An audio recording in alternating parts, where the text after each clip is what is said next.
Esteemed guests, dear friends of the AmCham, I'd like to welcome you all to the 33rd Greek Economic Summit that's taking place today and tomorrow. This annual summit represents for many years a top event of international acclaim that brings together members and stakeholders from the US and Greek government, the European Union, the international, domestic, business, financial and academic community, and important organizations and think tanks. GES, as we call it, has turned into a platform for exchange of ideas, feedback, insights, and good practices on finance, trade, business, and of course always through the prism and the point of view of geopolitical, social, and developments in the global landscape.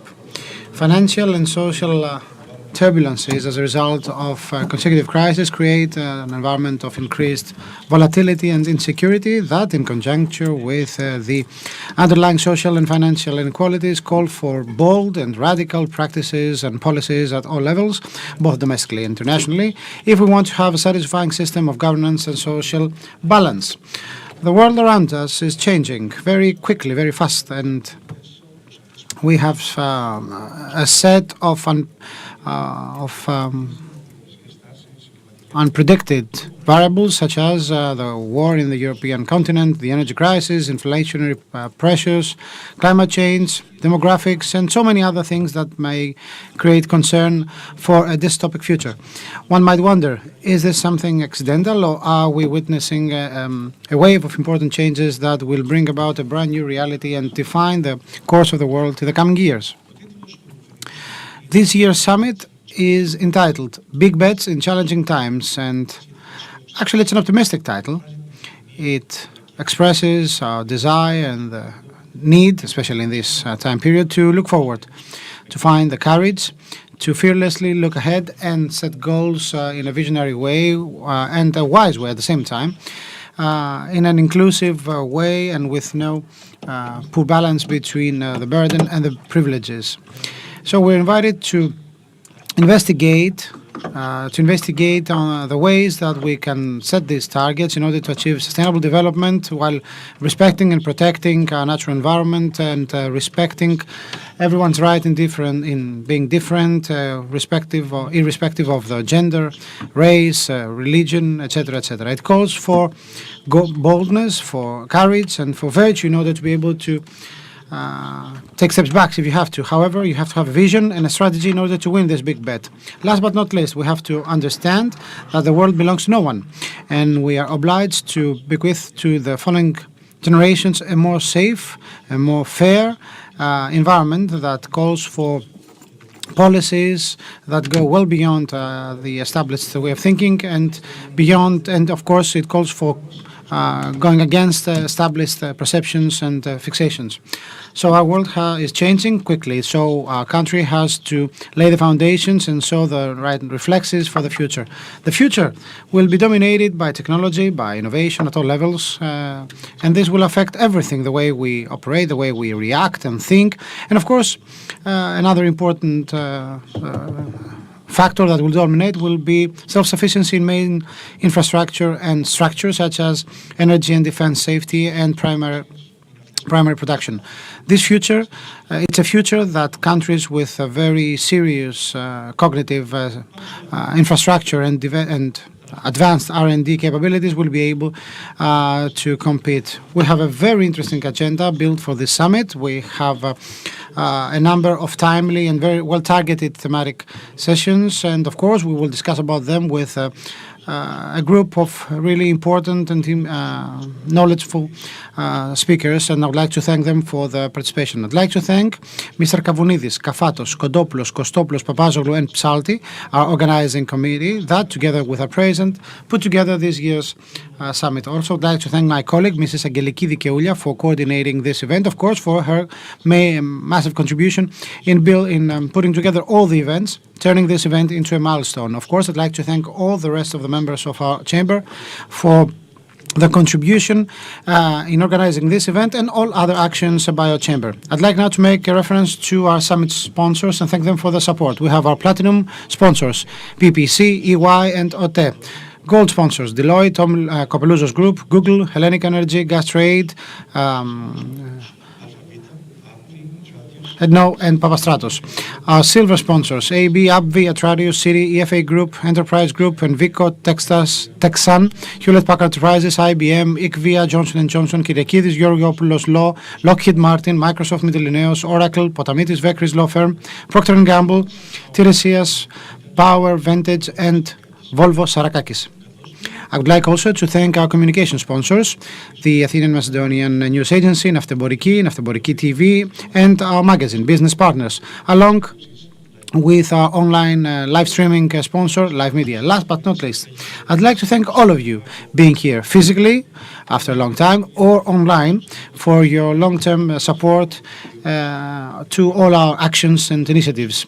Our chamber celebrates its 90 year of unstoppable, remarkable presence and involvement in all business and financial developments in our country and in the support of our bilateral relations. Please, I'd like to ask all our speakers and coordinators to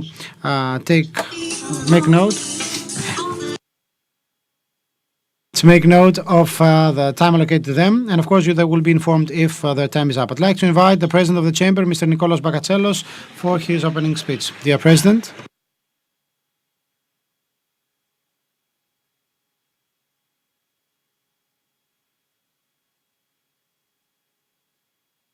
Thank you, Elias.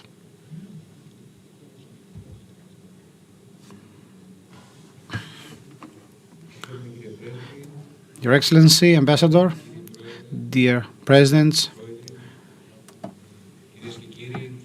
Ministers, dear friends, ladies and gentlemen, since 1990, when the endeavor of putting together the Greek Economic Summit, currently we call it GES in brief,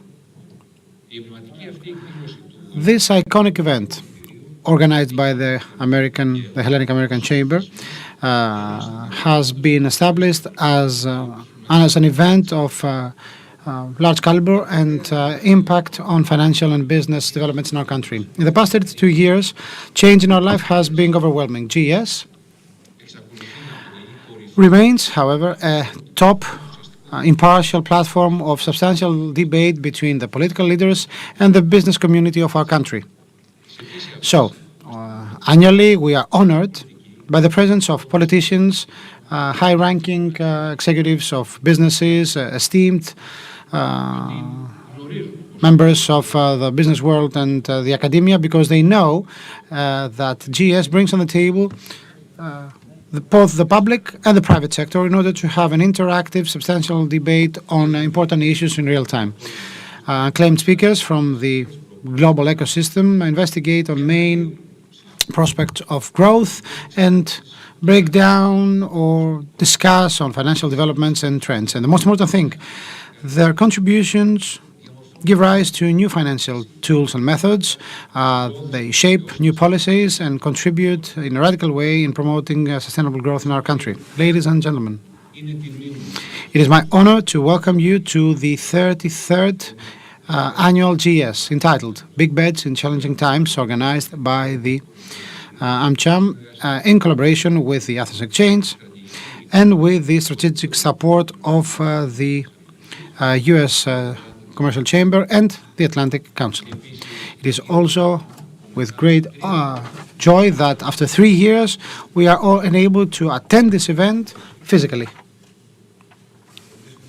Dear friends, allow me at this point to take stock of our recent past. In my opening remarks during the 32nd GES last year, we talked about a brand new country, Greece, that's coming back to the world with a very contemporary appeal and a very beautiful and ambitious national narrative showing what we are, what we stand for, and where we want to go.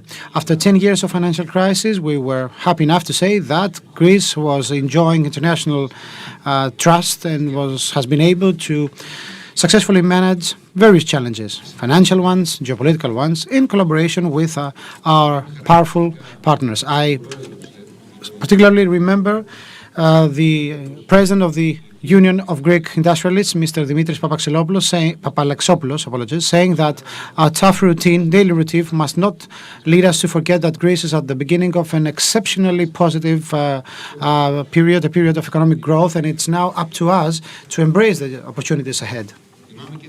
I also remember words by the Vice President of the European Commission, Mr. Margaritis Chinas, on the positive developments in Greek economy and the available resources and funds coming from the European Union that would decisively contribute to our country's growth. And he was one of those who stressed that we are at the dawn of a brand new era that will have important quality and quantitative and qualitative repercussions on our financial trajectory. And of course, the forecast was proven right. Despite the fast-changing financial environment and the unprecedented and externally induced crisis, Greece came out a winner.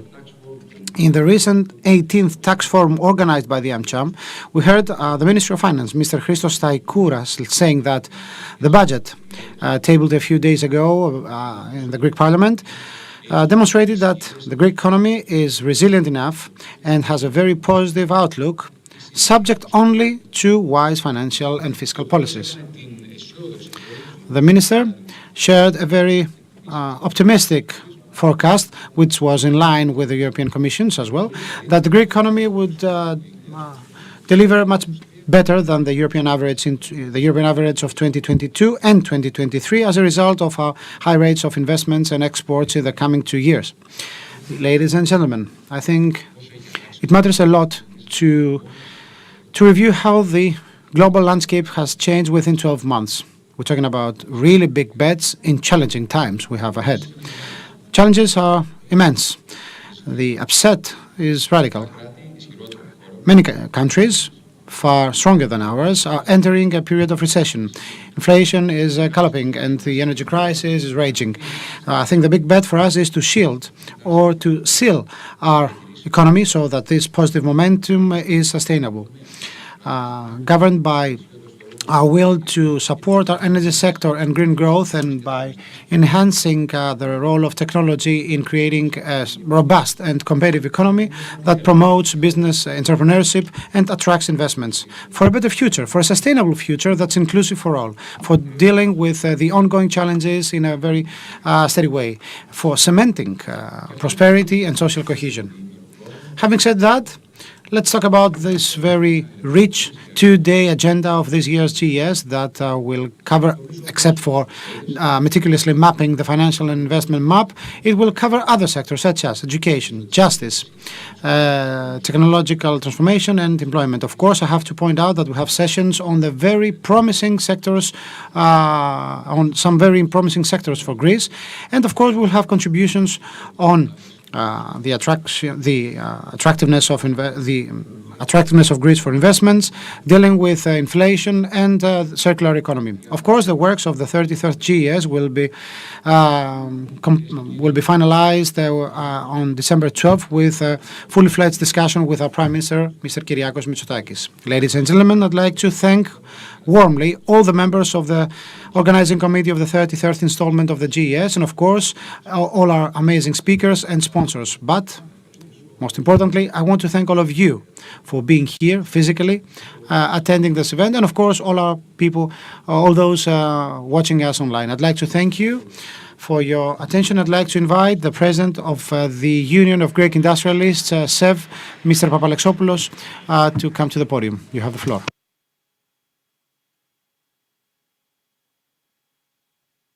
Thank you. Good morning. On the occasion, I would like to congratulate the Hellenic American Chamber of Commerce that celebrates its 90th anniversary, and also congratulate them that despite the conjuncture, it pursues this institution now and this course that signals the course of the Greek economy for the 33rd year. Of course, I bring no call to Manchester when I say that we are at a crisis. Of course, we have greater concern vis-à-vis the pandemic, but the developments of the last year obviously are not positive. We have war in our continent again for the first time at such a scale for many, many years. The soaring of the energy prices hurts households, companies, and production in Europe. For the first time, we have inflation in Europe after many decades and increasing interest rates, and the perspective that Europe will go into recession is more than certain, or very probable anyway. If we dwell, however, on this very black perspective of the current conjuncture, does not grasp the general idea that regards our country. Mr. Papakatselos has already mentioned that, and I would like to point it out from another viewpoint. I would like to shed light from another viewpoint. Greece is in a course of far greater and dramatic changes in its productive paradigm than it is being perceived by all of us that witness this reality. And let me give you indicatively certain elements. Exports have, over the last 10 years, almost doubled, have greatly increased. The productive tissue of the country has again received many investments and has strengthened. We have great increase of investments and a great and doubling or tripling, I don't know precisely, the Deputy Governor will tell us, of the direct foreign investments. Many of those direct foreign investments coming from the USA, from organizations with great added value who have not only direct footprint, but indirectly boost our capacity, the capacity of our country to produce and innovate, which are, of course, necessary constituents for maintaining sustainable growth. We have a small but rapidly developing of startups in Greece, which now have a positive perspective to deal and face the markets of the world, not merely the small domestic market of 11 million Greeks. And this also brings great hope. We see universities which gradually open their gates to the economy and the economy of the market. And we have many indications of that matter. We also have the European Union resources, which, as it has happened on many occasions, will be important over the next years, and they will also allow us to move ahead. There's a whole pipeline from works that we have tested, and they move ahead. So with all those positive winds, Greece can really develop on a very substantial and satisfactory rates over the next years, which allow us to bring along the weak social classes, but also continue changing the paradigm of the economic function of the country. We were not accustomed over the last years to feel and actually be better than the EU average, but this currently happens. So, without any illusions or considering that this is something of an acquis, and without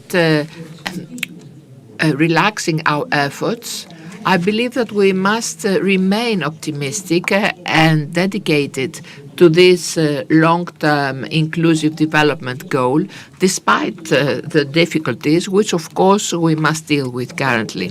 So in this framework, I believe that the role played by this conference, the GES conference of the AmCham, is extremely important because it tries and manages to translate these generics into specific priorities per sector and specific needs and opportunities appearing. So in these words, I would like to congratulate you once again, offer every success in this conference, and I hope next year that not only we will have a corroboration of this restrained optimism, but actually be doubly optimistic. Thank you.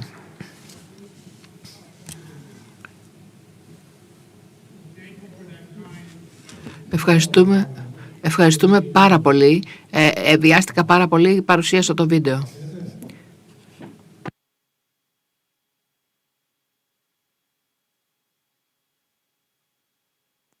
So the Hellenic American Chamber, as you know, is member of the network of American chambers of the world, and officially directly linked with the U.S. Chamber of Commerce, which, as you know, has offered its umbrella of this conference.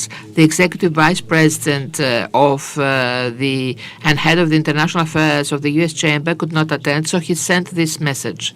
So I do the introduction, so move ahead. Ευχαριστούμε πάρα πολύ για την ευγενή αυτή εισαγωγή, Ήλια. Εκτιμώ ιδιαίτερα την φιλία μας και τη συνεργασία μας και χαίρομαι πολύ να είμαι μαζί σας σήμερα στο συνέδριο αυτό. Μακάρι να μπορούσα να ήμουν και φυσική παρουσία. Συγχαρητήρια στον Ελληνοαμερικάνικο Επιμελητήριο για το 33ο Οικονομικό Συνέδριο Κορυφής. Ελπίζω στο επόμενο να είμαι μαζί σας. Αλλά πάντως ο Ελληνοαμερικανικό Επιμελητήριο είναι στρατηγικός εταίρος για άλλη μια φορά. Δεν είναι απορίας άξιο ότι το Ελληνοαμερικανικό Επιμελητήριο είναι μεταξύ των πιο ισχυρών και ενεργών επιμελητηρίων που έχουμε ανά τον κόσμο στο δίκτυό μας. Επικροτούμε την φοβερή δουλειά που έχετε διοργανώνοντας αυτή τη σημαντική εκδήλωση και για τις ακάματες προσπάθειές σας να ενισχύσετε τις εμπορικές οικονομικές σχέσεις των χωρών μας. Και θέλω να ευχαριστήσω όλο το προσωπικό στο Ελληνοαμερικάνικο Επιμελητήριο. Πρωτίστως εκτιμούμε τη συνεχιζόμενη ενέργεια και εταιρική σχέση που έχουμε με το Ελληνοαμερικάνικο Επιμελητήριο στην Ελλάδα. Έχουμε αντιμετωπίσει πάρα πολύ καλές προκλήσεις. Το συνέδριο λαμβάνει χώρα σε κρίσιμη εποχή στη σκιά των πολέμου στην Ευρωπαϊκή Ένωση. Στην Ευρώπη, συγγνώμη. Η ομή και απρόκλητη εισβολή και ο πόλεμος της Ρωσίας εναντίον της Ουκρανίας δεν φαίνεται να έχει ορατό τέλος και η απομόνηση του Προέδρου Πούτιν ουσιαστικά κλιμακώνει ακόμα περισσότερο την σύγκρουση, ενώ η Ουκρανία προωθεί τα στρατεύματά της για να επανακτήσει τα εδάφη της. Η πίεση στους φυσικούς πόρους, στους δύο μεγαλύτερους παρόχους ενέργειας στον κόσμο, επιδεινώνει ακόμα περισσότερο τα προβλήματα των τιμών ενέργειας και ψητικής βοήθειας. Ταυτόχρονα βλέπουμε όλο και πιο έντονες σχέσεις μεταξύ Αμερικής και Κίνας. Επίσης βλέπουμε τον τεράστιο αντίκτυπο της περιβαλλοντικής αλλαγής. Οι συνέπειες όλων αυτών είναι πάρα πολύ βαθιές. Πρέπει λοιπόν να συνεργαστούμε περισσότερο από ποτέ. Τώρα πρέπει πραγματικά να διπλασιάσουμε την συνεργασία μας για να αντιμετωπίσουμε τις πάρα πολλές προκλήσεις και τις ευκαιρίες που εμφανίζονται στην παγκόσμια αγορά. Εταιρική σχέση και συνεργασία είναι η θεματική προφανώς αυτού του συνεδρίου, αλλά και όλου του μηνύματος που στέλνουμε ανά τον κόσμο. Πιστεύουμε ότι η εύρωστη διατλαντική συμμαχία είναι σημαντική για να επιτευχθεί. Οι εμπορικές συναλλαγές Ελλάδος-ΗΠΑ έχουν φτάσει τα 6 δις και ανεβαίνουν κάθε χρόνο και εκτιμώ ιδιαίτερα το ρόλο και την δουλειά που επιτελεί το Ελληνοαμερικάνικο Επιμελητήριο. Οι αμερικανικές εταιρείες παίζουν ζωτικό ρόλο στην αντιμετώπιση της ενεργειακής κρίσης στην Ελλάδα και η Ελλάδα ήταν πάντα πολύ σημαντικός σύμμαχος σε αυτή το εγχείρημα. Το αμερικανικό υγροποιημένο φυσικό αέριο είναι βασικός πυλώνας της ελληνικής ενεργειακής στρατηγικής και θα συνεχίσουμε να προοδεύουμε στο πεδίο αυτό. Οι αμερικανικές επιχειρήσεις επίσης επενδύουν και καινοτομούν στην Ελλάδα, προάγοντας την ανάπτυξη και την αειφορία. 2,5 δις ευρώ 2,5 ευρώ επενδύσεις έχουν γίνει στην Ελλάδα στις τεχνολογίες cloud, δημιουργώντας χιλιάδες νέων θέσεων απασχόλησης και ευελπιστώντας ότι θα παρασύρουν και άλλους με νέες επενδύσεις. Η συνεργασία ελληνικής και αμερικανικής κυβέρνησης βλέπουμε ότι απαιτεί πολύ πιο μεγάλη δέσμευση των κυβερνήσεών μας. Το αμερικανικό επιμελητήριο επιμένει στην συνεργασία με τα άλλα επιμελητήρια για την αντιμετώπιση προκλήσεων και για ευθυγράμμιση με στρατηγικούς εταίρους όπως η Ελλάδα. Προσκαλούμε τακτικά αξιωματούχους και από τις δύο πλευρές του Ατλαντικού για να συζητήσουν θέματα είτε για την ψηφιακή ατζέντα της Ευρώπης ή των νέων φορολογικών μειώσεων σε ό,τι αφορά το νέο νόμο της ΗΠΑ σε σχέση με τον εταιρικό νόμο. Θέλουμε να διευκολύνουμε την ανάπτυξη και να διευκολύνουμε τη μεγαλύτερη διασύνδεση μεταξύ των οικονομιών μας, συμπεριλαμβανομένους και του συγκεκριμένου συμβουλίου, του τεχνικού συμβουλίου που λαμβάνει η χώρα αυτή τη στιγμή στην Ουάσιγκτον, και το επιμελητήριο μετέχει επίσης. Πρέπει να έχουμε σημαντική πρόοδο σε σημαντικά εμπορικά ζητήματα. Δράσεις χρειάζονται πια, όχι λόγια. Αυτά μετράει. Το ελληνοαμερικάνικο επιμελητήριο οφείλεται εν πολλοίς, είναι εκείνο το οποίο έχει προσφέρει και τις πιο στενές εμπορικές σχέσεις.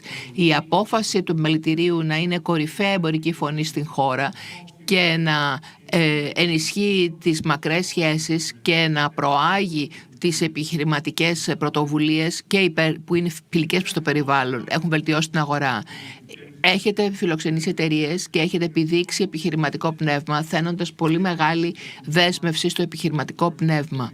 Και βέβαια πάντα προήγατε πολύ πιο στενές σχέσεις με τις ΗΠΑ. Ολοκληρώνοντας, επιτρέψτε μου να συγχαρώ την πολύ ισχυρή και καλή δουλειά του Ελληνοαμερικάνικου Επιμελητηρίου στην Ελλάδα και την εταιρική σχέση που έχουμε. Έχουμε απόλυτη εμπιστοσύνη και μιλάω και προσωπώντας το επιμελητήριό μας αλλά και όλο το δίκτυο, ότι οι εμπορικές σχέσεις μεταξύ των χωρών μας θα συνεχίσουν να ενισχύονται. Θέλω να συγχαρώ τον πολύ καλό φίλο, τους πολύ καλούς φίλους τον Ηλία και τον Νίκο και όλη την ομάδα του Αμερικάνικου για τη σημερινή εκδήλωση και προσβλέπω σε πολλά ακόμα χρόνια επιτυχούς συνεργασίες και την επόμενη χρόνια ελπίζω να έχουμε φυσική παρουσία στο συνεδριό σας. Σας ευχαριστώ πάρα πολύ για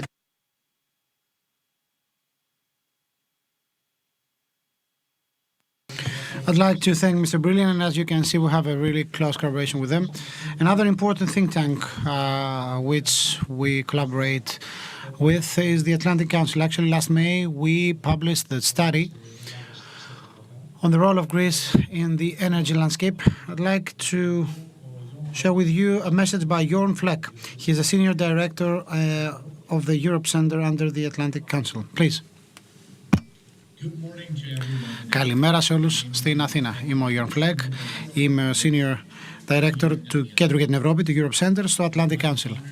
Είναι μεγάλη μου τιμή να συμμετέχω και εγώ στην ανακτήρια ενότητα του 33ου GES. Το θέμα της φετινής εκδήλωσης, μεγάλα στοιχήματα σε καιρούς πρόκλησης, είναι πραγματικά πολύ εύστοχο δεδομένη της κατάστασης που επικρατεί αυτή τη στιγμή σε όλο τον κόσμο. Η απρόκλητη και αδικαιολόγητη εισβολή της Ρωσίας στην Ουκρανία έθεσε ένα αμφιβόλο τις βασικές αρχές του εμπορίου παγκοσμίως. Προκάλεσε σεισμικούς κλονισμούς στις οικονομικές προοπτικές και επίσης ενίσχυσε σημαντικά τον ανταγωνισμό μεταξύ των υπερδυνάμεων. Οι οικονομικές συνέπειες της COVID-19 συνεχίζουν να υφίστανται και το αυξανόμενο κόστος φυσικού αερίου και ηλεκτρισμού πιέζουν τα νοικοκυριά και επίσης τις μακροοικονομικές προοπτικές σε όλη την Ευρωπαϊκή Ήπειρο. Αυτό μας το υπενθυμίζουν με πολύ έντονο τρόπο σε επίπεδο οικονομίας, πολιτικής, γεωπολιτικής και γεωοικονομίας, ότι δεν μπορούμε να τα επιμερίσουμε αυτά τα στοιχεία, ότι δεν μπορούμε να τα ξεχωρίσουμε. Και επίσης αυτά αφορά και σε επίπεδο κυρώσεων. Έχουμε δει ότι αυτή ήταν η απάντηση στον πόλεμο του Πούτιν, αλλά και σε θέματα ενεργειακά, σε θέματα εμπορικά, έως τα ζητήματα των εφοδιαστικών λυσίδων και των τεχνολογιών. Αυτές είναι κάποιες από τις προκλήσεις που αντιμετωπίζει η Ελλάδα, η Ευρώπη και βεβαίως η διατλαντική συνεργασία. Στο Atlantic Council και στο Κέντρο για την Ευρώπη μοιραζόμαστε την πεποίθηση ότι υπάρχουν ωφέλη, υπάρχει μεγάλη σημασία πίσω από τις ισχυρές ελληνοαμερικανικές σχέσεις ως κομμάτι του ιστού των σχέσεων ένθεν και έθεν του Ατλαντικού. Στο πλαίσιο αυτών των οικονομικών προκλήσεων η Ελλάδα στέκεται ως κρίσιμο σύμμαχος των ΗΠΑ, απολαμβάνουν και οι δύο χώρες ισχυρή διμερή υποστήριξη τόσο εδώ όσο και στην Αθήνα, διαμορφώνοντας ένα κατάλληλο οικονομικό κλίμα. Οι οικονομικές μεταρρυθμίσεις και η διπλωματική λύση που επετέχθη με τη χώρα της Βορείου Μακεδονίας, η ομόφωνη υποστήριξη και η άνευ ενστάσεων υποστήριξη προς την Ουκρανία μαζί με την Ευρώπη, καθώς και οι κοινές προσπάθειες Ελλάδος και Αμερικής για την διαφοροποίηση των ενεργειακών τους πηγών στην νοτιοανατολική Μεσόγειο, εισάγοντας φυσικό αέριο και πόρους και ανανεώσιμες πηγές ενέργειας από την ευρύτερη περιοχή, συμβάλλουν τόσο στο θέμα να αποκτήσει ακόμα μεγαλύτερη σημασία. Η Ελλάδα παίζει σημαντικό ρόλο ως hub ως κέντρο για όλες τις επιχειρήσεις του ΝΑΤΟ, με τη βάση της Σούδας να προσφέρει σημαντικές λιμενικές εγκαταστάσεις στην ευρύτερη περιοχή. Επίσης, ο λιμένας Αλεξανδρούπολης προσφέρει πολύτιμη υποστήριξη σε επίπεδο logistics σε ένα στρατηγικό σημείο που επιτρέπει στην συμμαχία να κάνει προβολή της παρουσίας της στα Δυτικά Βαλκάνια, στη Μαύρη Θάλασσα.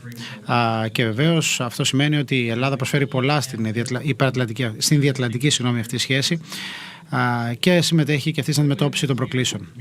Φέτος δημοσίευσαμε μια έκθεση για τον τετραγωνισμό του ενεργειακού κύκλου της Νοτιοανατολικής Ευρώπης και της Νοτιοανατολικής Μεσογείου. Αυτή η έκθεση αποτυπώνει πως η ισχυρή ενεργειακή συνεργασία μεταξύ των δύο μερών, δηλαδή Ελλάδος και ΗΠΑ, μπορεί να διευκολύνει την πιο γρήγορη και εύκολη ενεργειακή μετάβαση, καθώς και να ενισχύσει την ενεργειακή ασφάλεια σε μια περιφέρεια η οποία εξαρτάται έντονα από το ρωσικό φυσικό αέριο.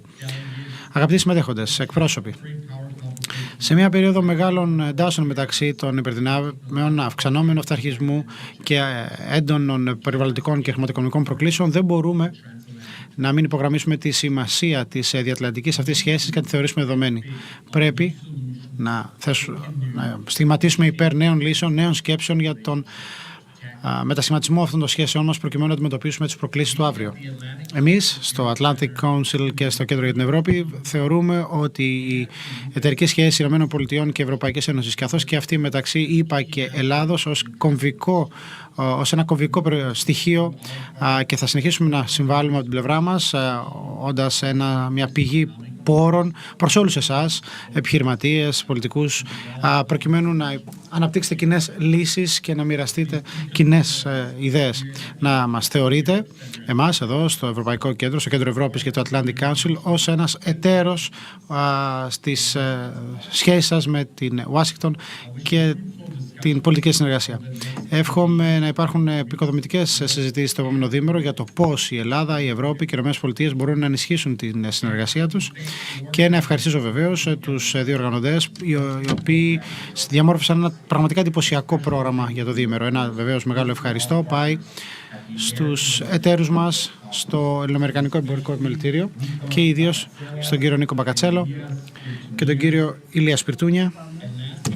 Και τέλος, αλλά εξίσου σημαντικό, ένα μεγάλο ευχαριστώ σε όλους εσάς, τους επιχειρηματίες, διαμορφωτές πολιτικής και όλους τους συμμετέχοντες στο κοινό, οι οποίοι είστε κομμάτι αυτής της σημαντικής διαδικασίας. Και είμαι σίγουρος ότι θα προσφέρει πολύτιμη πληροφόρηση στο πλαίσιο όλων των συζητήσεων που θα έχετε το επόμενο διήμερο. Με αυτό θα ήθελα να κλείσω και να δώσω και πάλι το λόγο στους εταίρους μας στο Ελληνοαμερικανικό Εμπορικό Επιμελητήριο.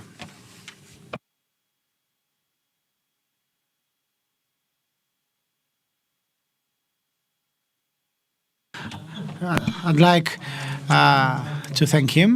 And now let's move on to our agenda. It's with great pleasure and honor that we welcome Mr. Theodoros Pelagidis, the Deputy Governor of the Bank of Greece. He will talk to us about the general financial outlook and the big bets that we're here to win.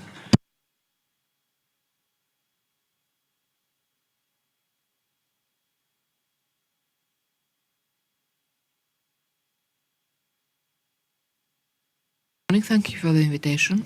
Must wait for the slides. Could you please give me the remote control? Thank you. Your Excellency the Ambassador, Mr. President of the AmCham, thank you. Thank you for the invitation.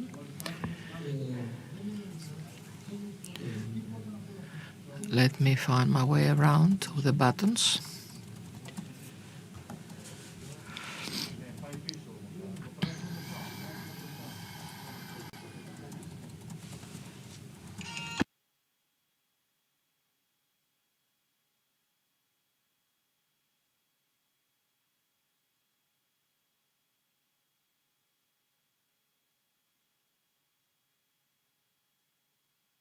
Corroborate what Mr. Brilliant and Mr. Flech have said, and welcome the active involvement and direct investments of the USA in Greece, various aspects concerning the Greek interests, great involvement of the USA, positive towards Greek, far more so such a volatile situation, when we have a war by proxy in Europe, a war having to do with and inflicting directly the values and principles of the West vis-à-vis arbitrarism, violence and war. I have selected this picture, as you see.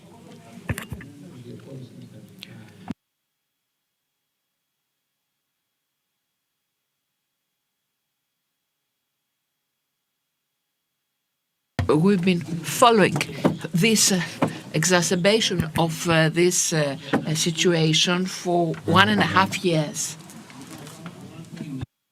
And we seek and we've been witnessing a slower pace of growth and high inflation, and look forward to a smooth landing, how we will be able to mitigate inflation with a less possible impact on growth. There is inflation with dramatic consequences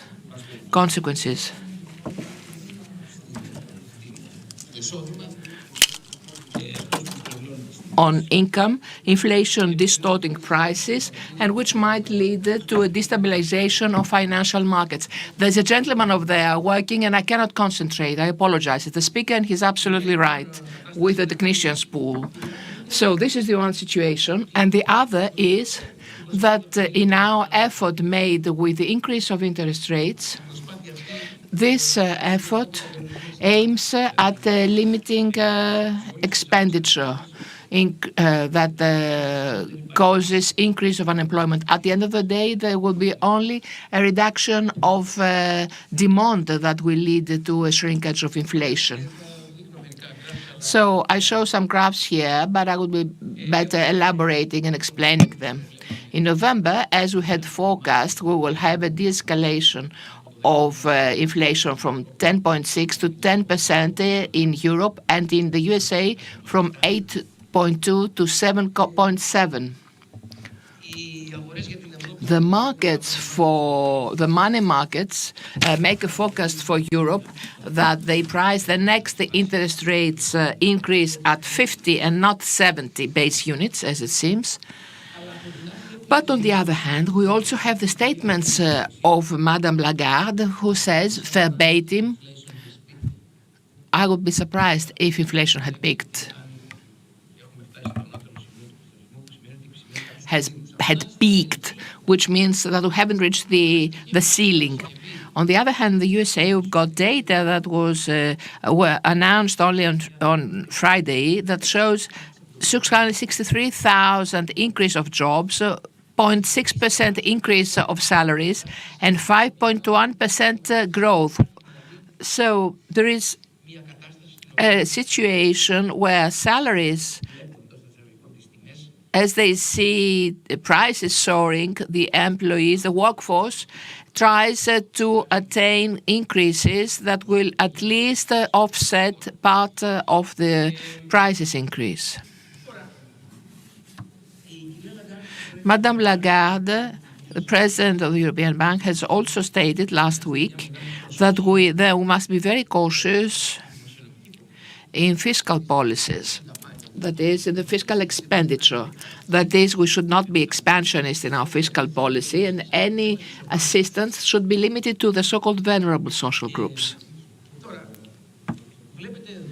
You see here, especially at the right part, the right graph, where you see those green and red bars. The green ones is the fiscal shock. At the west, you see the various stimulus and assistance packages given by the governments, and very justly so, due to the pandemic. So there has been a fiscal expansion which was far more intense than what it was in the previous decade, 2010, 2012, 2020, because there have been some packages then as well. This is extremely important for us because for the following reason. Jim Bullard, who is the president of Fed, of St. Louis, the regional Fed of St. Louis, which is also more active as far as research is concerned, he has said that he made the statement that meaning, that the small deceleration of inflation, the important interest rates have not been disseminated on economy. And this is directly linked with the relationship between monetary and fiscal interaction. And this is important because in such cases where monetary policy is limitative, then the fiscal policy should not cause new debt. If this happens, then the demanded increase in interest rates may eventually be higher because it is being offset by the expansionist monetary policy. So we must be cautious here, despite the fact that the demands for fiscal boosts are there. They exist. No one can deny that. And there's also a so-called fiscal consciousness. Many people who are accustomed to be boosted and supported because there are very issues having to do with the vulnerable households support or supporting companies in trouble.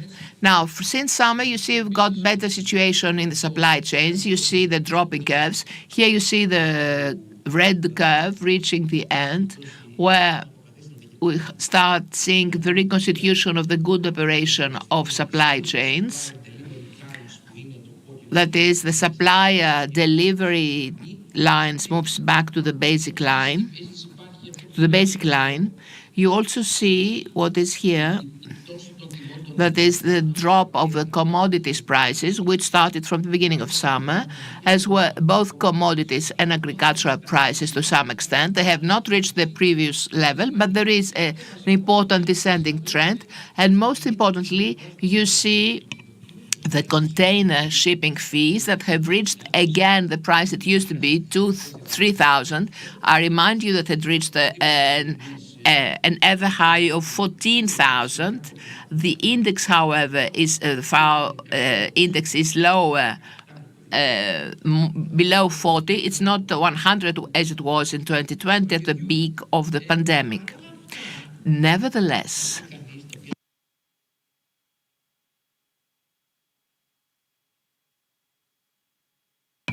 the de-escalation of the inflation is minimal. It was only in November. It's something that we wait to see. Obviously, because the inflation basis is very high, each increase will be incremental, if you like. It seems difficult that it will be again at around 10%.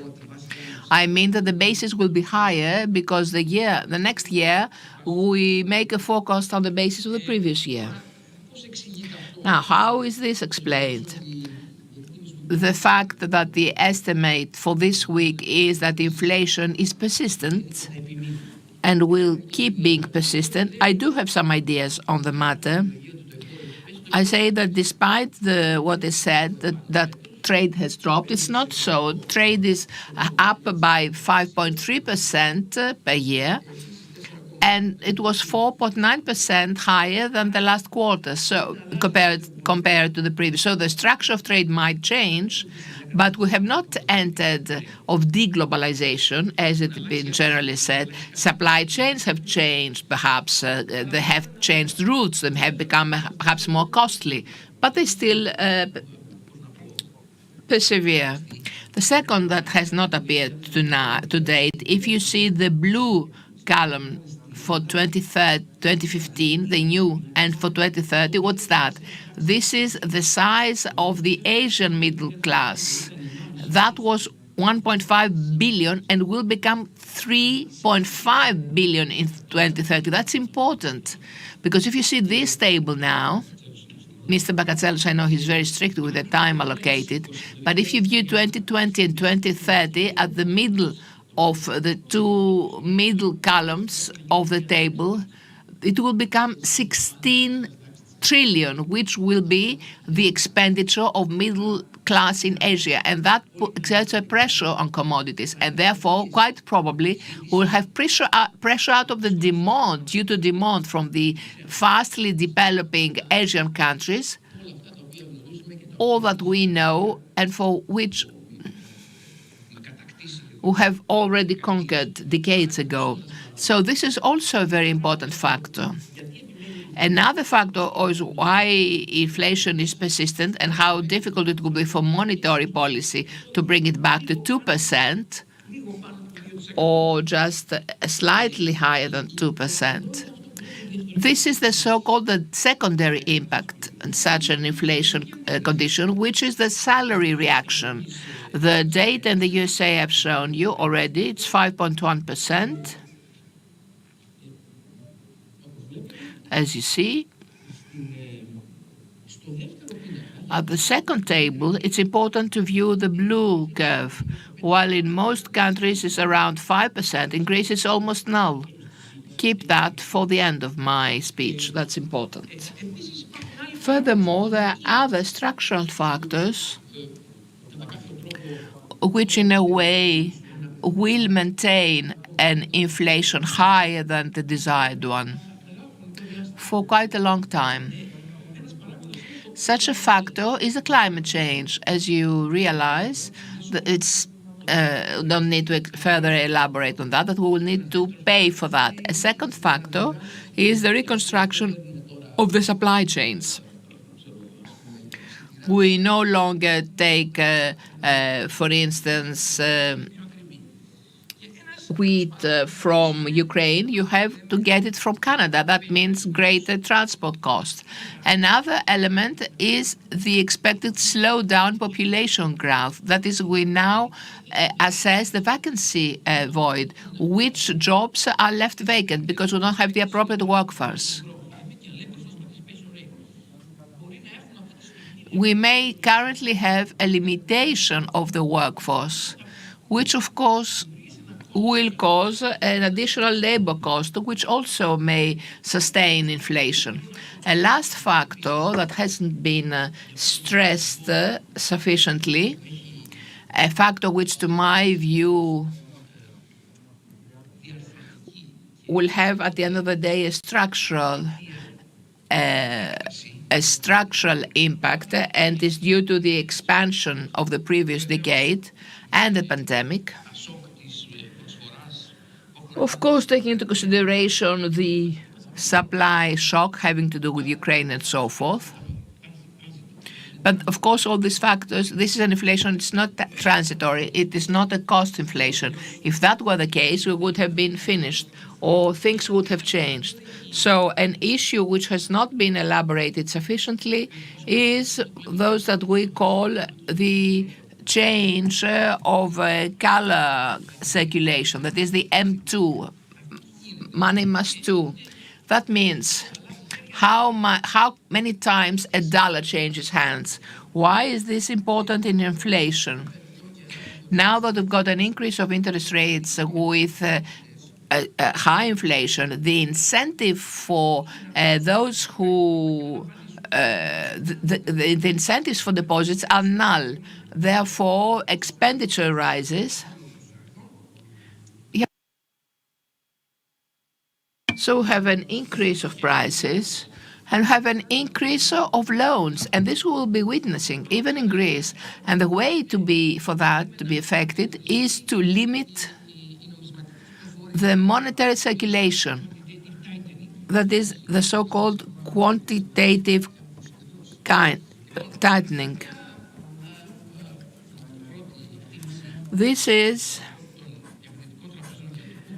an estimate of the aggressive banks where we're heading to. You see here at the right is inflation. At left, we've got the growth. I'm not very pleased with this picture because I see zero growth for the next year, slightly above zero in the USA. And for 2024, the estimates growth is a little bit above zero, null to 1 for the Eurozone. And for the USA, it's a slightly bit better. But I see an inflation that remains too high in the Eurozone in 2023 at 7% and 4.55% for the USA. So the estimate is from Professor Larry Summers that I've been attending yesterday, who is the most eminent analyst, professor of the issues, that we may be needing great increase of interest rates than 5% that has been estimated for the first quarter of 2023 for the USA, so as to have a drop of inflation. The way to curb it is perhaps to cut off the money supply. This is the quantitative tightening, as we say.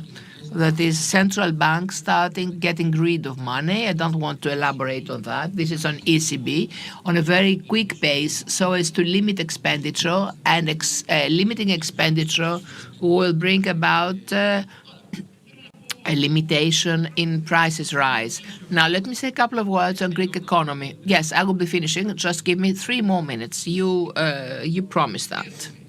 So we have the 7 last consecutive quarters, 7, that is 4 in 2022 and 2 in 2022, and the one coming now to an end. No matter how it comes, it will be nice, it will be good. We have 8% of sustained growth. There's no country with 8% increase of GDP and 9% of inflation. Take Germany, the UK, you name it. They all have an inflation, 2-digit inflation, but with a zero growth or around zero.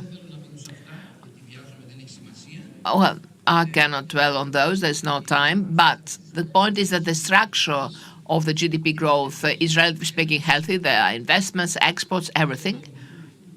It's a healthy mix. Inflation, as I've shown you, is 9.5% in October, 12.1% in September, and something pleasant that Mr. Papalexopoulos mentioned beforehand, the red curve of exports without oil products is at 170 compared to 2010. 41% increase of exports since last year, 48% increase of imports, but it's only natural because Greece has a growth of 6 and 7 and 8%. When a partner has zero growth and you've got 8%, you obviously will have an increase of imports. It can't be otherwise. When he spends less for your exports and you have purchasing power, and you grow. And furthermore, 1/3 of imports are the necessary inflows for exports. That is raw material. That's equally important. So why does this happen? Has anyone thought about it? This has to do, first and mostly, someone would say, with the money spent de facto. But this is not fed by deposits. Bank deposits continuously grow throughout 2022, starting from January. That is, people do not draw the money from their deposits, which means, as you see, households and companies here, money is there, intact, in the banks. This is the key for me that explains everything. Here you have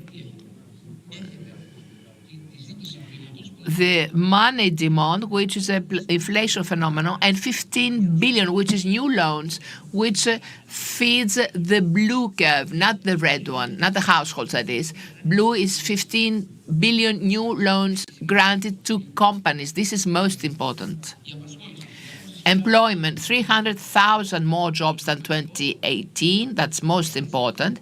And something unpleasant for the end. Of course, the Greek economy will be affected by what we said, the focus on global economy and the USA. We will not be viewing again 8 and 6% of growth. But here you see the youngsters, 20 to 29 years of age, who from 1.2, 1.1 have become 600,000 people.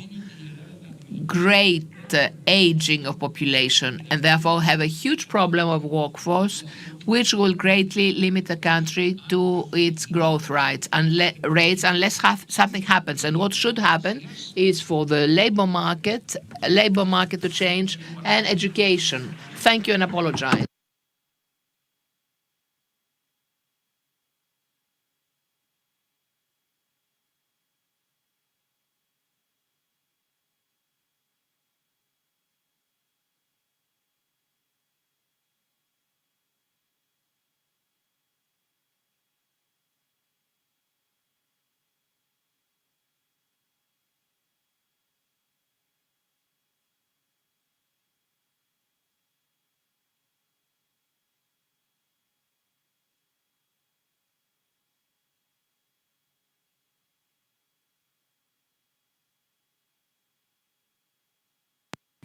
Καλησπέρα σε όλους. Θα συνεχίσουμε την ενότητα συζήτησης για το μετασχηματισμό του τραπεζικού συστήματος στην Ελλάδα και τις τάσεις που βλέπουμε στο μέλλον. Είμαι ο Δημήτρης Πρίμπας. Είμαι επικεφαλής για την IBM στο κομμάτι της βουλευτικής για την IBM Ελλάδος και Κύπρου και θα συζητήσω μαζί με την κυρία Σοφία Μπαντανίδη, Future Finance Analyst στην Citi, ο κύριος Νίκος Χριστοδούλου, εταίρος και consulting leader της Deloitte, η κυρία Κριστίνα Θεοφιλίδη, Γενική Διευθύντρια Λιανικής Τραπεζικής και εκτελεστικό μέλος του Διοικητικού Συμβουλίου της Τράπεζας της Ελλάδος. Βλέπουμε ότι ο τραπεζικός τομέας αλλάζει ραγδαία την τελευταία περίοδο, τελευταία χρόνια. Υπάρχει ένα πληθωριστικό περιβάλλον, το 2022 που είναι δεδομένο. Βλέπουμε νέους παίχτες να μπαίνουν στο παιχνίδι και αλλαγή στη συμπεριφορά των τελικών πελατών σε σχέση με τις τράπεζες. Αυτό δημιουργεί ένα περιβάλλον το οποίο εμείς ονομάζουμε η αόρατη τράπεζα. Αυτό είναι το θέμα που θα συζητήσουμε σήμερα κατά κύριο λόγο. Κυρία Μπαντανίδη, αν θέλετε μια βασική την πρώτη σας τοποθέτηση. Μεγάλη μου χαρά να είμαι σήμερα μαζί σας. Είμαι η Σοφία Μπαντανίδη, δουλεύω για το Citi.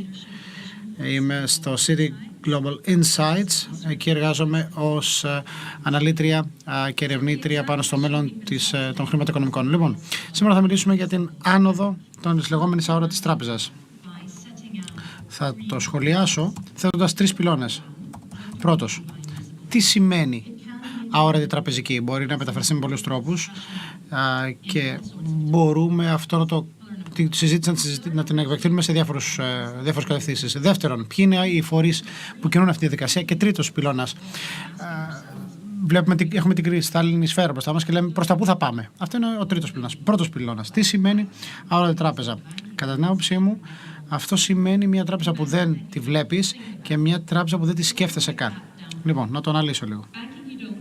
Η τράπεζα που δεν βλέπεις, αναφέρομαι στα βασικά, στα θεμελιώδη στοιχεία. Έκανα ένα ταξίδι στο Las Vegas τον προηγούμενο μήνα για να μιλήσω σε ένα συνέδριο FinTech, όπου είδα τον David Copperfield, τον ταχυδακτηλουργό.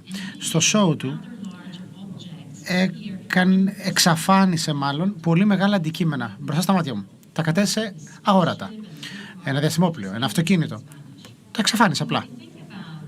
Όταν λοιπόν σκεφτόμαστε την αόρατη τραπεζική, αυτό έρχεται σε αντίθεση με το πώς ξεκίνησαν οι τράπεζες παλιά. Πολύ παλιά, στους ναούς και στο εμπόριο με αντικείμενα, στα παζάρια, στον αντιπραγματισμό δηλαδή. Και σήμερα συζητάμε για πράγματα τα οποία μετακινούνται και μεταφέρονται ψηφιακά. Υπάρχει μια μάχη μεταξύ φυσικού χρήματος και ψηφιακού. Το ψηφιακό κερδίζει. Και όπως συζητούμε στις χρηματοοικονομικές υπηρεσίες σήμερα, αυτή είναι μια νέα εποχή. Μια νέα εποχή διαφορετικού ψηφιακού χρήματος που ζούμε. Θα το έλεγα digital money 2.0, ψηφιακό χρήμα 2.0.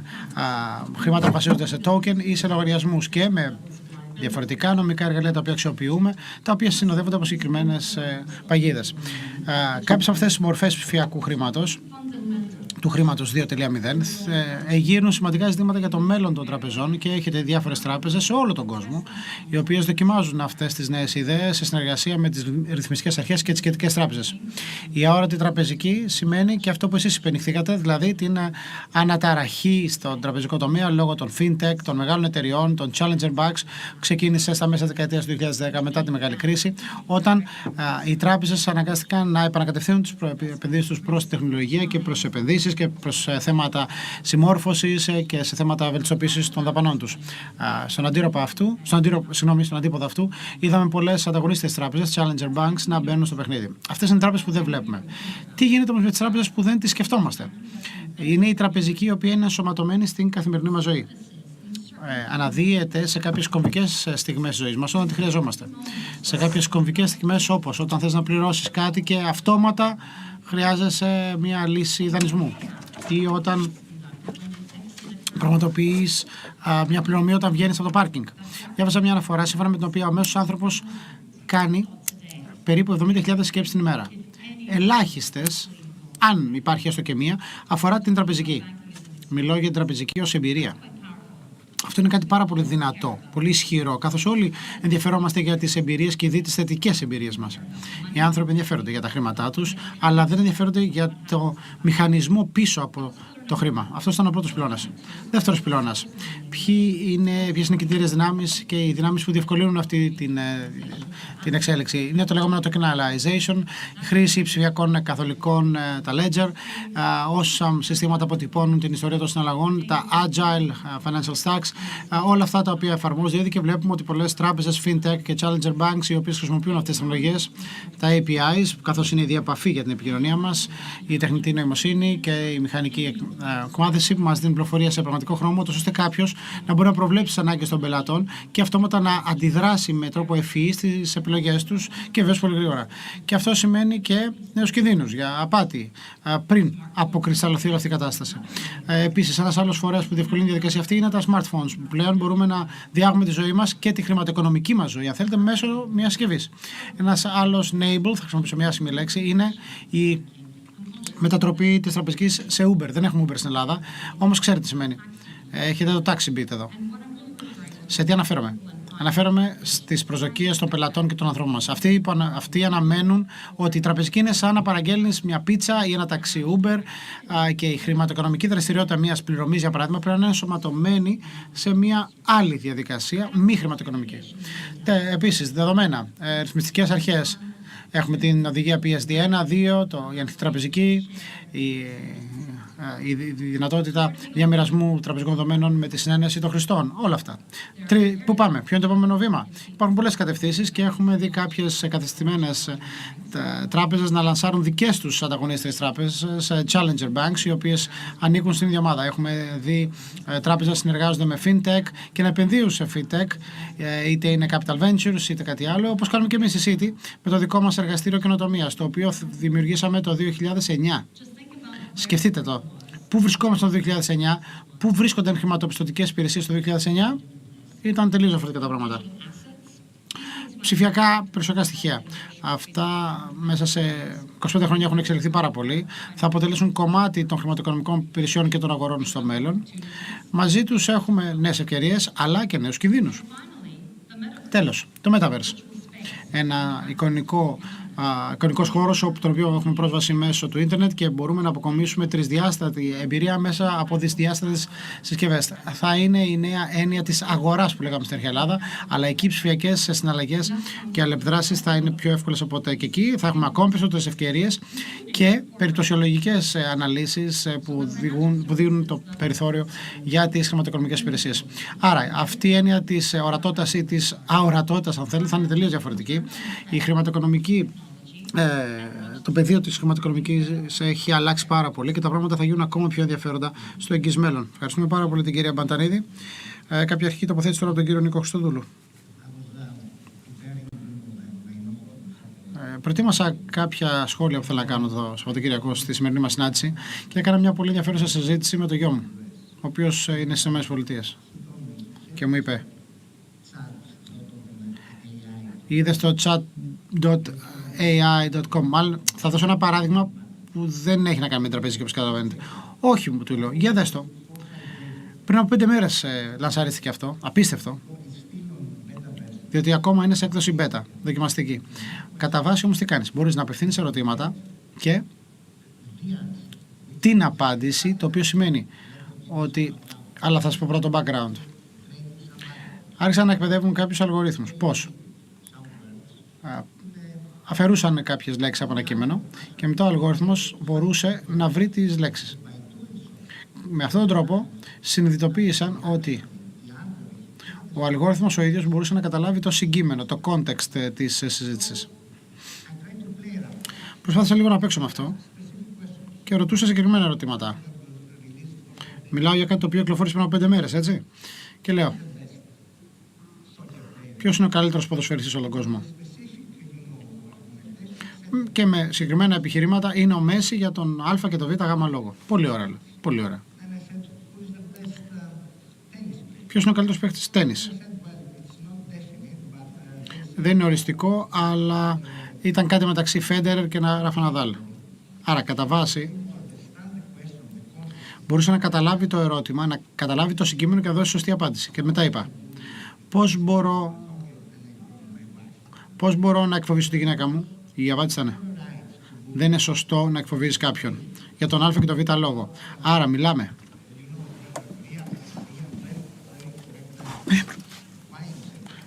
για μια πολύ σωστή απάντηση. Για το λέω αυτό, διότι αυτό το κύμα που σαρώνει όλο τον κόσμο, που σαρώνει όλες τις βιομηχανίες και βεβαίως το χώρο της τραπεζικής, είναι εδώ. Άρα η αόρατη τράπεζα είναι μια πραγματικότητα. Πρόσφατα ολοκληρώσαμε μια παγκόσμια έρευνα στην Deloitte για την ψηφιακή πλειονότητα των τραπεζικών συστημάτων. Αναλύσαμε 300 τράπεζες με παγκόσμια παρουσία σε όλο τον κόσμο. Ευρώπη, Αμερική, Αυστραλία, Ασία. Και αναλύσαμε το επίπεδο της ψηφιακής τους οριμότητας. Είδαμε κάποιες τάσεις οι οποίες είναι συναφείς με όλα αυτά που συζητήσαμε και αναφέραμε πιο πριν. Το πρώτο είναι το εξής. Οι τράπεζες εξελίσσονται σε πλατφόρμες και στις πλατφόρμες αυτές παρέχουν τραπεζικά προϊόντα αλλά και εμπορικά προϊόντα. Προσφέρουν προϊόντα που έχουν να κάνουν με την ακίνητη υπηρεσία, με τα αυτοκίνητα, τα οχήματα. Προσφέρουν υπηρεσίες κινητικότητας. Άρα, οπότε οι τράπεζες έχουν κινηθεί πέραν της τραπεζικής. Ο λόγος που συμβαίνει αυτό είναι διότι η τεχνολογία είναι πλέον τόσο ισχυρή που έχει επιτρέψει να κινηθούν προς αυτή την κατεύθυνση. Άρα η άλλη ενδιαφέρουσα τάση είναι η εξής, ότι η πλατφόρμα αυτή συνεργάζεται ακόλουτα με άλλες πλατφόρμες.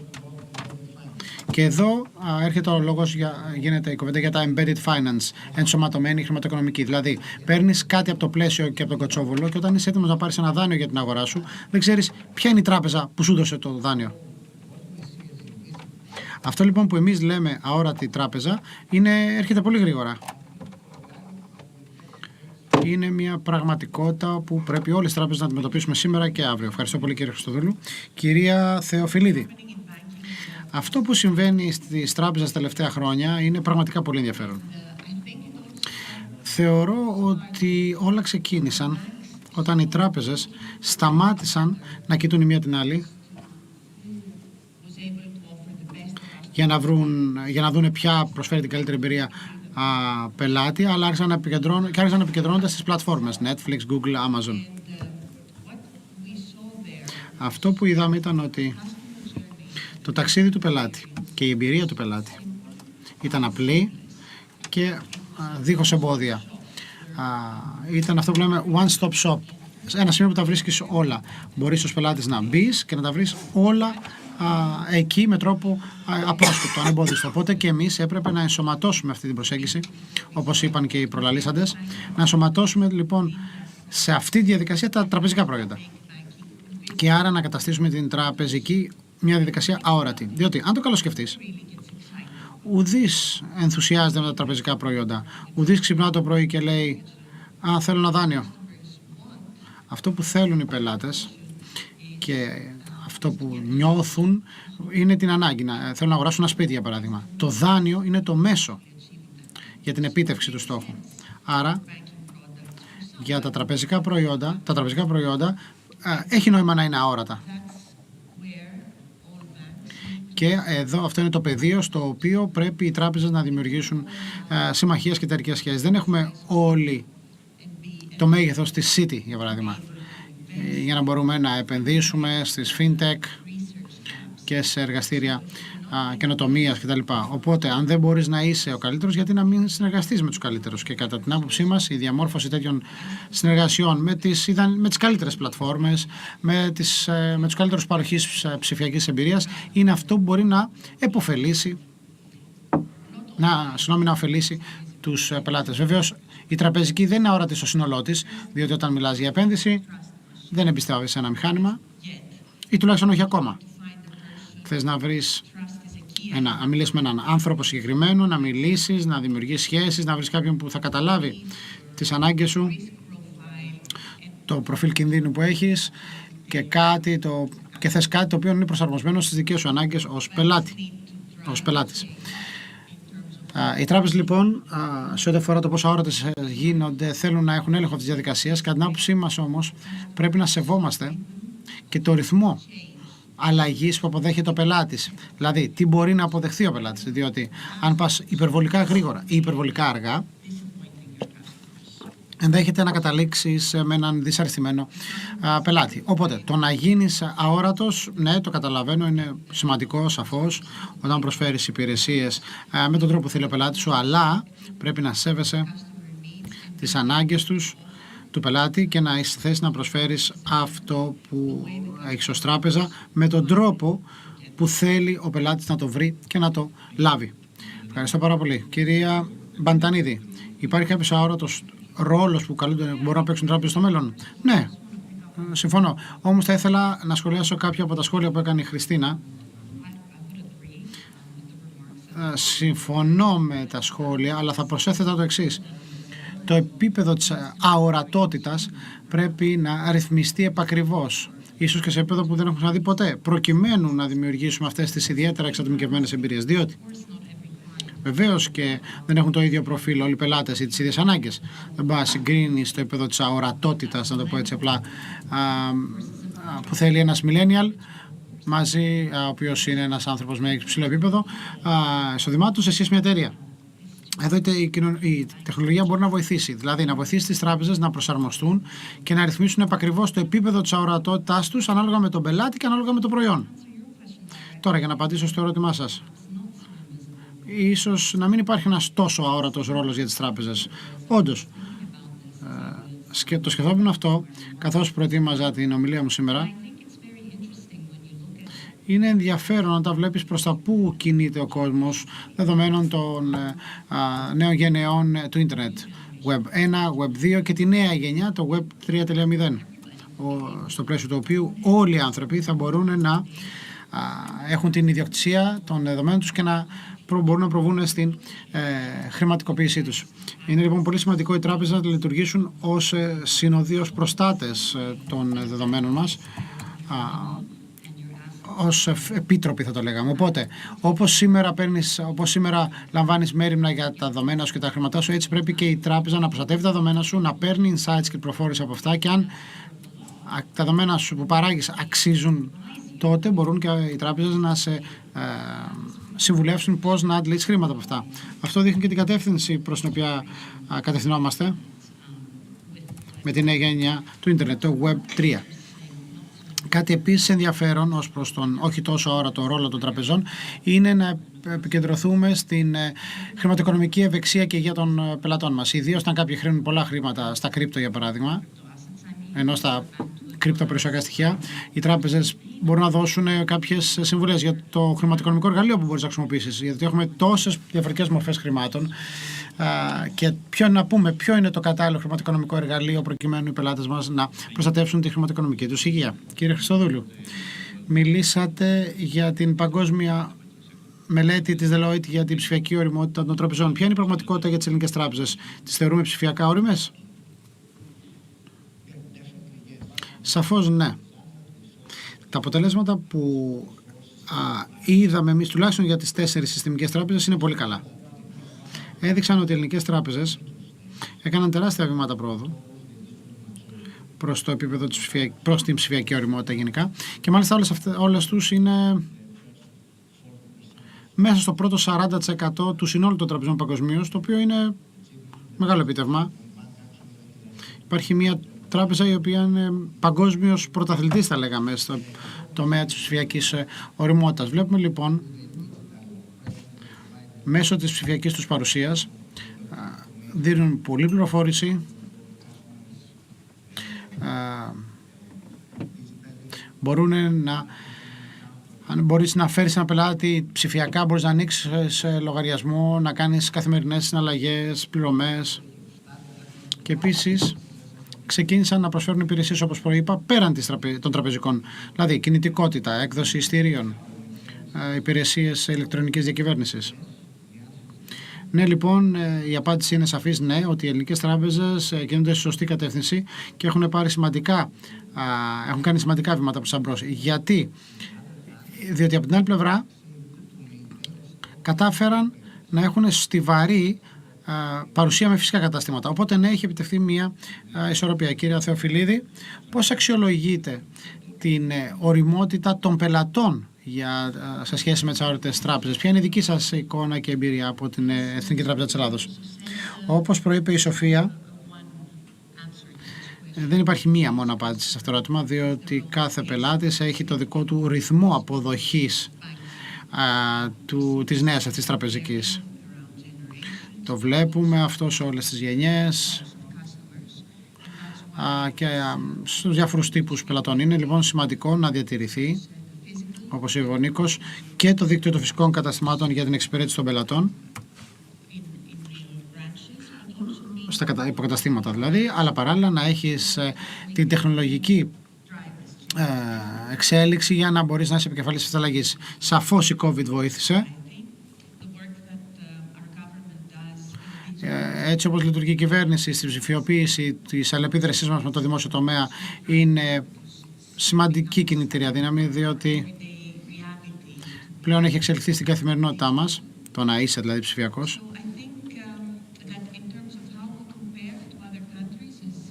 Το πώς συγκρινόμαστε με άλλες χώρες, όπως είπε ο Νίκος, και το είδαμε στην μελέτη της Deloitte, τα πάμε αρκετά καλά συγκριτικά. Είμαστε στην προμετωπίδα όσων συμβαίνουν. Υπάρχουν ακόμα κάποιοι θύλακες στην κοινωνία που δεν έχουν εξοικειωθεί ακόμα με αυτόν τον τρόπο αλληλεπίδραση με την τράπεζα, αλλά να επαφείται και σε εμάς, τις τράπεζες, να εκπαιδεύσουμε τους πελάτες μας σωστά, για να τους βοηθήσουμε να πραγματοποιήσουν αυτό το ψηφιακό ταξίδι. Κυρία Μπαντανίδη, πείτε μας για το Metaverse. Τι σημαίνει αυτό το νέο σύνορο για τις χρηματοοικονομικές υπηρεσίες? Πολύ καλή ερώτηση. Και υπάρχει κάποιος στην ομάδα μου με τον οποίο περνάμε πάρα πολύ χρόνο σκεφτόμενοι, συζητώντας αυτό το θέμα και γράφοντας για αυτό το θέμα. Δημοσιεύσαμε μια μεγάλη έκθεση τέλη Μαρτίου, όπου εξηγήσαμε όλα αυτά τα στοιχεία. 200 σελίδες. Αν κάποιος ενδιαφέρεται για την έκθεση, απλά μπείτε στο browser και πληκτρολογήστε City Metaverse Money και θα κατεβάσετε την έκθεση. Το καλό είναι το εξής. Το Metaverse είναι μια νέα αναδυόμενη αγορά. Για μας, τι σημαίνει αυτό για τις τράπεζες? Δεν σημαίνει ότι οι τράπεζες θα είναι επικεφαλής αυτής της εξέλιξης στο Metaverse. Απλά πρέπει να είναι απολύτως ενημερωμένες για το τι συμβαίνει, διότι οι πελάτες μας, μεγάλες εταιρείες ή ακόμα και φορείς του δημόσιου τομέα, αρχίζουν να εξετάζουν το Metaverse, αρχίζουν να δοκιμάζουν αυτό το νέο χώρο με τον ίδιο τρόπο που έλεγαν παλιά πελάτες, θέλω να μπω σε αυτή την νέα αναδυόμενη αγορά ή να ανοίξω ένα αποκατάστημα εκεί. Με τον ίδιο τρόπο λοιπόν που σκέφτονταν τότε για να αναπτύξουν τις επιχειρήσεις τους, το ίδιο κάνουν τώρα στο Metaverse, και βεβαίως ως χρηματοπιστωτικά ιδρύματα πρέπει να είμαστε εκεί, να τους βοηθήσουμε στις ανάγκες τους. Είτε έχει να κάνει με πληρωμές, έχει να κάνει με εισπράξεις ή οτιδήποτε άλλο. Πραγματικά πρέπει να το δούμε ως μια αναδυόμενη αγορά και πρέπει να υποστηρίξουμε τους πελάτες μας. Κύριε Χριστοδούλου, σε αυτή τη νέα πραγματικότητα, μπαίνοντας στο κόνσεπτ της αόρτης τράπεζας, χρειάζονται επενδύσεις. Οι επενδύσεις έχουν αποδώσει? Ποια είναι η άποψη σας? Αυτό είναι ένα ερώτημα που έχει δύσκολη απάντηση. Και το ακούω αυτό από τους πελάτες μας συχνά. Θα έλεγα, μέχρι στιγμής δεν έχουν αποδώσει όλες οι επενδύσεις. Μεγάλο κομμάτι των επενδύσεων δεν έχουν ακόμα αποδώσει. Σίγουρα όμως είναι κάτι το οποίο πρέπει να έχεις κάνει, πρέπει να το ολοκληρώσεις και να αναμένεις ότι στο μέλλον θα αποδώσει. Υπάρχουν ευκαιρίες για τις τράπεζες, σαφώς, αλλά ο χώρος έχει και κινδύνους για τις τράπεζες, διότι, όπως προϋπόθηκε, οι τράπεζες είναι μια τεράστια πηγή δεδομένων.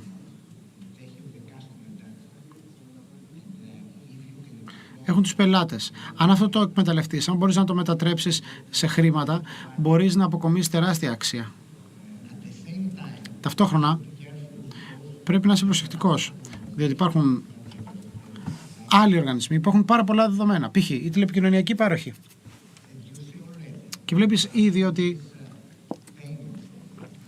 μπαίνουν στο χώρο, στο σύμπαν των πληρωμών, ως λιανοπολιτές. Δηλαδή, προσπαθούν να αποκομίσουν αξία από την χρηματικοποίηση σε ελεύθερη μετάφραση των δεδομένων. Άρα, στο μέλλον, θα είναι πολύ ενδιαφέρον να δούμε πώς αυτή η ιδιοκτησία των δεδομένων θα εξελιχθεί ως έννοια μεταξύ των τραπεζών και των άλλων βιομηχανιών που διεκδικούν αυτά τα δεδομένα. Άρα οι τράπεζες πρέπει να είναι εκεί, πρέπει να κάνουν αυτές τις επενδύσεις, όμως είναι μια πρόκληση να βρεις το κέρδος πίσω από αυτό. Κύριε Θεοφιλίδη, σε συνέχεια του κύριου Χριστοδούλου, πώς αξιολογείτε τους κινδύνους τεχνολογικούς ή άλλους κινδύνους π.χ. σε σχέση με τις συνεργασίες σας σε αυτό το νέο πεδίο της αόρατης τραπεζικής? Πριν να απαντήσω στο ερώτημά σας, επιτρέψτε μου να κάνω ένα σχόλιο για αυτό που υπόθηκε πριν. Πρέπει να δούμε και το κόστος της ευκαιρίας. Το κόστος δηλαδή που οι τράπεζες δεν χρειάζεται να υπομισθούν όταν επενδύουν στον ψηφιακό κόσμο. Πόσο κοστίζει μια συναλλαγή στο υποκατάστημα σε σχέση με το κόστος της συναλλαγής όταν γίνεται ψηφιακά από τον πελάτη. Άρα, στη τελική ανάλυση, ποιο είναι το αποτέλεσμα, το οικονομικό αποτέλεσμα? Πρέπει να το λάβουμε υπόψη μας αυτό όταν μιλούμε και εξετάζουμε την κερδοφορία και την απόδοση των ψηφιακών μας επενδύσεων. Ιδίως όταν μιλάμε για μια τράπεζα παραδοσιακή και όχι μια fintech ή μια neo bank, η οποία δεν έχει το κόστος των παλαιών υποδομών. Η τεχνολογία λοιπόν σίγουρα είναι ένας φορέας που διευκολύνει αυτή τη διαδικασία, ο οποίος όμως απαιτεί επενδύσεις και επαναλαμβάνω, είναι διαφορετικό για μια τράπεζα που έχει παγκόσμια παρουσία και μια τράπεζα που έχει περιορισμένη γεωγραφική παρουσία σε συγκεκριμένες αγορές. Πάντα είναι θέμα προτεραιοδότησης όταν μιλάμε για τεχνολογικά project. Και πάλι να πούμε ότι οι παραδοσιακές τράπεζες πρέπει να δουν τα συστήματά τους, να επενδύσουν στις αλλαγές στα συστήματα και πολλές φορές αυτές οι αλλαγές είναι επίπονες, βαριές. Είμαστε στη διαδικασία του να αλλάξουμε το βασικό τραπεζικό μας σύστημα, το οποίο, όπως καταλαβαίνετε, είναι μια τρομακτική εμπειρία κατά μία έννοια. Άρα ναι, υπάρχουν κίνδυνοι. Για μένα λοιπόν είναι σημαντικό να βάλουμε προτεραιότητες. Είναι σημαντικό να καταλάβουμε ότι δεν μπορείς να είσαι ο καλύτερος στα πάντα και αν δεν είσαι ο καλύτερος πρέπει να συνεργαστείς με τους καλύτερους. Άρα δεν υπάρχει λόγος για μια τράπεζα να γίνει η ίδια μια Amazon όταν μπορείς να συνεργαστείς με το Scrooge, για παράδειγμα, που είναι το αντίστοιχο ισοδύναμο, το ελληνικό ισοδύναμο της Amazon. Άρα οι συνεργασίες είναι ένας τρόπος για να κινηθείς προς τα εμπρός και έτσι να έχουμε μια κατάσταση αμοιβαίου ωφέλους για όλους τους εμπλεκόμενους, όπου οι τράπεζες θα αποκομίσουν, θα επωφεληθούν από το καλύτερο στοιχείο που έχει ο καθένας να προσφέρει. Κλείνουμε λοιπόν αυτό το πάνελ λέγοντας ότι βρισκόμαστε ενώπιον ενός τεράστιου μετασχηματισμού και εξέλιξης της παγκόσμιας τραπεζικής ζωής και του τραπεζικού πεδίου. Ευχαριστώ πάρα πολύ για τη συμμετοχή σας. Να είστε καλά.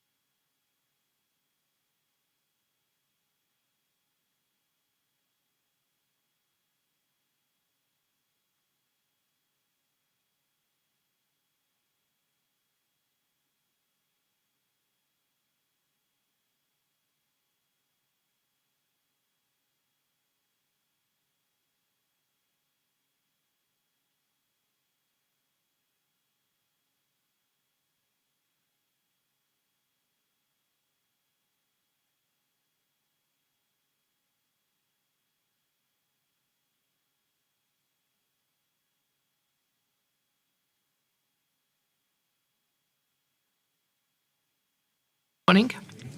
Good morning, ladies and gentlemen. My name is Tassos Iossifidis. I'm a partner and head of the financial consultant service for Greece and Southeastern Europe for Ernst & Young. Let me thank, first of all, the Hellenic American Chamber of Commerce for the invitation in the framework of the 33rd GES. This session is dedicated in a discussion on the ever-topical subject on Greek economy, the challenges that is faced by the SMEs. So challenges that are exacerbated currently due to the energy crisis and the very pressing inflation trends, and how they can be faced through access to financial instruments. The discussion will be affected with two very important ladies who are dedicated to entrepreneurship, and who have the honor to host Madam Sofia Kounenaki Efremoglu, President of the biggest chamber of Greece, the Athens Chamber of Commerce and Industry, and Madam Athina Hadjipedrou, who is the CEO of the Hellenic Development Bank. Before addressing my queries to the two ladies,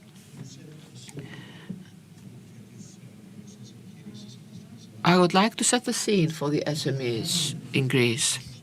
They cover 99.9% of the overall companies, some 700,000 companies in Greece. The vast majority, of course, they are obviously the spine cord of the European economy. 77.2% have less than 10 employees, very small, that employ 40% of the workforce in Greece, and contribute to 19.6% of the Greek GDP. The majority of SMEs, due to this very small size, cannot attain economies of scale that might make them competitive, and they are also pestered by low productivity, only 35% productivity vis-à-vis the average of the European Union, and only 2.5% of the overall of these companies are exporting. And beyond the intrinsic ailments, the Greek SMEs are faced with a series of new challenges. Originally, it was COVID-19. This caused scarcity of the cash flow, disruption in the supply chain, and to extent that we must change consumer needs and the production paradigm. And there came the energy crisis with the accompanying inflation pressure, which also have a negative impact on their competitiveness. And therefore, labor cost, operation cost, and lending cost is ever increasing. In cooperation with other organizations, we have conducted various studies in Ernst & Young that prove how important is the issue of scaling up the size, that is, of SMEs, in order for them to become competitive and be able to respond to the external difficult circumstances. In order to attain, however, that, they must first pursue their transformation, both business and operational one, and also trace an applicable strategy for the transition to a better model. This transformation, however, has cost and calls for important investment. So in order for the companies to support their companies, they cannot afford it themselves. There is a difficulty in tapping resources, and this is one of the most important impediments. I must indicate, on the basis of their requests and also studying, we know that the most important impediments in funding is the issue of bankability. The large number of SMEs are still in the red, or they're under restructuring. The second opportunity regime in comparison to other countries is not that beneficial. And we also see an ignorance. They do not know what are the options they have beyond the conventional banking lending. Therefore, by viewing the very strong inflation trends and the ascending interest rates, they should know that there are other options such as subsidies, be it direct through the European Commission with various programs, Horizon, Life, Accelerator, and so forth, or through national options through European funds again, such as the NRSF program special of the RRF.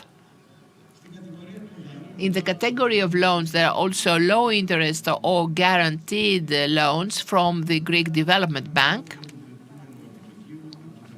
granted either from the Greek Development Bank or the RRF. And finally,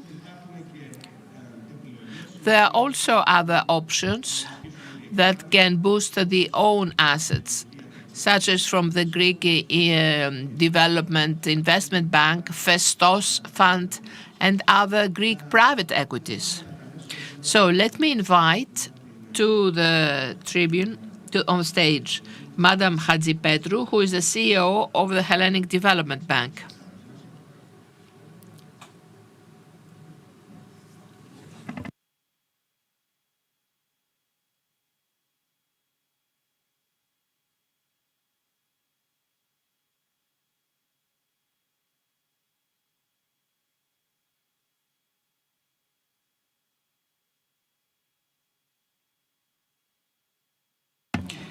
The Hellenic Development Bank has had, especially over the last 2-3 years, has evolved into an institution of facilitating SMEs and entrepreneurship, especially with regard to access to funding.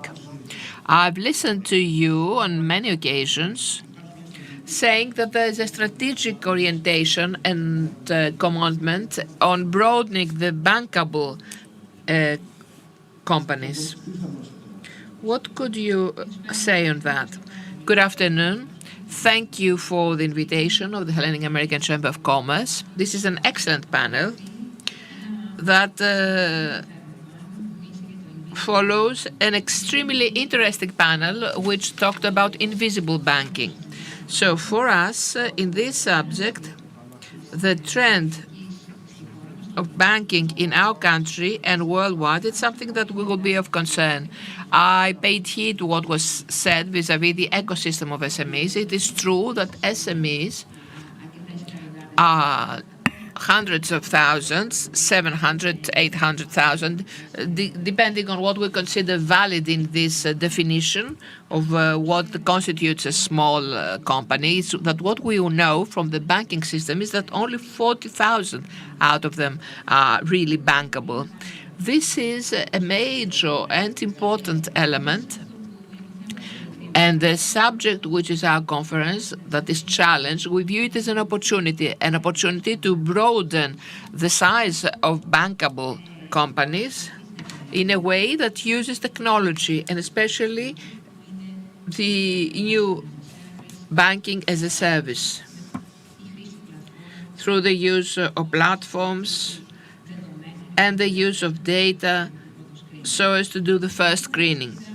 So in the Hellenic Development Bank, we committed in February of 2022, committed to the Prime Minister that we prefer a platform of the kind of Know Your Customer that will facilitate the one-stop shop of companies vis-à-vis the customers, the products, that can touch upon and have us as a catalyst and a leverage vis-à-vis their access to funding.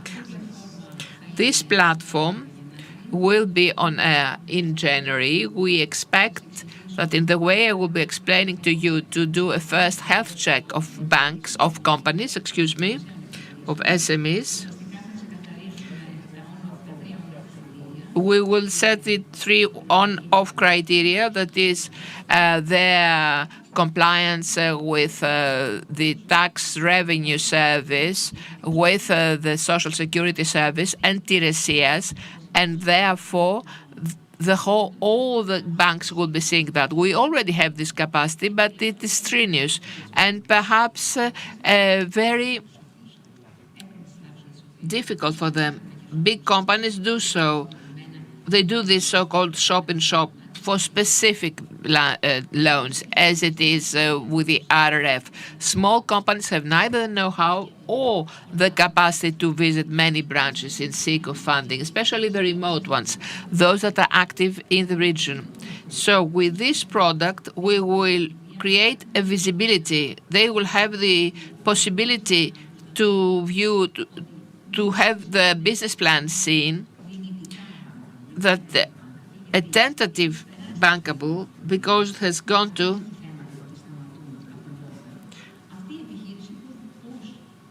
this company, we will be able to see whether they can receive a proposal from some of these contractual banks. Why are we interested in these tools? We are interested because it offers the possibility to have access to funding, to make it a right, even of very small companies. And the second, equally important, is in order to have, as a leverage of policy making,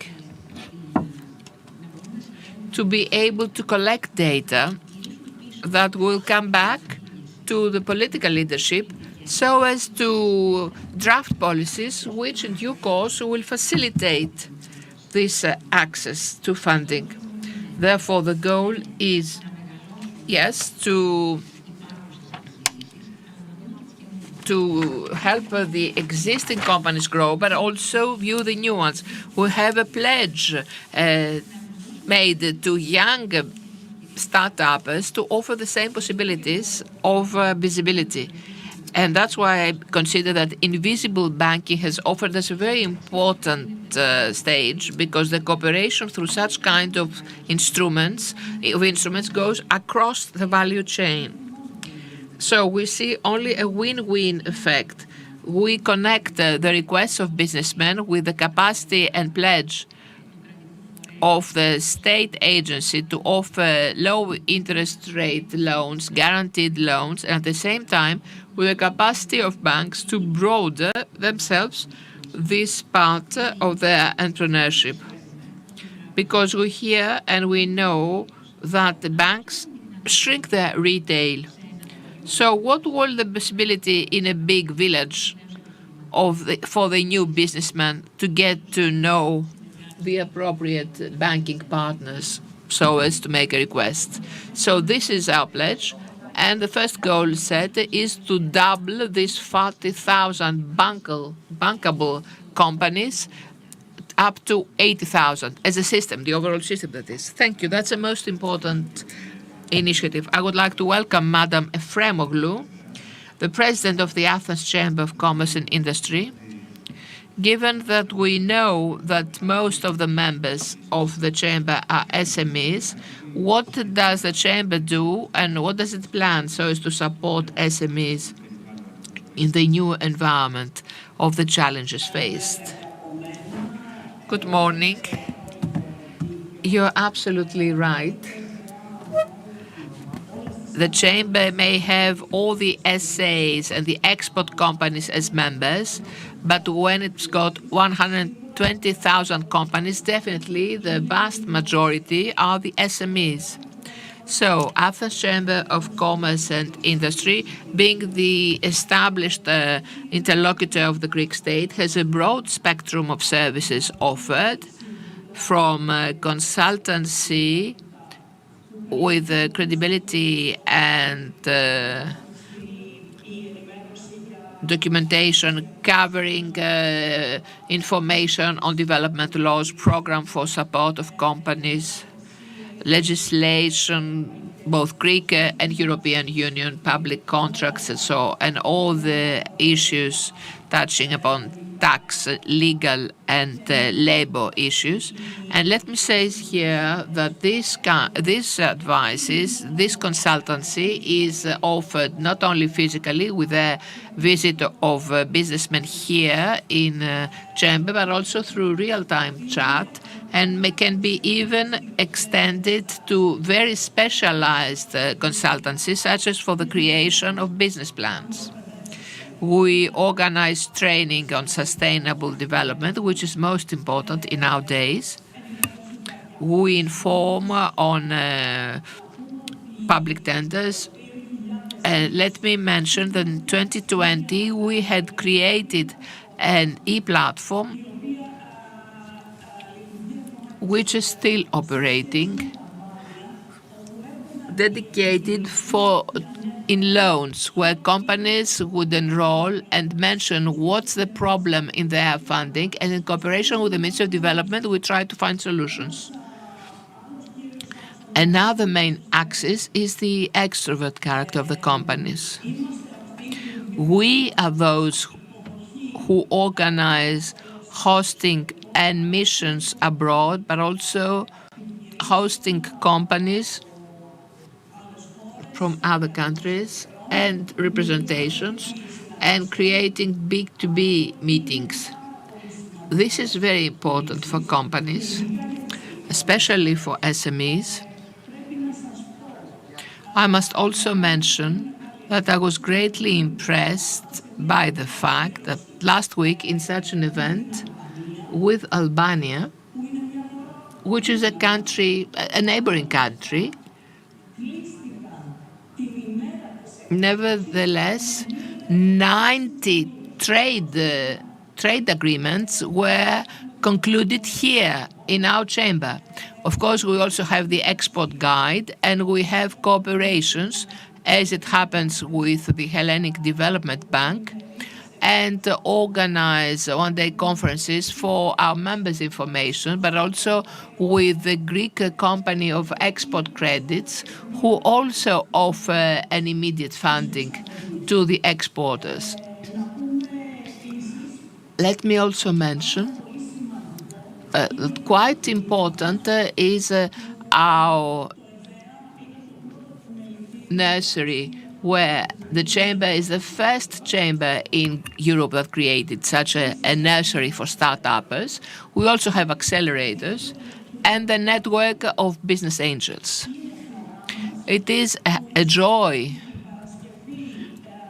that on Friday in Elevate Greece, the best startup of the country awarded was Digiset, which is in our nursery.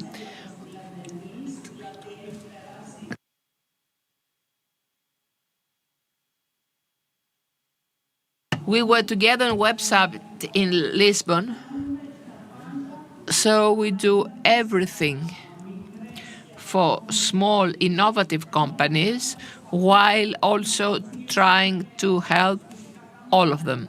Of course, we also make interventions in our institutional capacity to the state in order to solve problems mentioned and referred by SMEs.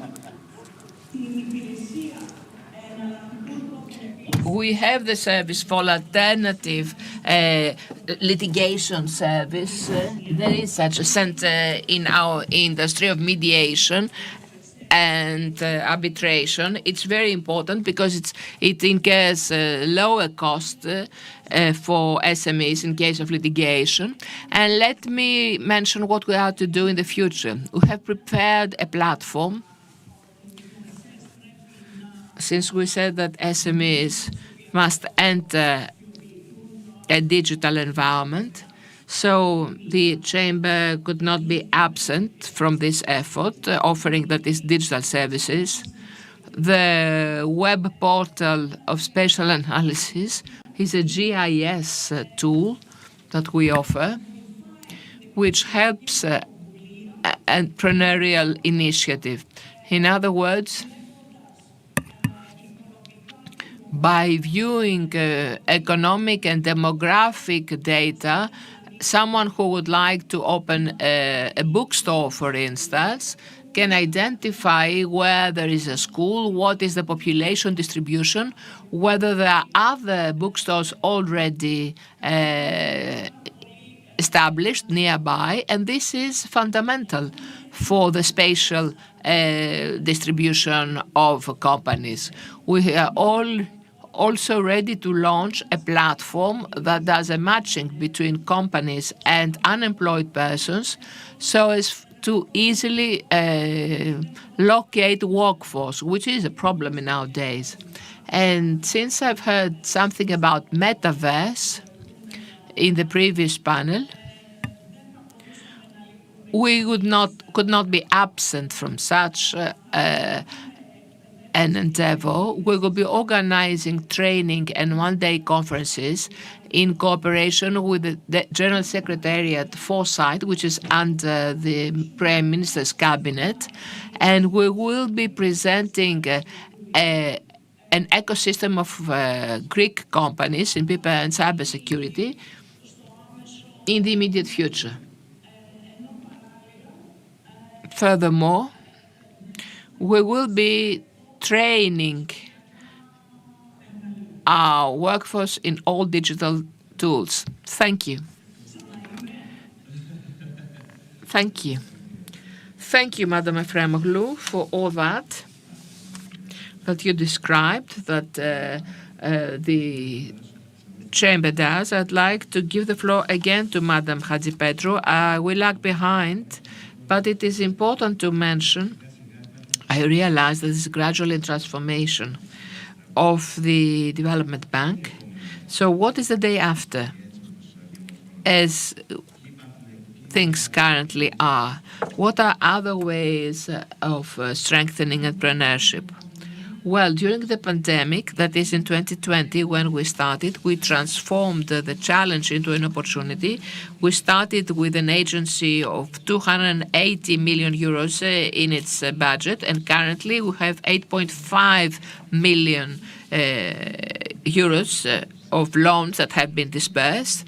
I have the great joy to inform you that we don't have an ATL yet, which means that we still maintain the Greek entrepreneurship is still in force. Following the 10-year crisis, it has become resilient. That is, companies that manage to survive are very fit, and we try to give them the way to grow further.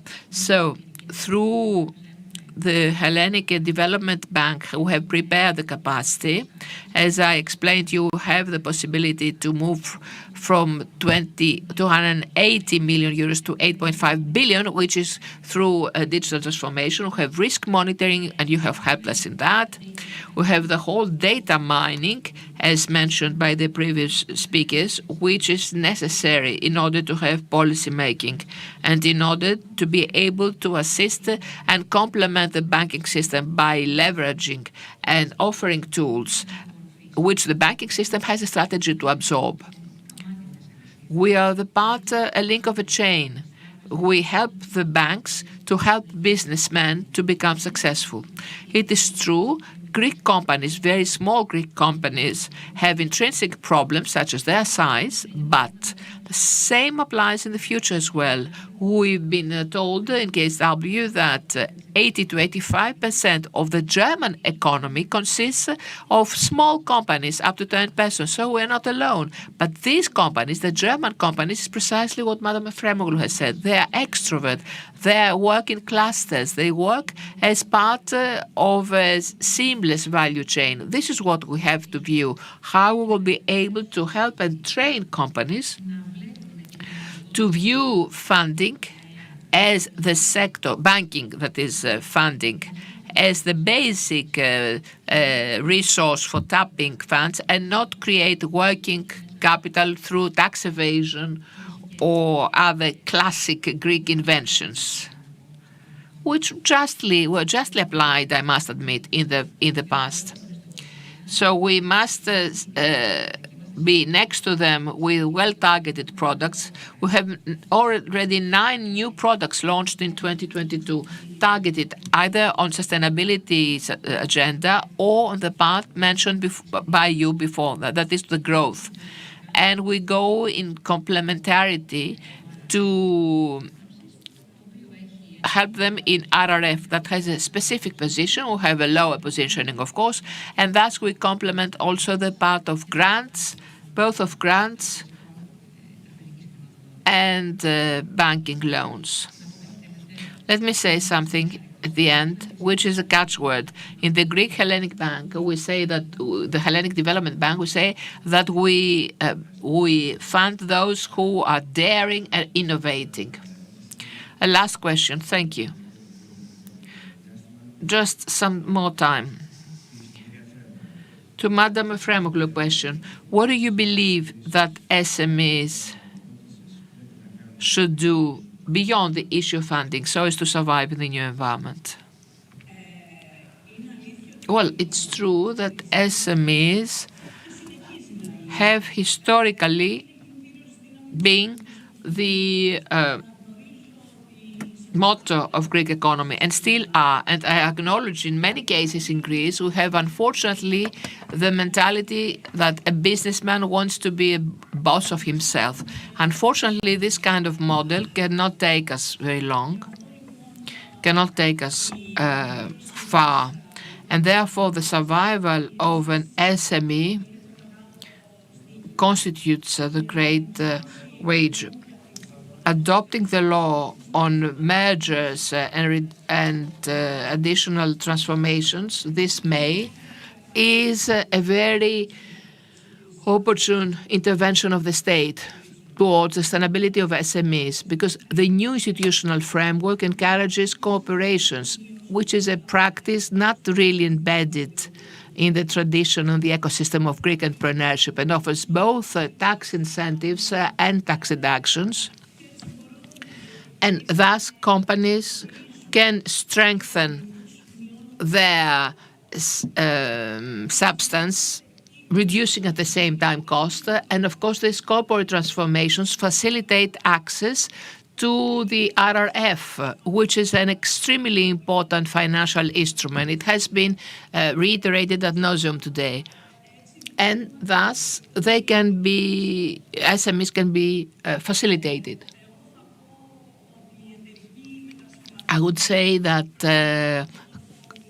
company transformations shape the conditions for sustainability of SMEs, leaving behind the hurdles of the past and the rigidities of the past, and radically transforming the landscape.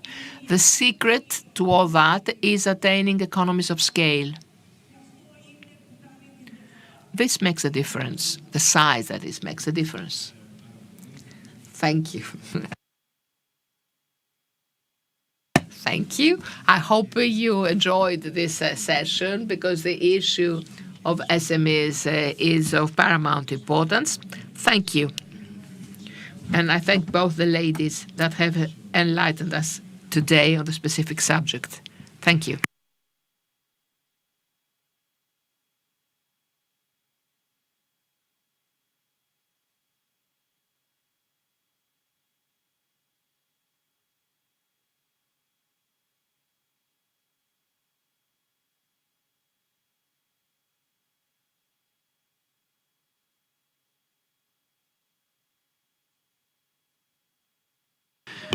Χωρίς περαιτέρω καθυστέρηση, περνάμε στη συζήτηση με τον Αμερικανό πρέσβη. Αλλά πριν ξεκινήσουμε τη συζήτησή μας, θα ήθελα να δούμε ένα μαγνητοσκοπημένο μήνυμα που μας έστειλε ο κύριος Χωσέ Μενάντες, ο Υφυπουργός Οικονομικής Ανάπτυξης, Ενέργειας και Περιβάλλοντος από το State Department των ΗΠΑ. Αμέσως μετά θα καλέσω τον πρέσβη στο πάνελ. Γεια σας. Εκ μέρους του State Department θα ήθελα να σας ευχαριστήσω για την πρόσκληση να μιλήσω στο φετινό Greek Economic Summit. Το Ελληνοαμερικανικό Εμπορικό Μελετήριο συνέβαλε σημαντικά στην ενίσχυση των Έλληνο-Αμερικανικών σχέσεων και εμείς στην πρεσβεία μας στην Αθήνα δίνουμε αξία στην συνεργασία και τη σταθερή εταιρική σχέση που έχουμε αναπτύξει. Εκτιμούμε την συνεργασία με το AmCham για την επίτευξη των κοινών στόχων περιφερειακής, ενεργειακής και οικονομικής ενσωμάτωσης και βεβαίως για την προώθηση της διαφοροποίησης και της συμπερίληψης.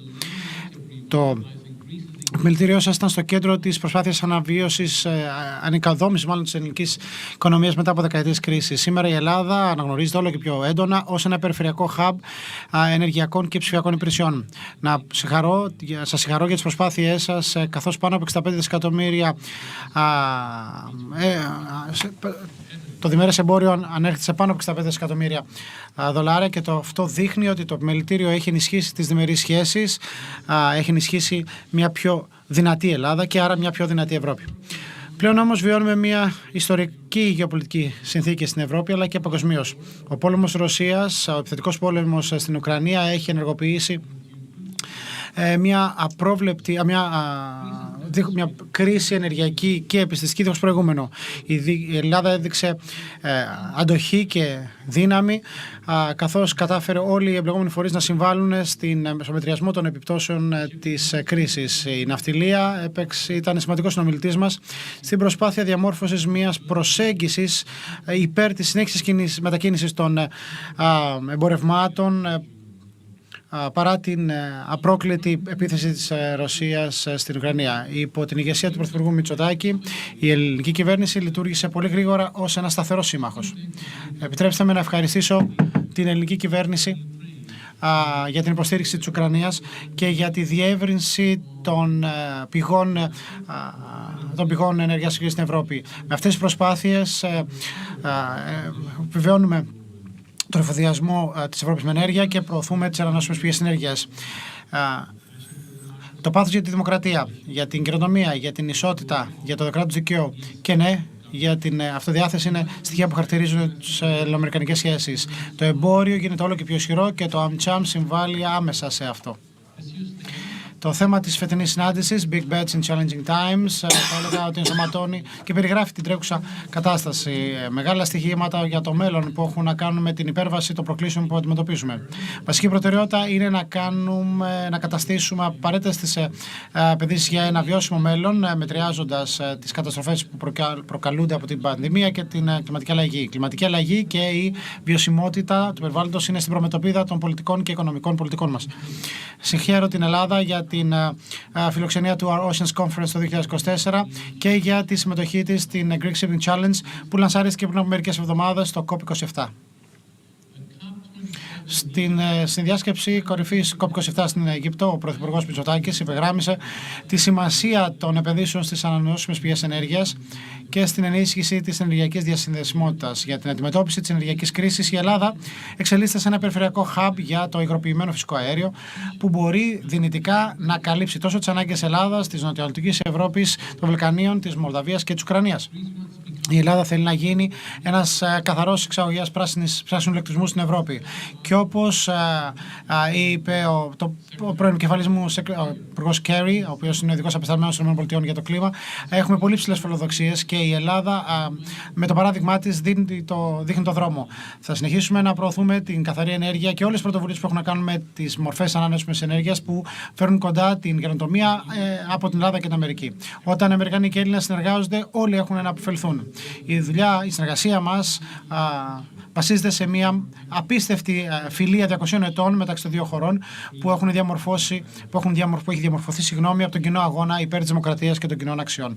Να σε ευχηθώ κάθε επιτυχία για το επόμενο διήμερο, καθώς συζητάτε για λύσεις απέναντι σε αυτές τις πιεστικές προκλήσεις. Ευχαριστώ πάρα πολύ. Με μεγάλη μου χαρά θα ήθελα να προσκαλέσω τον πρέσβη των ΗΠΑ στην Ελληνική Δημοκρατία, τον κύριο Γιώργο Τσούνη.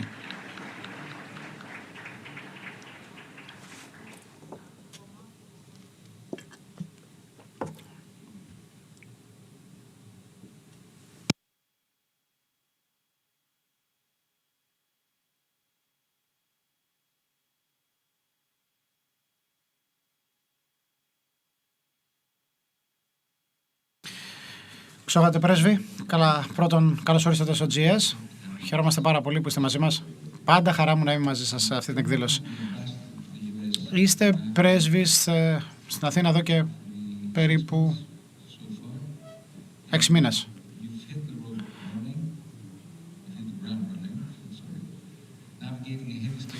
Και έχετε ένα πολύ βαρύ πρόγραμμα με συναντήσεις και ποια είναι η εντύπωση που έχετε διαμορφώσει μέχρι στιγμής σε ό,τι αφορά τις αναπτυξιακές προοπτικές της Ελλάδος? Θα έλεγα ότι είναι ένα πραγματικό θαύμα.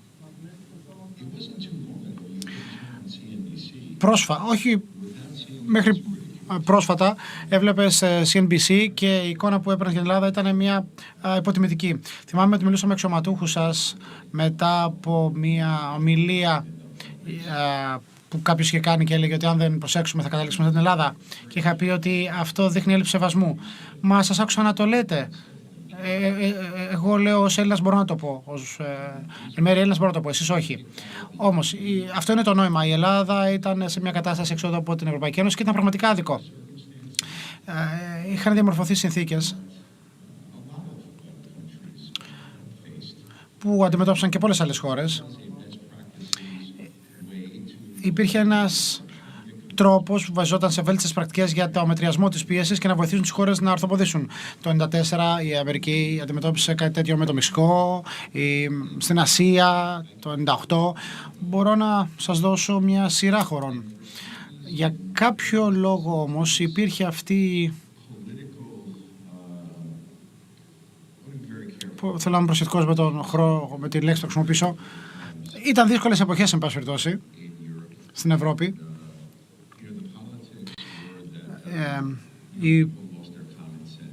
Οι πολιτικοί έλεγαν ότι οι άνθρωποι έχουν χάσει την συναίσθηση, έχουν χάσει την αίσθηση του μέτρου. Η Ελλάδα υπόκειτο τότε σε πολύ σκληρές συνθήκες, όμως οι Έλληνες είναι ανθεκτικοί. Άρα, από εκεί που γέλαγαν όλοι μαζί μας, τώρα βλέπουμε πού είναι η Ελλάδα. Η ηρωνία στην όλη υπόθεση είναι η εξής. Μάλλον είναι παράδοξο όλο αυτό, αλλά η Ελλάδα έχει την πιο ταχαίως αναπτυσσόμενη οικονομία στην Ευρώπη, 7% περίπου ρυθμός ανάπτυξης αυτό το πρώτο εξάμηνο. Η οικονομία θα αναπτυχθεί 2 φορές πιο γρήγορα από τον ευρωπαϊκό μέσο όρο και για του χρόνου αναμένεται να είναι ίσως η μόνη χώρα η οποία θα ξεφύγει από την ύφεση και θα καταγράψει ανάπτυξη. Άρα όχι μόνο είναι επικεφαλής της ανάπτυξης στην Ευρώπη, αλλά προσφέρει ενεργειακή ασφάλεια και μεταφορά ενεργειακών πόρων και δεν θα ήξερα καν πού θα ήταν η Βουλγαρία αν δεν υπήρχε η Ελλάδα, αν δεν υπήρχε αυτή η υποστήριξη. Αυτή τη στιγμή λοιπόν η Ευρώπη και οι Ηνωμένες Πολιτείες προσβλέπουν στην Ελλάδα να παίξει έναν ηγετικό ρόλο στην νοτιοανατολική Ευρώπη ως hub στρατιωτικό, ενεργειακό, ένα κέντρο οικονομικής ανάπτυξης και επενδύσεων και ως μια δύναμη σταθεροποίησης της περιοχής, η οποία θα φέρει πιο κοντά την ευημερία, που θα φέρει πιο κοντά τη σταθεροποίηση και την ειρήνη. Όπως έλεγε παλιά και στο διαφημιστικό της Virginia Slim, έχετε διανύσει μια μεγάλη απόσταση. Για μια χώρα που έφτασε δίπλα στη χρεοκοπία, όντως έχουν αλλάξει τα πράγματα. Νίκο, αυτό έχει να κάνει με το πνεύμα των Ελλήνων. Αποδεικνύει την ανθεκτικότητα των Ελλήνων. Ποτέ μην ξεγράφει στην Ελλάδα. I've said that the bad days are long before and I mean it. Έχουμε λοιπόν καλύψει μεγάλη απόσταση και από ό,τι φαίνεται η Ελλάδα τώρα προσελκύει επενδύσεις.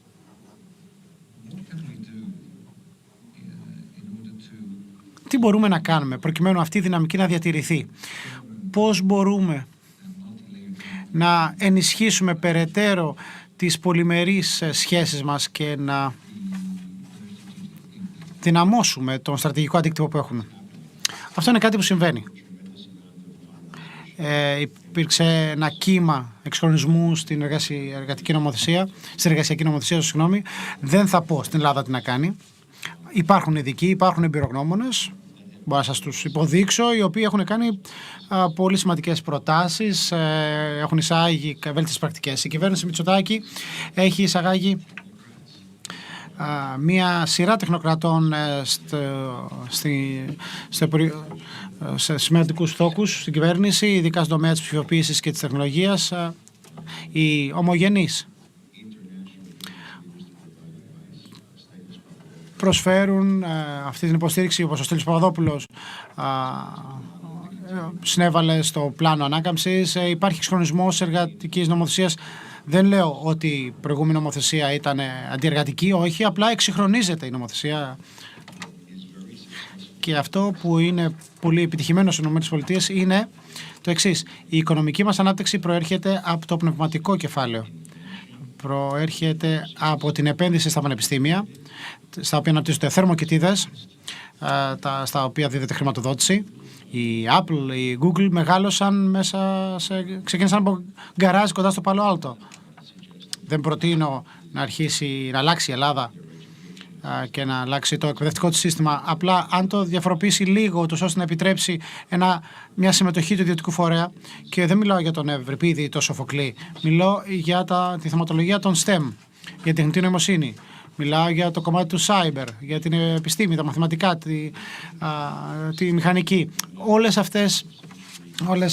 αυτά τα πεδία τα οποία ανταποκρίνονται στις ανάγκες της οικονομίας του 21ου αιώνα. Τα στοιχεία τα οποία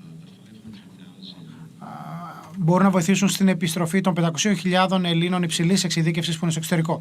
Επιστρέφουν και θα ήθελα αυτό να το δω να επιταχύνεται, διότι κάτι τέτοιο ήδη εξελίσσεται, αυτή τη στιγμή μιλάμε. Όμως, όταν έχεις ένα διδακτορικό στα μαθηματικά, μπορεί να θες κάτι διαφορετικό από το να είσαι σερβιτόρος στη Μύκονο για 5 μήνες. Αυτό δεν υπονοώ κάτι για τους σερβιτόρους, και ο πατέρας μου σερβιτόρος ήταν. Όταν γεννήθηκα, ο πατέρας μου ήταν σερβιτόρος και εγώ δούλεψα ως σερβιτόρος. Καθάριζα τραπέζια. Είναι μια αξιοπρεπέστατη δουλειά, αλλά πρέπει να είμαστε και πρακτικοί. Έχουμε μια οικονομία η οποία κατά 28% άγεται από τον τουρισμό ως προς στο ΑΕΠ της, και αυτό είναι υπέροχο. Και έχει δώσει τεράστιο δημοσιονομικό χώρο στην Ελλάδα ως οικονομία φέτος. Όμως πρέπει να δώσουμε και θέσεις εργασίας οι οποίες θα ανταποκρίνονται στο επίπεδο της εκπαίδευσης, στο υψηλό εκπαιδευτικό επίπεδο που λαμβάνουν οι Έλληνες φοιτητές. Είναι απόφοιτοι οι οποίοι είναι έτοιμοι να βγουν στην αγορά εργασίας. Είναι το πιο σημαντικό συστατικό στοιχείο στην κατανομή κεφαλαίων. Το ξέρω διότι προέρχομαι από αυτό το χώρο, και πρέπει να προσελκύσουμε και να αυξήσουμε και να λειτουργήσουμε ως θερμοκοιτίδα για επιχειρήσεις που θα τους προσλάβουν, διότι αυτό θα υποστηρίξει έναν πολύ δυναμικό τομέα, θα υποστηρίξει μια πολύ δυναμική οικονομία του 21ου αιώνα. Το επαναλαμβάνω, 5G, ενίσχυση του δικτύου ηλεκτρισμού, και πρέπει να αναμορφώσουμε τη δικαιοσύνη. Είναι κάτι το οποίο επηρεάζει αρνητικά την φήμη της χώρας. Μιλάω με CEO συνέχεια και μου λένε, γιατί να επενδύσω στην Ελλάδα όταν θα χρειαστεί να περιμένω 10-15 χρόνια για να έχω μια δικαστική απόφαση. Ξέρω ότι είναι επικίνδυνο να το λέω από πλευράς μου αυτό, αλλά το ερώτημα είναι πολύ ξεκάθαρο. Μου το απευθύνουν ξεκάθαρα και θέλω να δώσω και εγώ μια ξεκάθαρη απάντηση. Είναι κάτι που πρέπει να συμβεί. Πρέπει να υπάρξει μεταρρύθμιση της δικαιοσύνης. Έχετε απόλυτο δίκιο. Και αυτό είναι κάτι το οποίο το υποστηρίζουμε εδώ και πάρα πολύ καιρό στο μελητήριο. Η ταχύτητα απονομής δικαιοσύνης είναι πάρα πολύ χαμηλή. Πρέπει να αλλάξει. Όταν πήγα στην νομική, είχε υποθεί κάτι. Η δικαιοσύνη που αργεί είναι δικαιοσύνη που δεν αποδίδεται. Όταν όμως κατανέμεις κεφάλαια, και αυτό είναι κάτι που χαλάει τη φήμη σου. Πρέπει να αποφασίσεις πού θα επενδύσεις. Και αυτό πλήττει την εικόνα της Ελλάδας. Είναι μια συνέπεια που κανένας δεν θέλει να την πομίζεται. Όμως, επειδή έτσι λειτουργούσε η δικαιοσύνη εδώ και δεκαετίες, η τεχνολογία είναι εδώ να μας βοηθήσει. Πρέπει να εξυγχρονιστούμε, να εξυγχρονιστεί η δικαιοσύνη. Ξέρουν τι πρέπει να κάνουμε και θα βρούμε έναν τρόπο να το κάνουμε πράξη, διότι θα βοηθήσει πάρα πολύ την οικονομία της Ελλάδος. Ευχαριστώ, κύριε Πρέσβη. Έχουμε μια ενότητα μετά, αύριο μάλλον, με τον Υπουργό Δικαιοσύνης. Νομίζω ότι αυτό σίγουρα θα συζητηθεί. Ας γυρίσουμε λίγο τώρα στις διεθνείς εξελίξεις. Τελευταία, η περιφέρεια της Νοτιοανατολικής Μεσογείου ελκύει την προσοχή λόγω της ρωσικής εισβολής στην Ουκρανία και την αυξανόμενη κλιμάκωση της έντασης με την Τουρκία. Η γειτονιά μας λοιπόν για άλλη μια φορά έχει γίνει ένα γεωπολιτικό hot spot. Πώς βλέπετε το ρόλο της Ελλάδας στο περιβάλλον αυτό? Έχω πει ότι η Ελλάδα είναι ο απαραίτητος σύμμαχος των ΗΠΑ στην περιοχή αυτή. Η εγκύτητά της με τα Βαλκάνια, την Ανατολική Μεσόγειο, την Βόρεια Αφρική, την Μέση Ανατολή, από καιρό εις καιρόν υπάρχει προσοχή σε αυξανόμενο επίπεδο. Η Ελλάδα λοιπόν συνεργάζεται μαζί μας, με την Ευρωπαϊκή Ένωση, με το ΝΑΤΟ, για την επίλυση αυτών των ζητημάτων. Εδώ και πολλά χρόνια λέμε ότι η Ελλάδα είναι πυλώνας σταθερότητας. Είναι κάτι ακόμα πιο σημαντικό αυτό. Είναι ο απολύτως απαραίτητος σύμμαχος, διότι η Ελλάδα λειτουργεί με βάση αξίες. Υπάρχει διαφάνεια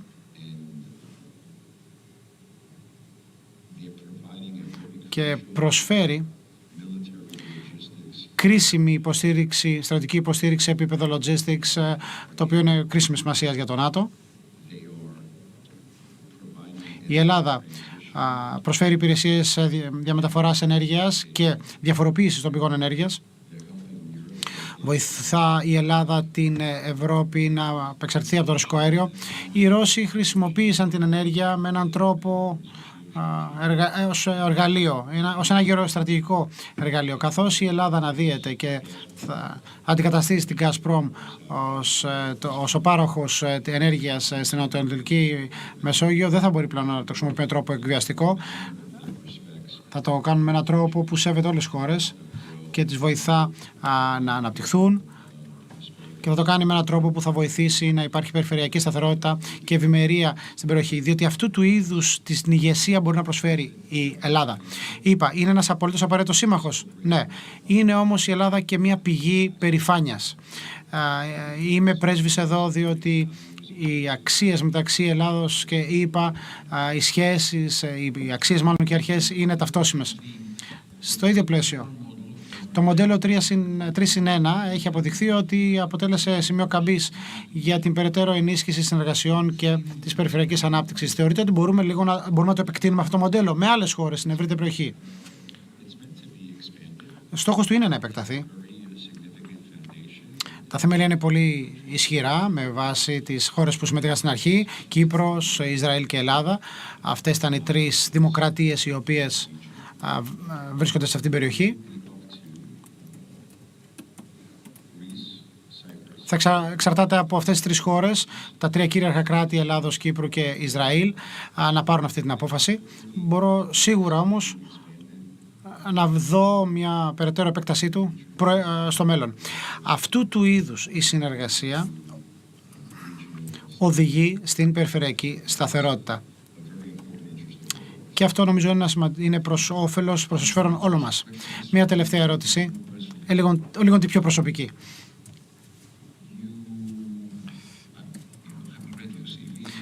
Διαβάσαμε το βιογραφικό σημείωμα, είναι εντυπωσιακό, δικηγόρος, φιλάνθρωπος, ένας αυτοδημιούργητος άνθρωπος. Και από το Μάιο παρουσιάσατε τα διαπιστευτήριά σας στην Πρόεδρο της Ελληνικής Δημοκρατίας ως πρέσβης των ΗΠΑ στην Ελλάδα. Δεδομένου ότι αυτό είναι το πρώτο GES στο οποίο συμμετέχετε, πώς βλέπετε τη θητεία σας εδώ? Ποια θα θέλατε να είναι η κληρονομιά σας μετά την ολοκλήρωσή της? Είμαι μόνο 6 μήνες θέση αυτή και δεν σκέφτομαι ακόμα την κληρονομιά μου. Ο Αλεξάνδρ Πόπ είχε πει: κάνει σωστά τη δουλειά, διότι εκεί έγκυται η τιμή. Θέλω να δουλέψω σκληρά. Θέλω να εκπροσωπήσω τη χώρα μου με το σωστό τρόπο. Είναι τιμή μου να είμαι το πρόσωπο των ΗΠΑ εδώ στην Ελλάδα, να εργάζομαι για τον πρόεδρο Biden. Είναι τιμή μου να είμαι στην Ελλάδα. Είμαι αποφασισμένος λοιπόν να ενισχύσω τις διμερείς σχέσεις και να ανεβάσω το επίπεδο της συνεργασίας μας ακόμη πιο ψηλά. Είναι ήδη σε υψηλό επίπεδο, να το πω αυτό ευθύς εξ αρχής. Οι Ηνωμένες Πολιτείες ψηφίστηκαν μόλις ως η πιο δημοφιλής χώρα στην Ελλάδα. Θυμάμαι όταν μεγάλωνα, που ερχόμουν εδώ τα καλοκαίρια, άκουγα το έξω οι Αμερικανοί, έξω οι βάσεις. Νομίζω λοιπόν ότι όλοι καταλαβαίνουν πως η εμπλοκή των ΗΠΑ στην Ευρώπη είναι απαραίτητη. Και ιδίως στην Ελλάδα κατανοούν ότι η εταιρική σχέση με τις ΗΠΑ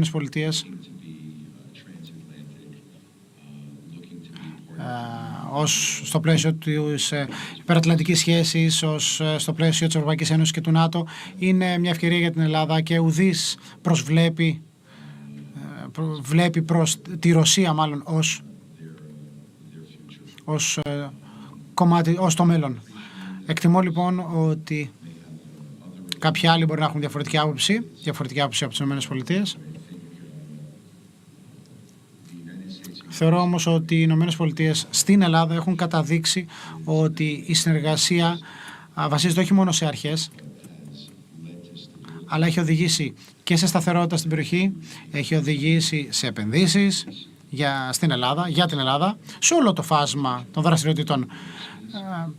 Να μιλήσω για τα 30 τα 30 πανεπιστήμια που ήρθαν στην Ελλάδα και δημιούργησαν 100 σχήματα συνεργασίας με τα ελληνικά πανεπιστήμια. Είναι η μεγαλύτερη διεθνής εκπροσώπηση τριτοβάθμιας εκπαίδευσης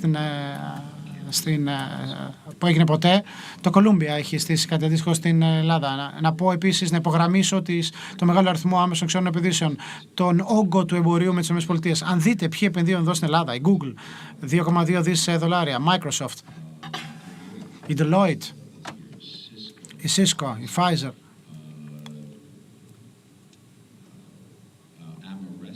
η Ameresco. Υπάρχουν αμερικανικές εταιρείες που ανακάλυψαν την Ελλάδα και νομίζω ότι αυτό χαρακτηρίζεται από ταχύτητα η οποία αναμένεται να αυξηθεί. Είμαι πραγματικά ενθουσιασμένος για το μέλλον της Ελλάδος. Είμαι ενθουσιασμένος που είμαι εδώ σε μια περίοδο που οι αμερικανικές εταιρείες ανακαλύπτουν την Ελλάδα και όχι μόνο για τις καλοκαιρινές τους διακοπές, αλλά ως προορισμό επενδύσεων και ως τόπο για να ζεις. Πραγματικά αυτό το εξάμηνο ήταν πολύ ευχάριστο για μένα και την οικογένειά μου. Ήμουν στο οβάλ γραφείο με τον πρόεδρο Biden και τον πρωθυπουργό κ. Μητσοτάκη και με ρώτησε ο πρόεδρος πώς θα πας. Και ο πρωθυπουργός απήντησε, είπε, πλάκα μου κάνεις. Δεν έχει σταματήσει να χαμογελά αυτός ο άνθρωπος από τη μέρα που πάτησε στην Ελλάδα. Και έχει δίκιο. Είναι λοιπόν προνόμιο ζωής. Δεν με ανησυχεί λοιπόν τόσο η κληρονομιά μου. Με ανησυχεί πιο πολύ το ζήτημα των διμερών σχέσεων, η βελτίωσή τους και η βελτίωση των ανθρώπων, της ζωής των ανθρώπων που ζουν εδώ. Ευχαριστούμε πάρα πολύ, κύριε Πρέσβη, ευχαριστούμε που ήσταν σήμερα μαζί μας εδώ στο GES. Είναι τιμή και χαρά να συνεργαζόμαστε μαζί σας. Έχεις τη γιορτή σου. It's your name's day tomorrow, right? I'm not going to pull your ear. Where are we going tomorrow?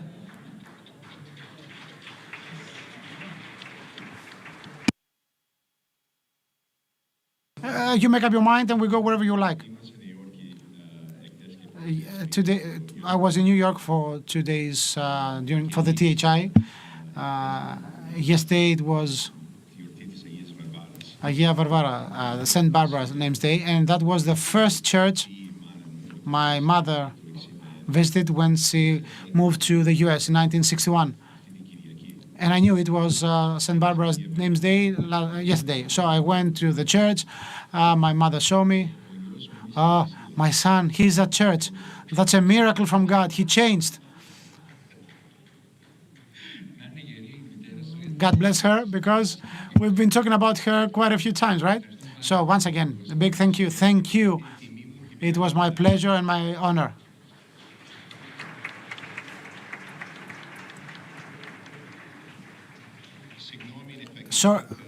Επιτρέψτε μου να έχω μία άδεια. Έχω μαζί μου τη σύζυγό μου την Όλγα. Πρεσβευτική άδεια. Να πω επίσης ότι έχουμε τον Άκη Ζεμενίδη, τον επικεφαλής της ΧΑΛΚ. Είναι και αυτός εδώ μαζί μας σήμερα. Ο Άντι και οι άνθρωποι της ΧΑΛΚ είναι εδώ όλη τη βδομάδα μαζί μας. Έχουν οργανώσει μια πολύ σημαντική σειρά σεμιναρίων με τους νέους επικεφαλείς, όπως ο γερουσιαστής Deutsch και η Χάλκ είναι αυτή που έκανε τη συνεργασία με το Defensive Christians, με την κουρδική κοινότητα, με το AJC, το Ελληνοεβραϊκό Συμβούλιο. Θέλω να τους χαιρετήσω, να τους συγχαρώ για τον απίστευτο αντίκτυπο που είχαν στην Ουάσιγκτον αναφορικά για τα ελληνικά ζητήματα. Ευχαριστούμε πραγματικά για αυτό που κάνετε. Θα έχουμε την ευκαιρία να μιλήσουμε μετά με τον Άντι, έχουμε ένα session μαζί του. Ωραία. Ευχαριστούμε πάρα πολύ. Ευχαριστούμε.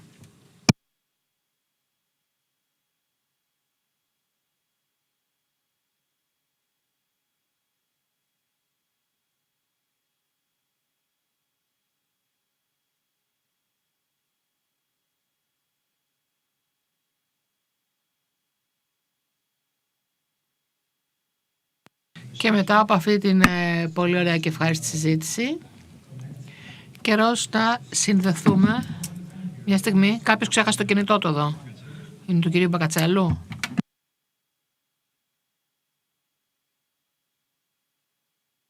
Ας συνδεθούμε τώρα με την Πολίνα Ντάιμιεκχάκ, η οποία είναι Διευθύντρια Γενικών Υποθέσεων της Γενικής Διεύθυνσης Ψηφίσματος της Ευρωπαϊκής Επιτροπής, που θα μας μιλήσει για τις τρέχουσες χρηματοοικονομικές κανονιστικές εξελίξεις στην Ευρώπη σε σχέση με την i4 και ψηφιακή χρηματοδότηση.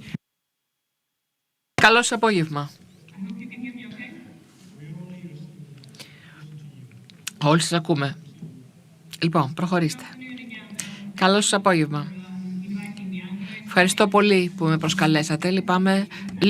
Λυπάμαι πάρα πολύ που δεν μπορώ να είμαι μαζί σας. Σίγουρα θα έχετε πολύ καλύτερο καιρό εσείς από ότι εμείς εδώ στις Βρυξέλλες.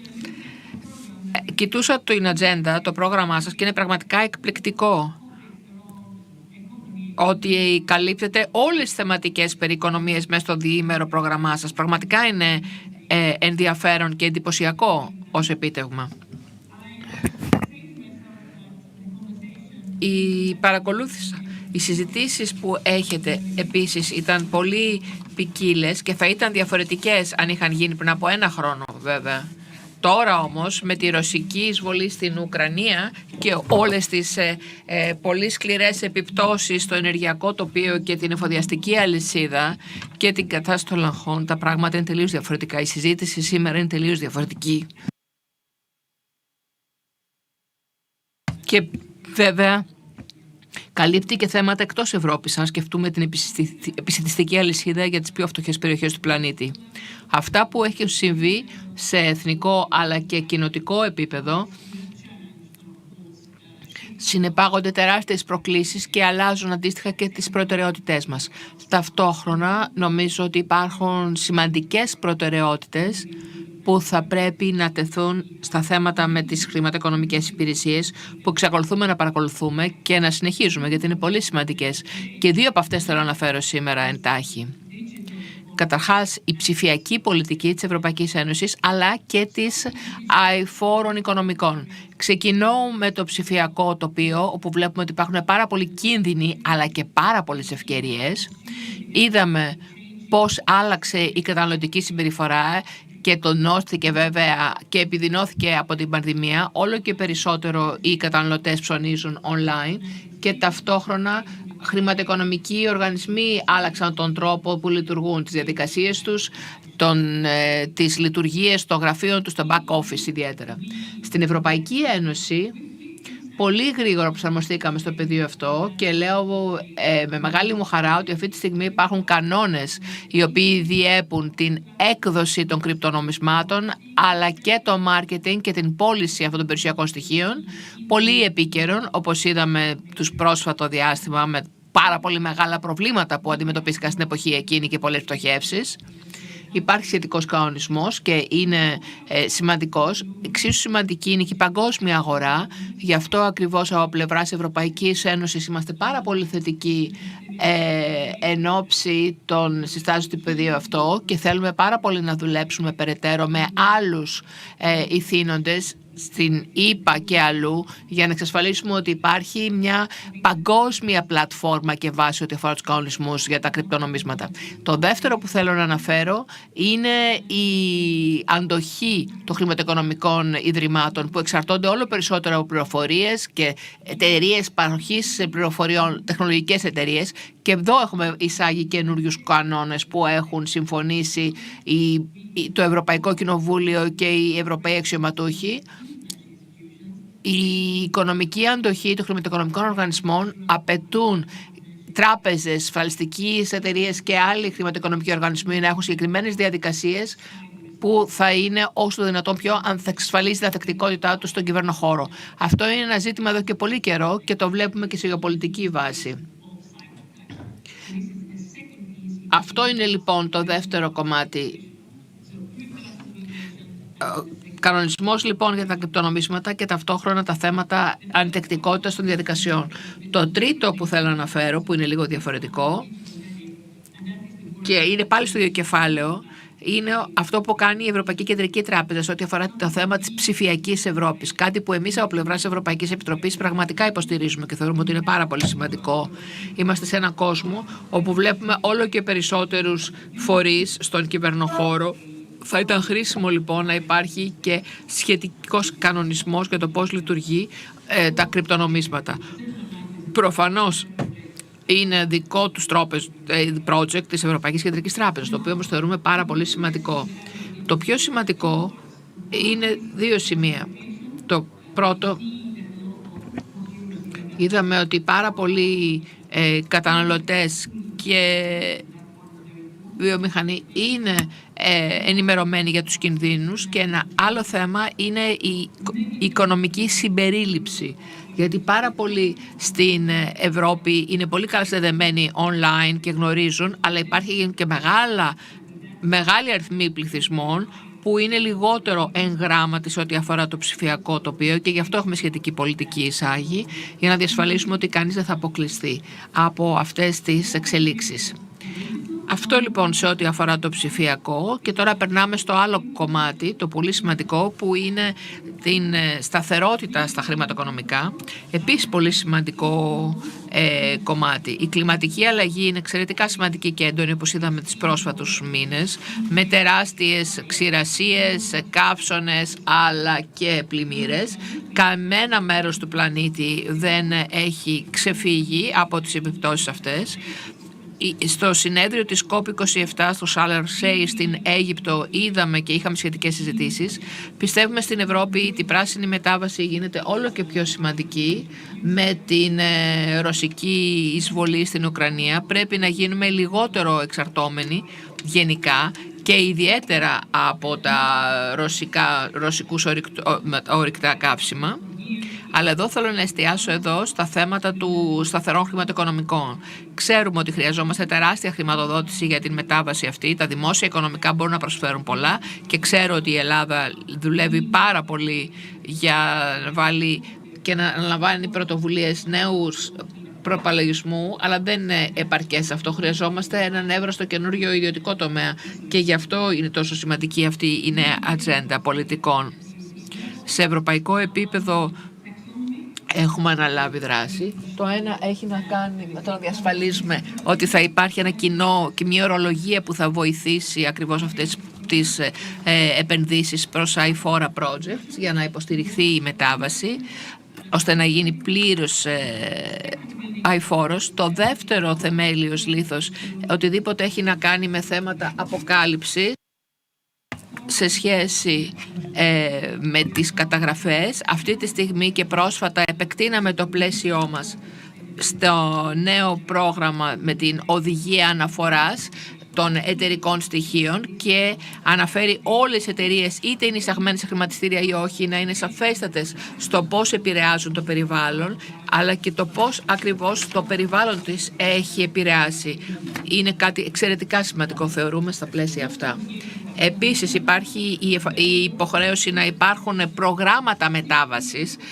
Είναι σε ένα συστημικό επίπεδο όλο το οικονομικό μας σύστημα, όλη η οικονομία μας επηρεάζεται, αλλά αυτό πρέπει να μεταφραστεί και σε πολύ συγκεκριμένα προγράμματα μετάβασης σε επίπεδο μεμονωμένων χρηματοοικονομικών ιδρυμάτων, αλλά και σε επίπεδο μεμονωμένων εταιριών. Αυτό είναι το δεύτερο κομμάτι, δηλαδή εταιρική υποβολή αναφορών. Και ένας τρίτος ακρογωνιαίος λίθος, αν θέλετε, είναι τα λεγόμενα πράσινα ομόλογα. Έχουμε προτείνει δηλαδή κάτι σχέτο με ένα συγκεκριμένο χρυσό στάνταρ, αν θέλετε, επίχει σε ό,τι αφορά τα κλιματικό ζήτημα, αλλά και ένα σχετικό σύστημα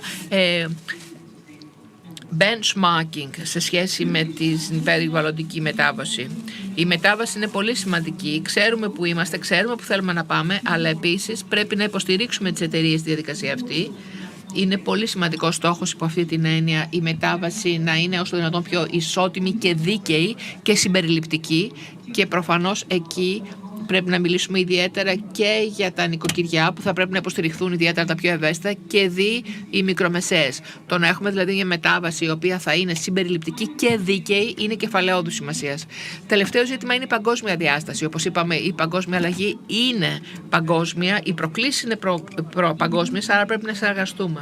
Πολύ σημαντικό σε αυτά τα πλαίσια είναι να έχουμε πρότυπα και κανόνες σε κάθε δικαιοδοσία και όσο δυνατόν πιο διασυνδεδεμένα, όχι μόνο μία ενιαία δικαιοδοσία, δεν μπορεί να λειτουργήσει σε όλα, αλλά θα θέλαμε ιδιαίτερα στο πεδίο της δημοσιοποίησης στοιχείων να έχουμε μια παγκόσμια βάση. Κάποιες δικαιοδοσίες θα πάνε πιο πολύ, όπως έκανε η ίδια η ΕΠΑ, Αλλά πάντως είναι σημαντικό να υπάρχει ο ελάχιστος κοινός παρονομαστής, αν θέλετε, σε παγκόσμιο επίπεδο. Στα θέματα και ορκωτών ελέγχων και αναφοράς και υποβολής αναφορών από τις πολυεθνικές. Παγκόσμια συνεργασία λοιπόν είναι σημείο κλειδί σε όλα τα πεδία, αλλά σίγουρα σε ό,τι αφορά το χρηματοοικονομικό κομμάτι, σε ό,τι αφορά το ψηφιακό τοπίο και δι' τα κρυπτονομίσματα. Το συνέδριο το οποίο έχετε εδώ πέρα, που εστιάζει πάρα πολύ στη ΣΥΠΑ, όντως είναι κρίσιμο κομμάτι και είναι ο κρίσιμος εταίρος της Ευρωπαϊκής Ένωσης, και οι συζητήσεις που έχετε βοηθούν πάρα πολύ στην εξέβρεση αυτής της παγκόσμιας διασυνδεδημότητας και συνέπειας. Ευχαριστώ πολύ για την πρόσκληση και καλή επιτυχία στις εργασίες σας. Ευχαριστώ.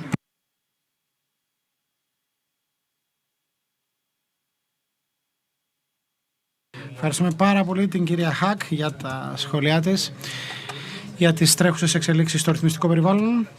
And now it is with great pleasure that we will host a discussion with Mr. Alexis Patelis, Chief Economic Advisor to the Prime Minister of Greece.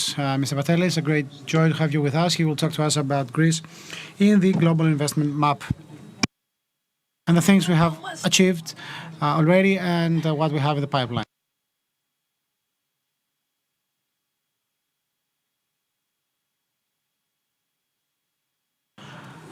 Good afternoon. Apologies, my throat is a bit hoarse and I will speak from the heart. I'd like to thank the organizing committee of this conference. Once again, we find ourselves here and I will talk to you about Greece and investments. When this government took office back in 2019, the biggest problem in the Greek economy has been the so-called investment gap. In other words, the fact that there haven't been enough investments in our country for quite some time, and as a result, we couldn't underpin financial growth the way we wanted it. Things were even worse given that domestic savings of our country have been negative. So in order to cover that gap, we had to have some money injected from abroad. The good news, FDIs for this year will reach a record high level despite the global volatility, the energy crisis, the inflationary pressures and the war in Ukraine, etc., etc. Of course, we're not at the point we want to be. The investment gap is big and it will take many years for our country to bring these FDIs in order for our country to get to the right growth path. So, talking about the financial plan of our country, it was like a triangle. And let me make a comment about each of these sides. The first side was had to do with our fiscal mixture. Taxes were quite high in Greece, especially taxes on labor and capital, and that used to be a drawback for growth. So our first concern was to find this fiscal space and the opportunity needed, which has been given in the context of the COVID-19 pandemic, always respecting fiscal orthodoxy. We have identified specific opportunities. The fact that unemployment dropped by 5% and the solidarity tax was annulled, the 15% flat tax on stock options and on capital, the related corporate tax decrease and the drop of the dividend tax to 5% were significant interventions. And we did those things because they have a multiplying effect on economy.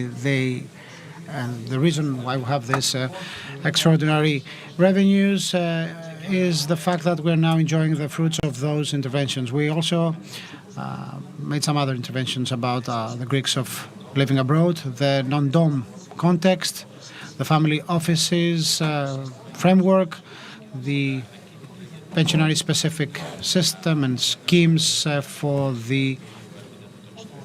those who are working abroad and coming to live in Greece. Now, the second side of this triangle had to do with reforms. Reforms are too many to enumerate in these few minutes. We have passed no less than 410 bills already. Last week, we voted for the bill tabled by the Ministry of Health reform field bill, showing that once again our government is still on the reform path, despite the fact that we're just a few months away from general elections. In terms of investments, our interventions have been critical, both in the energy field. For instance, we simplified the licensing processes for renewables in Greece, the offshore wind parks, interventions in terms of digitalization, a very important component of financial growth. And ahead of us, we have many projects in the pipeline, talking about green economy, digitalization. Many of these projects are being financed by the RRF, and they will be deployed in the coming years.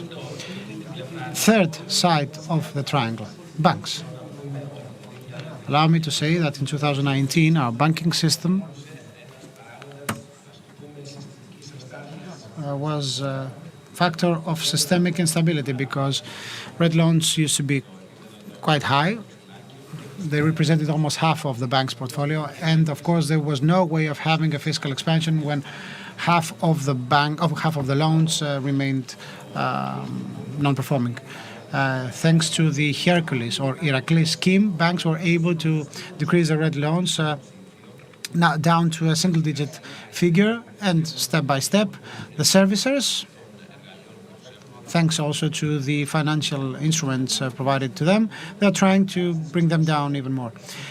Banks, however, especially Alpha Bank and Piraeus Bank, availed themselves of the global conjuncture and were able to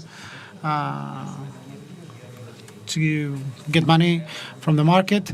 That was a very important thing, because as a result it decreased the fear in the mind of many investors that some Greek systemic bank would go bankrupt. Another important intervention was the so-called second chance law. What was that? It was the first time that we built a comprehensive framework for restructuring private debt and the bankruptcy law in our system. In our country, we didn't have that in the past. That's why we now have the out-of-court settlement mechanism, in the context of which one might find resort to if he or she has a debt towards the banks or the state, and he or she is able to restructure this debt. Our government is putting pressure on promoting such reforms even more. Currently, the Greek banking system is healthy, is robust, and it's time for the Financial Stability Fund to disinvest. Currently, it holds significant number of shares in Greek banks, but it's high time that competition rose in the Greek banking landscape, and in collaboration with the Bank of Greece, we are elaborating on how to lift regulatory barriers for fintechs offering loans and leverages and other interventions that could boost competition. Let me give an example. We have the IRIS system that belongs to DIAS. It currently offers cheap direct payments as long as it is activated by both sides. These and other systems like that will be able to further increase online transactions in the future. Another set of inventions had to do with the ones in the labor market. In 2021, Minister Hatzidakis tabled bills. Minister Kerameus in the educational field, as you heard before by the Ambassador Chournis, they tried to reform the field a lot. Of course, we have a great goal to attain, the investment grade by 2023. Credit rating houses examine two things. A, if you have a steady decrease of your debt, of your sovereign debt. And let me say that the GDP to debt ratio in Greece will further decrease this year. From 2019 until 2023, the European Commission itself forecasts that our country will register the largest decrease of sovereign debt compared to any other EU member state. So this fiscal stability remains our compass. But in this context, it is important to accelerate our growth rate, of course, by means of investments, because this will add more to our financial or our fiscal stability. The second parameter, the second indicator that foreign houses follow has to do with reforms. In 2023, we're going to have dual elections. That's a big bet. It's a big bet both for the government to make it so far and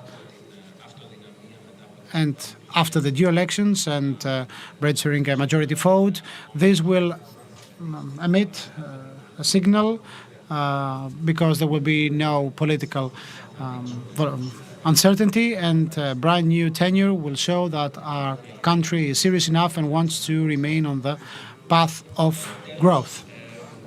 Last but not least, in order also to set the next speaker in, there was a conference that took place in London last week, an amazing conference organized by the Athens Exchange in collaboration with Morgan Stanley.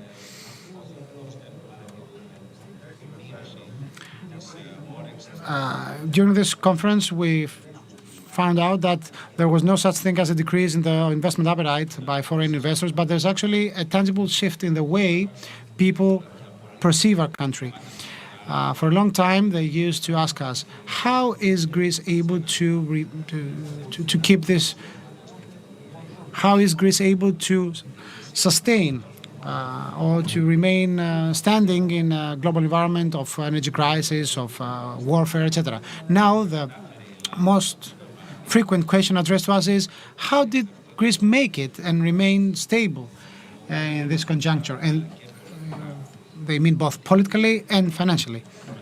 And what are the lessons learned, and what are the feedback we can provide others with after given that we've been through these turbulent times, and what are the lessons we can provide other countries with? I'm talking about countries which, for any reasons, they are currently facing difficulties. This is one of the most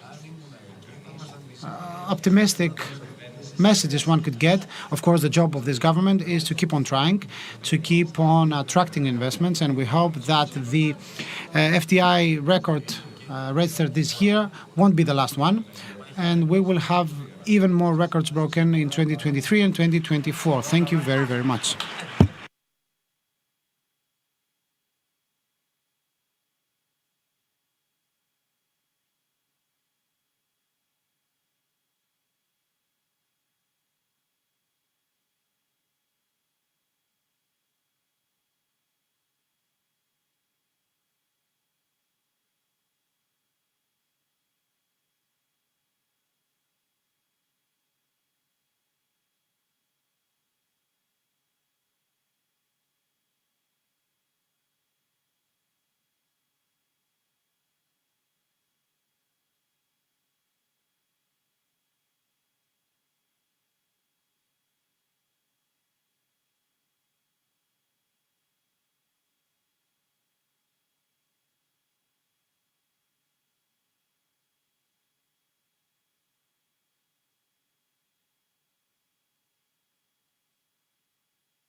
of and the modernization of human resources of the active population of the country is indeed a guarantee for the implementation of this very important issue.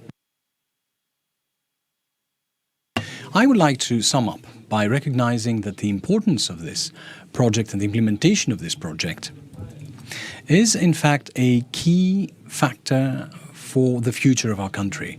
And through the cohesive plan of reforms and the rest of the financial initiatives will allow our country to take up the position it merits in the global front stage. And with these words, I have the pleasure to welcome dear Theodoros Skylakakis, alternate my Minister of Finance on Fiscal Policy, and he's in charge of the RRF management. I should also like to welcome the rest of my speakers, because apparently Mr. Skylakakis is not here yet. I should like to welcome Mrs. Lukia Sarandi, who is President of the Federation of Industries of Greece, and she is Managing Director of the wood factories, wood industry under the name Akratis. Of course, Honorable Professor Nikos Vetas, who is also General Director of the Foundation for Economic and Industrial Research, EOVE. Given that we have the next 30 minutes at our disposal to be able to carry out the works of this panel, I would like to start with, here we have Mr. Skylakakis, the Minister is here.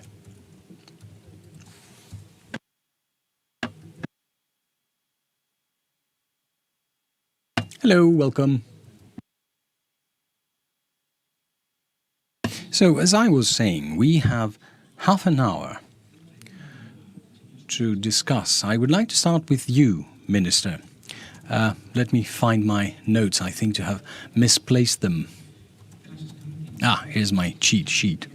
I would like to ask you the first question that has to do with the overall idea concerning Greece 2.0, and as we saw from the comparative analysis by Deloitte, Greece has steadily been among the first ranks, among the first three all over Europe, depending absorption of the available funds from the RRF, the Resilience and Recovery Fund. This is quite encouraging in and of itself, and I believe that the project's implementation course does showcase the dynamic that has been showcased by the Greek entrepreneurial community and, of course, the government as regards the importance of this plan. Is there something that causes concern regarding the future of the implementation of this project? And, of course, given that there is a need to increase the rate of absorption of the funds over the next months, and, of course, whether there is what your feeling is about a revision or a reform that should be necessary by summer of 2023. Well, we have three questions. What is of concern? Well, everything is of concern when we have such a big project. The first phase was the phase of the design and the planning, and the phase of the reforms, which are mostly under the government's control, in the sense that the design was our own work. It's something we did within the central government. And the same goes with the implementation of these reforms. Now, when we focus on the actual implementation of the program, we have two categories of actions primarily. One of them is the investment projects, which progress quite satisfactorily. As regards loans, we have overshot our targets. And we have gone over 8 billion euros worth of investment projects, and over 4 billion of those are in contracts already. By my calculations, within the next 4 months, we will have 90 to 95% of the rest of the projects in contracts. And we will have all the projects that will be filed by then. So we are far ahead. And we are the only country in Europe to have filed a third request for disbursement, which has been approved by the European Commission. No other country has filed, even in part, because we have filed a third request for disbursement regarding the loans. None of the other countries have done so, even in part. As regards the absorptions, the second category of actions, which is the absorptions of public projects,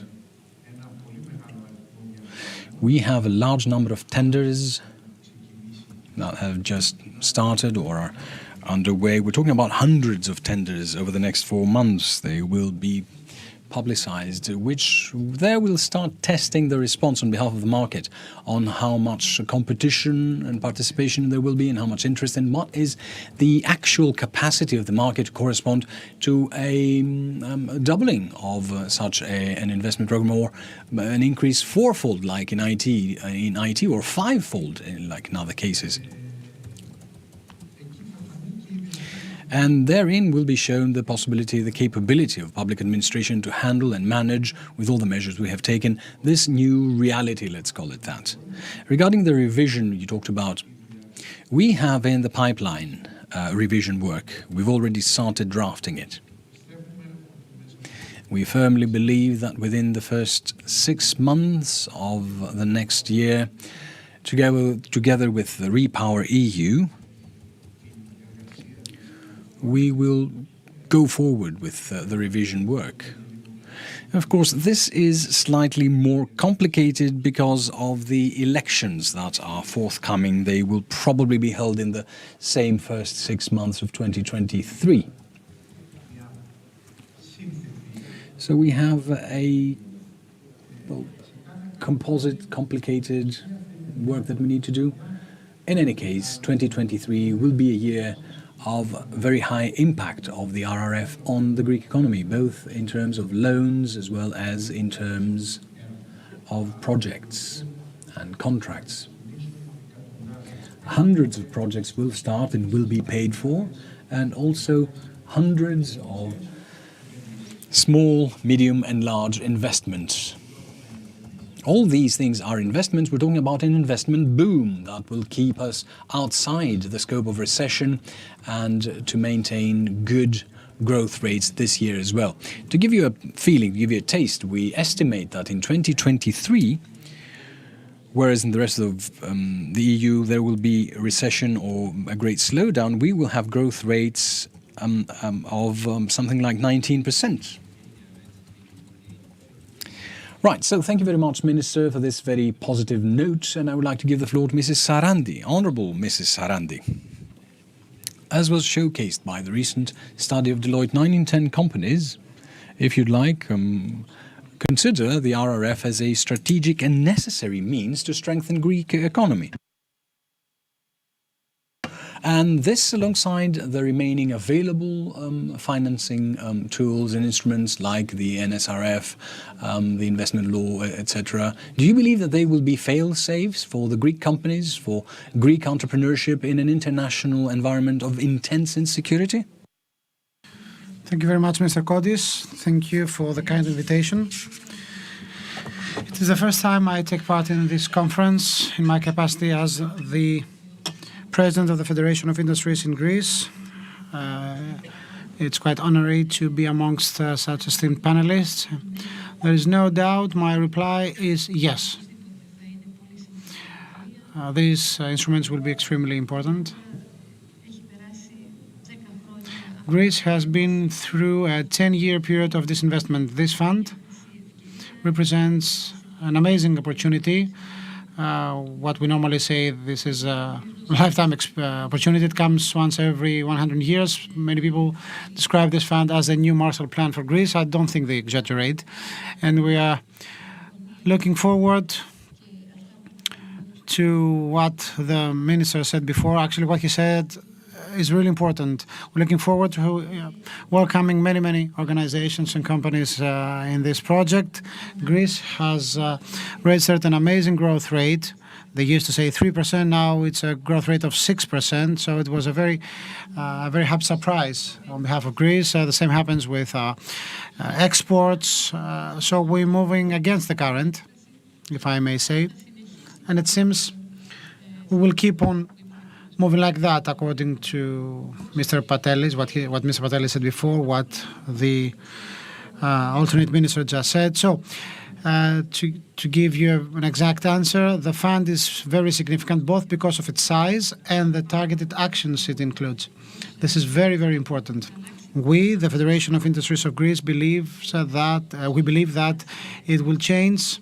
It will help us change the gear in the economy, and especially the component of green growth and digital transformation. Both these sectors mean the world, and companies are eagerly waiting for this fund to kick off, so they may become eligible and get integrated or included in this project. So we believe that there has to be a priority given mainly to production-related projects. It will help a lot if we include these kind of projects first, so we can change our production model, the productive model of the Greek economy. We dearly need something like that. In order not to squander lots of your time, we think the precondition for success is to have good coordination between the private sector, the public sector, and the critical aspect of coordination that relates to the banks. This is very, very important so that we can move swiftly and avoid any bottlenecks. I'd like to make a comment about the design. The minister said so. The plan has been designed with the pandemics being at the core of it. Now we have to move forward and think about other things. The Repower EU plan is perhaps the most important thing, because the issue of an energy crisis is currently tormenting our country and especially the industries. Thank you very, very much. Thank you, Mrs. Saradi. On the spot comments. Mr. Vetas, question to you now. The opportunities included or presented by the fund are quite obvious with respect to helping the Greek economy grow and create a competitive ecosystem that will help change our productive model. Do you believe that we are on the right track in order to create a competitive business landscape, taking also into account the recent developments? According to which, EU is about to face a recession, the increased volatility internationally speaking, and the inflationary pressures and the geopolitical developments, also the energy costs, as Mrs. Saradi rightly commented on. The minister said before that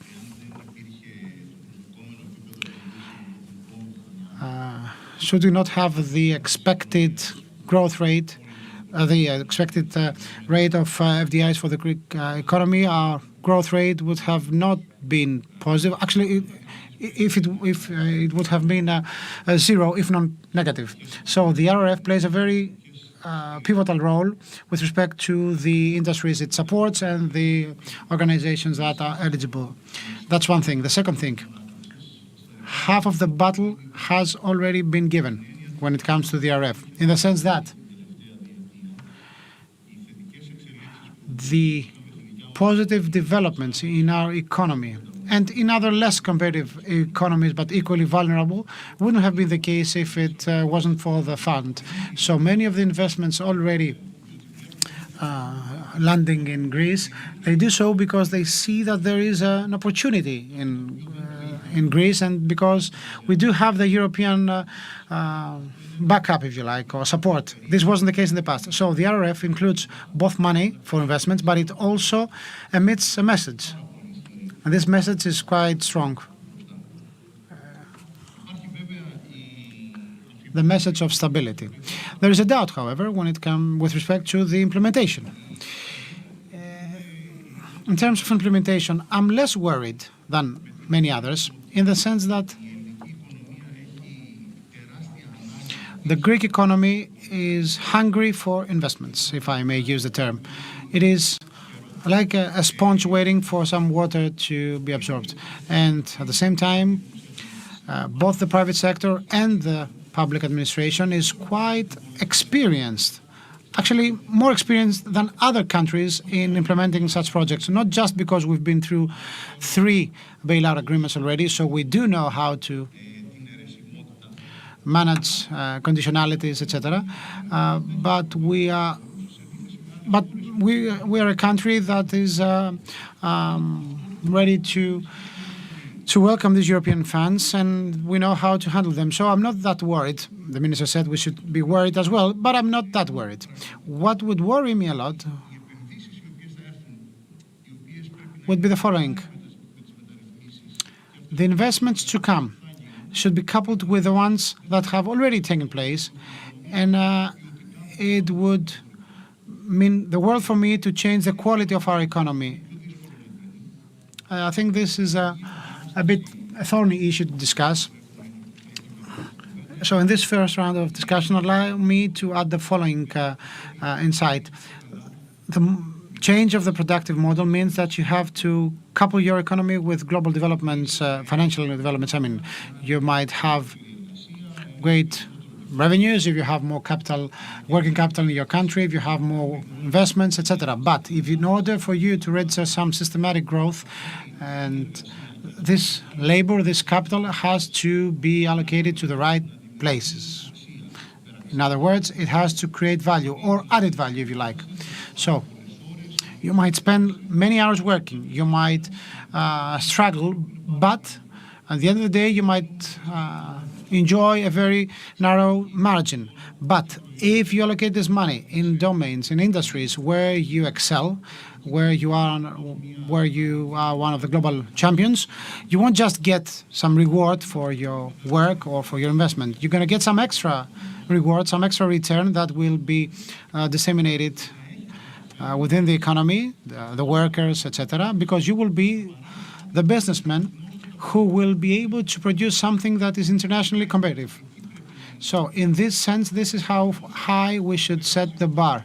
Otherwise, the fund will be over. It will have a positive impact on the country, yes, but I will use a term champions. It's not the right one, but anyway, it won't allow us to build champions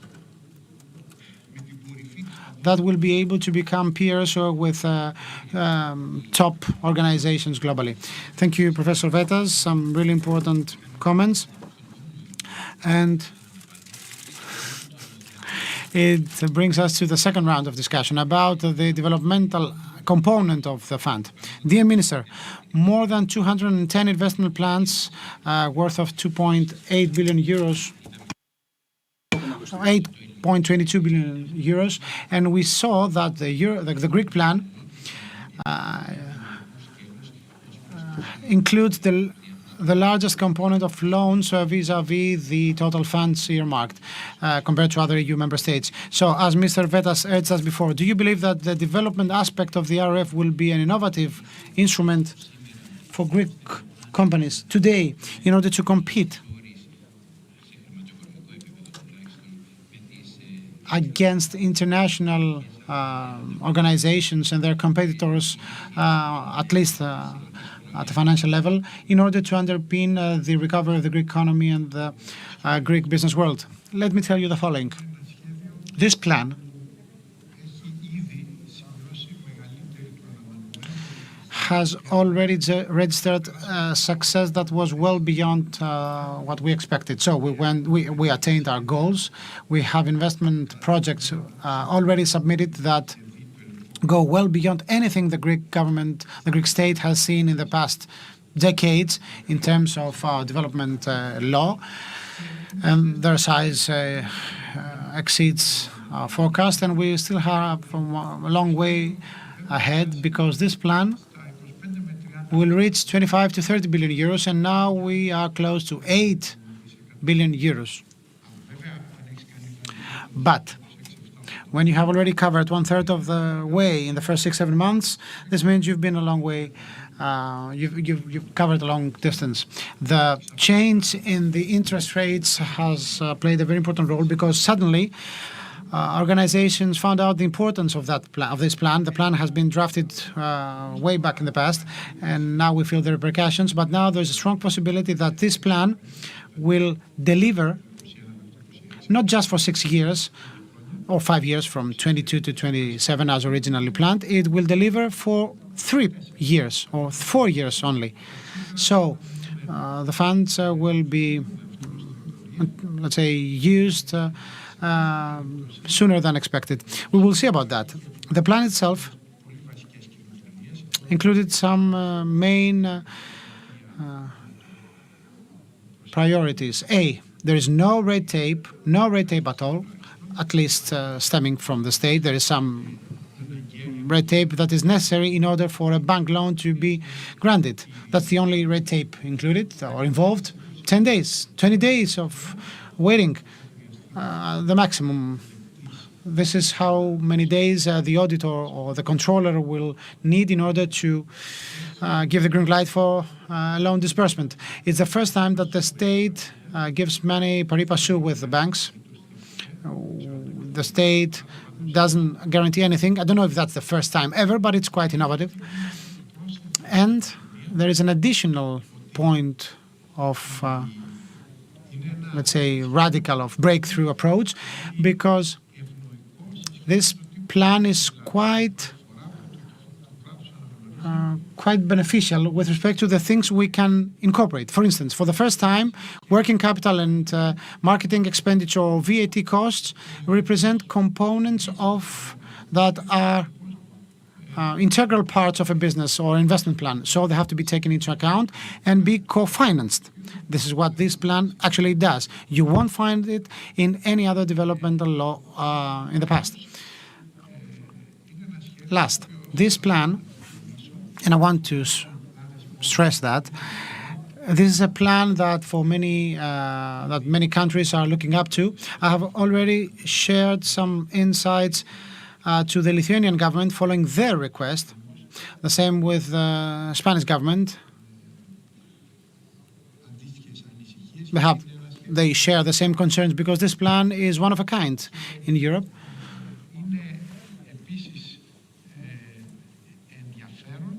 And it is also interesting that this plan includes some really low-level subsidies.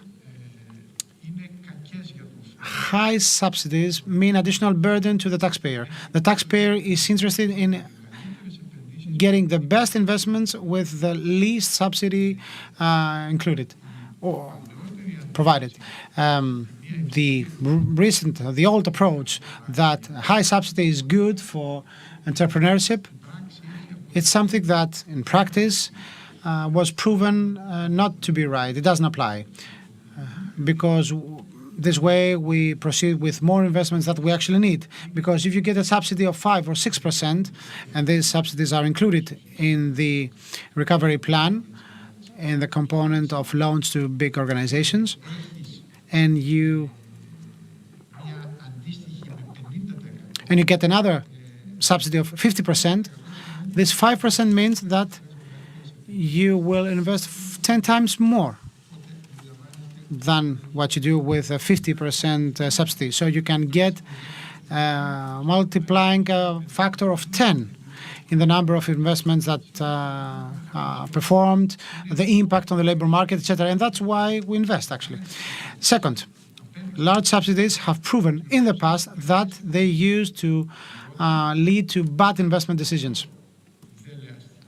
because they were so attractive, so tempting that we ended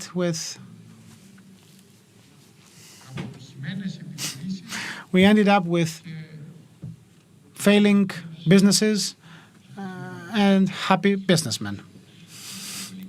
Thank you very much, dear Minister. Mrs. Saradi, given that more than half of Greek companies that took part in our survey are willing to make use of the loan part, the loan component of the plan, do you believe that this is also a guarantee for their strengthening in a context of international uncertainty and high leverage costs as the Minister said before. Undoubtedly, this will play a role. It is a determining factor, especially in a high interest rate environment. We see that they are rising. They will keep on rising for some time to be, and it's important for organizations to have access to investment funds with very beneficial loaning terms, borrowing terms, apologies. Let me add one more thing in that. As we said before, following these terrible 10 years of crisis, we have specific organizations that are still working, they are delivering, they have some good results, but for some reasons they are not eligible. And I was really happy to hear Mrs. Hadjipetrou saying that there will be certain instruments, facilities deployed to satisfy this need. And talking with our members in the Federation of Industries of Greece, I see there is some concern because it is very important for most of our members to be able to take part in this effort, as many companies as possible. The terms of bankability, as currently stipulated for certain companies, are not met by companies that are complying with the tax and fiscal obligations, and they have a growth rate, etc. So we have to be concerned about that. If we can further expand this criteria, if we like, as Mrs. Hadjipetrou mentioned before.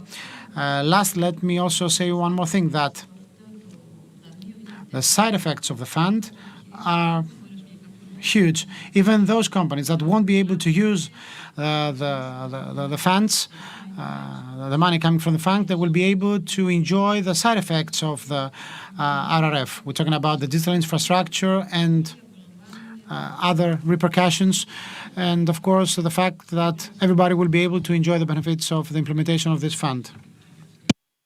Thank you very much, Mrs. Sarandi. What I would like to do now is ask Mr. Vettes a question. The need for this increased rate of investments that was mentioned by the previous two speakers, primarily due to the pandemic, the energy crisis, etc., is actually a fact. It's a given. Do you believe, Mr. Vettes, that the vertical connection of this direct investments that are necessary alongside the domestic industry, the domestic innovation ecosystem, the infrastructures, are these this necessary factor so that the RRF will not simply be an ephemeral solution and that will allow the Greek financial and entrepreneurial fact to project into the future with a much greater potential and capacity? What is your opinion, sir? Well, it's a rather complex question, a rather composite one. It sets all the prerequisites for this plan to go well. I would like to, draw on the word you used, innovation.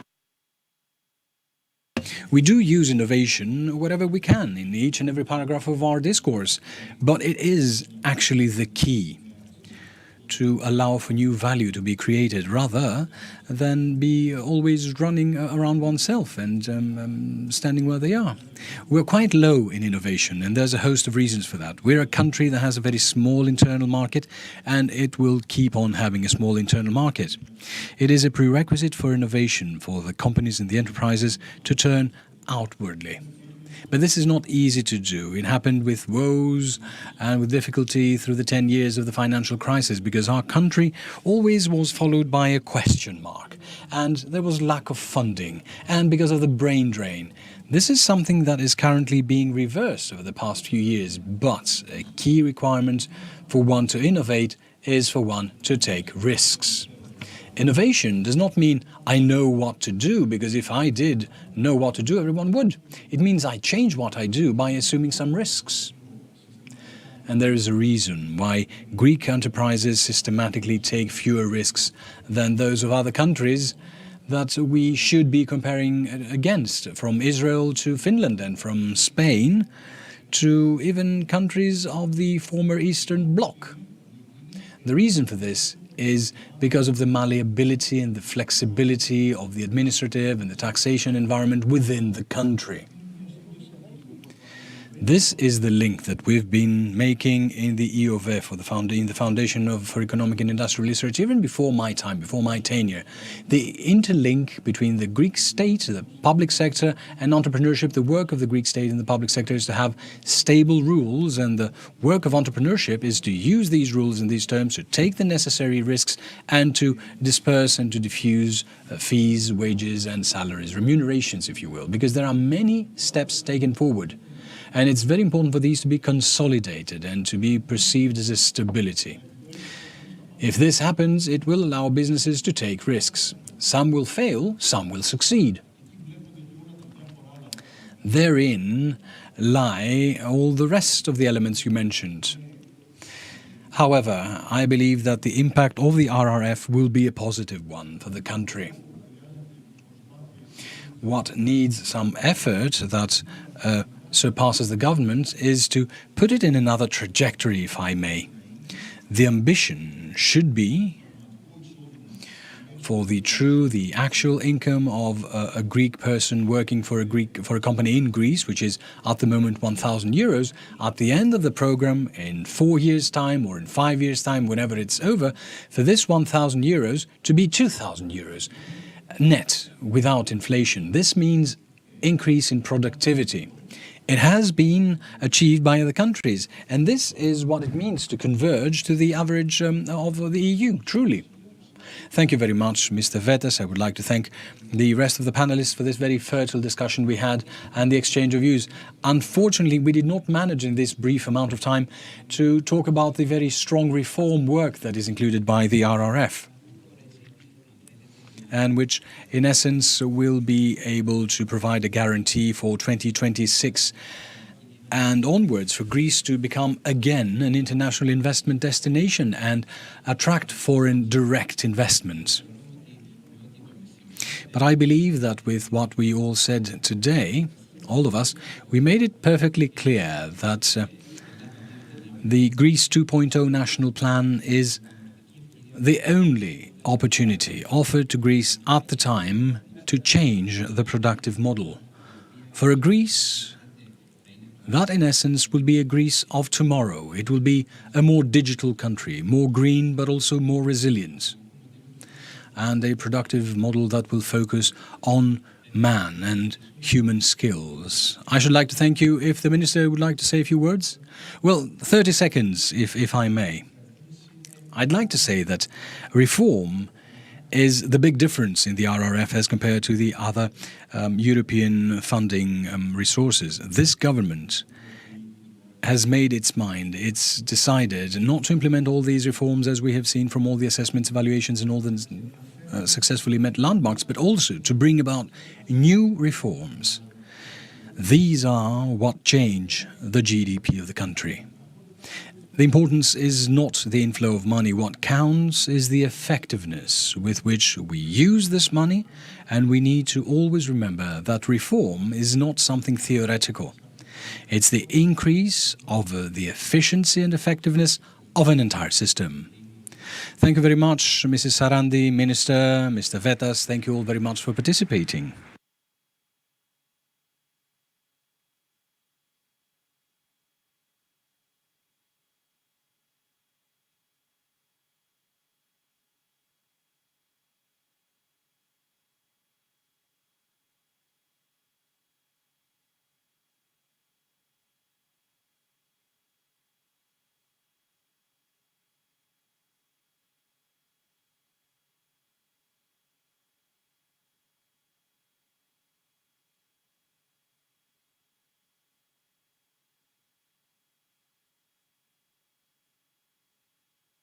Good afternoon.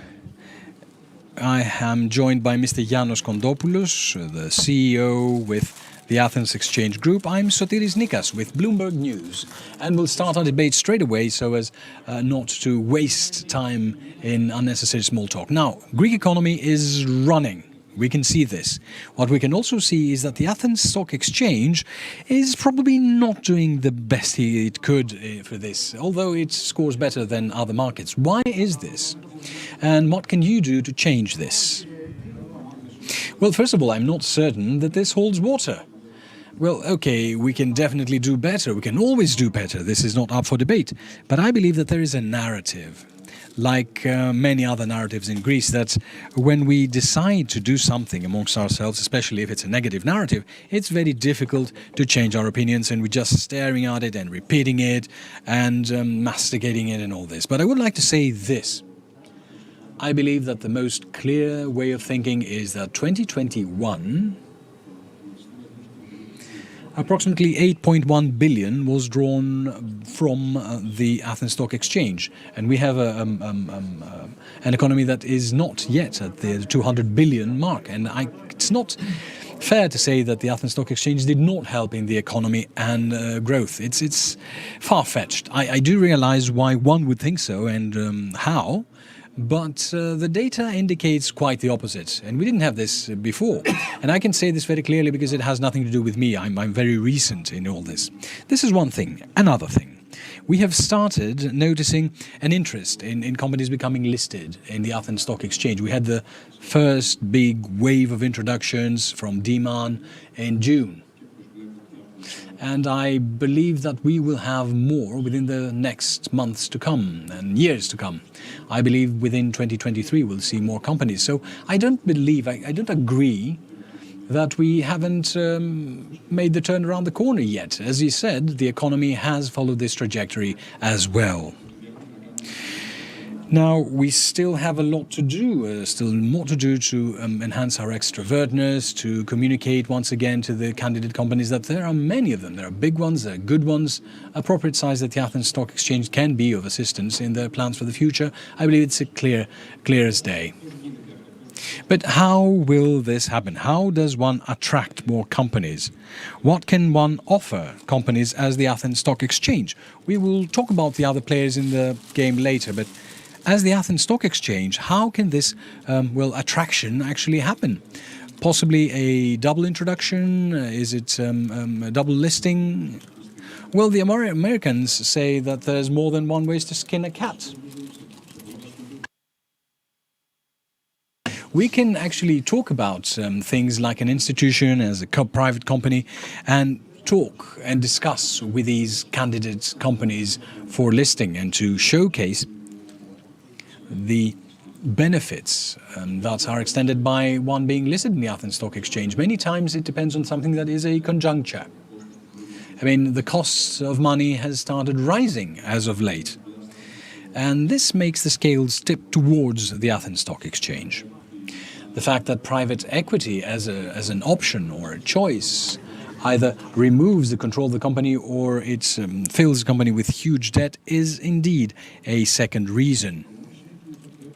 What still remains a fact is that we will need to show them what their options are. The fact that in a very difficult conjuncture, the Athens Stock Exchange was able to lift more than 8 billion. It shows that when the product is good, when the company is healthy, there will be demand from the domestic market as well, which is lagging behind as well, but also from abroad. Out of this 8 billion, I would say 70 to 8% came from abroad. So it came through the Greek market.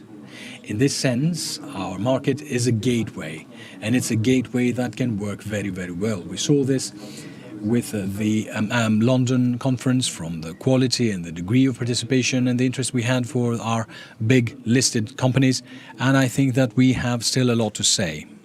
Now, because you mentioned it, and it was something that Mr. Vatelis mentioned earlier, what about the London conference? What was the major message that you took home and you can discuss here? Well, that it's up to us to go out and show our positive side and what we have to offer to the foreigners' portfolios as investment options and choices. And there are a host of them, both the existing ones and the ones that can come in the future. You mentioned earlier the dual listing, which is an idea that I ascribe to as well. Why does one use dual listing? when you start from a position that is not dominant in a market as a stock exchange and you wish to attract very big companies, an easy way, or rather a different way, is to collaborate with another stock exchange indirectly and to draw funds for this company that may not have the potential or the capacity to assimilate everything through your own market, but in tandem with another company and another stock exchange abroad that is far larger, to operate and function much more positively both for the stock exchange abroad or the company that will do the introduction or is going to do this import. Let's say that we have a very big technology unicorn in Greece. It makes sense that it will not come to the Athens Stock Exchange. If it's something over 1 or 2 billion, they will go to NASDAQ. I'm simplifying things, of course, but going to NASDAQ has a substance and an essence in the first move, and you need to receive the proper rating and receive it on the day one. But after day one, when you're at 1 or 2 billion, you're one in 1,000 companies. So things may be much more dire in the weeks or months to come, particularly if you're not a member of an indicator. If you introduce yourself to Greece, well, you will be in Greece, and I will steal what you said earlier, national champion or a potential national champion, covered by all international companies with good research. You acquire access to investment funds in Europe that more often than not cannot invest in stock exchange values outside Europe. You have the advantage of having longer trading hours. I would say that it's a solution that is compatible to overcome this thing that we have, that we are in a very dire position and we can't break free. There are ways, all it takes is imagination and work. Well, allow me, if we don't have many unicorns in Greece, I don't think that it's a very random example. Well, my examples are never random, but we need to think outside the box. Right, let's focus on the outside of the stock exchange stakeholders, the government. What can the government do to help in this effort? You have declared at times that further privatization of the international airport of Greece could happen through the government. Is this a way for the government to give an additional boost on its behalf to the effort made by the Athens Stock Exchange? Are there other ways? Well, there are a number of ways. What about taxation instruments? Well, none of them is a panacea, okay? But if we start with the big companies, like, say, the International Airport of Athens, the Athens International Airport, we're starting from a negative narrative for the Greek capital market and the Greek stock exchange. The way to change a negative narrative is to start having positive surprises. To have such a surprise like the Athens International Airport would be such a positive surprise. Why? Because it will attract more foreign investors from abroad. It will lead to a rebalancing of many portfolios in Greece. When a foreign investment comes in and spends time to do a study as to what sort of valuation to attribute to the Athens International Airport, they will ask what else is there available in this market. So the size and the volume is so large that in and of itself gives you a possibility for a reset and a restart. This is why it's so important to a great extent. So what do governments do? Governments and the TAIPED give you a signal. They signal the market and the Greek investors themselves that they too vote in favor of the Athens Stock Exchange. It's an appropriate way to attract funds and investments and an appropriate way for the capital market to work, which is not something that has been done for quite a long time. The same can happen with the banks. We're talking about the divestment of the THS. I mean, we're talking about the taxation framework or the general framework for divestment in the next months, and this starts becoming another choice, another option that will increase liquidity. So it works at various different levels to change the image and the picture of the market. Now, taxation is always important, but I'm not of the opinion that if you give taxation incentives, you can change something in substance. It's a second-order role. It does not mean that we haven't tried it. We have a team in the Athens Stock Exchange that work very closely with the government and with various ministries, depending on the competence and the specialty they had, with Digicom as well. Because it's not just a governmental decision. We need to convince those on the outside to say that what we will lose in the short term, fiscally speaking, we will regain for this reason or the other later, and it shows that you improve the function of the market, like the capital tax, capital accumulation tax, which is irrational in a country that needs to draw capitals not only from the stock exchange. The sale tax will be halved, and all these have already been announced as of September at the Thessaloniki Expo, International Expo. There will be incentives for small and medium enterprises. Small and medium enterprises has to do with a company being listed or not. And I believe that these are very important things, but they come second, they rank second. And I spend so much time and grey matter for these that are secondary. We will do the same and more for the primary ones. Okay, you said 8 billion was drawn in 2022. What about 2023? What sort of a year will 2023 be? Will we follow the same direction? Will we have something like the Eleftherios Venizelos Athens International Airport to know which direction we're headed to? Will it be a mix, hybrid? No, to be honest, I have no idea. Okay, I mean, what we need to do is to do our work, is focus on our work. And I believe that the components and the ingredients are all there for us to utilize. As you said in your first question, we're lagging behind. So we do have our work cut out for us. Whether it will be an exceptional year, a good year or not, well, I believe that it will be good as compared to what happens in the international horizon. Now, in a nutshell, because it's an election year, it has already been mentioned, and we know that in election years there is, well, a bit of a turmoil. What do you see in 2023 for the economy and the Athens Stock Exchange? Well, I'll say the same thing I told in London. The elections do not count as much as we believe they do. What will matter is to what extent the policies that will come out of the new platforms will change. And this is word to the wise. Right, okay, I can see the bell has been rung, but we do have another minute. I have a brief question. I don't know whether you've given it much thought. You must have, to an extent. When your tenure is up, what would you like the market to look like? Well, I would like the market not to need me, and I don't want to be needed now either.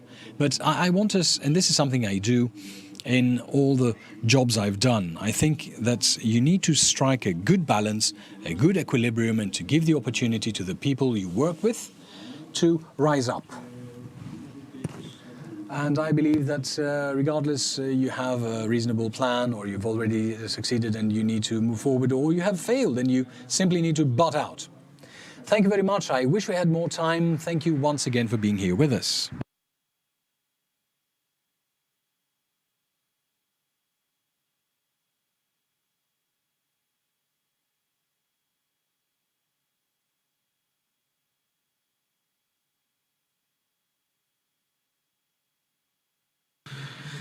Moving now to the last session before the break. I'd like now to invite Mr. Marinos Giannopoulos, CEO of Enterprise Greece, Mr. Elenos Karaindros, General Manager of Strategy and Mergers and Acquisitions from Mytilineos Group, and Mr. Maximos Skopelitis, he's the Brand Marketing and Communications Director of EY Greece, and I'm now replacing Mr. Kostopoulos.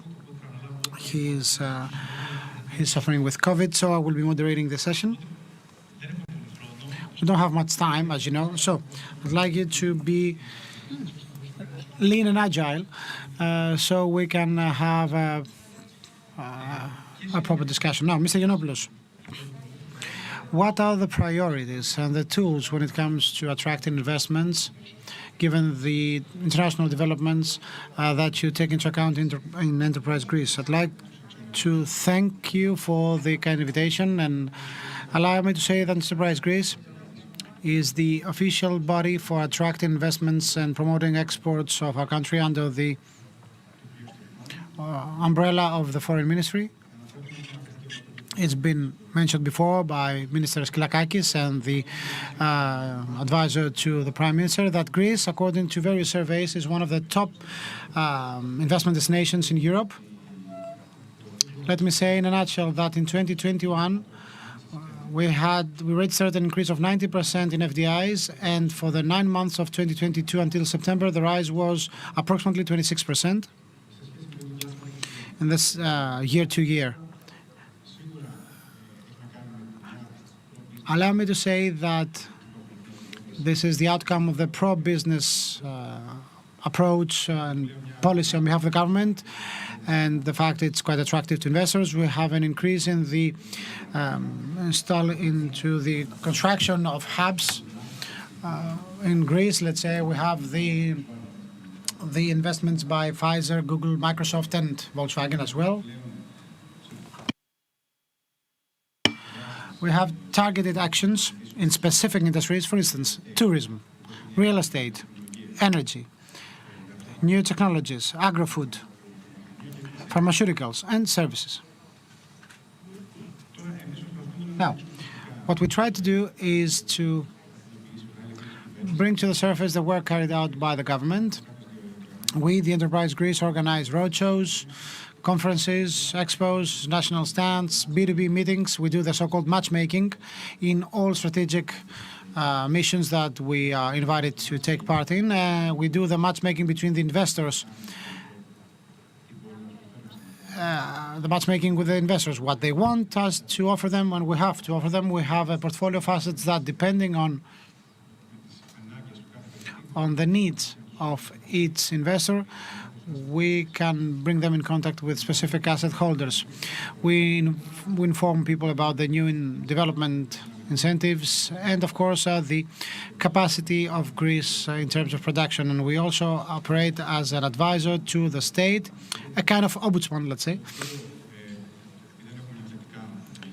Given that we, the Enterprise Greece, have no legislative authority, we try to support the legislative procedure in the Parliament. Mr. Karindros, Mytilineos Group, energy, right? And not only energy, more than that, it's more than energy, yes. This panel is about investments and the prospective opportunities.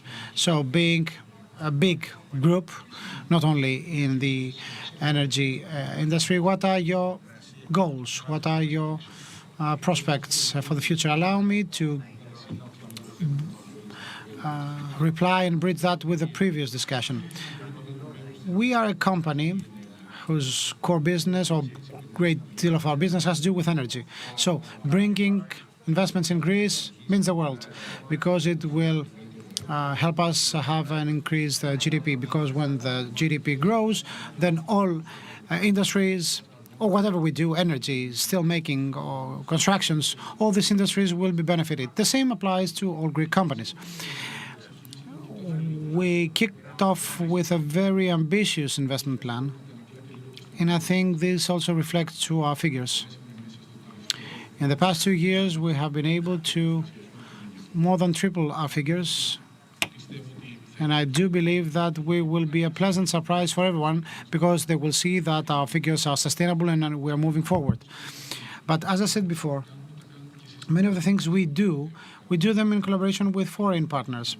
For instance, in the case of the Attiki Odos tender, we have Vinci, which is an international giant next to us.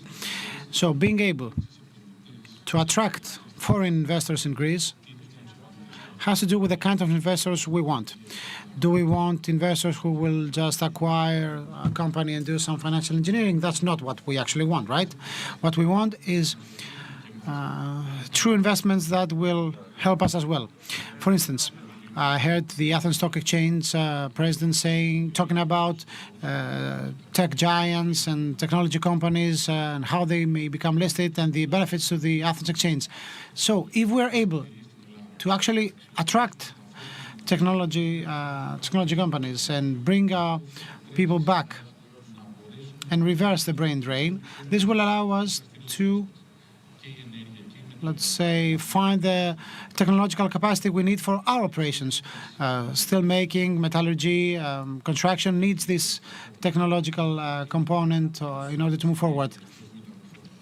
It will transform. Technology transforms the energy sector. Currently, we don't have the necessary manpower in Greece that we require. So if we are able to attract investments, if we have the statutory framework, the financial instruments that are needed, more private equities that should be produced, more reforms that should be passed, this will be to everyone's benefit. In our plans, we try to grow towards this direction in all the industries we operate. Mr. Skopelitis, EY carries out an annual survey on Greece's attractiveness as an investment destination. Could you share with us your latest results? Yes, of course. Indeed, we carry out this survey mentioned before. Some of the figures and some of the insights have been mentioned before when talking about investments. Our survey is focusing on greenfield projects, which means FDIs that truly give some added value to the Greek economy and society. So we do not review all investments, solely this part. And we also measure the perception of foreign investors for Greece. So according to our 2022 survey, we may take out three specific conclusions. There is no doubt whatsoever that the perception of Greece as an investment destination has taken off. That's something corroborated by the figures already, given, of course, the dark days we've been through in the past. Anyway, it's certain. 2021 has been, always according to our own methodology, I'll have to stress that, 2021 has been the second best year after 2020. And 2021 represent 25% of all greenfield project-related investments that took place in our country in the past 25 years when we actually started this survey. We also identified some improvement in the qualitative elements of this survey. I don't know, we don't have much time. I won't delve into that. Year by year, we have an improvement in the perception of vis-à-vis our country by foreigners as an investment destination.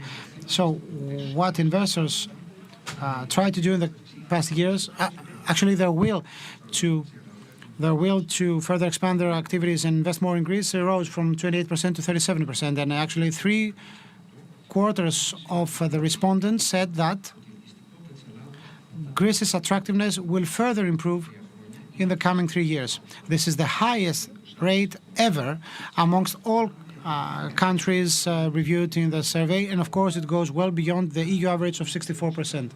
So that's the first conclusion, and we have to stick to that. Second conclusion. That's a sobering thought, if I may say. It's not enough to compare ourselves with our bad self of the past. Okay, we're doing fine, we said that, great. But we must never forget that we have to compare ourselves with our competitors. And that's something which is also useful for us to do. So we saw that in some of the other countries where this survey took place, there has been a significant improvement following the period of the pandemic. So we are lagging behind. We have to catch up. We're currently doing so. So in order for us to be satisfied, we have to be, let's say, a couple of steps ahead. So we need this leap forward. Exactly. We have to be at least a couple of steps ahead of our competitors. Third conclusion. From a qualitative point of view, there are three important sectors highlighted by the survey which are extremely important for the future. Our human resources, our workforce, sustainable growth, and technology. In all these three fields, let's say, we have some qualities, we have some strengths, but given that the overwhelming majority believes that we are close to the European average, or we actually go well beyond that, there are specific sectors in which we have significant minorities that believe that we are lagging behind the EU average, and we have lots of work to do. Let me put a full stop here. Yes, I think we all agree on that.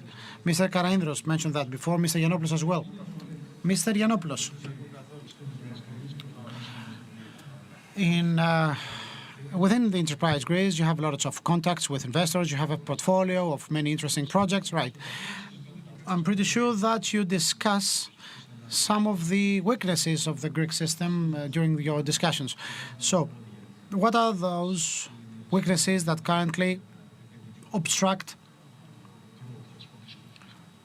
your efforts for a more improved investment growth and appetite in Greece? Yes, there are some barriers until we make it. We try to take the investors by the hand in order to complete their investments, and we do that by acting as their advisors. So we let them know about both the investment and financing instruments available, or tax exemptions or whatever else there is. This doesn't mean, of course, that all the needs or the requirements of investors are being met. That's our advisory role, as I said. The first thing we could talk about is how to simplify licensing procedures in state-of-the-art industries or some avant-garde sectors. Okay, we're taking steps forward thanks to the e-gov and the e-governance intervention, so we can reach the point where other European counterparts are. We can also investigate on how we can support investors in times of delays. We try to do that by fixing their appointments between the investor and the competent secretariat, if you like. And for us, it's important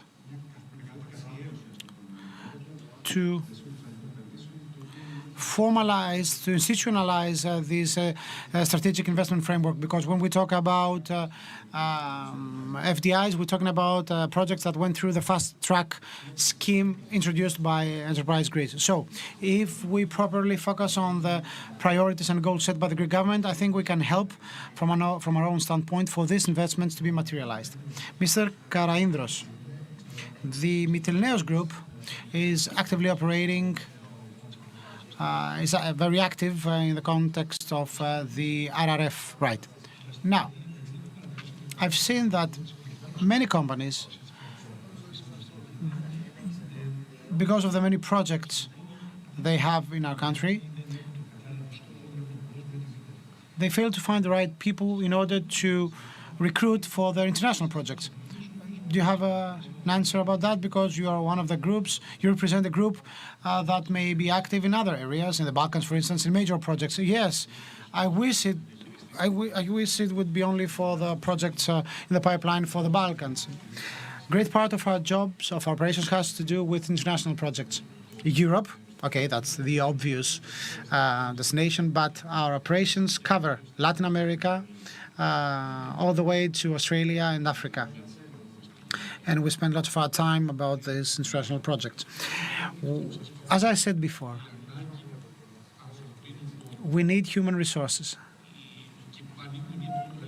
Okay, that's a huge discussion we might have. It has to do with how we link our universities with the market in the industry, so we can come up with people and so that individuals like ourselves, of our age, I met Mr. Skopelidis when we were young back in London, so we can make Greece one of the top choices for someone to find a job, or at least to get people back for the same reason. We have to have the companies or the organizations that may provide people with the right insights and experiences, of course, the right remuneration, in order to come back.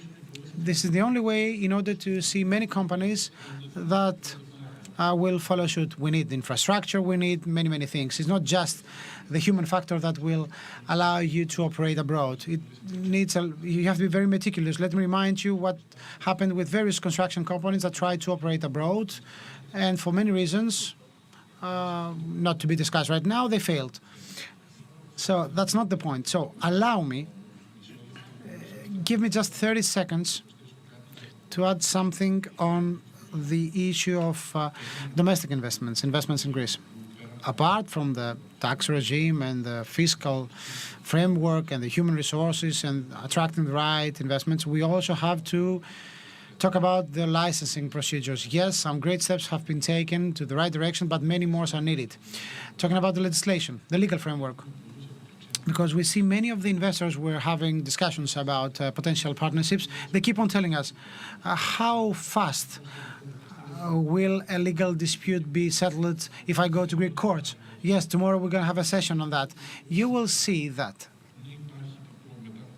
Indeed, after the COVID pandemic, things have been improved, but unless we find a solution with that, we won't be able to see the Greece we all want to. I think this is one of the largest, of the biggest impediments. You're right. Mr. Skopoulitis. Greece has been through a long period of deindustrialization. Do you believe that it's high time that our country attracted investments that are industry specific? I think we're close to 10% of our GDP. Yeah, a bit less, a bit less. I think there is a bet, right? If we can take, if we can step up by 3 or 4%. Firstly, let me give you a straightforward answer. Yes, there are prospects about that, but under specific preconditions, if you like. The first thing we have to mention in the context of the survey I mentioned before, no less than 20% of these greenfield projects had to do with the Greek industrial landscape.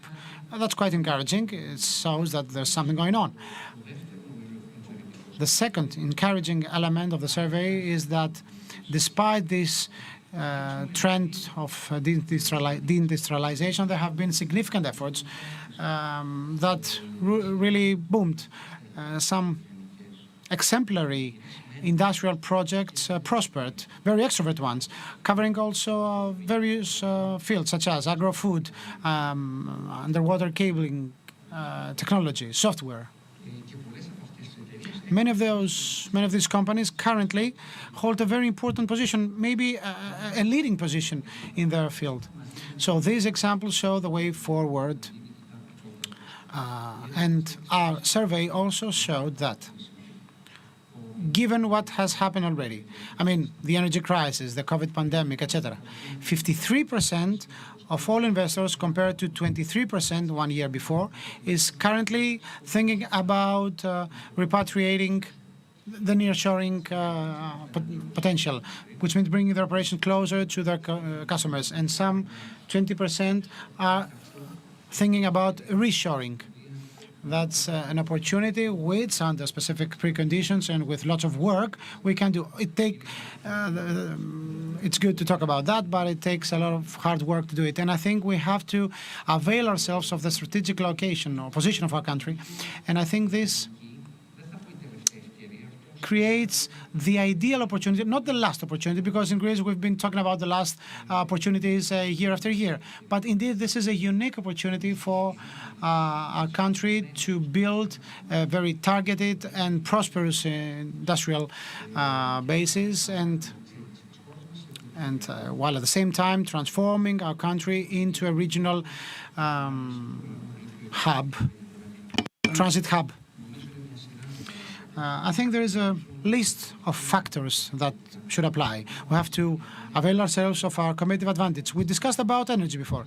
EY survey gave us reasons to be smiling because they showed, the survey showed that we are ranking quite high given the difficult circumstances when it comes to renewables.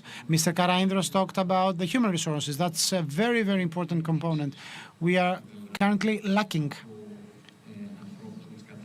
qualified people also in the world of industries. For instance, production engineers. That's a very, very important issue. Companies do tell us about that. And I don't want to stick to the licensing issues, etc. These are things you are already aware of, but there's a lot of work that has to be done. Thank you very much. I think following this discussion, we have just justified why we picked this title for the summit, Big Bets in Challenging Times. There are grounds for being optimistic. There are many things we have to do. It would take an entire conference to discuss about them, but I think we have reasons to be optimistic, and I think that's the conclusion that I took out of this panel. Thank you very much for your contribution. Dear friends, time for a break. A brief one, but we'll be back in 30 minutes.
Right, let's assume our positions, please.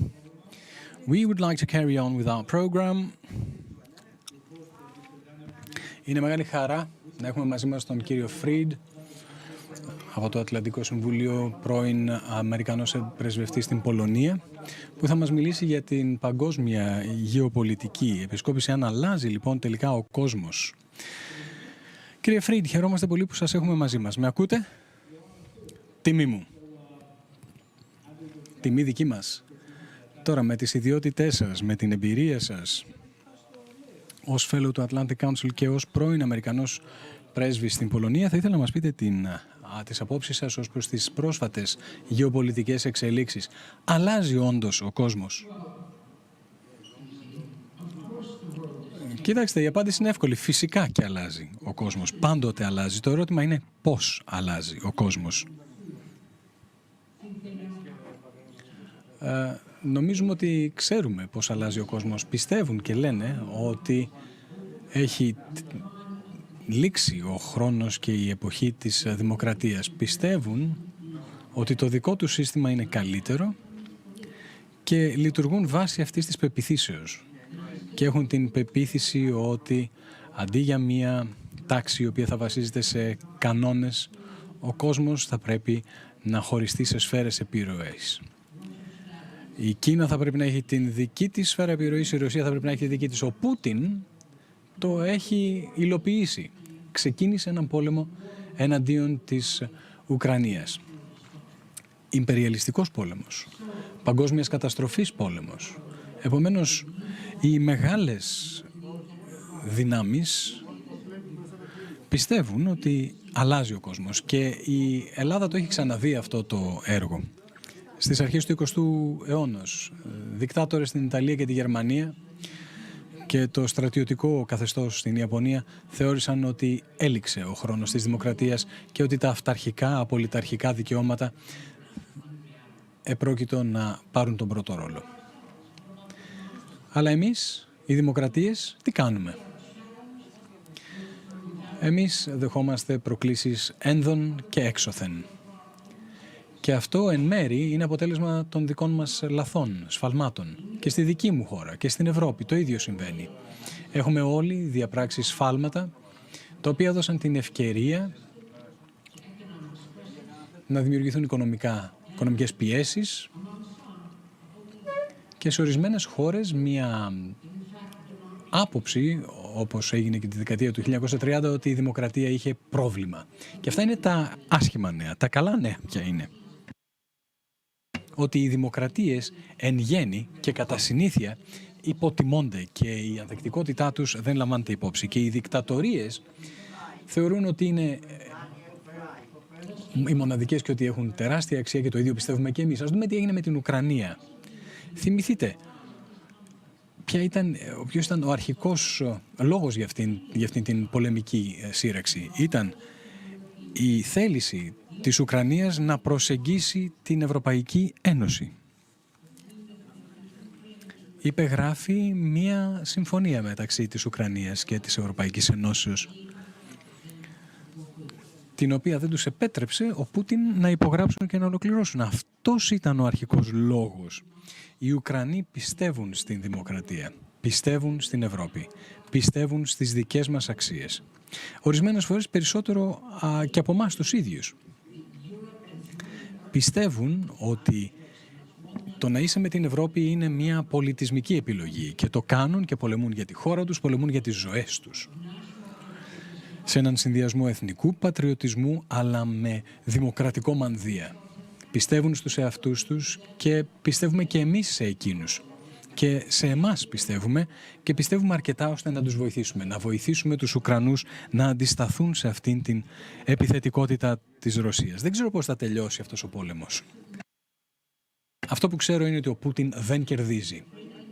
Και ότι οι Ουκρανοί αντεπιτίθενται στο επωνόματί τους και επωνόματί μας. Και επωνόματι των δικών μας κοινών αξιών. Επομένως, με ρωτάτε με ποιον τρόπο αλλάζει ο κόσμος.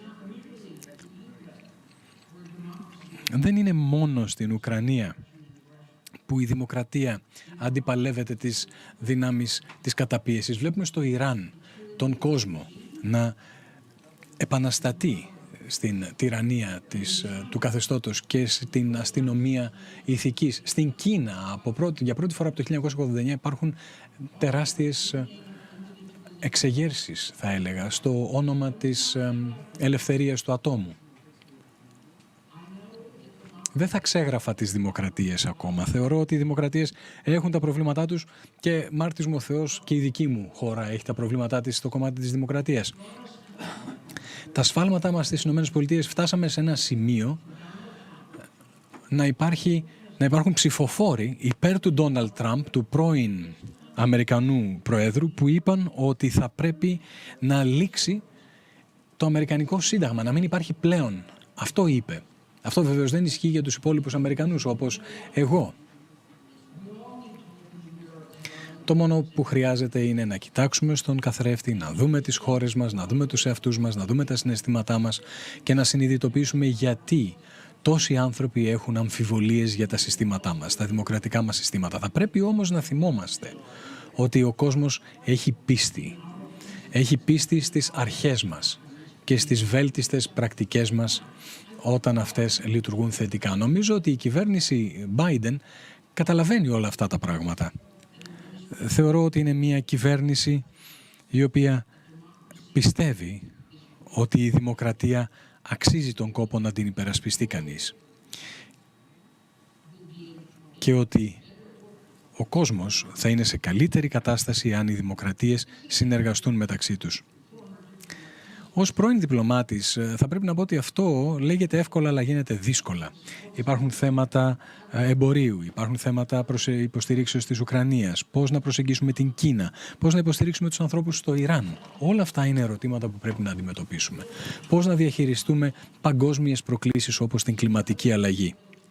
Αυτά δεν μπορούν να λυθούν με τις μεγάλες αρχές που έχουμε. Οι αρχές αυτές όμως θα πρέπει να μας οδηγήσουν μπροστά. Θα πρέπει να αναρωτηθούμε μάλλον με ποιον τρόπο αλλάζει ο κόσμος και θα έλεγα ότι αλλάζει γιατί βρισκόμαστε στην τελευταία φάση ενός μεγάλου αγώνα μεταξύ της δημοκρατίας και της τυραννίας, του αυταρχισμού. Ορισμένες φορές το έχουμε επαναλάβει περισσότερο από ό,τι θα έπρεπε, αλλά θα έπρεπε να μιλάμε για την καθολική οικουμενική αρχή της δημοκρατίας και την γενέτειρα της δημοκρατίας στην Ελλάδα. Όπως είπα και στην αρχή, αποτελεί για μένα τιμή αυτή η πρόσκληση να απευθυνθώ σε εσάς και είμαι βέβαιος ότι θα υπάρχουν ερωτήσεις. Πραγματικά θα ήθελα να σας πω πόσο χαίρομαι που έχω τη δυνατότητα να μιλήσω μαζί σας. Πραγματικά λυπάμαι που δεν έχω τη δυνατότητα να είμαι και με φυσική παρουσία. Σας ευχαριστούμε πάρα πολύ, αλλά πραγματικά είναι σαν να είστε εδώ με τη βοήθεια της τεχνολογίας. Μας μιλήσατε για τη δημοκρατία. Όμως βλέπουμε την άνοδο του λαϊκισμού σε δημοκρατικές χώρες, συμπεριλαμβανομένων βεβαίως ακόμα και εκείνων των Ηνωμένων Πολιτειών της Αμερικής. Ποιος είναι ο λόγος γι' αυτό? Θα πρέπει να επαναταυτοποιήσουμε και να αναγνωρίσουμε για ποιο λόγο σημειώνεται αυτή η αύξηση του λαϊκισμού και της πόλωσης. Ποια είναι η γνώμη σας? Είναι η οικονομική κρίση η γενεσιουργός αιτία? Είναι η αυξανόμενη, μεγενθυνόμενη μάλλον ψαλίδα μεταξύ των τάξεων, των ανώτερων και των κατώτερων? Τι φταίει? Κοιτάξτε, μπορώ να μιλήσω μόνο για τη δική μου χώρα και να πω ότι όλοι αντιμετωπίζουμε παρόμοιες εκδόσεις του ιδίου θέματος, παραλλαγές του ιδίου μοτίβου. Στην Αμερική δεν είμαστε η ελίτ, όλοι έχουμε και εδώ έναν λαϊκισμό της δεξιάς. Ενίοτε και της αριστεράς, αλλά τώρα έχουμε λαϊκισμό της δεξιάς. Το οποίο στη χώρα μου έχει δημιουργήσει επί δεκαετίες μια στασιμότητα για τους φτωχούς, ενώ οι πλούσιοι γίνονται υπερπλούσιοι. Πραγματικά υπάρχει τεράστια διαφορά μεταξύ πλούσιων και φτωχών, η οποία πραγματικά συγκρίνεται με την εποχή του Τιτανικού. Και το λέω αυτό χωρίς να θέλω να δείξω το δάχτυλο στο ποιος φταίει. Πραγματικά υπάρχει μια ευμάρεια της μέσης τάξεως και υπάρχει πρόβλημα στις εργατικές τάξεις και εκεί υπάρχει μια στασιμότητα και δεν υπάρχει μια ταυτόχρονη άνοδος όλων των τάξεων. Αυτό είναι ένα πρόβλημα και όλοι μας, κανείς από εμάς μάλλον, δεν έχει βρει έναν τρόπο να αξιοποιήσει τον εθνικό πατριωτισμό και να τον αξιοποιήσει σε μια εποχή που έχουμε σημαντικές αλλαγές. Και πραγματικά οι Ηνωμένες Πολιτείες δεν έχουν ιδρυθεί επί τη βάση του αίματος ή της κοινής φυλής. Έχουν εδραιωθεί επί τη βάση των αρχών.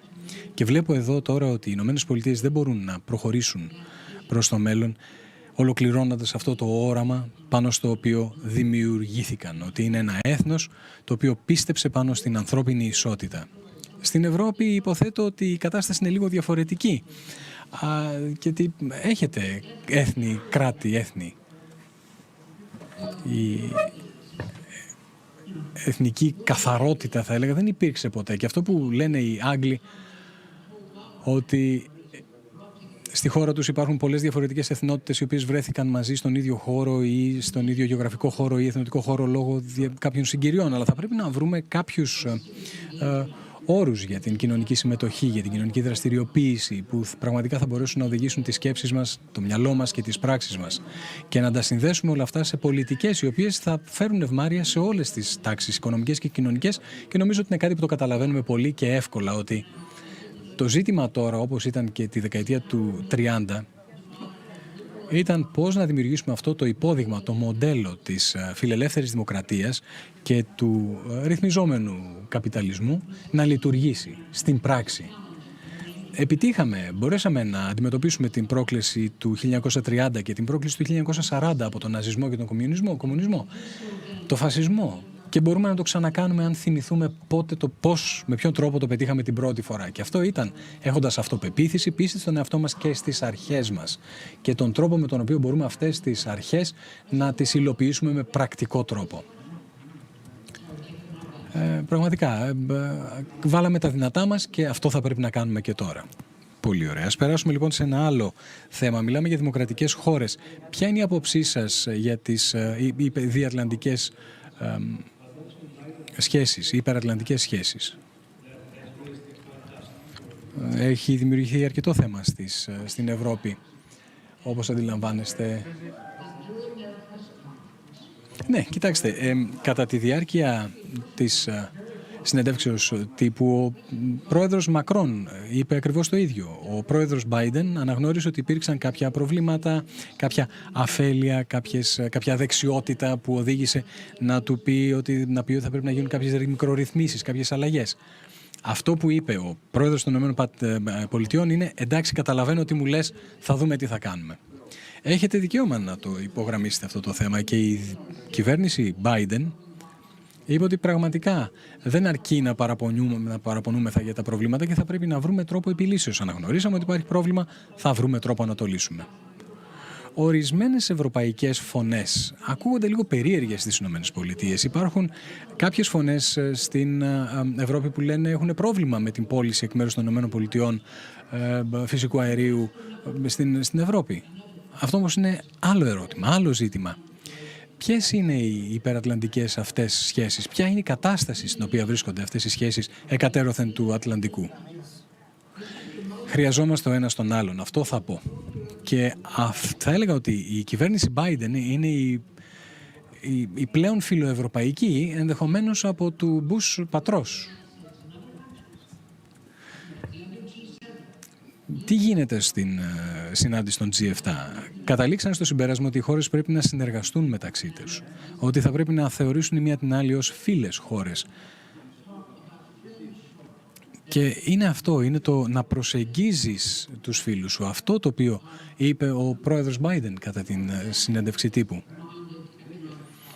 Δεν θα πρέπει να έχουμε εθνικές αλλά υπερεθνικές πολιτικές για την ανάπτυξη των οικονομιών μας από κοινού. Ο κόσμος αλλάζει. Οι δημοκρατίες θα πρέπει να σταθούν η μία δίπλα στην άλλη. Εάν δεν στηρίξουμε η μία την άλλη, τότε είμαστε χαμένοι από χέρι. Κύριε Φρίντε, ευχαριστούμε πάρα πολύ που ήσασταν μαζί μας. Πραγματικά εκτιμούμε πάρα πολύ τη συμμετοχή σας και πραγματικά θα θέλαμε πάρα πολύ να σας δούμε με φυσική παρουσία του χρόνου ή σε κάποια άλλη εκδήλωση του επιμελητηρίου μας. Ευχαριστούμε και πάλι για την παρουσία σας. Σας εύχομαι καλό υπόλοιπο της ημέρας. Ευχαριστώ εγώ πάρα πολύ. Βλέποντας το πρόγραμμά σας φαίνεται ότι είναι ένα εξαιρετικό συνέδριο.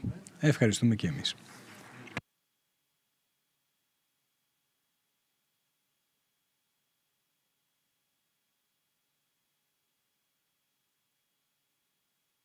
μετά αυτή την ενδιαφέρουσα συζήτηση που είχαμε με τον κύριο Φρίντ,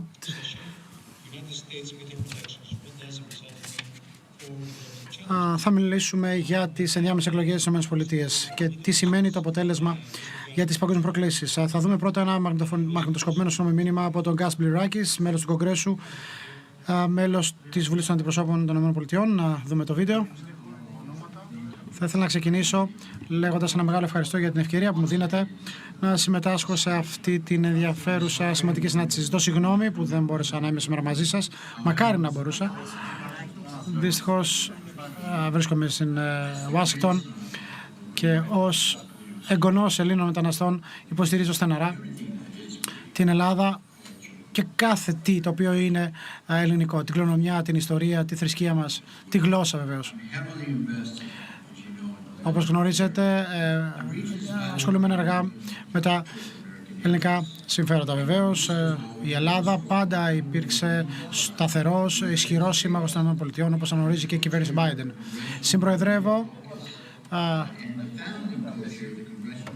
Συμπροεδρεύω και προεδρεύω στην αντίστοιχη Επιτροπή Ελληνοαμερικανικών και Αμερικανοεβραϊκών Σχέσεων. Η Ελλάδα είναι ένας πολύ ισχυρός σύμμαχος στην περιοχή, μοιράζεται αμυντικές υποδομές μαζί με, όπως κάνει και το Ισραήλ μαζί με την Ελλάδα και την Κύπρο, απέναντι σε υπαρξιακές απειλές. Γνωρίζω πάρα πολύ καλά ότι και η Αίγυπτος είναι σύμμαχος στην περιοχή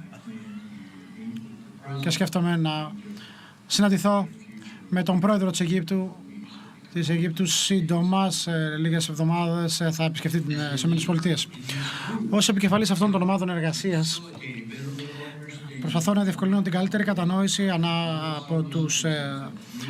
από τους αδέλφους μου σε ό,τι αφορά τις πολιτικές σχέσεις μεταξύ Ελλάδος, Ύπρου και Νοτιοανατολικής Μεσογείου. Ότι είναι καλό για την Ελλάδα, την Κύπρο και το Ισραήλ, είναι καλό και για τις ΗΠΑ. Επίσης, εργάζομαι με ομοειδεάτες συναδέλφους προκειμένου να εγείρουμε το ζήτημα της τουρκικής επιθετικότητας και άλλων ενεργειών του Πρόεδρου Ερντογάν, οι οποίες αντίκειται στα εθνικά συμφέροντα των ΗΠΑ στην περιοχή. Σε έναν όλο και πιο διασυνδεμένο κόσμο είναι σημαντικό να αναγνωρίζουμε ότι η αναταραχή κατά τόπους μπορεί να προκαλέσει επιπτώσεις που θα απηχούν στην άλλη πλευρά του Ατλαντικού. Το είδαμε αυτό με την εισβολή της Ρωσίας στην Ουκρανία. Ευχαριστώ για την ευκαιρία να συνεργαστώ με ηγέτες όλου του κόσμου υπέρ ενός ειρηνικού και ευημερούντος μέλλοντος για την Αμερική και τους συμμάχους της. Για το σκοπό αυτό είμαι περήφανος για τις ενεργειακές συμμαχίες, καθώς επίσης για την πολυμερή εταιρική σχέση Ελλάδος και ΗΠΑ που υπεγράφηκε το 2021, στο πλαίσιο των οποίων συμμετείχαν ενεργά. Τα νομοσχέδια, όπως και ο Ιστιμπέτ ανέφερε πιο πριν ο μιλητής, βοηθούν στην ενίσχυση των σχέσεων Αμερικής, Ελλάδος, Κύπρου, Ισραήλ και διαμορφώνουν έναν επίσημο φορέα όπου χώρες με τις ίδιες προσεγγίσεις μπορούν να επιτύχουν την ενεργειακή ευημερία και να βοηθήσουν στην επίλυση της ενεργειακής ανασφάλειας της Ευρώπης. Αυτό ήταν κρίσιμη σημασία όταν μιλάμε για την επανεκκίνηση της ελληνικής οικονομίας. Η Ελλάδα είναι η πιο κατάλληλη χώρα για να προσφέρει στην Ευρώπη ενέργεια την οποία χρειάζεται απελπισμένα. Και βεβαίως συνεργαζόμαστε με τη συνεργασία του Ισραήλ και της Κύπρου. Η ρωσική εισβολή στην Ουκρανία υπεγράμμισε την στρατηγική ευαλωτότητα της Ευρώπης σε ό,τι αφορά την ενεργειακή της ασφάλεια και το έχουμε καταστήσει προτεραιότητα να κεφαλαιοποιήσουμε όλες αυτές τις ευκαιρίες που μπορούν να προσφερθούν από την Ελλάδα στην κατεύθυνση αυτή. Το 2019 προώθησα την αμερικανική συμμετοχή στο λιμένα της Αλεξανδρούπολης, διότι ήξερα ότι η ενίσχυση των σχέσεων μεταξύ Ελλάδος και ΗΠΑ θα βοηθήσει και τις δύο χώρες σε οικονομικό και στρατηγικό επίπεδο. Επίσης, προσδοκώ στην ολοκλήρωση της κατασκευής του τερματικού LNG στο λιμένα της Αλεξανδρούπολης, το οποίο θα έχει πάρα πολύ μεγάλη σημασία και θα προσφέρει φυσικό αέριο στην Νοτιοανατολική Μεσόγειο. Όλα αυτά δυστυχώς είναι ευάλωτα στον αντίκτυπο των οικονομικών παρεμβάσεων και στρατιωτικών κινήσεων της Ρωσίας. Επιπλέον, υποστήριζα ανοιχτά τον αγωγό EastMed, ο οποίος συνιστά μια απτή συνεργατική προσπάθεια που θα ήταν μια πραγματική λύση στις ενεργειακές ανάγκες της Ευρώπης και μια τόνωση σε οικονομικό επίπεδο για όλη την περιοχή. Δυστυχώς η διοίκηση Biden στις αρχές του έτους έδεσε εμπόδια πριν την ολοκλήρωση των μελετών βιωσιμότητας, αποθαρρύνοντας έτσι μελλοντικές επενδύσεις στο project αυτό. Ευελπιστώ ότι η κυβέρνηση Biden θα ξανασκεφτεί τη στάση της σε ό,τι αφορά το θέμα του αγωγού αυτού, ιδίως υπό το φως της ρωσικής εισβολής στην Ουκρανία. Και είμαι επίσης αισιόδοξος ότι οι πολλά υποσχόμενες εξελίξεις στην αξιοποίηση των υποδομών LNG Ελλάδος και Κύπρου και Αιγύπτου θα επιτρέψουν στην Ελλάδα να εξελιχθεί σε ένα κορυφαίο ενεργειακό hub, το οποίο απελπισμένα χρειάζεται η Ευρώπη. Υπάρχουν τόσες πολλές δυνατότητες. Όντως ζούμε σε εποχές γεμάτες προκλήσεις, αλλά αν παραμείνουμε σταθεροί μαζί με τους συμμάχους μας απέναντι σε αυτούς οι οποίοι υπονομεύουν τη σταθερότητα και απειλούν τα εθνικά μας συμφέροντα, είμαι πεπισμένος ότι θα επικρατήσουμε. Πρέπει να επικρατήσουμε. Σήμερα λοιπόν, τώρα είναι η ώρα για να στοιχηματίσουμε έντονα ο ένας στον άλλον και στις θεμελιώδεις αξίες που συμμεριζόμαστε. Ευχαριστώ πάρα πολύ για την ευκαιρία που μου δώσατε να απευθυνθώ στο συνέδριό σας και ευελπιστώ να είναι εξαιρετικά παραγωγικό.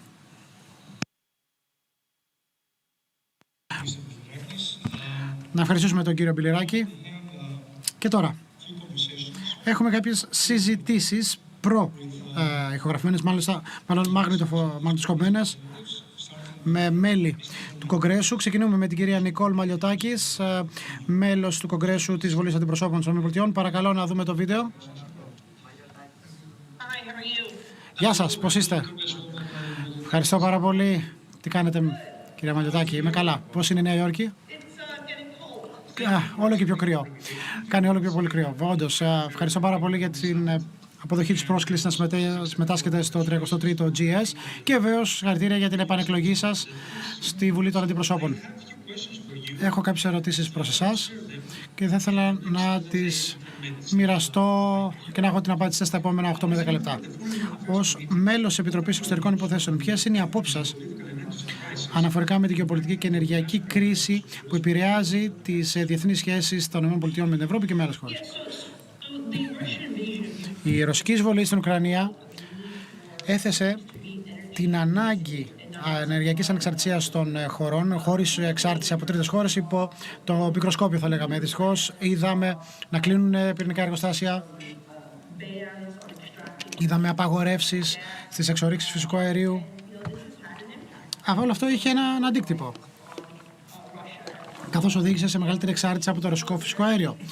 Από ό,τι φαίνεται, αυτές είναι ακριβώς οι πολιτικές οι οποίες οδήγησαν και σε οικονομική εξάρτηση στις ΗΠΑ. Και αυτές τις πολιτικές υποστηρίζει και η κυβέρνηση Biden. Και εγώ υποστηρίζω την καθαρή ενέργεια και τη διαφοροποίηση, χωρίς όμως αποκλεισμό των παραδοσιακών πηγών πετρελαίου και φυσικού αερίου. Και αυτή είναι η βασική διαφορά μεταξύ των απόψεων των Δημοκρατικών και των Ρεπουμπλικανών. Βλέπουμε να συμβαίνουν τα ίδια πράγματα και εδώ με το κλείσιμο των πυρηνικών αντιδραστήρων στη Νέα Υόρκη. Βλέπουμε την άρνηση των κρατικών υπηρεσιών να διευρύνουν τις μονάδες αξιοποίησης φυσικού αερίου, καθώς η κυβέρνηση δίνει τις λιγότερες άδειες από την εποχή του Τρούμαν, πριν από πολλές δεκαετίες. Δεν είναι κάτι ευφυές σε ό,τι αφορά το εγχώριο πολιτικό σκηνικό. Πρέπει να αξιοποιήσουμε τις εγχώριες πηγές για να γίνουμε όχι απλά ανεξάρτητη ενεργειακά, αλλά και κυρίαρχη. Διότι, όπως αναφέρατε, αυτό θα βοηθήσει και τους συμμάχους μας, όπως στην Ευρώπη. Η Ευρώπη διάγει μια πολύ δύσκολη περίοδο. Πρόκειται να απαγορεύσουν συγκεκριμένες εισαγωγές πετρελαίου, ξεκινώντας από αυτές της Ρωσίας την επόμενη εβδομάδα, και το Φεβρουάριο θα διευρύνουν αυτή την απαγόρευση. Οπότε πρέπει να βρουν εναλλακτικές. Θα υπάρχει μεγαλύτερος ανταγωνισμός διεθνώς για την ενέργεια και ο εφοδιασμός θα είναι ένα ζήτημα το οποίο θα ενισχυθεί. Πρέπει λοιπόν και εμείς να αυξήσουμε την παραγωγή μας προκειμένου να εξυπηρετήσουμε και τους συμμάχους μας. Βορειοανατολικά έχουμε και εκεί ένα ζήτημα με την έλλειψη δίζελ, έλλειψη πετρελαίου για θερμασία. 1 στα 5 σπίτια θερμαίνονται με πετρέλαιο σε αυτή την περιοχή. Αυτό είναι κάτι το οποίο πρέπει να αντιμετωπιστεί με την υιοθέτηση ενεργειακών πολιτικών που προτείνουμε. Οι Ρεπουμπλικανοί λοιπόν θα είναι στεναρά, θα έχουν μια στεναρή θέση στο θέμα αυτό και η κυβέρνηση Biden πρέπει να υιοθετήσει μια πιο θετική θέση στο θέμα της ανεξαρτησίας, διότι ναι, θέλουμε τις καθαρές μορφές ενέργειας, αλλά και ενεργειακή αυτάρκεια, όχι μόνο για ζητήματα ανεξαρτησίας δικής μας, αλλά και προστασίας των συμμάχων μας. Γνωρίζω ότι οι ελληνοαμερικανικές σχέσεις βρίσκονται στο κορυφαίο επίπεδο που ήταν ποτέ. Αυτό θα συνεχιστεί και θα γίνουν ακόμα πιο ισχυρές, ανεξάρτητα από την πλειοψηφία που θα υπάρχει στο Κοινοβούλιο και την εκλογή του επόμενου Πρόεδρου. Είναι τιμή μου ήταν τιμή μου να είμαι στη Βουλή των Αντιπροσώπων όταν ο Πρωθυπουργός Μητσοτάκης πριν από μερικούς μήνες απίφθηνε ομιλία. Όπως ξέρετε, ο πατέρας μου είναι από την Κρήτη, το ίδιο νησί όπως και ο Πρωθυπουργός Μητσοτάκης. Ήταν μια πολύ περήφανη στιγμή τόσο για μένα όσο και για την οικογένειά μου να είμαι παρούσα. Αλλά επίσης παρευρέθηκα σε διάφορες συναντήσεις που έκανε ο Πρωθυπουργός με άλλα μέλη του Κογκρέσου. Ο ίδιος ο Πρωθυπουργός έκανε μια εξαιρετική ομιλία και έκανε εντύπωση να μιλήσαμε και κατά πρόσωπο αναφορικά με το γεγονός ότι υπάρχουν θεμελιώδεις αξίες που μοιραζόμαστε. Η Ελλάδα, το λίκνο της δημοκρατίας και οι Ηνωμένες Πολιτείες συμμερίζονται αυτές τις αρχές για τη δημοκρατία τους. Πρέπει να βασιστούμε και να διευρύνουμε αυτές τις βασικές μας αρχές και είμαστε σύμμαχοι από την αρχή. Νομίζω ότι υπάρχουν εξαιρετικές ευκαιρίες για να προστατεύσουμε την Ελλάδα, ιδίως απέναντι στην τουρκική επιθετικότητα. Ένα από αυτά που κάναμε λίγο μετά την επίσκεψη ήταν ότι ψηφίσαμε μια τροποποίηση που απαιτεί πλέον από την κυβέρνηση Biden να μην υπάρχουν μάλλον προμήθειες F-16 στην Τουρκία που χρησιμοποιούνται για προκλήσεις απέναντι στην Ελλάδα. Τόσο εγώ όσο και ο κύριος Γκάς Μπλεράκης μαζί με τον Κρίς Πάπας συγκεντρώσαμε τις 60 ψήφους που θέλαμε για να περάσει αυτή η τροποποίηση. Έχω ένα τελευταίο ερώτημα. Ως η πρώτη γυναίκα που εκλέγεται και εκπροσωπώντας την ελληνική και την ισπανόφωνη ομογένεια στη Βουλή των Αντιπροσώπων, πώς αισθάνεστε τώρα που σε ομοσπονδιακό επίπεδο εκπροσωπείτε αυτές τις κοινότητες και ποιο είναι το μήνυμα που μπορείτε να στείλετε στις νέες γυναίκες οι οποίες φιλοδοξούν να έχουν έναν αντίκτυπο με την παρουσία τους στην κοινωνία? Πραγματικά είμαι πολύ περήφανη που μπόρεσα να φτάσω σε αυτό το σημείο εκπροσωπώντας την κοινότητά μου, τη χώρα μου, αυτή που αγαπώ, στο Κοινοβούλιο των Ηνωμένων Πολιτειών. Αυτή είναι, θα λέγα, η φιλοδοξία ενός Αμερικανού ομογενείους που έρχεται στην Αμερική. Νομίζω οι γονείς μου ποτέ δεν θα φανταζόντουσαν ότι η κόρη του θα γινόταν μέλος του Κογκρέσου. Αυτό όμως είναι το αμερικανικό όνειρο, το οποίο πρέπει να προσπαθήσουμε να προστατεύσουμε για τις επόμενες γενιές. Βλέπουμε μεγάλο αριθμό ρεπουμπλικανών γυναικών που βρίσκονται πλέον στη Βουλή των Αντιπροσώπων τα τελευταία χρόνια. Η δική μου τάξη ήταν μια τάξη γεμάτη από γυναίκες. Έχουμε κι άλλες φέτος. Είμαστε πολύ περήφανες για τον τρόπο με τον οποίο το Ρεπουμπλικανικό Κόμμα διευρύνθηκε για να συμπεριλάβει περισσότερες γυναίκες που εκπροσωπούν το κόμμα και επίσης περισσότερες μειονότητες. Έχουμε τους Ισπανόφωνους, έχουμε τους Αφροαμερικανούς, ασιατικής καταγωγής. Άρα το Ρεπουμπλικανικό Κόμμα γίνεται αρκετά ποικιλόμορφο, όπως και το ίδιο μας το έθνος. Και αυτό είναι σημαντικό, διότι πάντα ήξερα ότι το Ρεπουμπλικανικό Πάρτι ήταν το μεγάλο κόμμα που αγκαλιάζει τους πάντες. Είχαμε ανθρώπους σε βασικούς ρόλους και πλέον βλέπουμε ότι ακόμη περισσότεροι κάνουν το βήμα μπροστά, παίρνουν την στήριξη που χρειάζονται, εκλέγονται και είναι σημαντικό. Είμαι η δεύτερη γυναίκα που εκπροσωπεί τη δικιά μου περιφέρεια στο Κογκρέσο. Είμαι πραγματικά πολύ περήφανη γι' αυτό. Είμαι πρώτης γενιάς εκπρόσωπος στο Κογκρέσο και βεβαίως η πρώτη ελληνικής καταγωγής ή ελληνοϊσπανικής καταγωγής που εκπροσωπώ την περιφέρεια στο Κογκρέσο. Ευελπιστώ να μπορέσουμε να αξιοποιήσουμε περαιτέρω αυτή την ευκαιρία και είμαι ενθουσιασμένη βλέποντας πόσα νέα μέλη από διαφορετικά υπόβαθρα μπορούν να έρθουν να εκπροσωπήσουν το Ρεπουμπλικανικό Κόμμα συγκεκριμένα στο Κογκρέσο. Κυρία Μαλιωτάκη, ευχαριστούμε πάρα πολύ που ήσταν μαζί μας για την παρουσία σας στο GES και ανυπομονούμε να σας δούμε από κοντά όταν επισκεφτείτε την Αθήνα, την Ελλάδα στο εγγύς μέλλον. Ευχαριστούμε πάρα πολύ, ανυπομονώ να σας δω. Ευχαριστώ πολύ.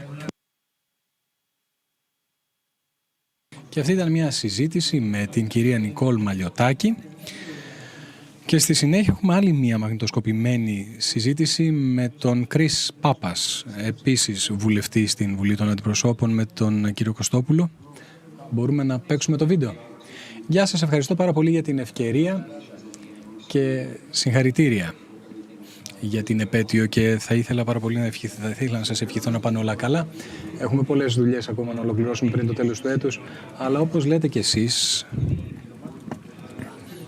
ήταν πραγματικά πολύ σημαντικό από πλευράς ΗΠΑ να διασφαλίσουμε ότι αυτή η σχέση με την Ελλάδα εξακολουθεί να είναι ισχυρή και προετοιμαζόμαστε για το μέλλον. Νομίζω ότι βρίσκεται στο υψηλότερο επίπεδο που βρέθηκε ποτέ. Η εκατέρωθεν εμπιστοσύνη και πραγματικά πρέπει να ψάχνουμε πάντοτε να βρούμε τρόπους να το εμβαθύνουμε και να το αυξήσουμε αυτό.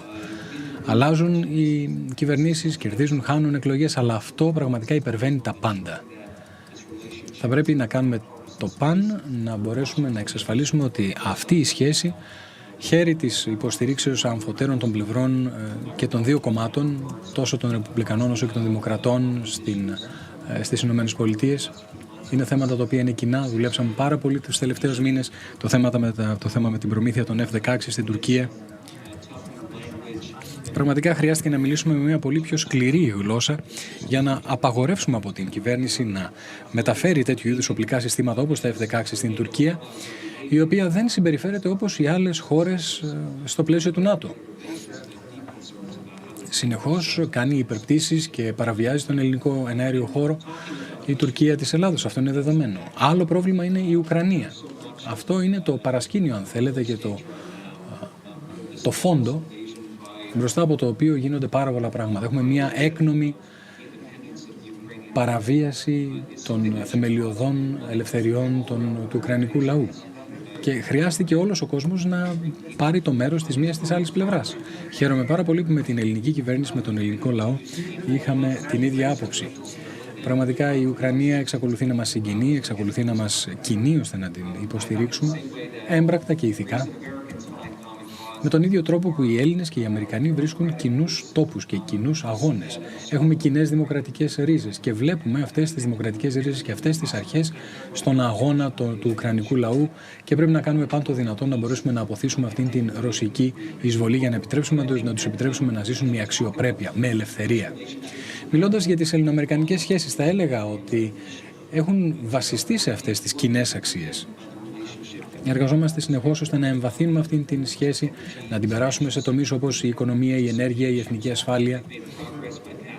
Έχουμε σημειώσει πρόοδο με την ψήφιση σημαντικής νομοθεσίας, η οποία ενισχύει την παρουσία μας στην νότιο-ανατολική Μεσόγειο. Και ατενίζουμε αυτήν την καινούργια παγκόσμια τάξη που έχει δημιουργήσει μια αντιπαλότητα μεταξύ των ΗΠΑ, της Κίνας και της Ρωσίας και πρέπει να ξέρουμε ποιοι είναι οι συμμαχοί μας και με ποιους μπορούμε να συνεργαστούμε για να μπορέσουμε να υλοποιήσουμε αυτά που θέλουμε να κάνουμε. Έχουμε σημειώσει πρόοδο, υπάρχουν πολλά ακόμα να γίνουν. Έχετε απόλυτο δίκιο. Αναφέρατε όλες αυτές τις θετικές δυνάμεις οι οποίες με κάποιον τρόπο έχουν συνενωθεί στην νοτιοανατολική Μεσόγειο, όπως γίνεται και σε άλλα μέρη του κόσμου. Όλοι ζητούν σταθερότητα, συνεργασία και κατά κάποιο τρόπο βιώσιμη ανάπτυξη. Αντιμετωπίζοντας όλες αυτές τις απίστευτες προκλήσεις τις οποίες έχουμε όλοι μπροστά μας, ανεξαρτήτως του αν βρισκόμαστε στην Ουάσιγκτον, στο Κίεβο ή στην Αθήνα.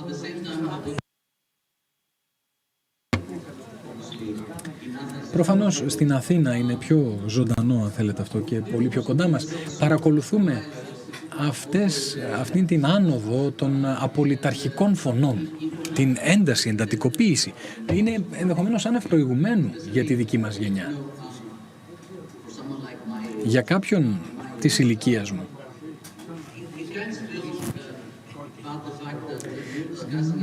Μου φαίνεται περίεργο που συζητάμε και ακούμε πράγματα τα οποία θεωρούσαμε ότι έχουν περάσει ανεπιστρεπτοί, ότι παρέμειναν στο παρελθόν, ειδικά μετά τη λήξη του Δευτέρου Παγκοσμίου Πολέμου. Ανησυχείτε για αυτούς τους δύο διαφορετικούς πυλώνες, θα έλεγα, και πώς αυτές οι θετικές, θα τις έλεγα, δυνάμεις έχουν κατορθώσει ή κατορθώνουν να υπερνικήσουν την άλλη πλευρά, η οποία φαίνεται ανεξέλεγκτη υπό μία έννοια, τουλάχιστον στο αφήγημά τους. Κοιτάξτε, είναι βαθύτατα ανησυχητικό.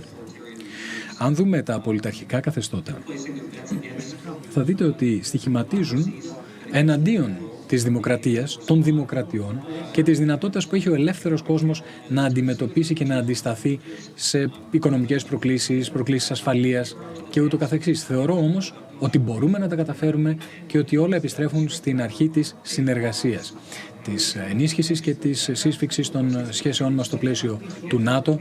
Όλες εμείς οι δυτικές χώρες να αντισταθούμε στον Πούτιν, στην εισβολή του στην Ουκρανία και τις διάφορες άλλες προκλήσεις που βλέπουμε ανά τον κόσμο. Αυτό στο οποίο εστίασα εσχάτως, εκτός από τις εσωτερικές προκλήσεις, είναι κοινές με αυτές που έχετε και εσείς στην Ελλάδα. Είναι υψηλός πληθωρισμός, μια οικονομία η οποία δεν λειτουργεί κατά ανάγκη για όλες τις οικογένειες. Έχουμε άτομα τα οποία δουλεύουν πολύ σκληρά, αλλά δυστυχώς οι μισθοί τους δεν φτάνουν όσο έφταναν στο παρελθόν.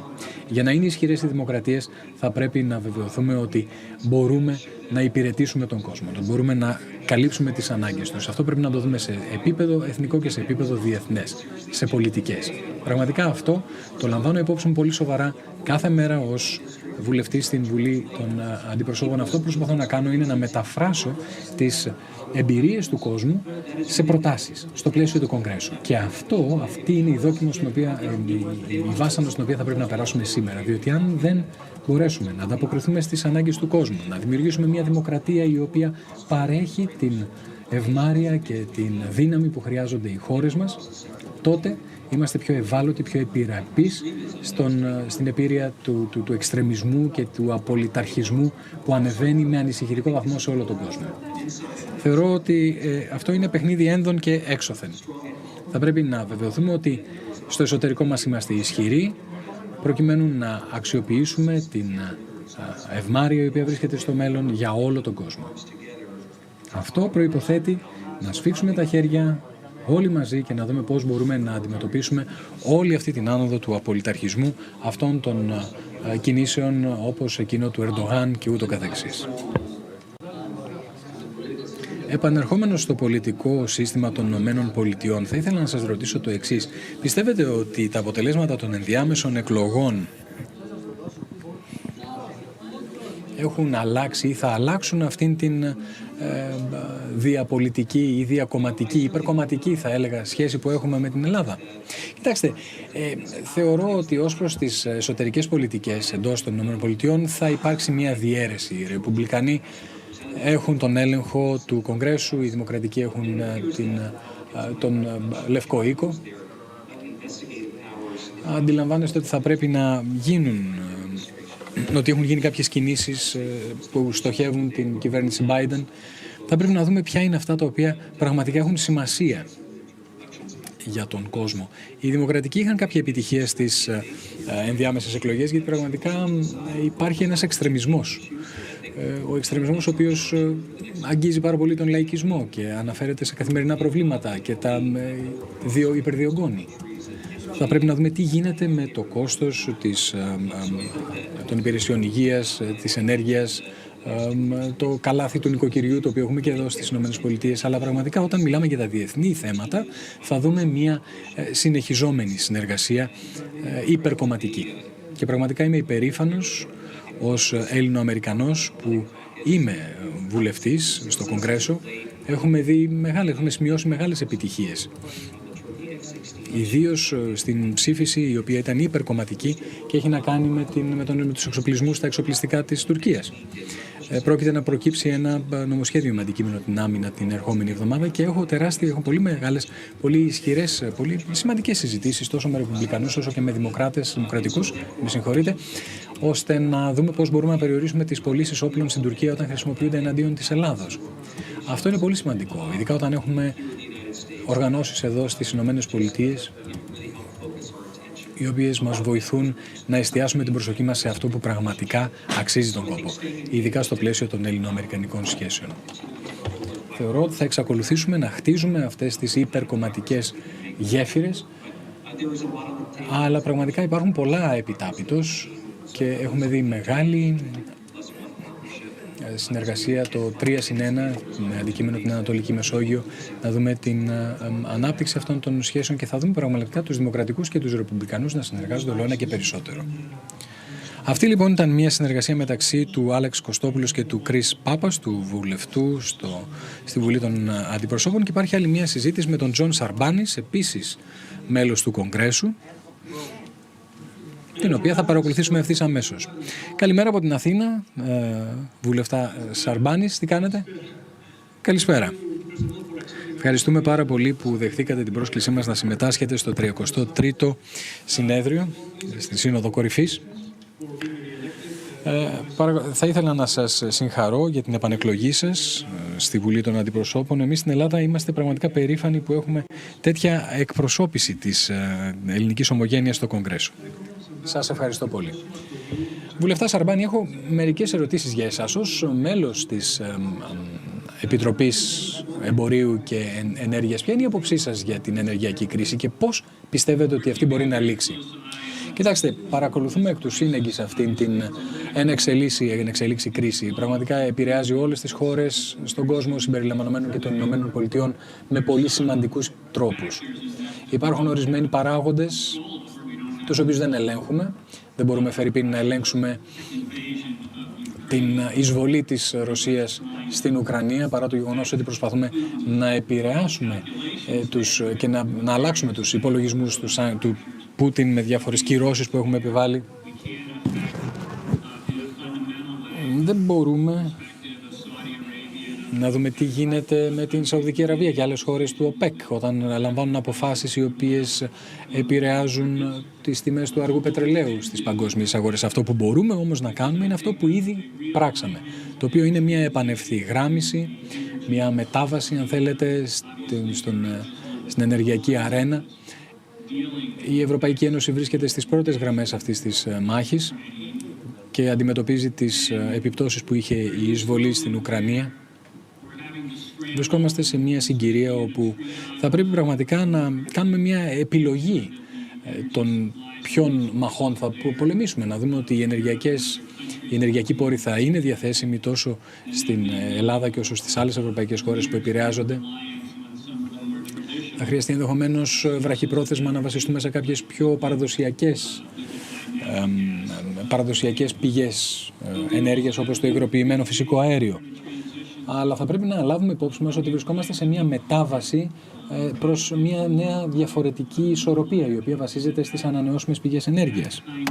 Αυτού του είδους η ενεργειακή ασφάλεια αντιπροσωπεύει σημαίνει σημαντικές καινούργιες ευκαιρίες για πολλές χώρες. Δεν μπορώ να εικάσω πότε θα έλθει το τέλος της ενεργειακής κρίσεως, αλλά θα έλεγα ότι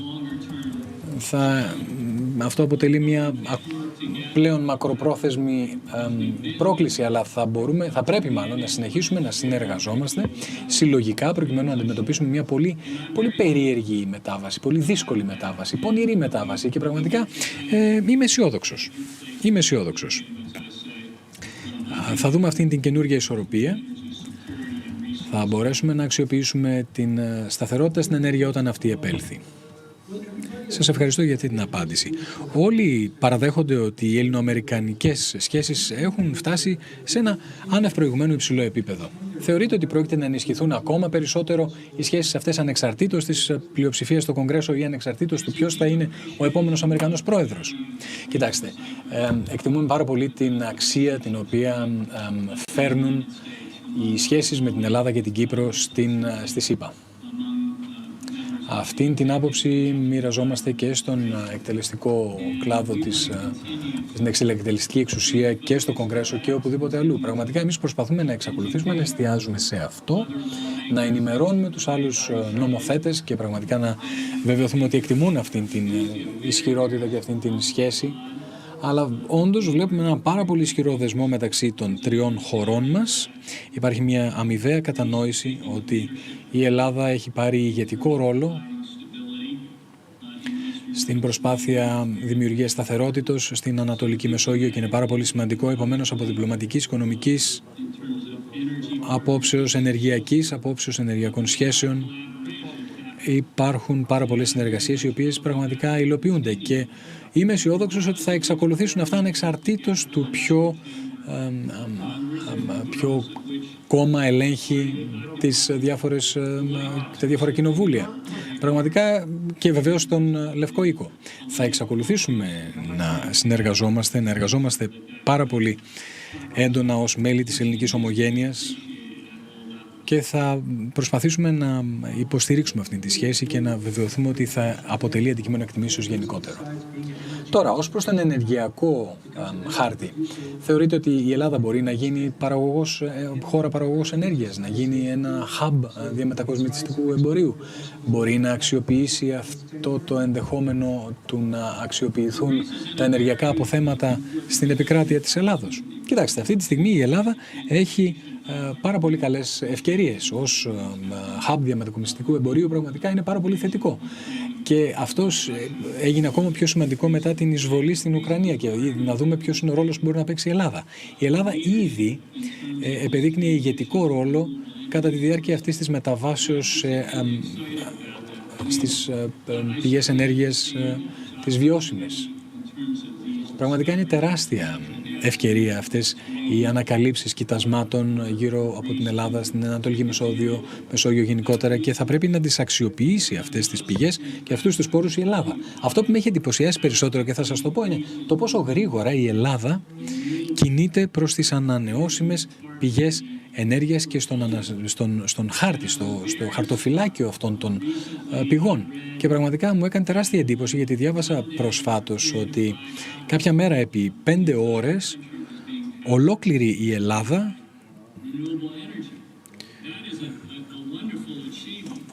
τροφοδοτεί το ενεργειακά από ανανεώσιμες πηγές ενέργειας. Πραγματικά αυτό απέτησε μια τεράστια προσπάθεια τόσο από πλευράς της κυβερνήσεως όσο και των ιδιωτικών πρωτοβουλειών στην Ελλάδα, και να χρησιμοποιήσει τις ανανεώσιμες πηγές ενέργειας και να τις χρησιμοποιήσει ως πρότυπο, ως μοντέλο, και να κάνει πειράματα, αν θέλετε, στον χώρο των ανανεώσιμων πηγών ενέργειας που μπορεί να αξιοποιήσει και η υπόλοιπη Ευρώπη. Άρα η Ελλάδα είναι σε θέση να καταδείξει πραγματική διαφοροποίηση στο πώς προσεγγίζει τις ενεργειακές πηγές και να αναπτύξει αυτούς τους πόρους, και είναι κάτι το οποίο παρακολουθούμε με ιδιαίτερο ενδιαφέρον. Νομίζω ότι έχετε δίκιο. Φτάσαμε το 50% της καλύψεως των αναγκών μας από ανανεώσιμες πηγές ενέργειας και πραγματικά θέσαμε έναν στόχο για τα επόμενα 4 χρόνια, αν θυμάμαι καλά, να φτάσουμε στο 80%, το οποίο είναι φανταστικό εάν το επιτύχουμε. Τελευταία ερώτηση για σας. Υπάρχουν ολοένα και περισσότερες ανησυχίες ως προς την απόφαση των ΗΠΑ να παράσχει κίνητρα σε εταιρείες οι οποίες θα ενισχύσουν την αμερικανική παραγωγικότητα. Γίνεται μια αποβιομηχανοποίηση όμως στην Ευρώπη κατά αυτόν τον τρόπο και δημιουργείται μια, θα έλεγα, αντιπαλότητα μεταξύ ΗΠΑ και Ευρωπαϊκής Ενώσεως. Ποια είναι η άποψή σας? Κοιτάξτε, θεωρώ ότι αν έχουμε ανοιχτές γραμμές επικοινωνίας θα μπορέσουμε να φτάσουμε σε έναν κοινό τόπο συνεργασίας με αντικείμενο την ενέργεια και άλλα θέματα. Γνωρίζουμε ότι ο πρόεδρος της Γαλλίας, ο κύριος Μακρόν, θα συζητήσει εδώ στις Ηνωμένες Πολιτείες με τον πρόεδρο Biden τις επόμενες ημέρες, και ένα από τα θέματα των συζητήσεών τους θα είναι κάποια ανησυχία για αυτά τα κίνητρα τα οποία νομοθετήθηκαν στις Ηνωμένες Πολιτείες από το Κογκρέσο συγκεκριμένα, που έχουν να κάνουν με την κατασκευή μπαταριών για ηλεκτροκίνητα οχήματα, και αυτό δημιουργεί κάποιες ανησυχίες στην Ευρώπη. Νομίζω ότι θα μπορέσουμε να επιλύσουμε αυτά τα θέματα. Είδα κάποιες παρατηρήσεις, κάποιες σκέψεις ότι θα μπορέσει να υπάρξει μια σύμπνοια,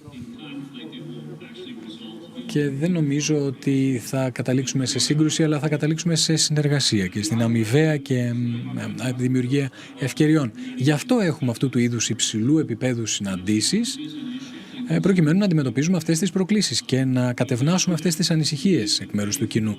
Για να χρησιμοποιήσω μια φράση που χρησιμοποιείται πολύ, είναι ότι αυτά που μας ενώνουν είναι πολύ πιο ισχυρά από αυτά που μας χωρίζουν. Και θα έλεγα ότι υπάρχει μια μεγάλη εκτίμηση των θυσιών που έχουν γίνει στην Ευρώπη, προκειμένου να μπορέσει να απαντήσει με έναν ενωμένο τρόπο στην εισβολή της Ουκρανίας από τη Ρωσία. πραγματικά είναι πολύ σημαντικό να βλέπουμε αυτό το επίπεδο συνεργασίας μεταξύ των χωρών μελών της Ευρωπαϊκής Ενώσεως και ποια ήταν η απόκρισή τους. Υπάρχει ένας τεράστιος σεβασμός, τεράστια εκτίμηση για το γεγονός αυτό στις ΗΠΑ. Θα εξακολουθήσουμε να συνεργαζόμαστε με τους συμμάχους μας πάνω σε όλα αυτά τα αντικείμενα και βεβαίως αυτοί οι σύμμαχοι συμπεριλαμβάνουν και την Ελλάδα και την Κύπρο προκειμένου να μπορέσουμε να εμπεδώσουμε μια σταθερότητα στην Ανατολική Μεσόγειο. Λοιπόν, θεωρώ ότι μοιραζόμαστε κοινές αξίες ως χώρες και ως λαοί και αυτό αποτελεί έναν πολύ σημαντικό πυλώνα διατλαντικά στο επίπεδο των επενδύσεων και των οικονομικών σχέσεων. Εκπρόσωπε Αρμπάνες, πραγματικά θα ήθελα να σας ευχαριστήσω που συμμετείχατε στη Σύνοδο Κορυφής τη 23η και θα χαρούμε πάρα πολύ να σας δούμε όταν έρθετε διαζώσεις στην Αθήνα.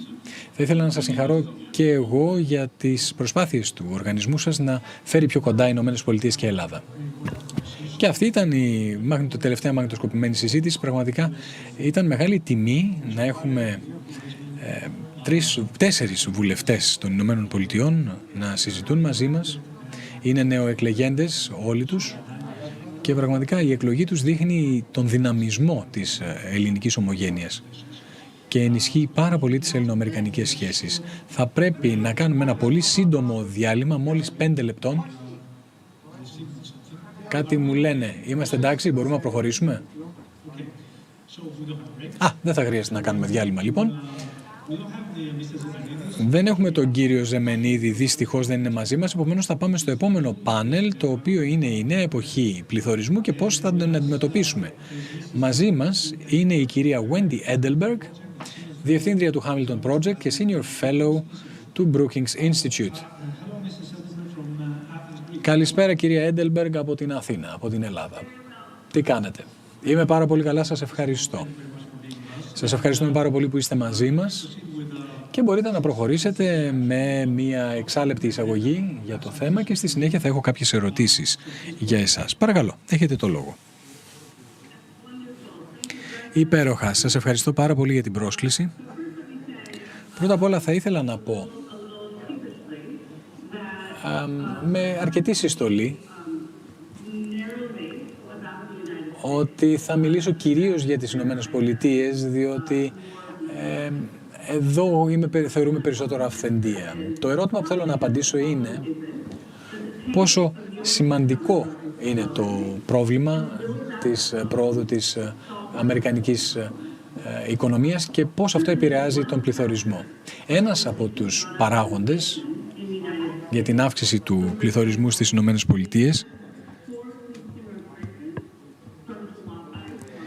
έχει να κάνει με την αύξηση από τον Οκτώβριο κατά 5% και ο λόγος ήταν η ταχύτατη οικονομική ανάπτυξη το πρώτο μισό του 2022. Δεν είναι, θα μου πείτε, καλό πράγμα η οικονομική ανάπτυξη? Θα σας απαντήσω ναι, υπό την προϋπόθεση ότι μπορεί να μειώσει τον πληθωρισμό, προκειμένου να επιτύχουμε τους οικονομικούς μας στόχους. Τώρα τελευταία αυξάνεται πολύ πιο γρήγορα η ζήτηση από τη δυνατότητα της οικονομίας να προσφέρει, να παράσχει, αν θέλετε, αγαθά και υπηρεσίες. Αυτού του είδους η οικονομική ανάπτυξη πίεσε την οικονομία και την έκανε να ξεπεράσει τα βιώσιμα επίπεδα της. Επομένως, χρειαζόμαστε μια επιβράδυνση. Η οικονομική ανάπτυξη στις ΗΠΑ ήταν πάρα πολύ έντονη, πολύ ισχυρή, ακόμα και τους τελευταίους μήνες. Οι δαπάνες ανέβηκαν κατά 4,8% το πρώτο τετράμινο. Ή το τετράμινο μέχρι τον Οκτώβριο θα έλεγα, το οποίο είχε τεράστιες δαπάνες, τεράστια έξοδα, τεράστια σε αγαθά και υπηρεσίες. Και εξακολουθούν αυτές οι δαπάνες να είναι πολύ πιο ισχυρές από ότι η δυνατότητα των ΗΠΑ να απαντήσει και να παράσχει τα ζητούμενα προϊόντα και υπηρεσίες. Όμως η διαχείριση της οικονομίας μας θα μας δώσει τη δυνατότητα να την ρυθμίσουμε. Δηλαδή, να αυξηθεί η βιοτεχνία, να αυξηθεί η βιομηχανία, οι αλλαγές, το ανατρίμηνο του ΑΕΠ μας δείχνουν ότι αν κινείται η οικονομία και με τι ρυθμούς, θετικούς, αρνητικούς ή μηδενικούς. Χρειάζεται να δούμε λοιπόν ότι εάν έχουμε μία μικρή ύφεση, αυτή η ύφεση θα έχει ως αποτέλεσμα την αύξηση της ανεργίας.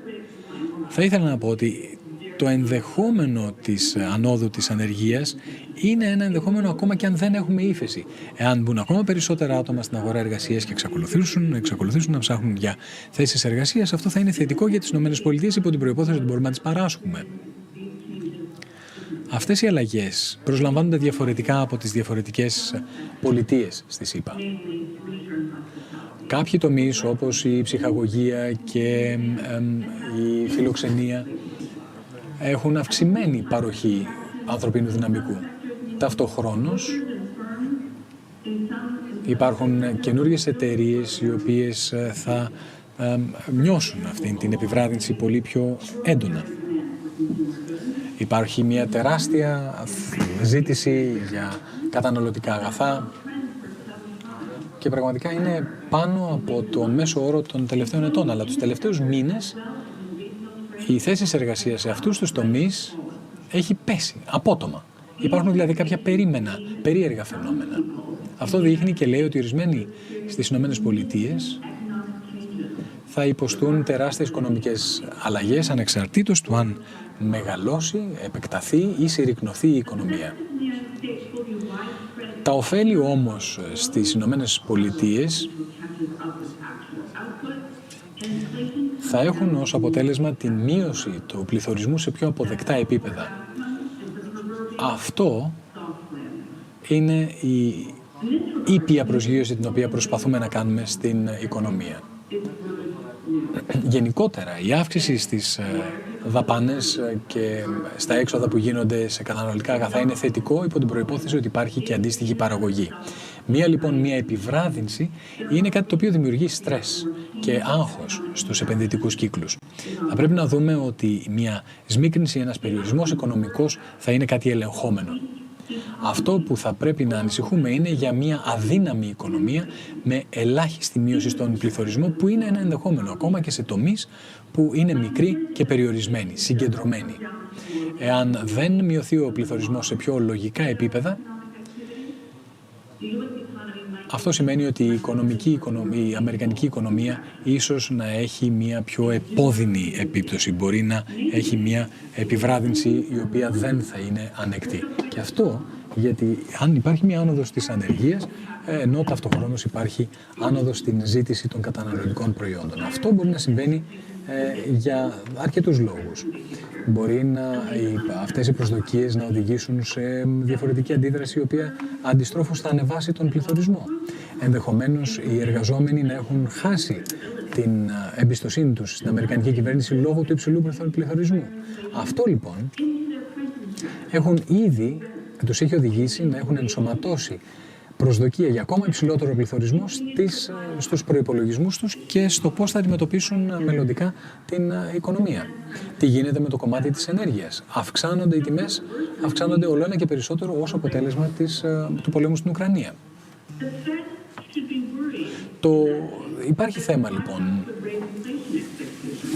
ότι θα αυξηθούν ακόμα περισσότερο η προσδοκία για την αύξηση του πολυπληθωρισμού για περισσότερες επιχειρήσεις και για περισσότερους τομείς της αμερικανικής οικονομίας. Εκεί λοιπόν υπάρχει και πάλι το πρόβλημα της αυξημένης ζήτησης και της μειωμένης προσφοράς. Εκεί θα πρέπει να δούμε με ποιον τρόπο θα εξισορροπήσουμε τα δύο, ώστε να περιορίσουμε ακόμα περισσότερο τη ζήτηση. Κατά πάσα πιθανότητα θα μειωθεί η οικονομική παραγωγή, όχι στο επίπεδο που εκτιμάται ότι τώρα είναι βιώσιμο, αλλά ακόμα και χαμηλότερα από αυτό, που ήταν ο αρχικός στόχος, όπως είπα στο ξεκίνημα της ομιλίας μου. Εάν ανησυχούμε μόνο για τις προσδοκίες του πληθωρισμού, θα έκαναν αυτό και μόνο για να μειώσουν αυτές τις προσδοκίες. Όμως, στην περίπτωση αυτής της όλο ένα και μειούμενης προσφοράς,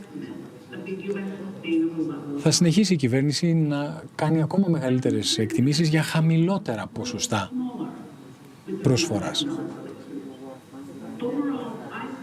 Εν γέννη, θα έλεγα ότι Μια πολύ έντονη οικονομική δραστηριότητα έχει ως αποτέλεσμα πολύ υψηλό πληθωρισμό, όπως εξήγησα ήδη. Όμως αυτή η ισχυρή οικονομική δραστηριότητα είναι ένας από τους μεγαλύτερους παράγοντες που κρατάει τον πληθωρισμό σε υψηλά επίπεδα. Αυτό σημαίνει ότι θα πρέπει να κάνουμε πολύ περισσότερα για την εξισορρόπηση. Και ακόμα πιο θετικό είναι ότι, όπως είδαμε από τον Οκτώβριο, διαφοροποιήθηκαν οι τιμές και ότι αν και η προσφορά εξακολούθησε να παραμένει χαμηλή, η ζήτηση εξακολούθησε να αυξάνεται. Είδαμε αύξηση στα ενοίκια στην αρχή, τώρα όμως βλέπουμε μείωση στα ενοίκια στις Ηνωμένες Πολιτείες.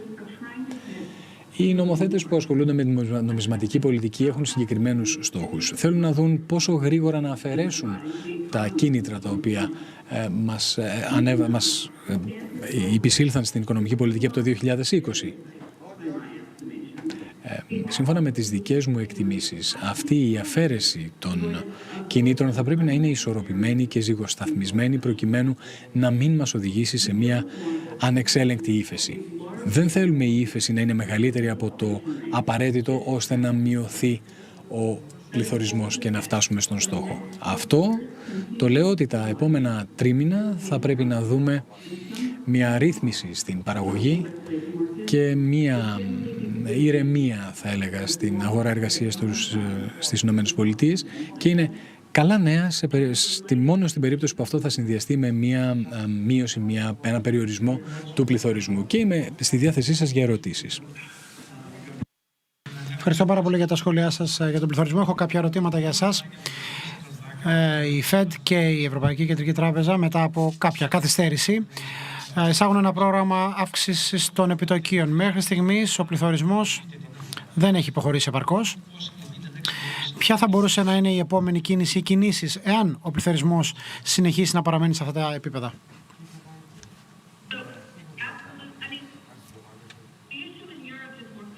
Το θέμα στην Ευρώπη είναι κάπως πιο περίπλοκο από ό,τι στις Ηνωμένες Πολιτείες. Διότι η Ευρώπη βιώνει εμφανώς απτά, θα θέλαμε, σοκ λόγω της ενέργειας, και πρέπει η Ήπειρος πόσο μπορεί να αντέξει αυτό το σοκ, πόσο μεγάλη διάρκεια θα έχει αυτό το σοκ χωρίς να ξεφύγουν οι προσδοκίες για τον πληθωρισμό. Αυτό σημαίνει διατήρηση των προσδοκιών για τον πληθωρισμό χαμηλά. Είναι πολύ κρίσιμο σημείο αυτό. Γι' αυτό και η λειτουργία της νομισματικής πολιτικής είναι πάρα πολύ σημαντική. Διότι όσο πιο σταθερές είναι οι πληθωριστικές προσδοκίες, τόσο πιο πολύ οι διαμορφωτές νομισματικής πολιτικής θα μπορέσουν να αντέξουν τα σοκ σε επίπεδο προσφοράς. Στις ΗΠΑ το θέμα είναι πιο ξεκάθαρο. Οι ενεργειακές τιμές είναι υψηλές, ναι, αλλά δεν έχουν τεράστιο αντίκτυπο στις τιμές βασικών καταναλωτικών αγαθών. Όσο λοιπόν ο πληθωρισμός είναι όσο έχει σήμερα και δεν πέφτει, η Κεντρική Τράπεζα των ΗΠΑ θα πρέπει να συνεχίσει να αυξάνει τα επιτόκια. Νομίζω ότι η νομισματική πολιτική θα αρχίσει να οδηγείται σε μια επιβράδυνση στις ΗΠΑ και τον Ιανουάριο, τον Φεβρουάριο δεν θα εκπλαγώ αν υπάρξει ένα πάγωμα. Θα υπάρχουν όμως σημαντικά θετικά νέα από τον πληθωρισμό στην έκθεση που θα δημοσιεύσουν πριν το πάγωμα αυτών των επιτοκίων. Η ζήτηση και ο εφοδιασμός για υπηρεσίες, για εργασία μάλλον, αυξάνεται από την πίεση στα νίκια, αν ακούσαμε καλά. Αυτό που συμβαίνει με τα νίκια στην ενίκεια στις ΗΠΑ είναι κάπως περίεργο. Αυτό που βλέπουμε είναι στα νούμερα που έχουν δημοσιευθεί ότι υπάρχει μια υστέρηση σε σχέση με αυτό που συμβαίνει σε πραγματικό χρόνο, ιδίως σε ό,τι αφορά τα μισθώματα. Οι τιμές έτσι όπως δημοσιεύτηκαν δείχνουν ότι το κόστος στις ΗΠΑ αντανακλά τη μέση τιμή που πληρώνει οποιοδήποτε χρήστης για το νίκη του. Αυτό περιλαμβάνει κάποιους ευτυχείς οι οποίοι μπόρεσαν να έχουν ένα νέο μίσθωμα και αυτή την περίοδο βλέπουν σημαντική άνοδο στα μισθώματα που τους καταβάλουν, όμως η πλειονότητα των ιδιοκτητών έχουν παγιδευθεί στο πλαίσιο του υφιστάμενου δείκτη και δεν μπόρεσαν όλοι αυτό να το μετακυλήσουν στα μισθώματά τους. Άρα η αύξηση στα ενοίκια στον αντίστοιχο δείκτη διαρκεί αρκετά, καθώς οι ιδιοκτήτες θα μετακυλίουν αυτό στα μισθώματα, στα νέα μισθώματα. Μέχρι να υπάρξει λοιπόν ανανέωση και νέα μισθώματα μπορεί αυτό να έχει μειωθεί. Όμως δεν ξέρουμε σε ποιο βαθμό αυτό θα αποτυπωθεί στο δημόσιο δίκτυο και η Fed σίγουρα καταδεικνύει ότι βρίσκονται σε ανωδική πορεία τα μισθώματα και αναμένουμε ότι ο δείκτης αυτός να αυξηθεί ραγδαία μόλις γίνει το rollover, δηλαδή η μεταφορά σε ανανέωση του μισθώματος. Άρα αυτό το αναμένουμε το φθινόπωρο. Παρά είναι όμως νωρίς να θεωρήσουμε ότι θα υπάρξει μείωση και είναι αβέβαιο, εξαιρετικά αβέβαιο τι θα γίνει στις τιμές για τις κατοικίες. Δεν είναι κάτι ανησυχητικό, αλλά σίγουρα είναι ένας περίεργος κύκλος που χαρακτηρίζεται από οξύες αυξήσεις και βραχυπρόθεσμες μειώσεις. Άρα πρέπει να υπάρχει υπομονή. Με ρωτήσατε και για την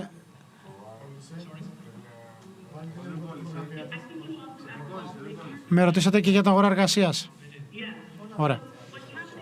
Αυτό που συμβαίνει στην αγορά εργασίας, λοιπόν, είναι μια ενόχληση σε καθαρά πνευματικό επίπεδο. Η μεγαλύτερη συμμετοχή των ατόμων σε ηλικία εργασίας, κυρίως στις γυναίκες, δυστυχώς δεν ακούσαμε καλά. Η συμμετοχή του εργατικού δυναμικού ατόμων άνω των 55 ετών είναι σαφώς χαμηλότερη και δεν φαίνεται να μειώνεται. Το αποτέλεσμα είναι ότι από την πλευρά της συμμετοχής του ενεργού πληθυσμού θα έλεγα ότι είμαστε περίπου στα 2 εκατομμύρια λιγότερους εργαζόμενους από όσους ανέμενα σε σχέση με την τάση πριν την πανδημία. Άρα, αυτή τη στιγμή έχουμε μικρότερη αγορά εργασίας από ό,τι ετοιμαζόμασταν να έχουμε λίγο πριν την πανδημία. Και τι σημαίνει αυτό? Σημαίνει ότι θα πρέπει ότι έχουμε μικρότερη οικονομία. Ένας από τους βασικούς παράγοντες που πιέζει τον πληθωρισμό προς τα πάνω είναι ότι η καταναλωτική ζήτηση έχει επανέλθει στην προ-πανδημίας κατάσταση με έμφαση στα καταναλωτικά αγαθά, αλλά η αγορά εργασίας δεν έχει επανέλθει σε αυτά τα επίπεδα. Κατά βάση, λοιπόν, τι θέλουμε? Θέλουμε να έχουμε ζήτηση όπως στα επίπεδα πριν της πανδημίας, αλλά δεν μπορούμε να εφοδιάσουμε την αγορά με κάτι τέτοιο, με τα εργατικά χέρια που χρειάζεται. Γι' αυτό και έχουμε αύξηση του πληθωρισμού.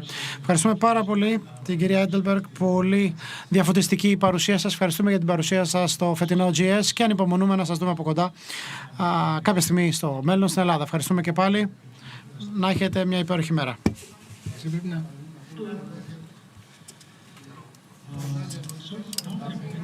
Και τώρα περνάμε σε ένα άλλο πολύ ενδιαφέρον πάνελ. Η πορεία λοιπόν των διατλαντικών σχέσεων και η διαδικασία του Συμβουλίου Εμπορίου και Τεχνολογίας Ευρωπαϊκής Ένωσης και ΗΠΑ. Αυτό το θέμα πάντα αποτέλεσε κομμάτι της ατζέντας του GES τα τελευταία χρόνια, αν θυμάμαι καλά.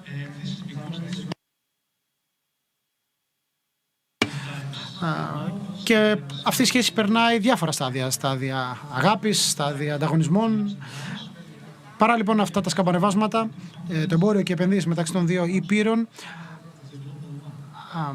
ανέρχονται περίπου στο ίμιση του παγκόσμιου όγκου. Συνεπώς, οι πρόσφατες διεθνείς εξελίξεις δίνουν μια διαφορετική άποψη για τις εξελίξεις αυτές, για την κατάσταση που επικρατεί, και έχουμε διακεκριμένους ομιλητές που θα σχολιάσουν τις διατλαντικές σχέσεις. Όλοι θυμόμαστε μετά από κάποιες αποτυχημένες προσπάθειες την πορεία του TTIP, τη διαδικασία του TTIP, και πάλι λοιπόν οι εμπλεκόμενοι φορείς προσπαθούν να διαμορφώσουν το πλαίσιο για σταθερείς, ευημερούσες εμπορικές σχέσεις στο πλαίσιο του Εμπορικού και Τεχνολογικού Συμβουλίου. Το Συμβούλιο αυτό έχει σκοπό να διαχειριστεί σημαντικά θέματα αριθμιστικού και άλλου χαρακτήρα και από τις ένθεν και ένθεν του Αθλαντικού. Παρά το γεγονός ότι το TTC μάλλον έχει ως στόχο να παρουσιάσει τις ευκαιρίες που δίνονται προκειμένου τα δύο μέλη να αξιοποιήσουν όλες τις ευκαιρίες που υπάρχουν για μια ορθή πορεία στο μέλλον. Για να συζητήσουμε αυτό το θέμα έχουμε ένα εξαιρετικό πάνελ. Θα ήθελα να καλωσορίσω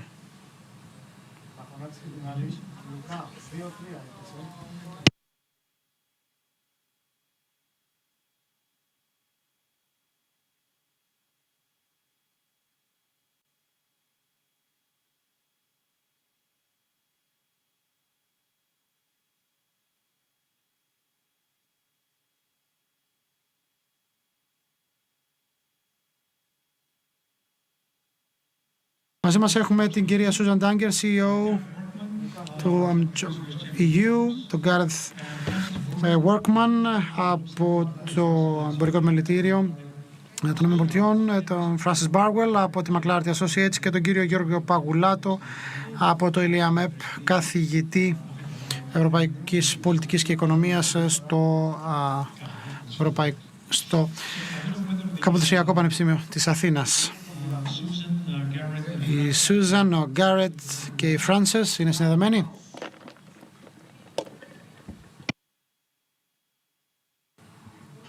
Ενημερώστε με παρακαλώ αν έχουν συνδεθεί οι τρεις ομιλητές.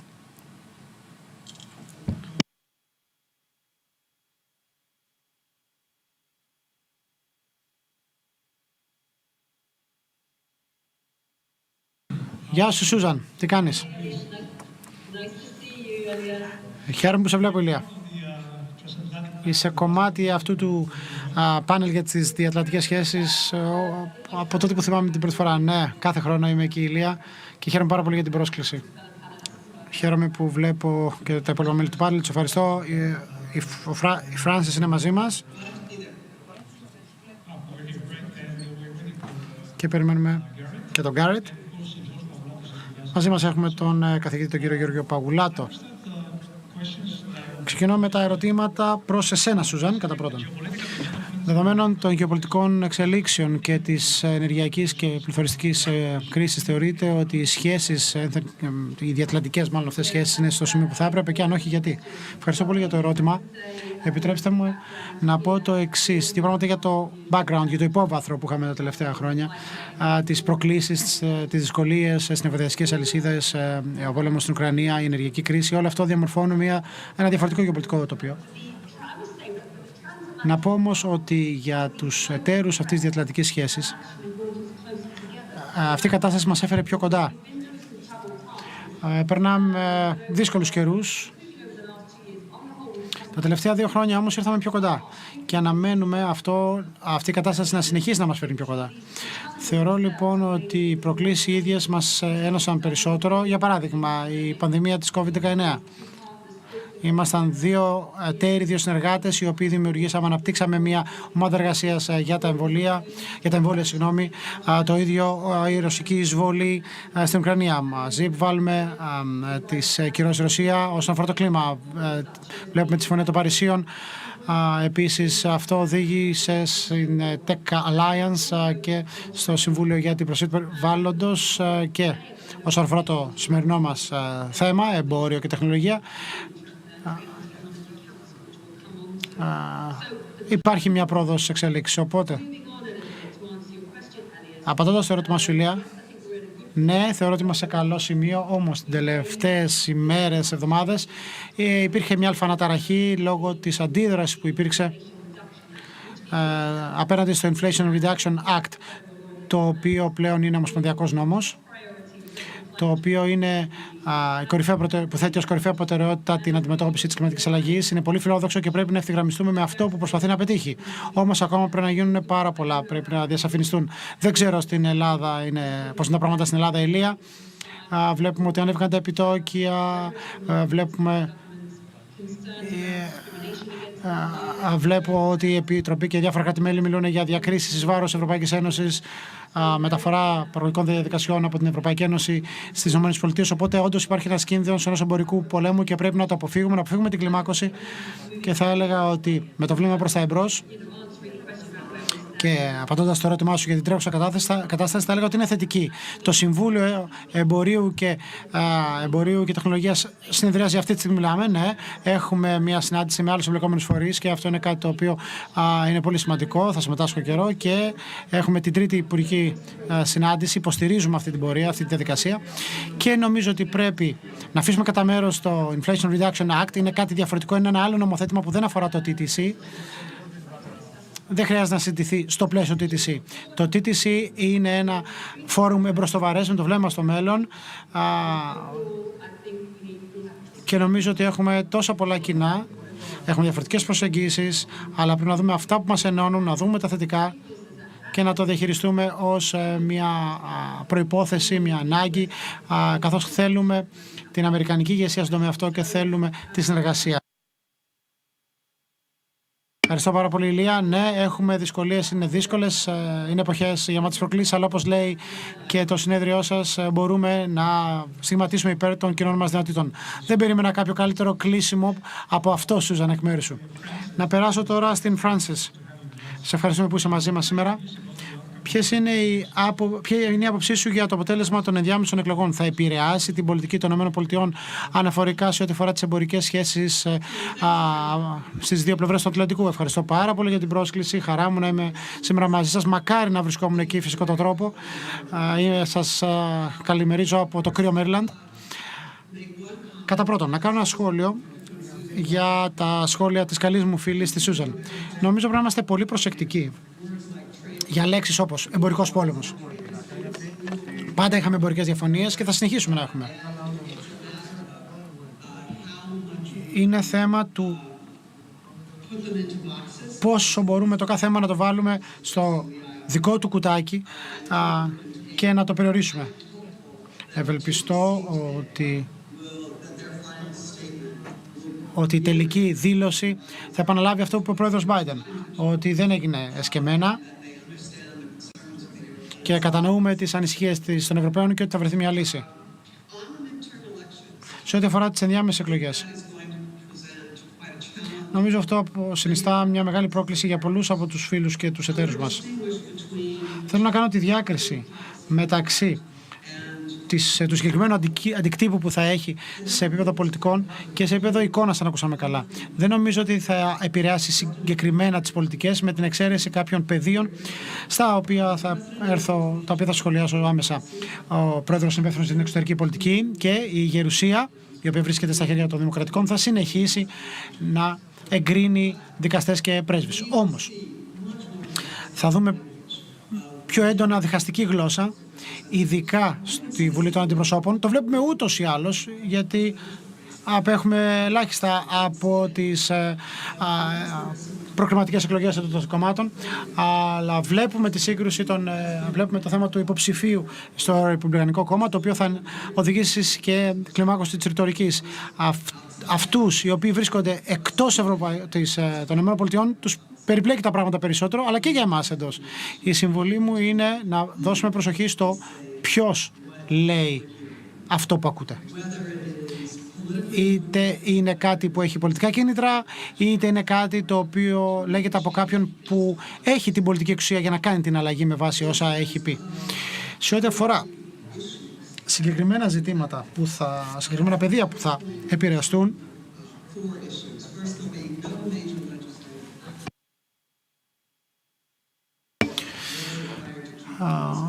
θα αναφέρω τα εξής. Δεν θα υπάρχει κάποια αρχή προώθησης εμπορικών σχέσεων.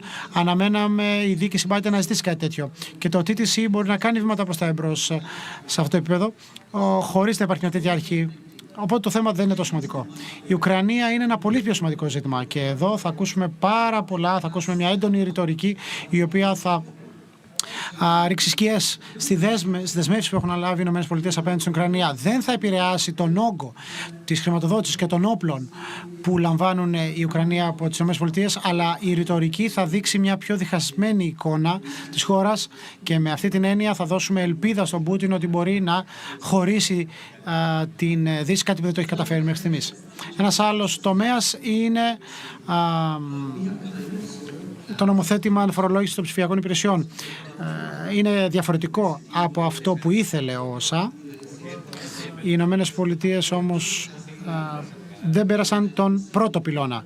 Δεν έχω ελπίδα ότι αυτό θα συμβεί και θα είναι κάτι προβληματικό σε σχέση με τις ευρωπαϊκές χώρες που έχουν τη διαφορολογία ψηφιακών υπηρεσιών και αν έμεναν ότι αντίστοιχο νομοθέτημα θα περνούσε και στις ΗΠΑ μετά την δεδομένη στάση του ΩΣΑ. Τέλος, υπάρχει ένα πολύ έντονο στοιχείο, αμερικανικό στοιχείο, στα τελευταία νομοθετήματα περάσανε, θα υπάρχουν ακόμα πιο περισσότερες ανεξάρτητες ενέργειες, αν θέλετε, που θα ξεκινήσουν από το Καπιτόλιο, που δεν συνάδουν με αυτά που θέλει ο Λευκός Οίκος, που δεν ίσως θα είναι συμβατές με αυτά που ήδη κάνει ο Λευκός Οίκος, αλλά σίγουρα κάποιοι άνθρωποι θα προσπαθήσουν να περάσουν στοιχεία μέσα στα νομοθετήματα που ίσως θα είναι επιζήμια. Ζούμε σε εποχές αναταραχών, αλλά σε μεγάλο βαθμό αυτή η αναταραχή θα είναι ρητορική, όχι απτή. Ευχαριστώ πάρα πολύ, Φράνσις. Γκάρετ, καλώς όρισες. Χαίρομαι που είσαι μαζί μας. Ποιοι είναι λοιπόν οι βασικοί στόχοι του TTC, αυτού του Συμβουλίου Εμπορίου και Τεχνολογίας, που βρισκόμαστε τώρα και τι θα πρέπει να περιμένουμε, να αναμένουμε κατά την επόμενη συνεδρία? Έχετε κάποιες πληροφορίες που μπορείτε να μοιραστείτε μαζί μας? Ευχαριστώ πάρα πολύ, Ηλία, και ζητώ συγγνώμη που άργησα να συνδεθώ. Είναι πραγματικά ένα δύσκολο πρωινό εδώ στην Ουάσιγκτον. Ειδικά για εμάς που προσπαθούμε να υποστηρίξουμε αρκετά event που γίνονται σε όλη την πόλη. Πραγματικά οι προσδοκίες είναι μετρημένες, θα έλεγα, για την σημερινή συνάντηση. Αλλά πραγματικά θέλουμε οπωσδήποτε να δούμε πρόοδο να σημειώνεται, γιατί θέλουμε να δούμε αυτό το TTC να αρχίσει να δείχνει αποτελέσματα, να φέρνει αποτελέσματα μάλλον. Το γεγονός ότι αυτή είναι η τρίτη συνάντηση σημαίνει ότι ήδη πρέπει να αρχίσουμε να φέρνουμε αποτελέσματα σε προτεραιότητες οι οποίες έχουν οικονομικό και εμπορικό ενδιαφέρον. Αντιλαμβάνεστε ότι το φόντο μπροστά στο οποίο συμβαίνουν αυτές οι συναντήσεις είναι πολύ πολύ δύσκολο. Οι αλλαγές που έφερε η πρόσφατη αμερικανική νομοθεσία και οι διάφορες περίπλοκες διαδικασίες στην Ευρώπη, είτε πρόκειται για την ψηφιακή ατζέντα η οποία εστιάζει σε επιτυχημένες αμερικανικές εταιρείες ή κάποιες προκλήσεις όπως ο μηχανισμός που επίκειται όπου να είναι για τα καρτέλ. Θα πρέπει να δείξουμε ένα άρρηκτο μέτωπο μεταξύ Ευρώπης και Αμερικής και έχουμε περισσότερα που μας ενώνουν από αυτά που μας χωρίζουν, και στις διατλαντικές σχέσεις το 95% του χρόνου μας μιλάμε για το 5% των πραγμάτων για τα οποία διαφωνούμε, και αυτό είναι δυστυχές, είναι ατυχές.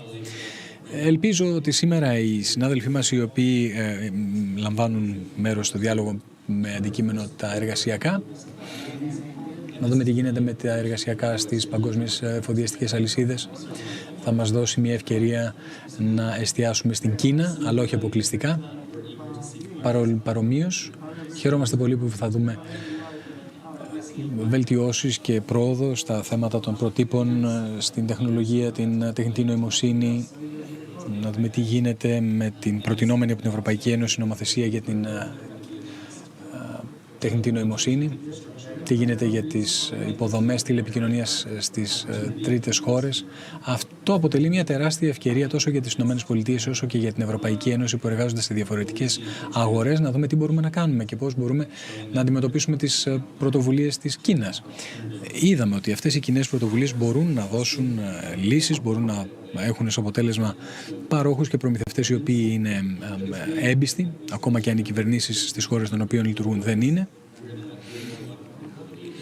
Θα πρέπει να έχουμε ένα κοινό μέτωπο, αλλιώς θα χάσουμε από την αξιοπιστία μας έναντι των εταίρων μας.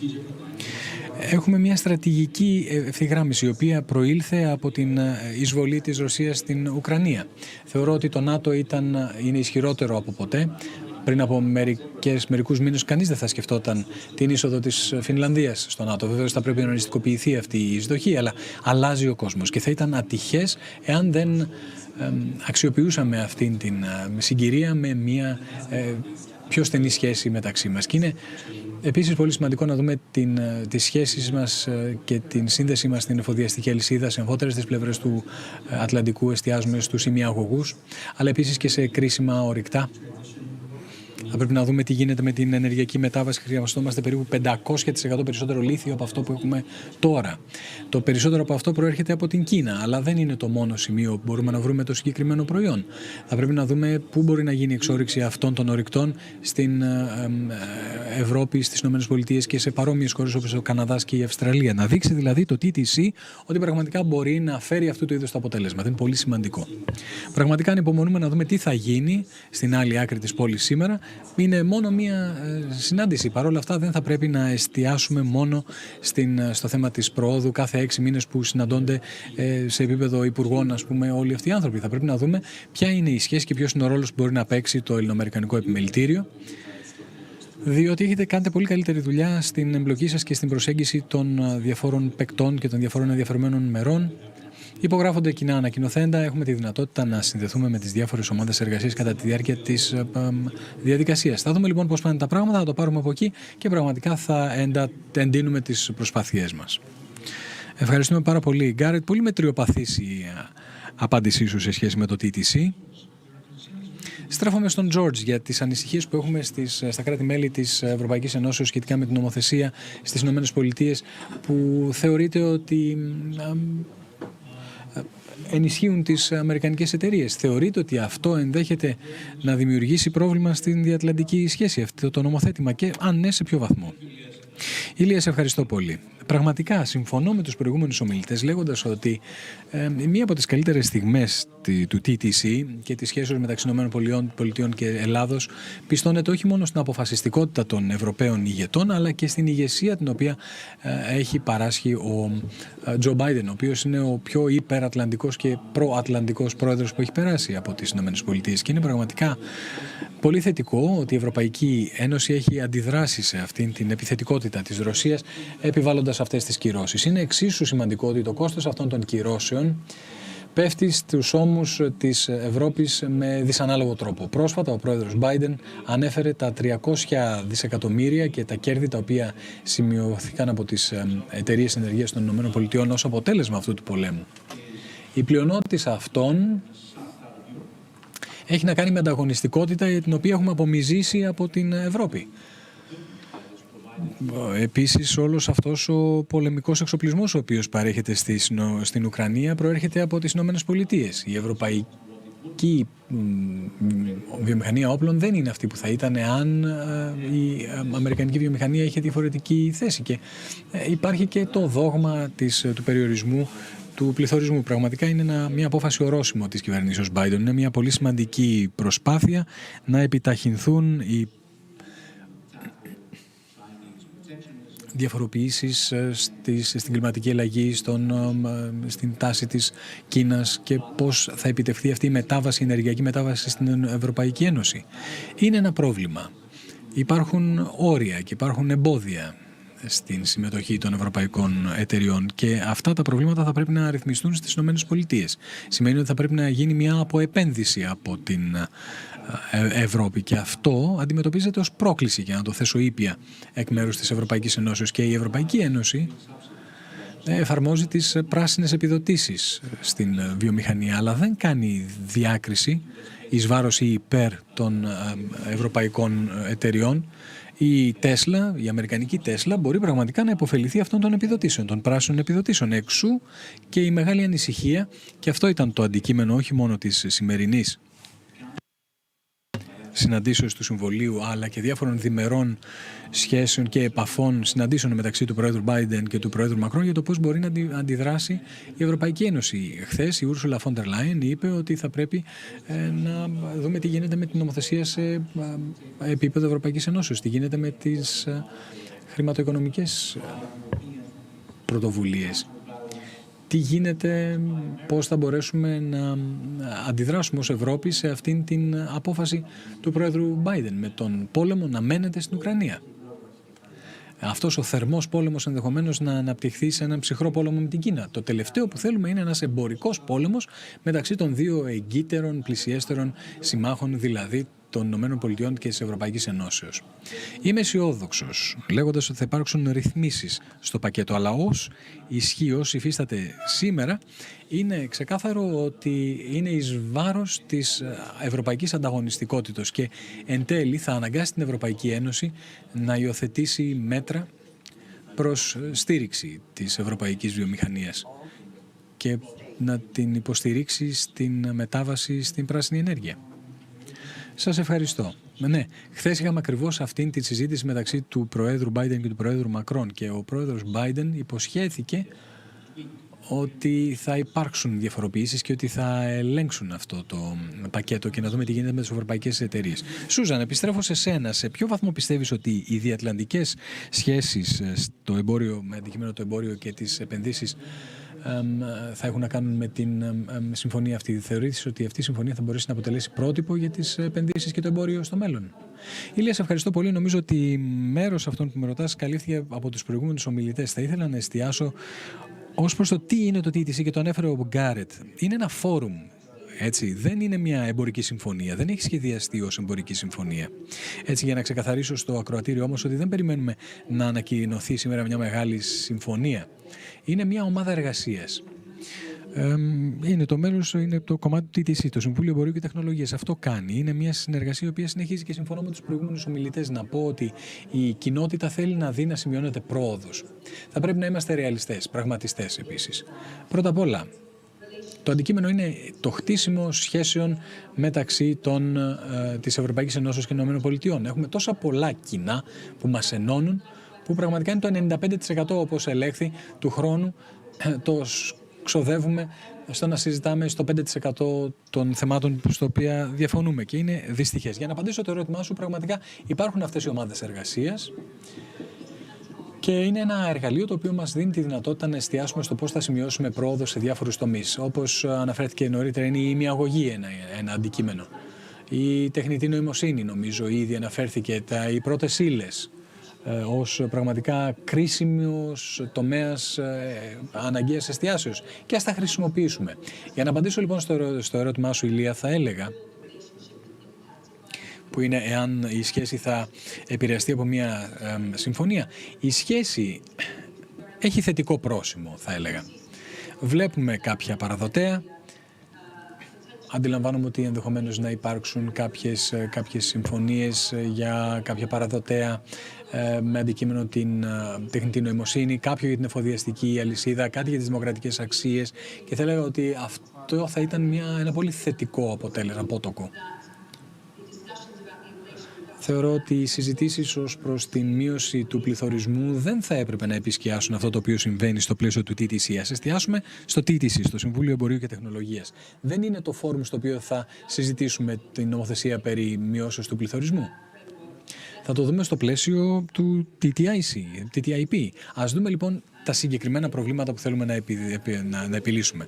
Μπορεί να αποτελέσει πρότυπο για το μέλλον. Θεωρώ ότι ήδη έχει θεωρηθεί και έχει αξιοποιηθεί ως τέτοιο. Είναι ένα ζωντανό φόρουμ.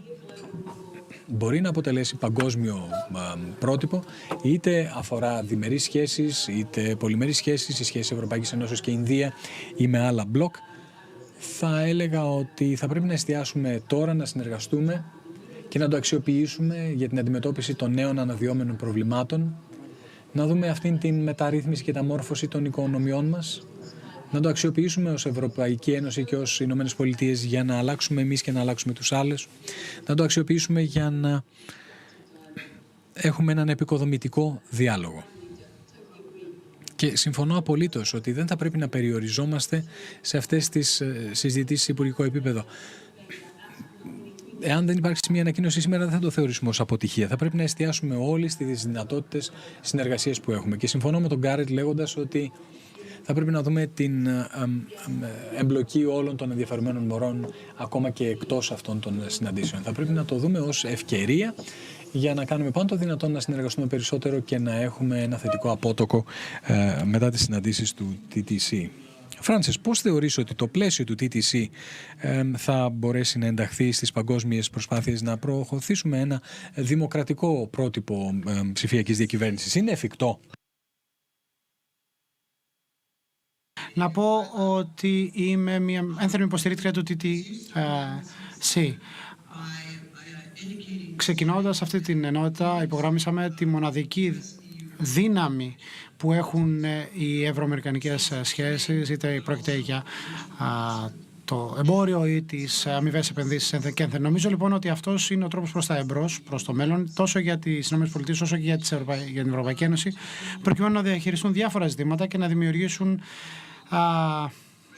τα δομικά στοιχεία μιας εταιρικής σχέσης για το μέλλον. Όμως πρέπει να αναγνωρίσουμε ότι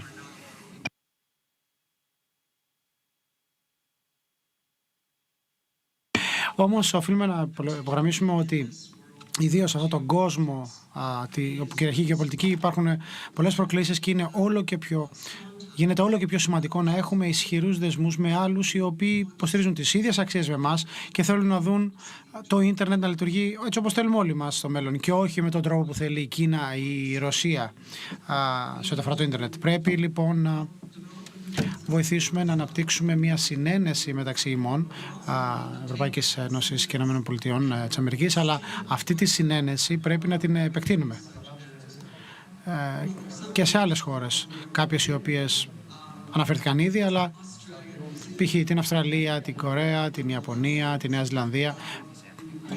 Ποια είναι τα διδάγματα της ουκρανικής εμπειρίας? Μας έδειξε πόσα βήματα μπροστά έχουν κάνει αυτές οι χώρες, π.χ. θέματα κυρώσεων και ελέγχων στο εμπόριο. Η Ιαπωνία είναι κάτι που δεν έχει ξανασυμβεί στο παρελθόν και πρέπει να το χαιρετήσουμε.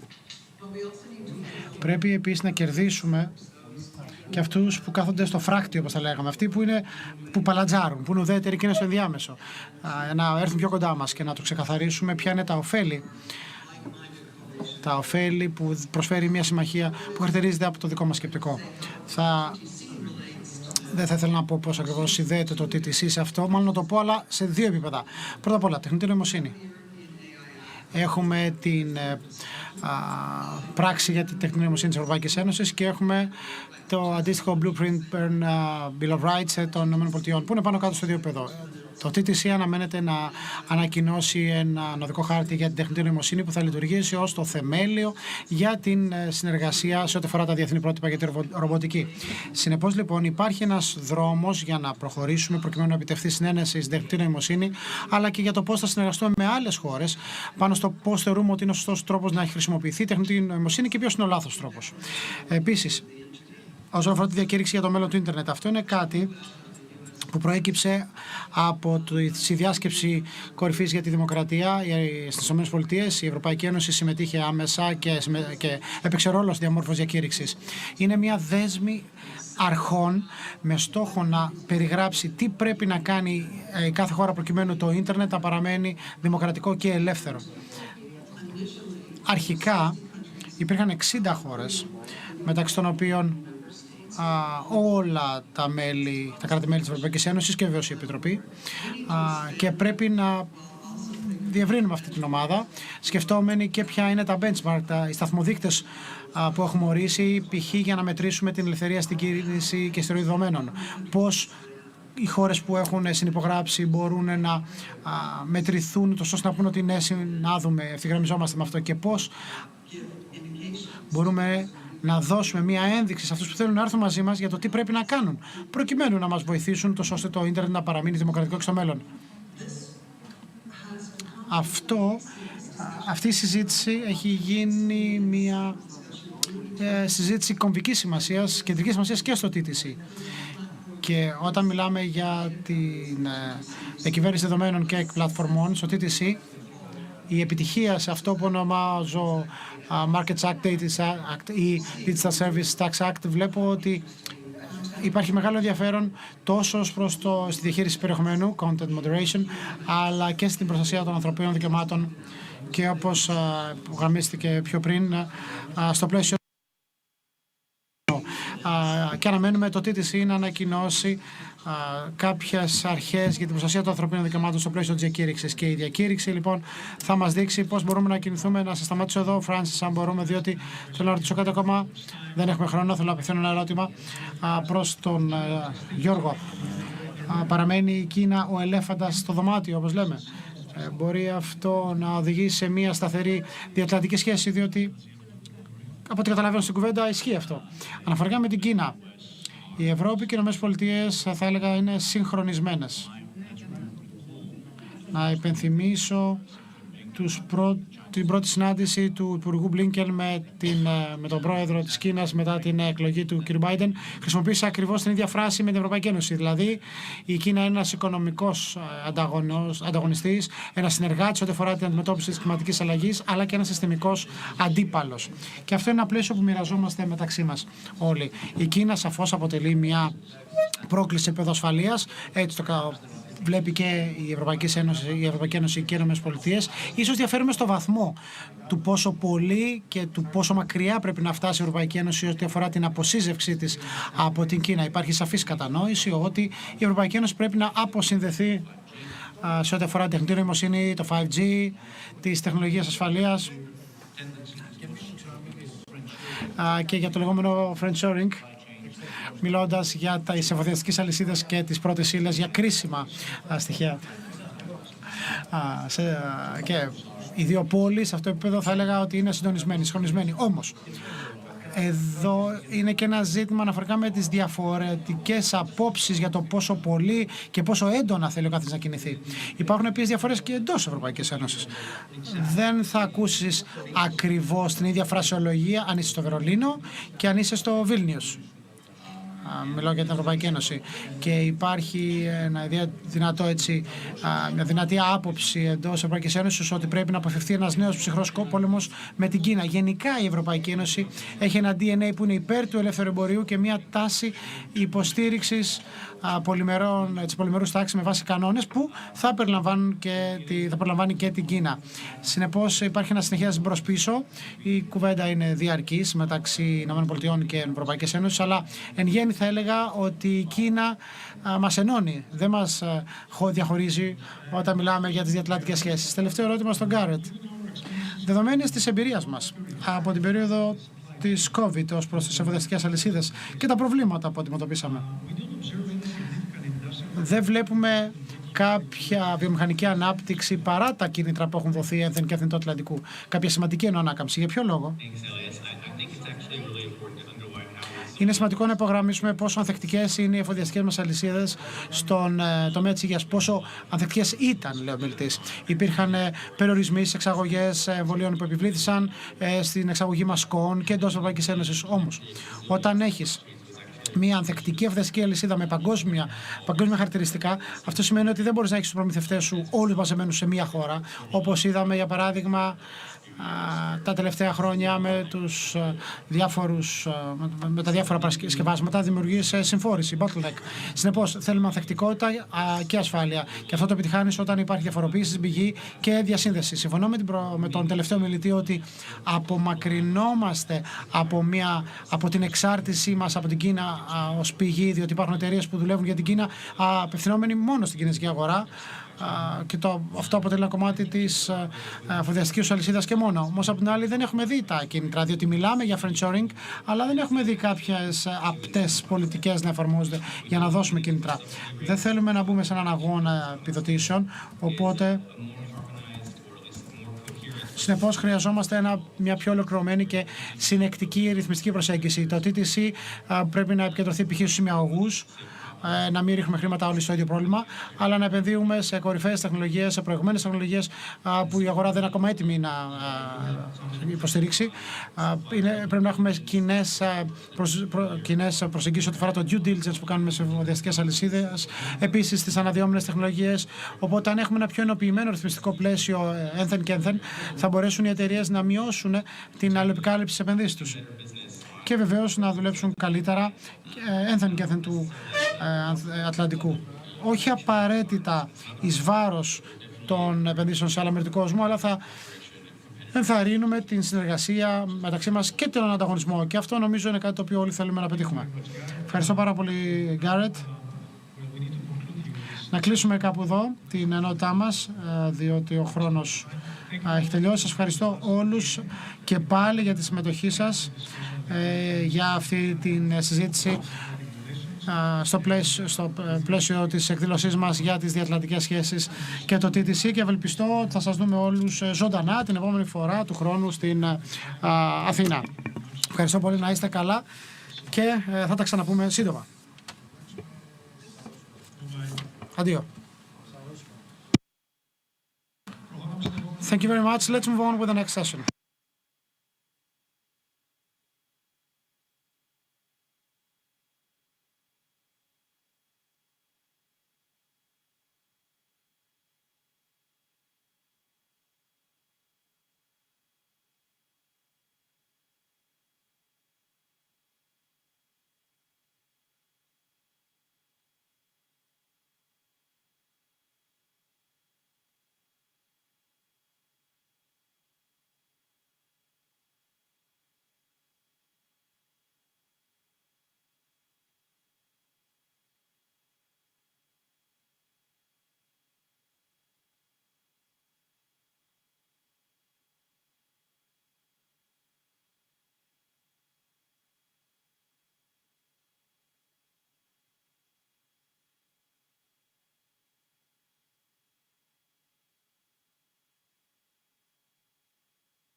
This year's climate law is actually aspiring to achieve energy neutrality of the EU by the year 2050. In the framework of achieving a limitation in the gas emissions by 1.5 degrees. It's the greenhouse gases. Within this framework, we have seen the adoption of measures that have to do with limiting energy consumption, renewable energy sources, replacing natural gas by other renewable energies, and the Paris Accord was signed in April 2015. And it was only in 2015, only a year later, it was ratified by the Greek Parliament. But according to a recent study by the UN project, the current efforts do not go hand in hand with the increasing risks. The report that is entitled Too Little, Too Slow, which is quite characteristic, supports that the failure to meet this climate change challenge puts the world at risk. We should take into advisement that in 2021 alone, the extreme weather conditions cost almost $330 billion for the global economy. And 25% of the global population, approximately 2 billion people, are at risk of being endangered by floods. And these are extreme weather phenomena that we have experienced in our country as well. Now, the General Secretary for Natural Environment, Dr. Petros Varelidis, Secretary General for Natural Environment and Water with the Ministry of Environment, would like to thank you very much for being with us. Right, so with the given fact that there is a strong pressure to adapt due to time, because these results of climate change are tangible by everyone, can you say what are the main goals of this climate law? And if it's bold enough for us to cover the ground lost and to approach what we are looking at as a result. Thank you very much for inviting me to be here. I would like to say that, as is very obvious, no law and no act can resolve the problem in and of itself. I would like to say that this holds water for all problems in general.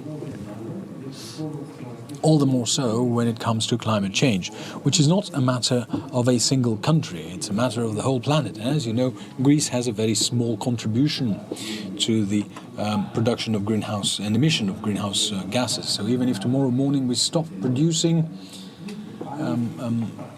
greenhouse gases, this would make absolutely no difference in global climate, provided that the rest of the world does not follow suit. Things, as we know very well in Greece, are not resolved by a single law and a single article. It is a much more complex and complicated process to be followed. Be that as it may, we were the first to establish the first national law on climate. It was the ratification of the Paris Agreement. Does not constitute a national climate law, it is the fulfillment of an international obligation.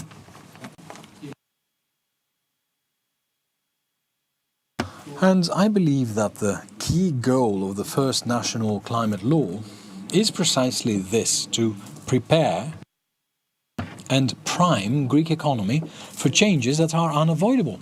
We can see where the tide flows the world over, all the more so at a European level. So the earlier we adapt as a society and as an economy, the better the position we will find ourselves in the day after, when all these things for which we have made provisions in the National Climate Law beforehand today, the day after will become mandatory, obligatory, and they will be imposed as mandatory by the European Commission through the legislative proposals that they file and they submit. And so if we have already made provisions and started taking our measures earlier on, we are at a far better position as regards and vis-à-vis the other member states of the EU. We have a much smoother transition. We have a better and more smooth adaptation, smoother absorption of the shocks, social, cultural and economic shocks that we will follow, that it is unavoidable in a change and a shift in the way of producing energy must entail. It is our goal for this transition to lead us to a new status quo in which Greece, from the last place of these changes and developments, will be the leader. This is the goal of the first national climate law, which is why we did not limit ourselves in setting a goal of reducing that corresponds to what, according to the EU Commission, is what Greece should be doing on the basis of the algorithm they have to divide the goal. Because, you know, the EU on their own has set a reduction of 55% of as compared to 1990, but that does not mean that every country must attain 55%. If you do the proportion, it's for us it's approximately 52%, but we still have 55% in our goal. In addition, we said 80% for 2040 in our course to the full decarbonization by 2050. But, you know, goals are politically easy to set, because, well, 2030 is too far away in political terms. So the reality is, and let's be frank to say that it's very easy for politicians to set goals that are relatively long-term, because they are at a safe distance, to put it mildly. But we did not focus on that alone. We dared and boldly took measures to make these goals more easily attainable. In addition, we also instituted a system of governance that will lead the whole of society and economy towards this direction. Because this is a collaborative effort. You cannot, I apologize for this. You cannot change your productive model overnight. Society and the state must go hand in hand, and this takes time. We take and adopt those measures in a timely fashion, We provide for a transitional time, and we institute those measures so as to allow citizens, society, economy, the economic players, that these are the measures to be implemented. We are not trying to surprise anyone. We provide sufficient, ample transitional time to show that the targets set for the year 2030, 2040 and 2050 are not just wind talk. They're something that we mean, we support, and we are behind in every way. Of course, no one is a fortune teller. We can't foretell the future. All we can say is that at least we tried. But there are some things already currently being done that show how serious we are in this effort. Let me mention this, which is the easiest. What percentage of electricity production do we have from renewable energy sources as compared to what we did 4 or 5 years ago? We're talking about crushing differences. We have the addition of 2 gigawatts per year in renewable energy sources in our grid. We hope, and it is our wish for next year, to have an even larger number. But there, we all know what the problem is, what the bet is, what the difficulty is, which is to support the networks in order for them to be able to withstand the additional gigawatts we'll be churning their way that we need through the renewable energy sources. I believe that the evidence we have so far is such to support that we do mean what we say. And this is something that will be seen in the updated ESEC, which is already being drafted on the basis of the new national climate law in conjunction with the EU climate law, the new targets that have been set by the EU legislation, so as to have a cohesive framework that will allow us to move forward with safety, giving us a competitive edge as we march towards 2030. Right, we are a Chamber of Commerce, and we would like your opinion on how you see our national economy adapting and responding hereinafter to the climate law. You mentioned the increase in renewable energy sources. Do you see any other opportunities for investments and for financial growth? Well, you see, this increase in renewable energy sources means that we are at such a financial conjuncture with energy prices and energy costs that it is a one-way street. Because it's one of those very rare occasions that we have a win-win situation. We attain the goals and the targets for climate change, and at the same time we reduce our pollutants. Well, as you can clearly see, this is a huge indirect benefit to be drawn from the transition to renewable energy sources. We have much cleaner atmosphere, much cleaner air, breathable air. But in this current conjuncture, time and place, we have a much lower cost. So it is to our benefit, no matter which way you look at it from, which is also driven by this economic conjuncture. That being said, this entails a huge change in the productive model. It requires tremendous changes in additional resources, in secondary resources like the grids, the power grids. You need more capacity, otherwise you can't fit those additional gigawatts. But it necessitates changes in the regulatory framework. And I believe that today's government does have the courage to make the necessary reforms, which in fact, and this requires even more courage, keeps on improving them. Wherever there is need for tweaking and adjustment, this tweaking does take place. Because, you know, in legislating and in the regulatory framework, there's no black and white. It's not a mathematical equation. We do make some provisions and some regulations, and when we need further improvement, I believe that the Minister, Mr. Skrekas, has proven that he makes all the necessary adjustments, tweaks, and we see what I just explained, that we have a greater infiltration of the renewable energy sources. We have adopted a series of measures to encourage to encourage industries and commercial consumers and household consumers for them to produce their own energy from renewable energy sources through the net metering. And this was achieved through a series of measures of raising the cap on self-production. In the climate law, we said that it's 30% of the coverage for over 150 square meters. They must have photovoltaics or modern sun boilers for the production of warm, hot water.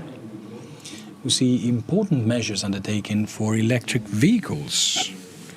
This is very important. You know, the public sector is already under the obligation, according to EU legislation, 25% of the vehicles they buy as of July 2021, 25%, I say, must be electric vehicles. Yes, well, we need to see that happen. Well, we're talking about the new ones that will be purchased or are being purchased. And we adopted the same obligation for the private sector as well, for businesses,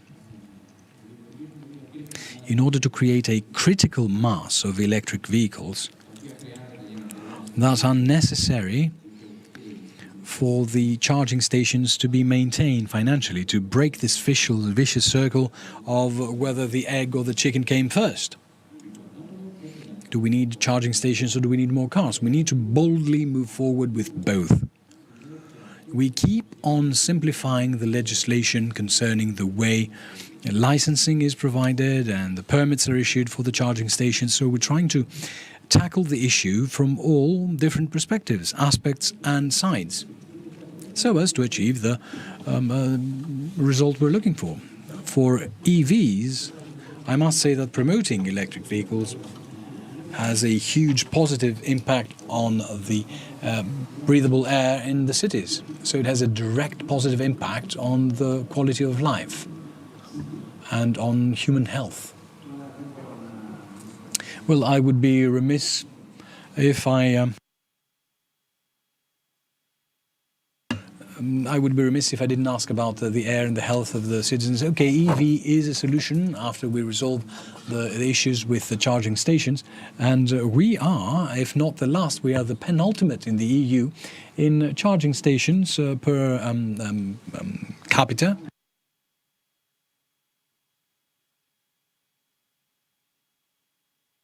So the other problem is the very old vehicles, especially in heavy load trucks. The average age of them is 20 years. Their average age, 20 years. And these are heavy load trucks. EVs will gradually resolve this issue. But would it be that we should take more direct and immediate measures to deal with this phenomenon? Well, you see, obviously, atmospheric pollution is something that concerns all of us and is linked indirectly yet clearly with climate change issues.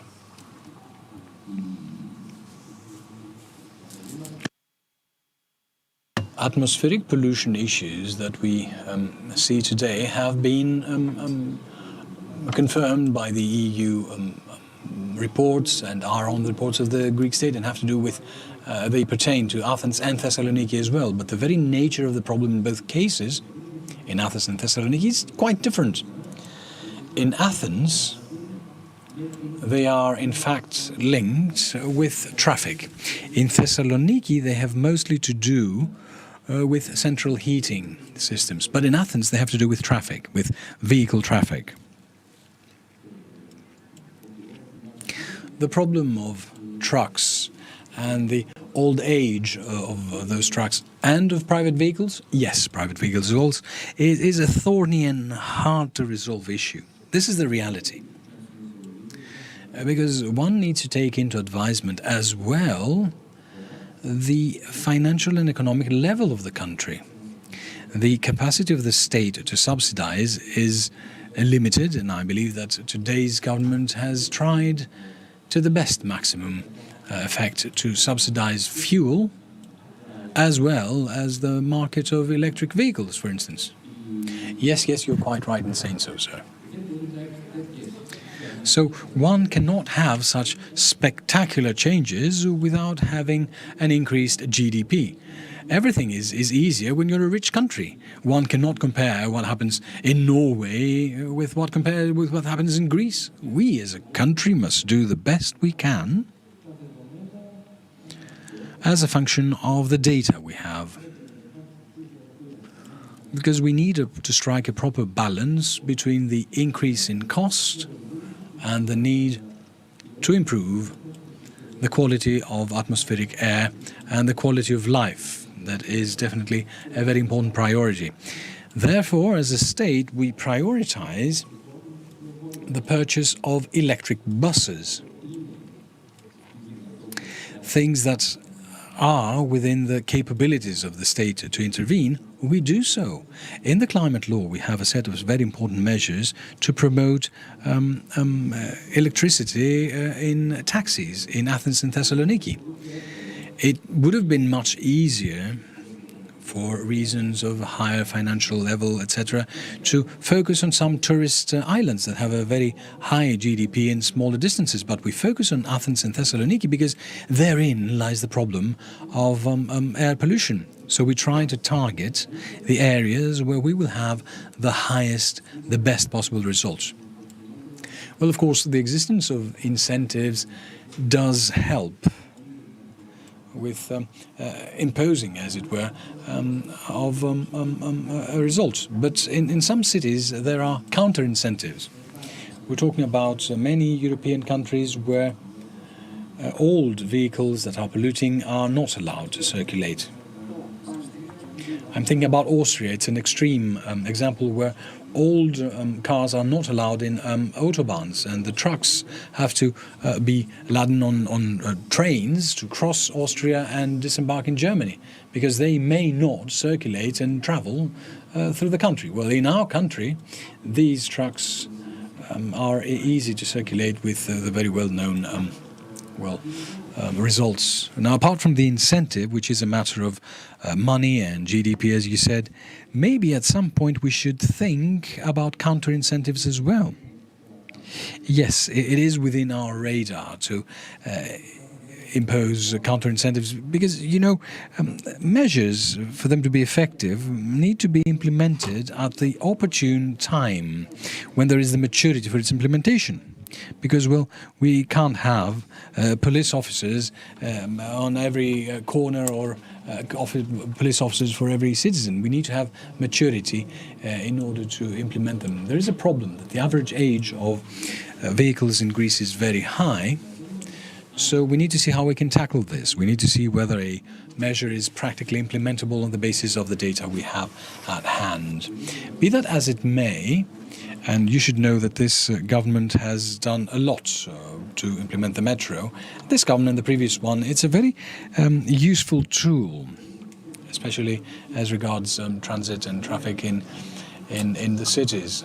It is closely linked to all these issues we're talking about.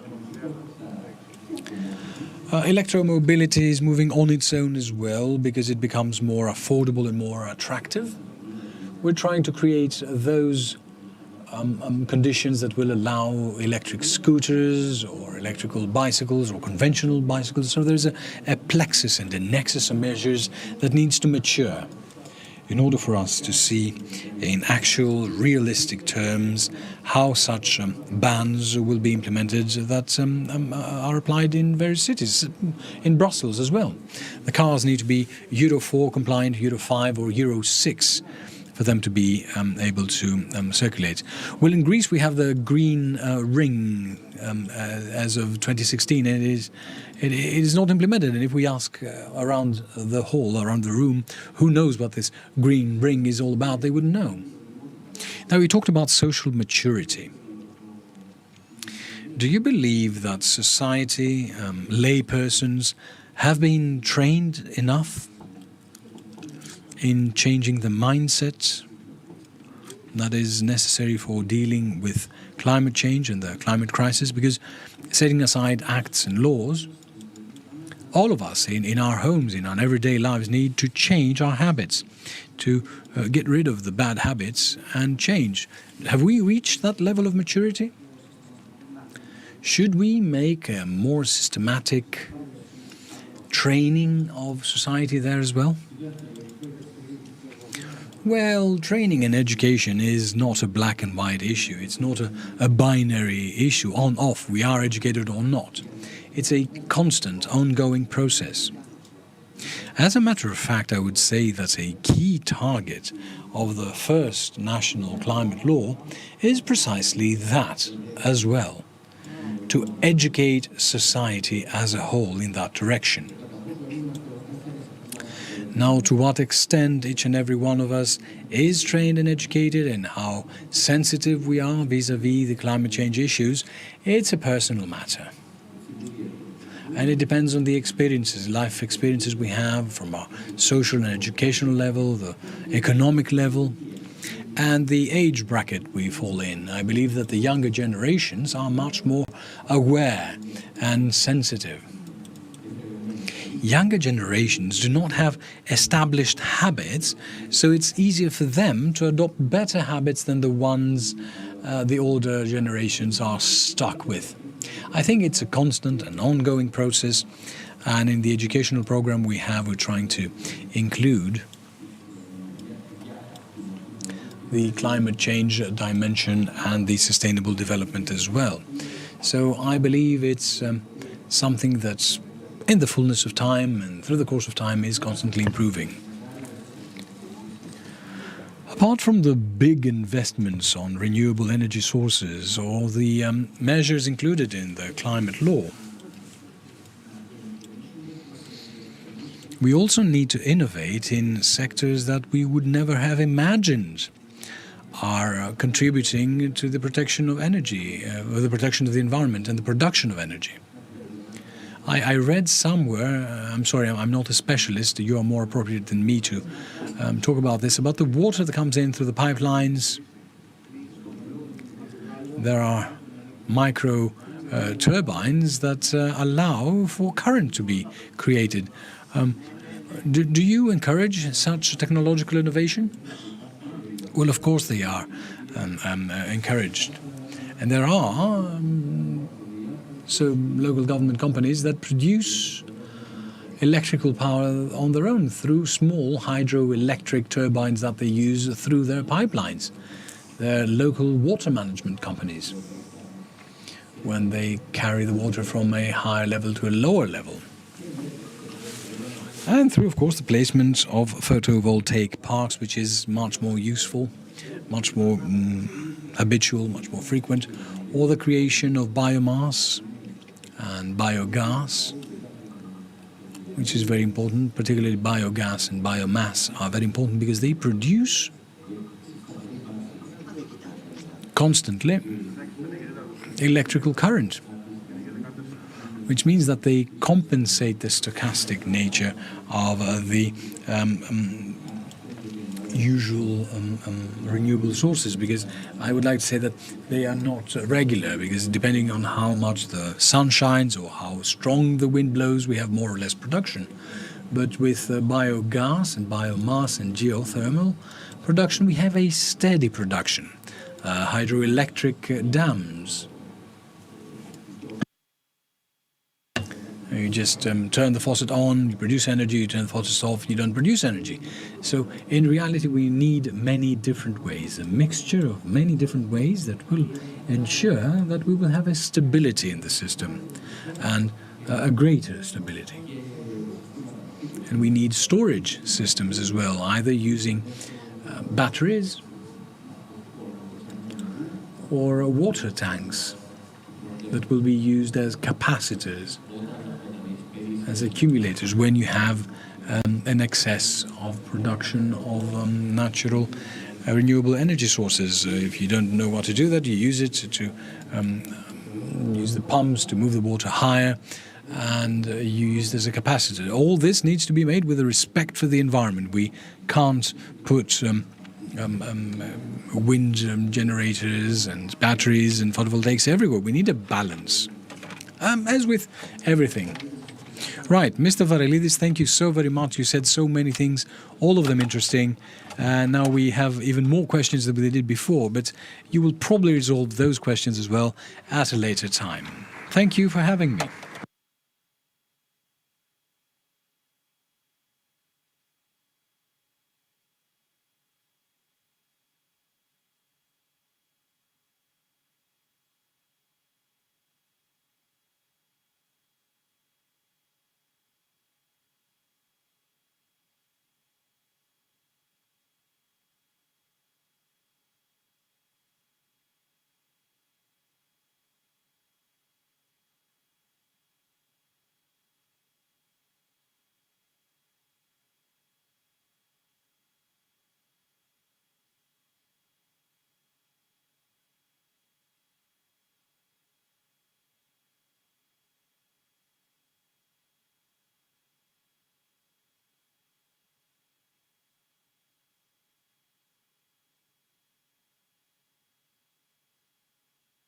Good afternoon. My name is Yorgos Kostoulas. I'm a journalist and I have the honor and joy to moderate a very interesting discussion concerning the development of circular economy in our country. The development of a circular economy is a basic priority of the national and European strategy for the transition to a more competitive, resilient economy of low CO2 emissions.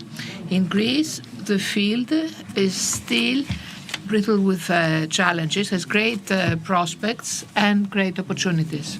We have the honor to have with us today the Minister for Environment and Energy, Mr. George Skrekas, as well as an eminent member of the Green Greek Entrepreneurship, the Managing Director of Tehan and Vipco, Mr. Panagiotis Mourgos. If you allow, we start with the Minister.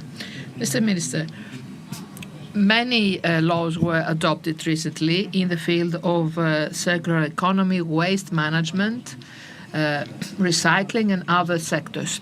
Which are the main sectors of those interventions and what are the measures or steps that you believe that we should follow in the immediate future? Allow me first of all to thank for the honor and invitation, and let me say that we discuss a very interesting subject because it doesn't concern solely our daily lives, but also of our children, grandchildren, and future generations. I mean by that the planet cannot go on consuming at the same pace the wealth resources of this planet, because they are not limitless. They will be depleted eventually. So we have to secure sustainable living conditions for the future generations. Reality is that if we continue consuming this same way, we'll be needing 2 planets by the end of next century so as to cover our needs. So first and foremost, we must change our worldview, our mentality, the way we consume.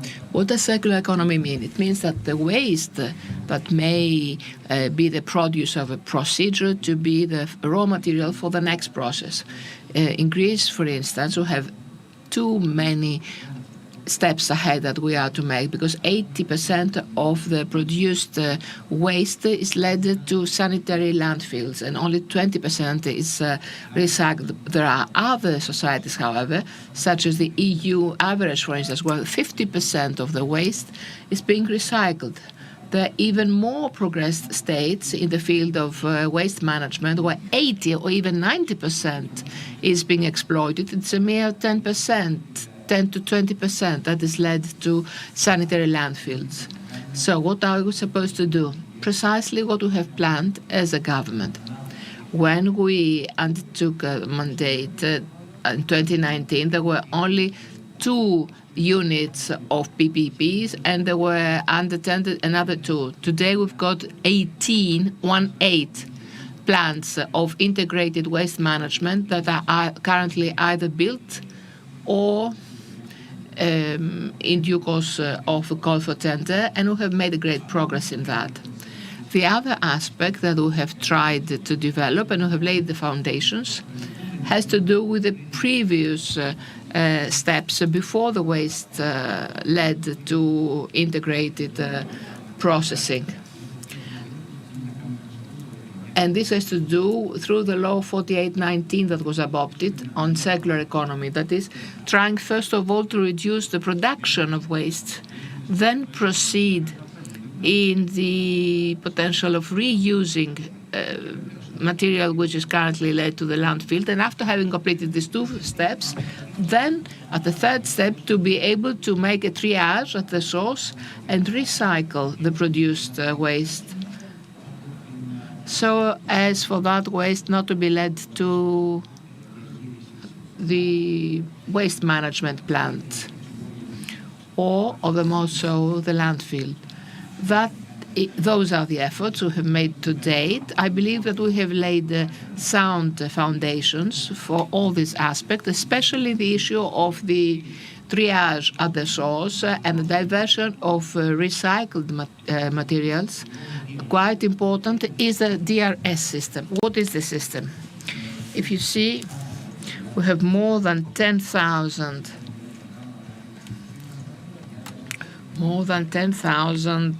stands and points of small sales. Everybody goes around with a small plastic bottle. You see that bottled water is on the rise. Unfortunately, all that is led to the waste bin.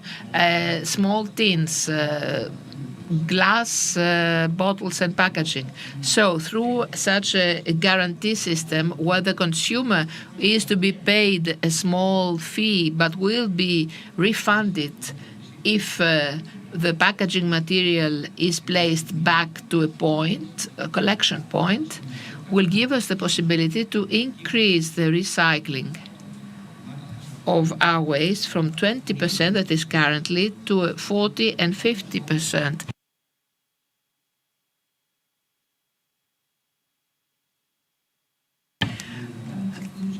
Because 50% of the waste that we discard includes such kind of packaging, tin, plastic, carton packaging. Such a system will give us quickly the possibility to offer an incentive to the end consumer not to discard the packaging in a waste bin, but have it placed at a specific spot and being refunded of the small fee he has paid originally, and therefore have a good quality recycling material. So there we can have the quality of the retrieved material will be far better than those that end at the processing plant. So this is as far as for the first question. Thank you. Now let us give the floor to Mr. Mourgos. Mr. Mourgos, the Minister has given us the government's approach. Let us hear the market view on the subject. Your honorable Minister, honorable ladies and gentlemen and dear friends, as the group in Tehan and Vipco, we're extremely glad for enhancing and enriching the works of the 33rd Greek Economic Summit, being the silver sponsors. This is a conference which always has a very significant contribution presenting the status quo but also the perspectives of Greek economy. It is important to point out that today this panel is being honored by the Minister of the Environment and Energy, Mr. Skrekas, who is the person within only 2 years in his chair has solved problems and promoted policies that were stagnated for years. It's very important that businessmen, the business community and society alike follow suit in the evolution of the environment and consider that he is the right person in the right place. Mr. Minister, we have been monitoring. You are also in charge of energy, but you're equally important in your contribution on issues touching upon the environment. We must point out that this government has made very important and aspiring interventions in the field of environment. Now our country has an integrated, full and front-load framework. Not only has it aligned with the European guidelines, but also in the foreground. One of those aspects is this DRS system, the depository fund system, where the minister, in cooperation with the Minister for Development, Mr. Georgiadis, have recently co-signed a joint ministerial decision which sets the rules and prerequisites for the operation of the system that will be enforced from the 1st of July of 2023. It is important to have a steady institutional framework within someone who will be able to develop policies, and society, the civic society, social agencies, companies will be able to adapt, to grow, and indeed invest back so as to have new green jobs creation and also attract new investments in the field of circular economy as well.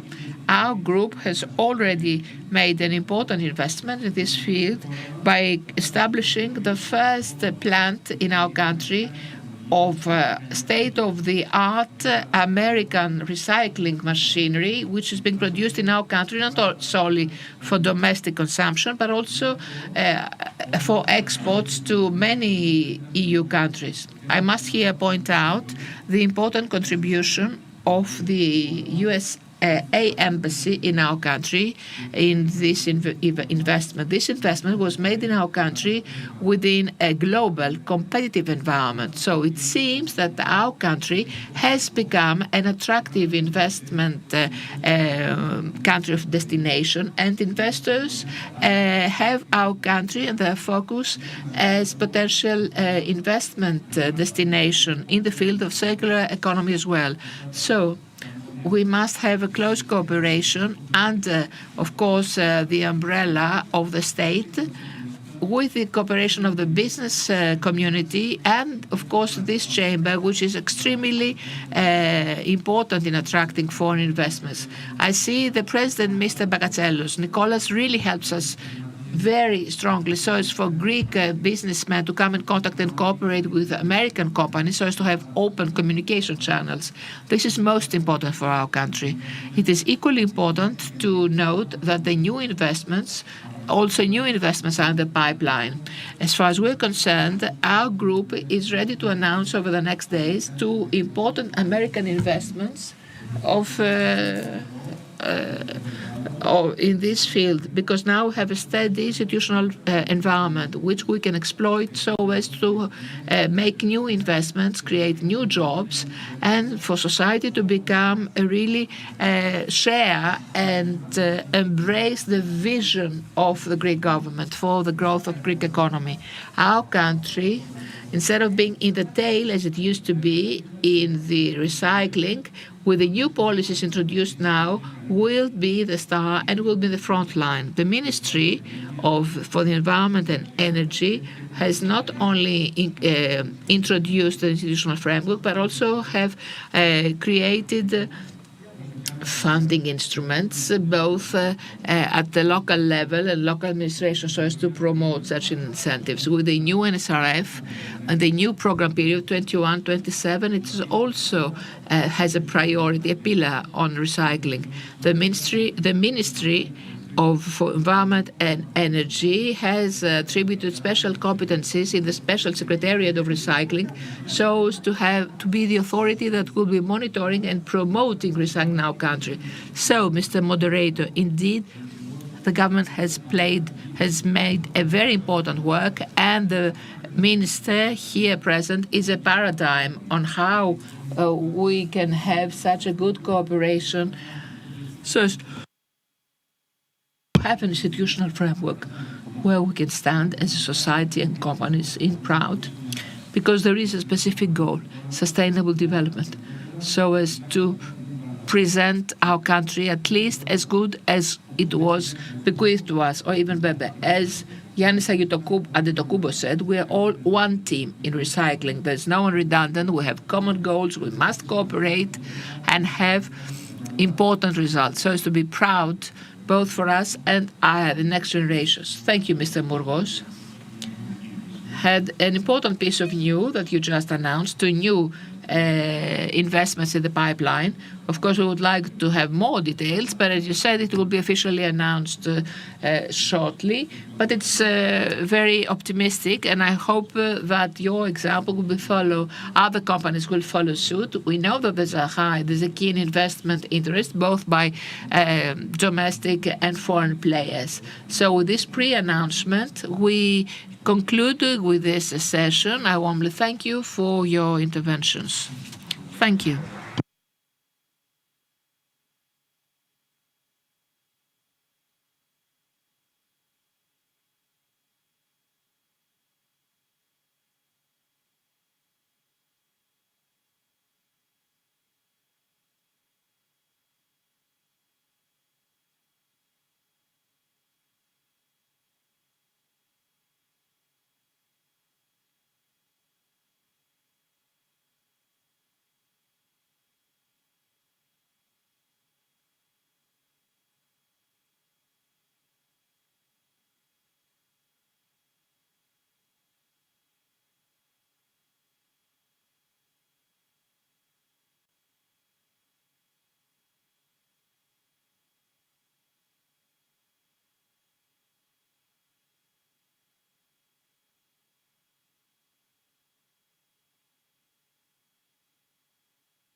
Thank you very much. I would like to welcome again Mr. Skrekas in his capacity as Minister of Environment. I will switch to English because we have an interlocutor who will be joining us from London to have our discussion in English.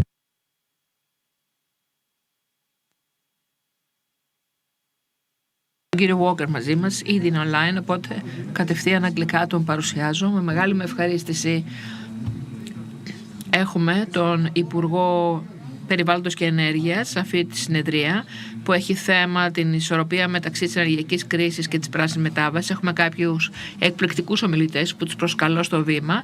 Παρακαλώ πολύ αν μπορείτε να ανέβετε. Ο κύριος Ελευθεριάδης είναι εδώ, ο κύριος Walker είναι ήδη συνδεδεμένος και ο κύριος Συφνέος επίσης. Κωστή, μπορείς να ανέβεις?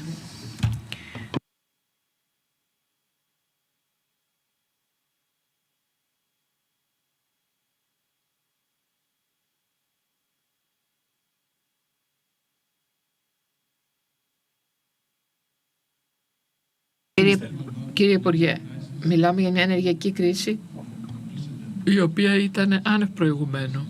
Η χείριστη κρίση στις ενεργειακή αγορά σε όλο τον πλανήτη από ό,τι που έχουμε δει και βιώσει και είδαμε κυβερνήσεις ανά τον κόσμο, αλλά πρωτίστως στην Ευρωπαϊκή Ένωση και τα αντίστοιχα Υπουργεία Ενέργειας να προσπαθούν να αντιμετωπίσουν το ζήτημα. Ένα χρόνο σχεδόν μετά το ξέσπασμα αυτής της ενεργειακής κρίσης τώρα έχουν συμβεί τόσα πολλά. Μετά την εισβολή της Ρωσίας στην Ουκρανία είδαμε προσπάθειες για να μπορέσουν να τεθεί κάποιο πλαφόν στις τιμές του φυσικού αερίου. Είδαμε την ελληνική πρόταση, αλλά ξέρω δεν είναι μόνο ελληνική, ξέρω την εισήγατε εσείς και πολλοί άλλοι συνάδελφοι ομότιμοι από τις ευρωπαϊκές χώρες που υποστηρίζουν ότι αυτή η οροφή πρέπει να είναι χαμηλότερη από αυτή που προτάθηκε από την Ευρωπαϊκή Ένωση. Σήμερα είναι αδύνατος να μην αναφέρει κανείς ότι έχουμε τον αντίκτυπο αυτής της οροφής και στις τιμές του πετρελαίου με $60 το αργό, που πιθανότατα βλέπουμε ότι δεν έχει λειτουργήσει από την πρώτη μέρα το σύστημα όπως θα θέλαμε και θα επιθυμούσαμε, και θα θέλαμε τα σχόλιά σας. Ποιες είναι οι τελευταίες εξελίξεις από το μέτωπο? Τι έχουν να πούν οι συναδελφοί σας από τις Βρυξέλλες, από οι ομότιμοι σας, και τι πρέπει να περιμένουμε στο άμεσο μέλλον? Όμως αντιμετωπίζουμε τεράστια κλιματική κρίση και οι ευρωπαϊκές κυβερνήσεις και οι Ευρωπαίοι Υπουργοί Ενέργειας έχουν δύο κύριες προκλήσεις.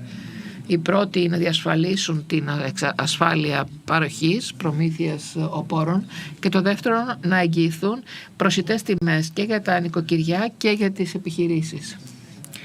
Και οι δύο είναι εξαιρετικές προκλήσεις. Τι έχουμε κάνει σε σχέση με το προσιτό των τιμών?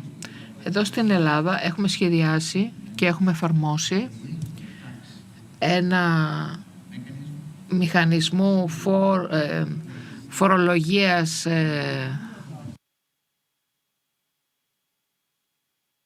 κλιμακωτό σύστημα, όπου έχει δοθεί μια οροφή σε όλες τις μορφές στην ηλεκτρισμό που παράγεται ανάλογα με τις διαφορές τιμές, διαφορετικούς τρόπους παραγωγής, και η διαφορά μεταξύ τιμής παραγωγής και συνολικής τιμής την συγκεντρώνουμε εμείς και τις επιστρέφουμε στα τιμολόγια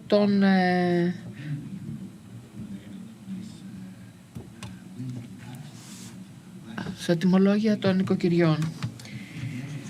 Μέχρι στιγμής έχουμε συλλέξει από αυτού του είδους τον φόρο υπερηξιών περίπου 8 δις ευρώ, τα οποία χρησιμοποιήθηκαν για την επιδότωση των τιμολογίων ηλεκτρικής ενέργειας των νοικοκυριών και δι των πιο ευάλωτων. Το 70% προέρχεται από τους μηχανισμούς ανανεώσιμων πηγών ενέργειας, από τα ωφέλη των οψιών των ανανεώσιμων πηγών ενέργειας και από τον κρατικό προπολογισμό. Αυτό που κάναμε προκειμένου να διασφαλίσουμε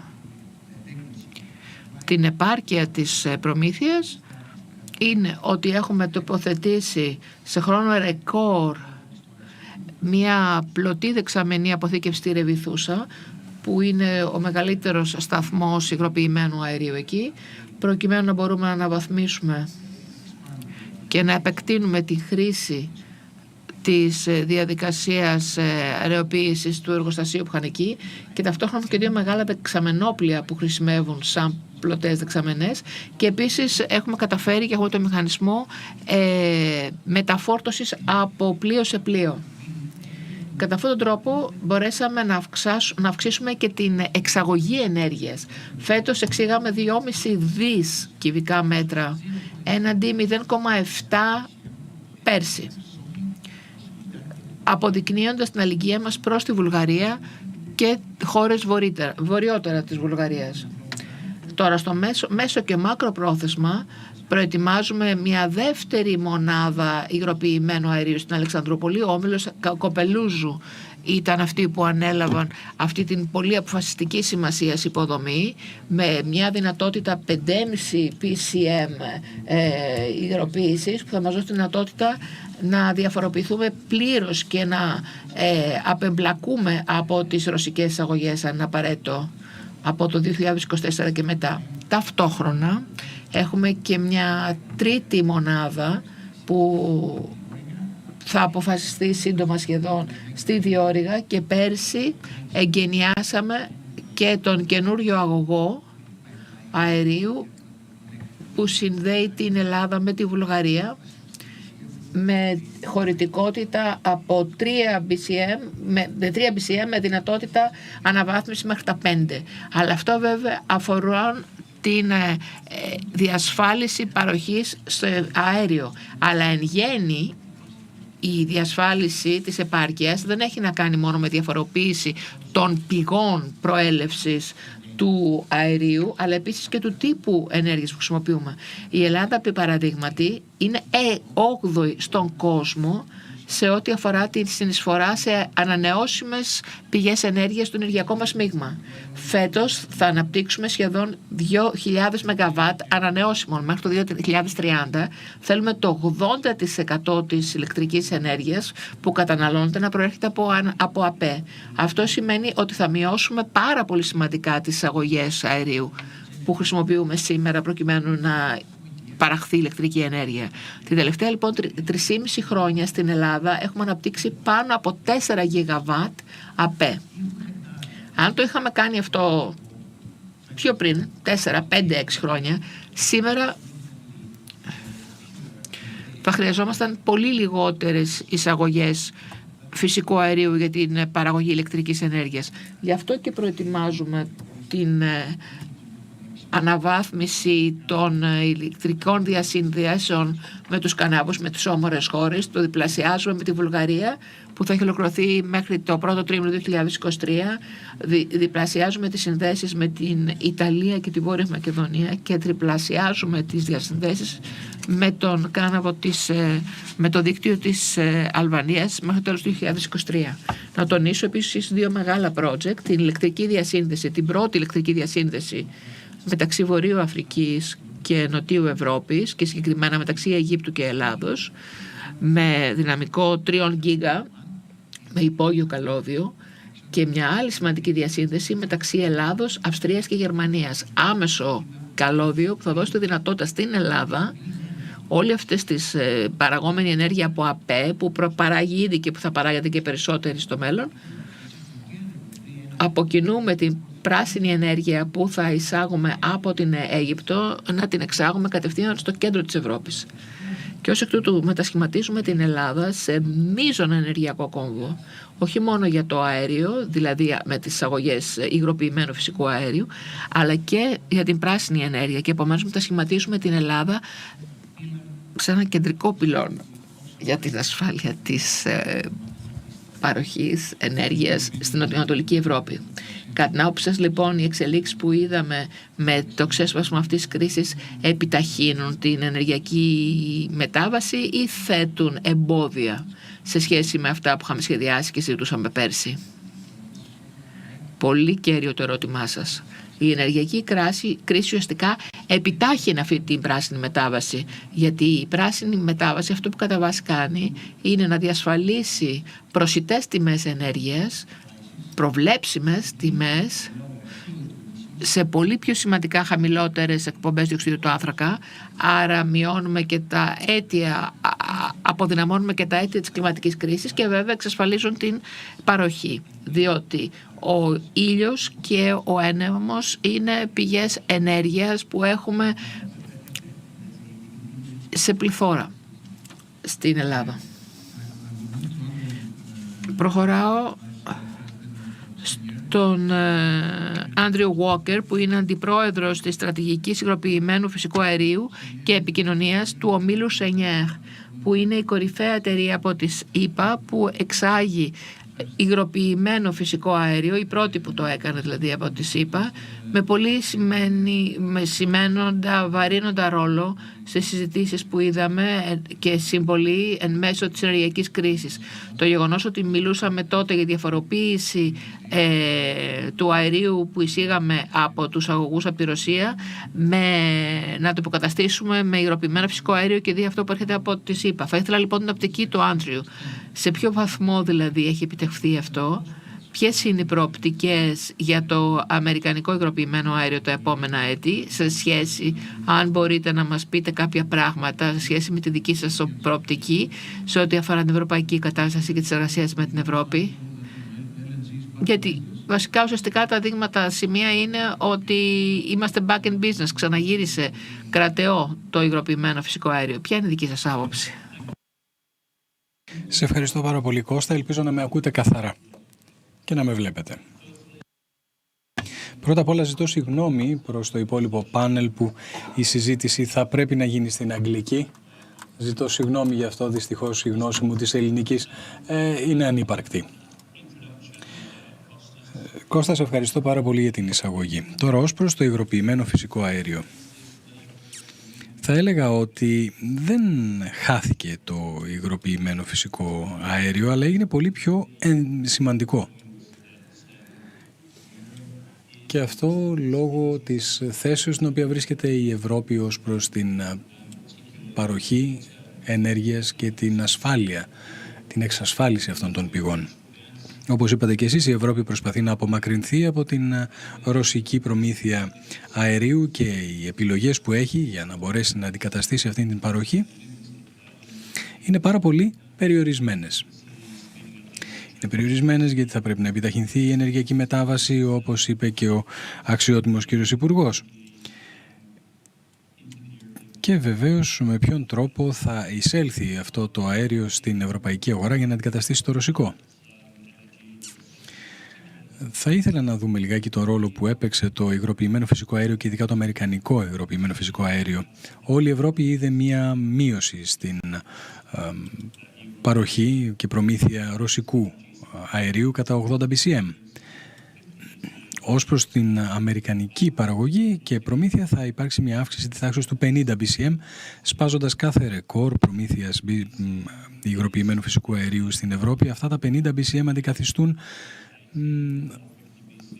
την πλειονότητα αυτού του αερίου, όπως είπαμε και πριν, από τη Ρωσία παίρνει το 80%, είναι περίπου το 70% από πέρσι και έχει ήδη παρασχεθεί από τις Ηνωμένες Πολιτείες για να το καλύψουν. Οι Ηνωμένες Πολιτείες λοιπόν παίζουν ένα πολύ κρίσιμο ρόλο στην αύξηση της ευελιξίας της προμήθειας και της παροχής του αερίου. Βοηθάει δηλαδή την Ευρώπη να διατηρήσει τα φώτα της αναμένα, την κεντρική της θέρμανση αναμένει επίσης. Και θεωρώ ότι πραγματικά είναι πολύ σημαντικό για την Ελλάδα ως σημείο εισόδου αυτού του αερίου στην Νότιο Ευρώπη.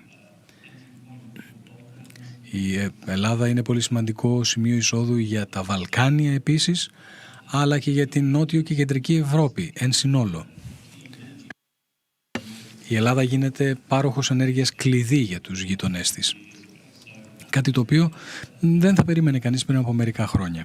Αυτή λοιπόν είναι μια επισκόπηση του πού βρισκόμαστε, έτσι εν είδη εισαγωγικών σχολείων, Κώστα. Επομένως σου ξαναδίνω τον λόγο και στη συνέχεια στις ερωτήσεις και αποκρίσεις θα έχω την ευκαιρία να επεκταθώ.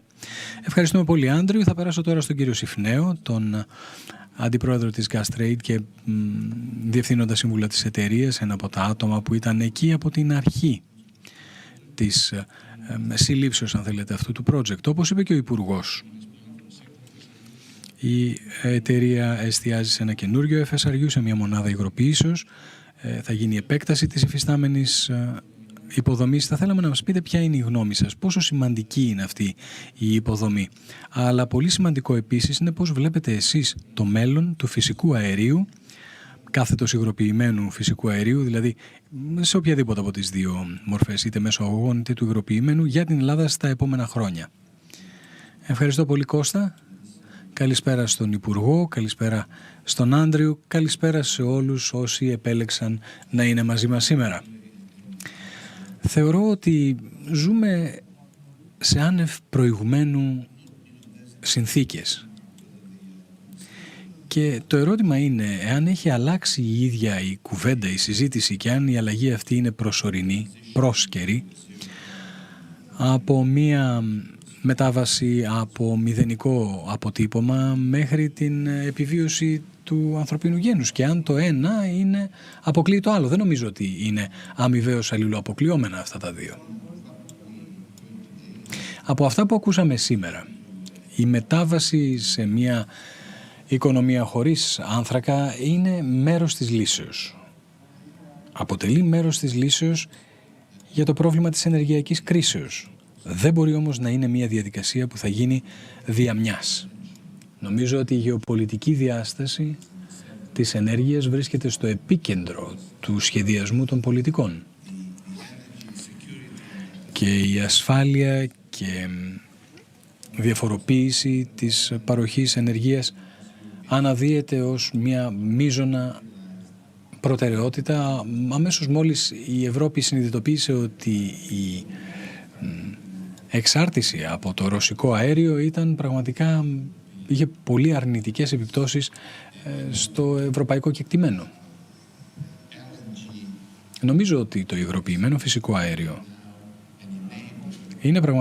δίνει τη δυνατότητα να κάνουμε την πράσινη μετάβαση, καθώς δίνει την απαραίτητη σταθερότητα που χρειάζονται οι Ευρωπαίοι νομοθέτες να λάβουν τα απαραίτητα βήματα προκειμένου να προσεγγίσουμε τους στόχους του 2030, 40 και 50.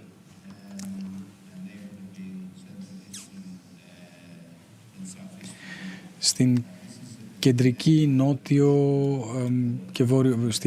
και νότιο Ευρώπη θα έλεγα ότι έχουμε τις περισσότερες χώρες που παραδοσιακά εξαρτώνται από το ρωσικό αέριο. Το 2021, 23 με 24% χρειαζόντουσαν τέτοιο αέριο. Το 60% ερχόταν από την Ρωσία. 23 με 24 BCM, και 60% προήρχεται από την Ρωσία. Είναι χώρες οι οποίες έχουν δυνατότητες οικονομικής αναπτύξεως. Είδαμε κάποιες πρωτοβουλίες οι οποίες θεωρώ ότι προσωρινά σταμάτησαν την απολιγνητοποίηση της παραγωγής ενεργείας. Αυτή τη στιγμή υπάρχει ένα ουσιαστικό κενό σε αυτήν την περιοχή, όπου το υγροποιημένο φυσικό αέριο έχει έναν πολύ σημαντικό ρόλο να διαδραματίσει. Αυτό που συνειδητοποιήσαμε είναι ότι η μοναδική υποδομή που υπάρχει εδώ για να δώσει τη δυνατότητα αυτή στις διαφοροποιήσεις της παροχής αερίου είναι εξαιρετικά περιορισμένη. Είναι ο TAP και είναι τα δύο terminal LNG τα οποία βρίσκονται στην περιοχή, που είναι η Ρεβιθούσα και το Τουρκ, που είναι μάλλον μικρός θερματικός σταθμός. Άλλο ένα θέμα το οποίο θα πρέπει να συνειδητοποιήσουμε και θα πρέπει να κατανοήσουμε είναι το εξής. Ότι σε αυτήν την περιοχή, από την Πολωνία μέχρι και κάτω στο νότο, η δυνατότητα εισαγωγής υγροποιημένου φυσικού αερίου είναι μόλις το 10% των απαιτήσεων της ζητήσεως σε υγροποιημένο φυσικό αέριο της περιοχής. Ενώ στη Δυτική Ευρώπη ο αντίστοιχος αριθμός είναι 43%. Μπορείτε να φανταστείτε λοιπόν το κενό που έχουμε σε επίπεδο υποδομής σε αυτήν την περιοχή. Επομένως, χρειαζόμαστε καινούργιες υποδομές και νομίζω ότι ο τερματικός σταθμός Αλεξανδρουπόλεως τώρα και ο τερματικός σταθμός της Θράκης σε μερικά χρόνια θα καλύψουν σημαντικό μέρος αυτού του κενού. Αμφότεροι μπορούν να συνεισφέρουν και να υποστηρίξουν την ανάπτυξη του κάθετου διαδρόμου, ο οποίος πιστεύω ότι είναι μια πρωτοβουλία της οποίας είδαμε την υπογραφή του Μνημονίου Συνεργασίας στην Αθήνα πριν από μερικές μέρες και που οι αναμενόμενες αξίες έχουν να κάνουν με την αξιολόγηση της συμπληρωματικότητας και του συνεχούς διαλόγου μεταξύ των υφισταμένων και των καινούριων υποδομών αερίου. Μόνο τότε οι πολίτες και οι επιχειρήσεις αυτής της περιοχής θα μπορέσουν να έχουν μια ήπια, μια φυσιολογική μετάβαση, η οποία θα έχει ως αποτέλεσμα το προσιτόν της ενέργειας από οικονομικής απόψεως στην νότιο-ανατολική Ευρώπη.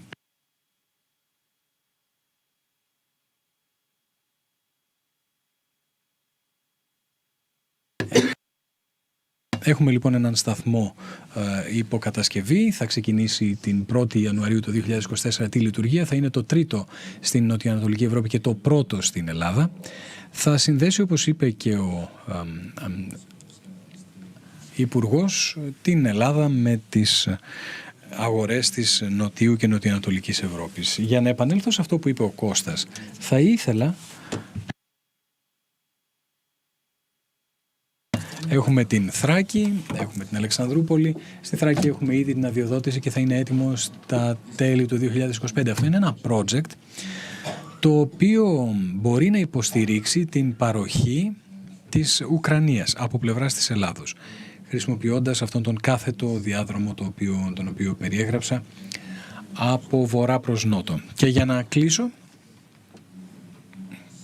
το σχόλιο μου, θα ήθελα να υπογραμμίσω ποια είναι η πιο σημαντική συνεισφορά του τερματικού σταθμού της Αλεξανδρουπόλεως στην περιοχή και στην Ευρώπη εν συνόλο. Και νομίζω ότι έχω μια εικόνα που μπορούμε να δείξουμε. Αυτό λοιπόν είναι ένα project το οποίο άνοιξε και εξακολουθεί να ανοίγει διάβλους και να διευρύνει διάβλους για περιφερειακή συνεργασία. Αποδεικνύει τον τρόπο με τον οποίο η ενέργεια μπορεί να αποτελέσει εργαλείο για ομόνοια και θέτει την Ελλάδα στο κέντρο των γεωπολιτικών εξελίξεων, αναπτύσσει την αλληλεγγύη σε μια τόσο ευαίσθητη περιοχή. Άψογα. Ευχαριστούμε πάρα πολύ, Κωστή. Νομίζω ότι ο κύριος Πάιατ είναι εκεί. Νομίζω δείχνει 4 αρχηγούς κρατών και τον επικεφαλής του Ευρωπαϊκού Συμβουλίου. Τα εγγένεια που είχαμε τον Μάιο, ο Υπουργός ήταν εκεί. Πολλοί υπουργοί και μέλη κυβερνητικά. Αυτό το project μαζί με το IGB και άλλα καταδεικνύουν και αποδεικνύουν ακριβώς πώς οι χώρες μπορούν να προχωρήσουν μαζί και ποιος μπορεί πραγματικά να είναι ο ρόλος της Ελλάδος σε αυτή την περιοχή. Μπορούμε να δούμε την υποστήριξη της αμερικανικής κυβερνήσεως, της πρεσβείας και όπως είπε και ο Άντριου, το 70% της αυξήσεως προέρχεται από τις Ηνωμένες Πολιτείες και θα έλεγα εδώ δείχνει το επίπεδο αλληλεγγύης και από την άλλη πλευρά του Ατλαντικού προς εμάς. Θα ήθελα επίσης να ζητήσω να μπει στην συζήτησή μας ο Κωνσταντίνος Ελευθεριάδης, ο οποίος είναι με την Deloitte ως ηγέτιδα δύναμη της βιομηχανίας. Κωνσταντίνε, είδαμε ότι η μετάβαση στην πράσινη ενέργεια έχει πολλές προκλήσεις από πλευράς ρυθμιστικής, από πλευράς πολιτικών και ούτω καθεξής. Μιλάμε για υποδομές, ανάπτυξη υποδομών, όπως είπε ο Υπουργός, είπε και ο κύριος Ιφνέος, η δυνατότητα για καινούργιες ανανεώσιμες ενέργειες, η δυνατότητα για την μετάβαση στην πράσινη ενέργεια, να βρει κάποια projects τα οποία θα είναι χρηματοδοτήσιμα. Αυτό έχει καινούριους μηχανισμούς, έχουμε την ανταλλαγή, έχουμε τις διμερείς σχέσεις που πραγματικά δίνουν τη δυνατότητα να ξεκινήσουν αυτές οι ενισχύσεις. Πώς βλέπεις όλο αυτό το περιβάλλον και πες μας αν η Ελλάδα βρίσκεται σε καλό δρόμο προκειμένου να επιταχύνει αυτή την ενεργειακή μετάβαση. Πώς το βλέπεις από την δική σου άποψη, από τους πελάτες σου, από την βιομηχανία στην οποία εργάζεσαι? Κώστα, να πω και εγώ καλησπέρα σε όλους και να ευχαριστήσω για την πρόσκληση, μεγάλη μου τιμή. Θα έλεγα ότι ζούμε δύσκολες στιγμές, αλλά όπως πολλοί είπαν, όταν έχουμε μια κρίση, έχουμε και ευκαιρίες.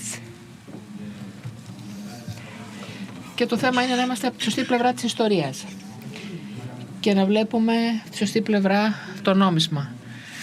Είμαστε στη σωστή πλευρά. Γιατί δεν ζούμε μόνο τις συνέπειες μιας κρίσης, αλλά επωφελούμεθα και των τεράστιων ευκαιριών και ωφελημάτων που προσφέρει από την επιτάχυνση αυτή στην πράσινη μετάβαση. Το βλέπουμε ήδη, γιατί όντας στον τομέα αυτό πάνω από 20 χρόνια, έχω δει διάφορα κύματα με επενδύσεων. Το πρώτο κύμα ήταν πριν από μια δεκαετία. Τώρα βλέπουμε τεράστιο κύμα, δεύτερο κύμα επενδύσεων προς την ελληνική οικονομία και για την πράσινη μετάβαση, αλλά και άλλου είδους επενδύσεις που προσελκύονται στην Ελλάδα. Συζητάμε καθημερινά με επενδυτές, είτε εγχώριους είτε αλλοδαπούς. Υπάρχει τεράστια επενδυτική όρεξη για ελληνικά projects, ιδιαίτερα στις ΑΠΕ και όχι μόνο στις ΑΠΕ. Βλέπουμε πολύ μεγάλη όρεξη να συμμετάσχουν επίσης στην γένεση, στην παραγωγή ενέργειας, να κλείσουν χωρητικότητες και δίκτυα, και αυτό αλλάζει το παιχνίδι, γιατί η Ελλάδα πραγματικά γίνεται ενεργειακός κόμβος, έτσι όπως διαφαίνεται. Αναφέρθηκαν ήδη κάποια αριθμητικά στοιχεία από τον κύριο Ανδριασόπουλο. Πριν από λίγα χρόνια πάντως βλέπαμε μόνο την οπτική της ελληνικής αγοράς. Συζητούσαμε δηλαδή μόνο για ελληνικές ποσότητες υγροποιημένου αερίου. Τώρα όταν μιλάμε για νέα projects, κοιτάμε την ευρύτερη περιοχή και τεράστιους όγκους, τους οποίους δεν καν θα διανοούμασταν στο παρελθόν. Και αυτό συνεπάγεται πάρα πολλά σε ό,τι αφορά την αποτίμηση υποψήφιων προς κατασκευή έργων κλπ. Σε ό,τι αφορά τις αλλαγές, λοιπόν, η κρίση υπήρξε επιταχυντής για τα πάντα. Για το υγροποιημένο φυσικό αέριο, για τους αγωγούς, για τις ΑΠΕ, για το υδρογόνιο, για την αποθήκευση. Επιταχύνει τα πάντα. Έχουμε τεράστια αγορά, μια αγορά η οποία ανθίζει. Τα πάντα λοιπόν και όλες οι τεχνολογίες αποφελούνται.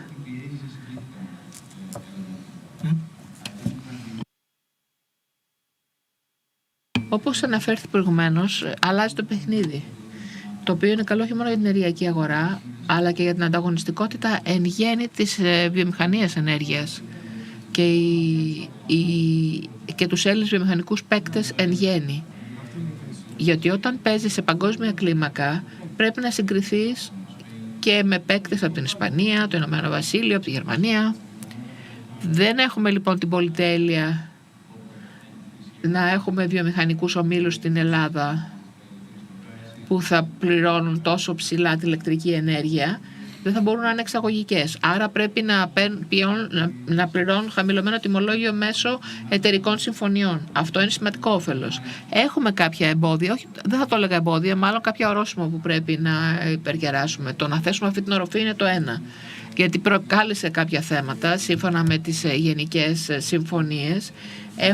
Και χρειάζεται επίσης να εκπαιδεύσουμε την αγορά.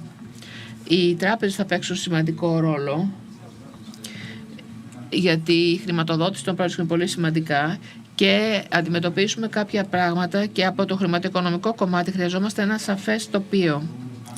Στο παρελθόν οι τράπεζες δεν έχουν αναλάβει αυτό το ρόλο. Νομίζω ότι τώρα και στην Ελλάδα θα παίξουν πιο σημαντικό ρόλο οι τράπεζες στις συμφωνίες αγοράς ενέργειας σε σχέση με αυτό που έχουν κάνει μέχρι στιγμής. Έχουμε λοιπόν υπερπηδήσει κάποια εμπόδια, κάποια βασικά ορόσημα και θα δούμε και ένα κομμάτι της αγοράς να διαφοροποιείται σε ό,τι αφορά τις μεγάλες εταιρείες και αυτές οι μεγάλες συμφωνίες αγοράς ενέργειας θα παίξουν σημαντικό ρόλο. Επανέρχομαι σε εσάς, κύριε Συφνέ, σε σχέση με αυτό που ακούσαμε από τους προηγούμενους ομιλητές. Τι βλέπετε εσείς ως τα επόμενα που θα πρέπει να αναλάβει η κυβέρνηση σε σχέση με τις πρωτοβουλίες που έχετε ήδη αναλάβει, ακούγοντας ίσως και κάποια εμπόδια ή περιορισμοί που υπάρχουν συγκεκριμένα σχέδια για να ενισχύσετε την υποστήριξη στην ελληνική κυβέρνηση λόγω του υψηλού ενεργειακού κόστους που είναι υποχρεωμένες οι ελληνικές επιχειρήσεις να καταβάλουν?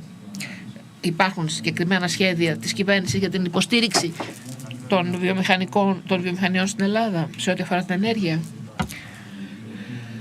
Και σε σχέση με τα θέματα ευρωπαϊκής αλληλεγγύης εν γέννη και συνοχής ιδιαίτερα, γιατί είδαμε κατ' επανάληψη ότι η Ευρώπη καθυστερεί σε κάποιες αποφάσεις της και είδαμε να διαμορφώνονται δύο στρατόπεδα μέχρι στιγμής συζητήσεις που έχετε στα Συμβούλια Ενέργειας. Βλέπετε να διαφαίνεται κάποια ευθυγράμμιση επιτέλους? Πολύ σωστά λέτε ότι η Ευρώπη έχει καθυστερήσει πάρα πολύ στην λήψη των κατάλληλων αποφασιστικών μέτρων και δράσεων κυρίως για να αντιμετωπίσει τις πολύ σοβαρές συνέπειες ενεργειακής κρίσης. Βλέπουμε λοιπόν τώρα τα αποτελέσματα αυτής της χρονοτριβής. Βλέπουμε πάρα πολλές ευρωπαϊκές βιομηχανίες να μειώνουν την παραγωγή τους ή ακόμα και να κλείνουν παραγωγικές γραμμές.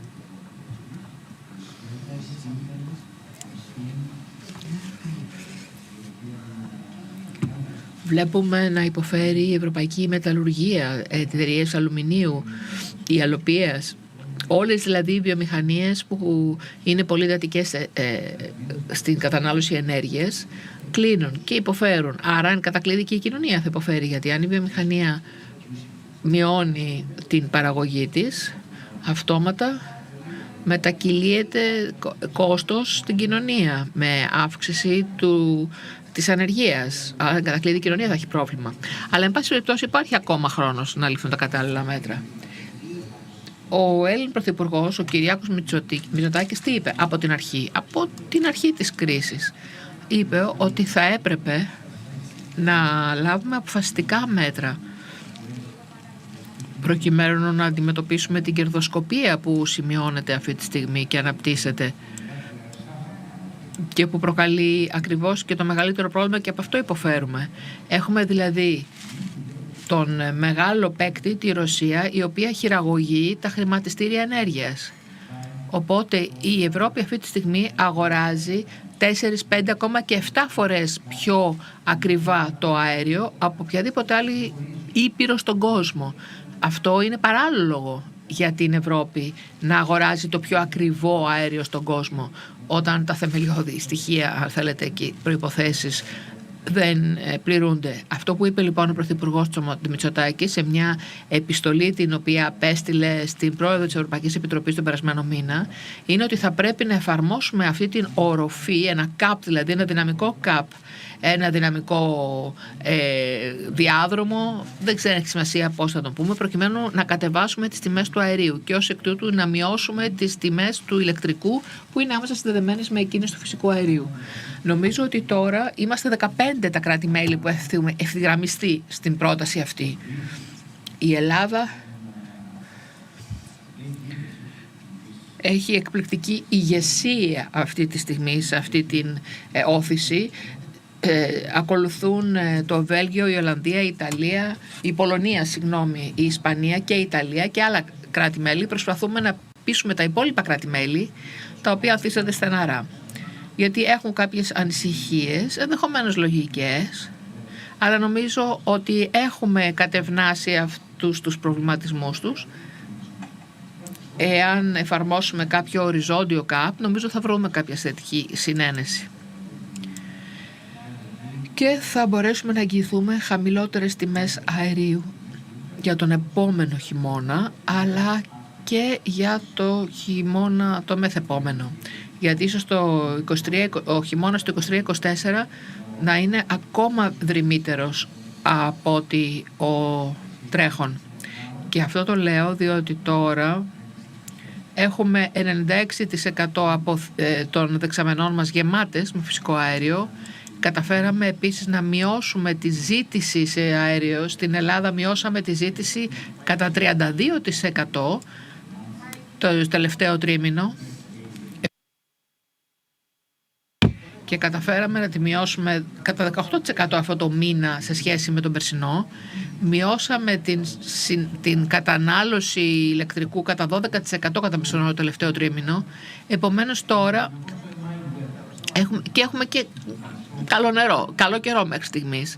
Άρα τώρα είναι η κατάλληλη στιγμή να ελέγξουμε τέτοιους μηχανισμούς όπως ένα δυναμικό οριζόντιο cap, μια οριζόντια οροφή στις τιμές του αερίου, γιατί έχουμε λιγότερη κατανάλωση. Θα είναι δυσκολότερο του χρόνου το καλοκαίρι να προσπαθήσουμε να εφαρμόσουμε τέτοιο μηχανισμό. Τώρα έχουμε τη δυνατότητα και ίσως μπορούμε να ελέγξουμε το μηχανισμό και να το προσαρμόσουμε αναλόγως, αν είναι απαραίτητο, προς τις αλλαγές αυτές. Όμως, σχετικά με το ερώτημα που κάνατε, τι θα κάνουμε μετά την περάτωση της κρίσης, γιατί ίσως το πέρας να έρθει το 23, το 24, κάποια στιγμή θα τελειώσει όμως. Η πράσινη μετάβαση λοιπόν και πάλι θα είναι η μόνιμη λύση για να εγγυηθούμε χαμηλότερες και προσιτές τιμές και ανταγωνιστικές τιμές ηλεκτρισμού στις βιομηχανίες εδώ στην Ελλάδα, όπου προάγουμε τις ελληνικές συμφωνίες αγοράς. Έχουμε υποβάλει ένα σχέδιο με project πράσινη δεξαμενή. Το έχουμε υποβάλει στην Γενική Διεύθυνση για να μπορέσουμε να διατηρήσουμε προσιτές τιμές για την ελληνική βιομηχανία και θα αυξήσουμε έτσι κατά αυτόν τον τρόπο την ανταγωνιστικότητά τους. Είναι πολύ σημαντικό να υπάρχει ένας μηχανισμός, ακόμα και αν καθυστερήσαμε από την πρώτη φάση, γιατί και οι υπόλοιποι περιμένουν αυτό το υψηλό επίπεδο τιμών, ίσως όχι τόσο ψηλό, αλλά περιμένουν ότι θα διατηρηθεί και τα επόμενα χρόνια, όχι μόνο για ένα, αλλά και τα επόμενα 3, 4, 5 χρόνια. Δεδομένων των σχεδίων που υπάρχουν, που έχουν ίσως ξεκινήσει κάποιες χώρες με το μερικό κλείσιμο κάποιων ενεργοβόρων βιομηχανιών ή του γεγονότος ότι τα projects για ΑΠΕ δεν έχουν διεισδύσει στην αγορά τόσο γρήγορα όσο θα περιμέναμε και θα θέλαμε. Στη χώρα μας, ξέρω τις στατιστικές, ότι τα πάμε αρκετά καλά. 2 γίγαβατ σε σχέση με 400 ΜΒ πρόσφατα προφανώς είναι μεγάλη επιτυχία και είναι μεγάλο άλμα. Αυτό είναι αλήθεια. Ναι, αξίζει να αναφέρουμε ότι μια έκθεση που δημοσιεύθηκε πριν από λίγες εβδομάδες αναφέρει ότι η Ελλάδα είναι η δεύτερη χώρα στον κόσμο σε ό,τι αφορά την ελκυστικότητα των πράσινων επενδύσεων. Τα συστήματα δηλαδή αποθήκευσης, ΑΠΕ, πρέπει να έχουμε 7 με 8 εγκατεστημένες δυνατότητες μέχρι το 2030. ΑΠΕ πρέπει να αναπτύξουμε 228 ΜΒ για να επιτύχουμε αυτή την υψηλή διείσδυση του 80% παραγωγής ηλεκτρικής ενέργειας από τους ΑΠΕ. Αλλά επαναλαμβάνω, είναι απαραίτητο να κάνουμε, είναι 3 με 5 φορές πιο φθηνό να παράξουμε ηλεκτρικό από τον ήλιο από αέριο ή άλλα ορυκτά καύσιμα. Και εδώ αυτή τη στιγμή εισάγουμε το 100% για την παραγωγή ηλεκτρικής ενέργειας από αέριο είτε από πετρέλαιο.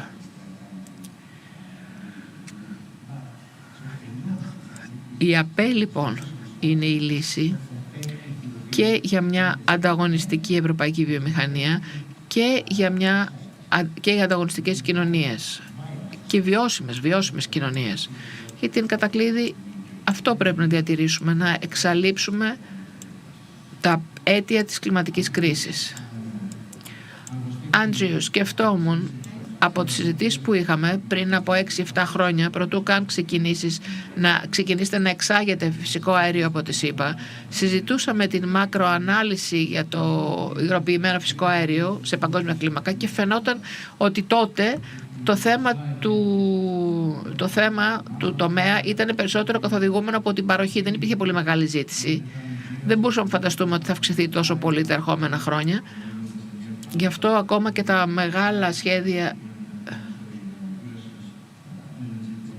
διάφορα project είχαν κάποιο νόημα τότε. Αυτό που είδαμε όμως ξαφνικά ήταν μια ταχύτατη επιτάχυνση της ζήτησης σε παγκόσμιο επίπεδο και βλέπουμε τώρα αντίθετα μια αγορά που καθοδηγείται από τη ζήτηση, όχι την προσφορά, το οποίο σημαίνει ότι η προσφορά τώρα τρέχει πίσω από τη ζήτηση και προσπαθεί να προλάβει. Τι βλέπεις λοιπόν για τα επερχόμενα χρόνια από την αγορά, πού τοποθετείς την αμερικανική αγορά σε αυτό το περιβάλλον? Δεν είμαι σίγουρος αν θα υπάρχει τελικά αρκετό υγροποιημένο φυσικό αέριο από την Αμερική για τα ερχόμενα χρόνια για να καλύψει τις ανάγκες Ευρώπης και του κόσμου. Γιατί βέβαια δεν είμαστε μόνοι, υπάρχει και η Κίνα, υπάρχει και η Ινδία, η Νοτιοανατολική Ασία που αυξάνουν συνεχώς τις απαιτήσεις τους. Οπότε θα αρχίσουμε να διαγωνιζόμαστε για φυσικό αέριο, όπως είδαμε τους προηγούμενους μήνες. Σωστή η παρατήρηση και καλή εκτίμηση των συζητήσεων που είχαμε πριν από κάποια χρόνια. Εν τω μεταξύ όμως ο πλανήτης έγινε κυκλικός, έτσι το περιέγραφα, σε ό,τι αφορά το υγροποιημένο φυσικό αέριο. Περάσαμε περιόδους όπου η αγορά καθοδηγείται από την προσφορά μετά από τη ζήτηση, όπως τώρα. Έχουμε περάσει μια περίοδο πολύ υψηλής ανάπτυξης.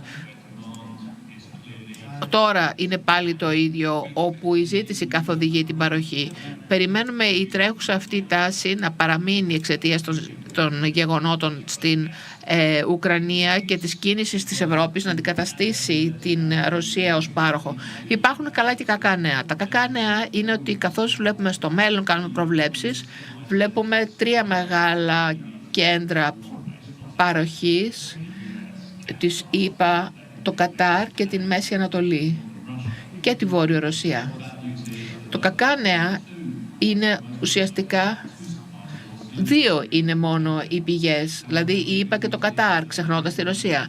Το καλό νέο όμως είναι υπάρχει δυνατότητα να αναβαθμιστεί η κλίμακα πάρα πολύ γρήγορα με πολύ μεγάλα σχέδια επέκτασης που είναι να εξελίξει και στο Κατάρ και στο ΗΠΑ. Έχουμε πολλά μεμονωμένα project επέκτασης που προχωρούν, χτίζοντας τεράστιες πηγές που θα είναι και οικονομικά ενδιαφέρουσες. Η εταιρεία μου έχει σχεδιάσει μια επέκταση 10 δις. Μέχρι τα τέλη του 2025 θα έχουμε 10 καινούργιες δεξαμενές. Η όθηση από την ΗΠΑ και το Κατάρ θα βοηθήσει να ξαναφέρει σε ισορροπία την αγορά σε ό,τι αφορά την παροχή υγροποιημένου φυσικού αερίου. Υπάρχουν και άλλα κέντρα ζήτηση, έχεις δίκιο, αυτό που κάνει η Κίνα, η Νοτιοανατολική Ασία είναι πάρα πολύ σημαντικό, αλλά έχουμε την πεποίθηση ότι η παροχή και ιδιαίτερα η αμερικανική παροχή προσφορά μπορεί να ανταποκριθεί στη ζήτηση. Η επέκταση που σχεδιάζεται αυτή τη στιγμή όντως θα καλύψει τις τεράστιες άνοδους στις εξαγωγές. Βλέπουμε να διπλασιάζονται οι εξαγωγές την ερχόμενη δεκαετία. Άρα είναι πολύ σημαντική η επέκταση. Βλέπετε μήπως ένα κύμα μεγάλων μακροπρόθεσμων συμβάσεων όπως είδαμε πριν από μερικά χρόνια, που στο παρελθόν ήταν πολλά μεν αλλά ήταν βραχυπρόθεσμα, τώρα που έχουν αλλάξει οι τιμές? Κοιτάξτε, ήδη βλέπουμε, δεν θα έλεγα κύμα, αλλά φέτος θα έλεγα θα είναι χρονιά ρεκόρ για τέτοιου είδους συμφωνίες που έχουν κλειστεί με την Αμερική. Την δεκαετία που η Σενιέρη, η εταιρεία μου, πουλάει με όγκο, θα έλεγα ότι αυτή θα είναι μια χρονιά ρεκόρ, τόσο για τη Σενιέρη όσο και για τους ανταγωνιστές μας στο πλαίσιο των μακροπρόθεσμων συμβάσεων. Υπάρχουν τεράστια ωφέλη σε αυτές τις μακροπρόθεσμες συμβάσεις που έχουν να κάνουν με την ασφάλεια της παροχής ενέργειας, με την σταθερότητα των τιμών επίσης. Επομένως, αναμφίβολα θα δούμε αυτές τις συμβάσεις να μετατρέπονται σε δυναμικό υποδομών, επενδύσεις δηλαδή, και όλοι όσοι υπησέλθουν σε τέτοιου είδους μακροχρόνιες συμβάσεις θα έχουν την επιλογή να δουν πού θα πηγαίνουν αυτοί οι όγκοι. Ορισμένοι θα τις χρησιμοποιήσουν αυτούς τους όγκους για τις δικές τους εγχώριες αγορές, για την ενεργειακή ασφάλεια. Άλλοι θα το χρησιμοποιήσουν για να παράσχουν αυτή την πηγή ενέργειας σε άλλες χώρες οι οποίες έχουν μεγαλύτερη ανάγκη. Εμείς πάντοτε ήμασταν υπέρμαχοι επί πολλά χρόνια μάλιστα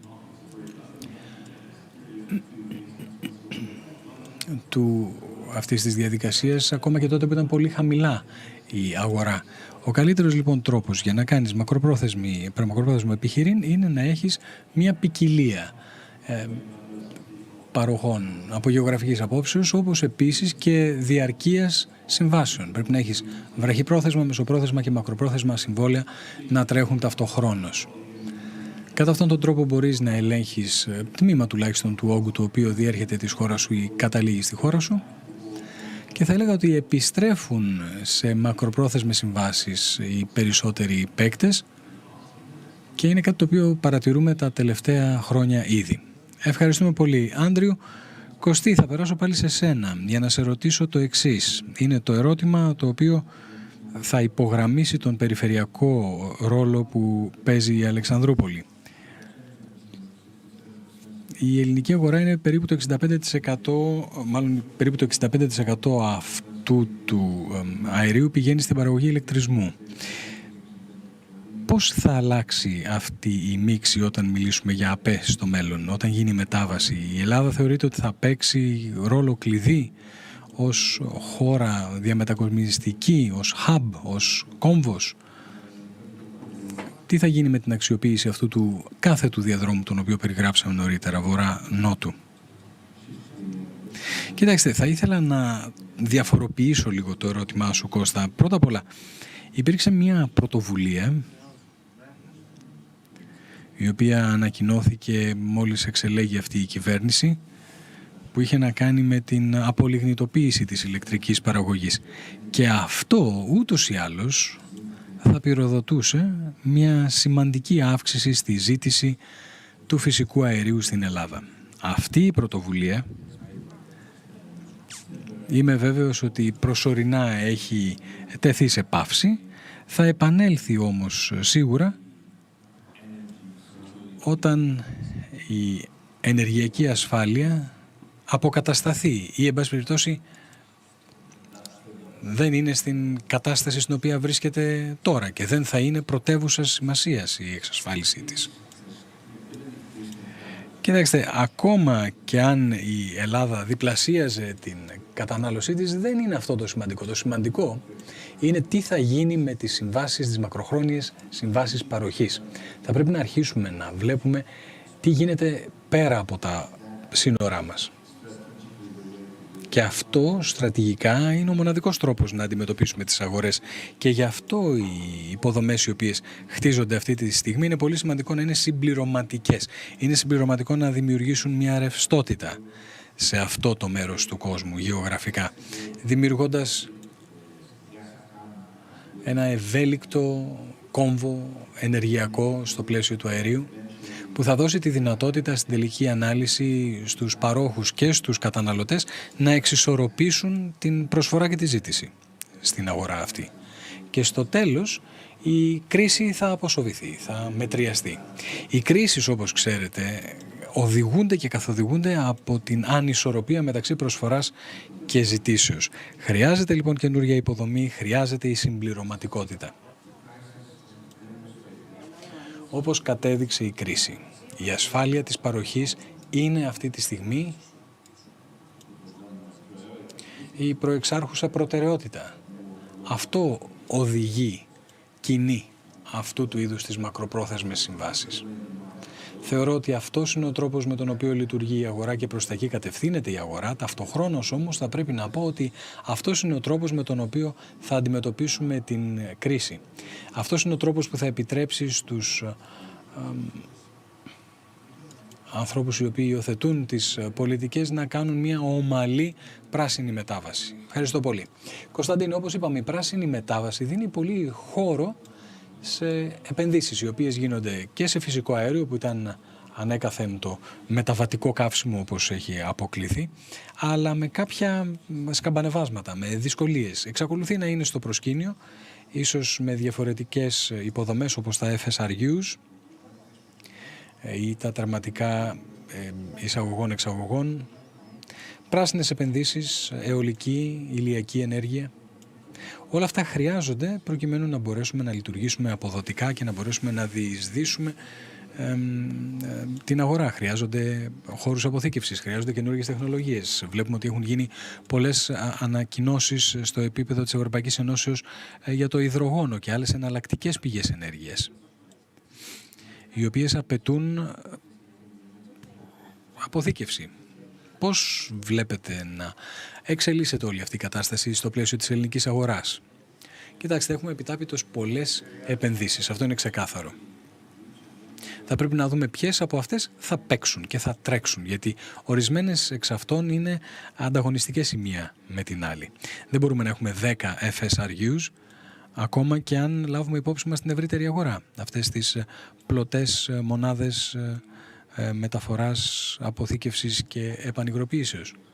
Αυτό δεν είναι κάτι το οποίο είχαμε στο μυαλό μας πριν από 2-3 χρόνια. Εναλλακτικές θα έχουν ως αποτέλεσμα μεγαλύτερο πλήθος επενδύσεων οι οποίες θα υλοποιηθούν στην Ελλάδα. Μπορούμε να δούμε πράσινες επενδύσεις ή βλέπουμε ήδη πράσινες επενδύσεις να παίζουν πολύ σημαντικό ρόλο στο σύνολο των επενδύσεων που γίνονται στην Ελλάδα. Δεδομένου ότι, όπως είπαν όλοι σε αυτό το πάνελ, συζητάμε για μια ευρύτερη αγορά και όχι μόνο τη στενή ελληνική, θεωρώ ότι υπάρχει χώρος για πολλές επενδύσεις στο πλαίσιο της ελληνικής οικονομίας. Οι περισσότερες εξ αυτών θα υλοποιηθούν στο χώρο και στον τομέα των ανανεώσιμων πηγών ενεργείας. Άλλες θα υλοποιηθούν στο χώρο του υγροποιημένου φυσικού αερίου και των υποδομών αυτού. Πρέπει να λάβουμε υπόψη μας όμως τους εσωτερικούς μηχανισμούς της αγοράς. Πρέπει να λάβουμε υπόψη μας επίσης την εξισορρόπηση. Και αυτό γιατί μιλήσαμε νωρίτερα για τις υποδομές. Αλλά οι υποδομές αερίου μπορεί να παίξουν πάρα πολύ σημαντικό ρόλο στην εξισορρόπηση, γιατί έχουμε αποθήκευση, αλλά η αποθήκευση αυτή δεν είναι κάτι το οποίο πρόκειται να επεκταθεί ή γνωρίζουμε ότι πρόκειται να επεκταθεί αυτή τη στιγμή. Γνωρίζουμε ποια είναι η θέση μας στην αγορά. Η αγορά είναι εξελισσόμενη, αναπτυσσόμενη, ανεβαίνουν οι αριθμοί. Επομένως, οι περισσότερες από αυτές τις επενδύσεις μπορεί να αποδειχθούν επιτυχείς. Ευχαριστώ πολύ, Κωνσταντίνε. Πρέπει να κάνω μια πολύ σύντομη ανακοίνωση. Να πω ότι το επόμενο πάνελ με την συμμετοχή του πρώην πρέσβεως του Τζέφρι Πάιετ δεν θα γίνει, δεν μπόρεσε να είναι εδώ. Επομένως, η συζήτηση με τον κύριο Μπακατσέλο δεν θα γίνει, διότι δυστυχώς και εκείνος έχει ασθενήσει και δεν μπορέσουμε να τον έχουμε μαζί μας. Αλλά θα ήθελα να κλείσω τη συζήτησή μας δίνοντας την ευκαιρία στον Άντριου, να δώσω την ευκαιρία μάλλον στον Υπουργό, επειδή είχε τη δυνατότητα να συζητήσουμε λοιπόν αυτά που είχαμε πει. Δεν θα είμαι ο μόνος ο οποίος κάνει τις ερωτήσεις εδώ. Θα ήθελα να συντομεύσουμε λιγάκι τη συζήτηση, αλλά να δώσω την ευκαιρία σε εσάς να κάνετε ερωτήσεις ο ένας στον άλλον. Προς τον Υπουργό. Γνωρίζω ότι συναντηθήκατε την περασμένη εβδομάδα, γνωρίζω ότι ήσασταν εδώ στην Ελλάδα για τη μεγάλη συνάντηση με αντικείμενο το αέριο, αλλά είναι μεγάλη χαρά να έχουμε εδώ τον Υπουργό και να σας απαντήσει στις ερωτήσεις σας.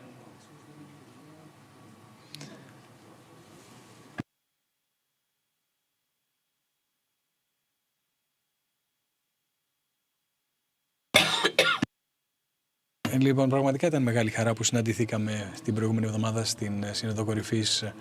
Εσείς νομίζω ήσασταν στο Λονδίνο και μπορέσαμε να συζητήσουμε. Δεν είχα την χαρά να ακούσω τον αξιότιμο Υπουργό,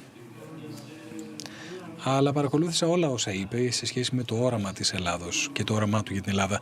Το ερώτημα που θα είχα προς τον Υπουργό είναι, εξοχότατε κύριε Υπουργέ, τι θεωρείτε εσείς ότι πρέπει να γίνει προκειμένου να υλοποιήσετε το όραμα που έχουν οι Ηνωμένες Πολιτείες για την Ελλάδα ως ενεργειακό διάβλο αν θέλετε, τις Ηνωμένες Πολιτείες ως πάροχο υγροποιημένου φυσικού αερίου στην περιοχή. Ποια είναι τα πιο σημαντικά πράγματα που μπορείτε εσείς να συνεισφέρετε σε αυτήν την εξίσωση ώστε να είναι τα μέγιστα επικοδομητική?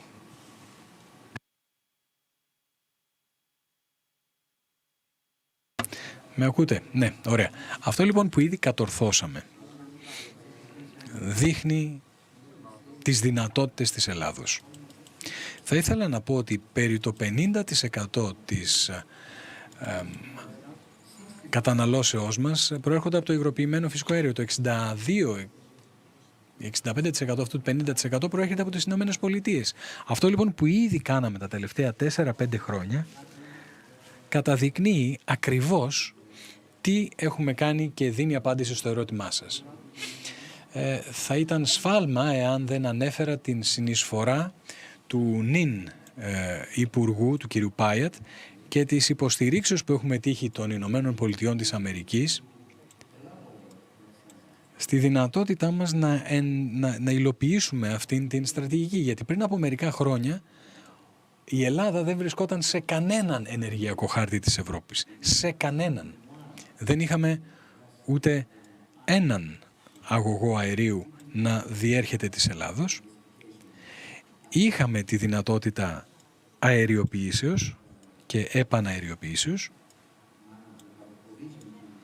Υπήρχε η πρόβλεψη να δημιουργηθεί πριν από 30 χρόνια, προσπαθώντας να κάνουμε μια διαφοροποίηση από τους τότε παρόχους μας, οι οποίοι ήταν αποκλειστικά η Ρωσία και η Gazprom βέβαια, αλλά προεξαρχόντως ο ρόλος της Ελλάδος δεν αναπτύχθηκε αρκετά.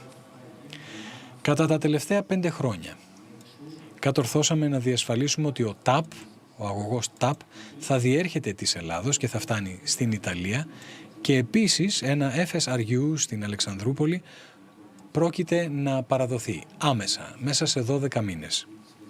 Και το IGB, το οποίο ήταν μια έννοια την οποία κανείς δεν ήξερε ότι θα υλοποιηθεί εγκαίρως, ήδη λειτουργεί τώρα. Ο IGB είναι η διασύνδεση Ελλάδος-Βουλγαρίας, Interconnection with Greece-Bulgaria.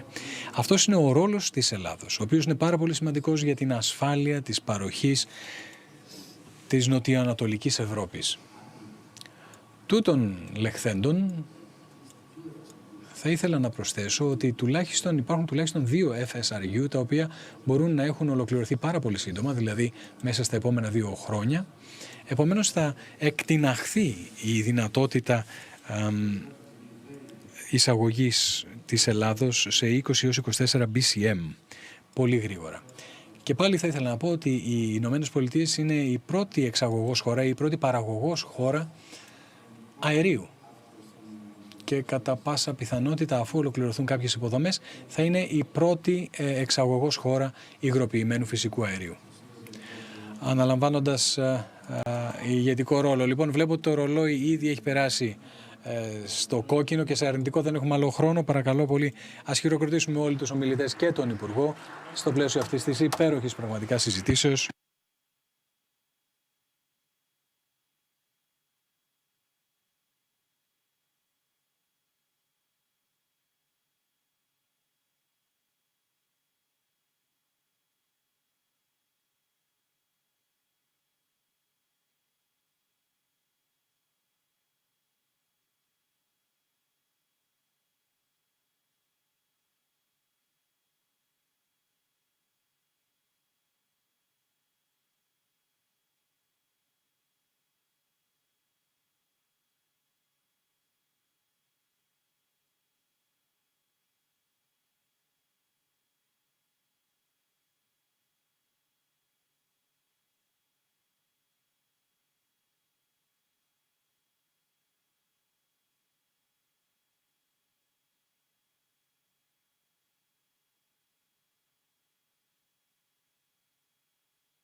We will speaking of exports and how we can increase our exports right now. Our country has an important increase in the field of exports. So together for this panel we have with us Mr. Gerasimos Jais, who is the Managing Director of Atradius Greece, Mr. Dimitris Karavasilis, who is the CEO at DK Marketing and IT Markets with the International Trade Advisor in the American Hellenic Chamber of Commerce, and Mr. Retsos from Enterprise Greece. Welcome. We have half an hour at our disposal. We must be very brief in our replies. So let us start with Mr. Jace with a question on how credit security helped the exporter and the wedge of foreign markets, especially in such an insecurity that we currently witness. Thank you, Elias, for the question. Good afternoon to all the friends. The American Hellenic community. Let me start by stating that the exports is a decisive factor so as to be led successfully to the growth of Greek economy. We have excellent, ingenious Greek exporters who have survived the metal, so forth, the mentality not only to do well, but actually to do excellent well abroad. That's why I'm convinced that we will win this pledge. But a very complex and useful tool they have is credit insurance. For those of you who do not yet know what that means, let me say a couple of words. This is an insurance that protects the exporter in the case the debtor abroad to whom he has sent commodities and services in credit does not pay. That is, if the debtor does not pay, then the insurance company will foot the bill. This insurance is offered through credit limits asked by the exporter for each and every debtor / client, and then the insurer, us, Atradius, in order to do the risk, we make a risk assessment of the solvency of the debtor. In order to do that, we cross-check the financial data. Atradius is a global force. We have 100 years of history. In Greece, we are the market leaders in the last years. So we have developed a huge database for 200 million companies, where we update their financial data on a frequent and periodic basis so as to have the best and most accurate picture for those companies on how they are, on their financial health. So we can tell on time and in a clever way to the exporter to whom to export and approve the credit limits. Any country without running any additional risk. When we approve a credit limit for the debtor abroad, our job is not done. It is there that our job starts, because this client enters a database that I mentioned beforehand, which is continuously and constantly of trade risk. Then we inform on time the exporter to avoid further exports, further exposure. This is a most important and prevents disaster. But of course, we don't know everything, and such case, the exporter enjoys this from the original claim if the debtor claim for his account the exposure and have them cashed in with our own resources all over the world, either through judicial recourse. How can he find a lawyer to represent him? So we assume all that procedure, regardless of whether we are successful or not. We pay the claim within 6 months at top. And I conclude by saying that credit insurance is the unique product in the insurance industry where the insured person knows beforehand when he's from Atradius. This is most important for the capital, work capital, and so forth. Thank you. I believe that the field of credit insurance is most important for exports. It protects exporters. Now let me turn to Mr. Retsos. And let us speak about bilateral trade, USA and Greece. What are the factors that have positively affected this increase of bilateral trade? And what do you believe that can be better done so as to further boost those exports? And there is also Enterprise Greece for that. Yes, indeed. As you know, Greek exports rose over the last years. In 2021, there was an increase of more than 20% in comparison to 20. Nevertheless, there has been an over yield where there was an increase of 41% of American exports and exceeded 1.6 billion euros. So let me give you the figures first so as to have an accurate picture. At the same time, our imports from the USA the previous years were lower than our exports because the USA have been a country with which we used to have a surplus until 2021. It was 1.4 billion euros in 2021. So how do we view the latest trends in 2022? Up till now, until October, we've seen exports increasing by 30%. That is thus plus 41% of 21, pursues with plus 30% in 22. Imports, however, rapidly rose, especially due to the fossil fuel. Now we import fossil fuel at high prices, so we will have a deficit in our commercial trade with the USA. But I reiterate, our exports were plus 41, so it is an ascending, a growing rate. Now, where is that attributed to? Part of this increase of Greek products penetration in the USA is also due to the change of the currency, of the parity. This increase is not an increase in volume, it's an increase in money. Part of it, therefore, it's to be attributed to the increase of volume, but a large part is attributed to inflation and to the costlier American dollar. So a part of the increase of our exports is to be attributed to the more costly currency. Isn't it more difficult to export when the currency is more costly? Yes, we would have expected so, but it didn't operate like that. We see an increase both in volumes and in money of our exports. Other factors which were external the previous years may have helped. For instance, COVID helped all Greek exports because the Greek export machine did not stop. Industry and agricultural production pursued and without serious problems in logistics.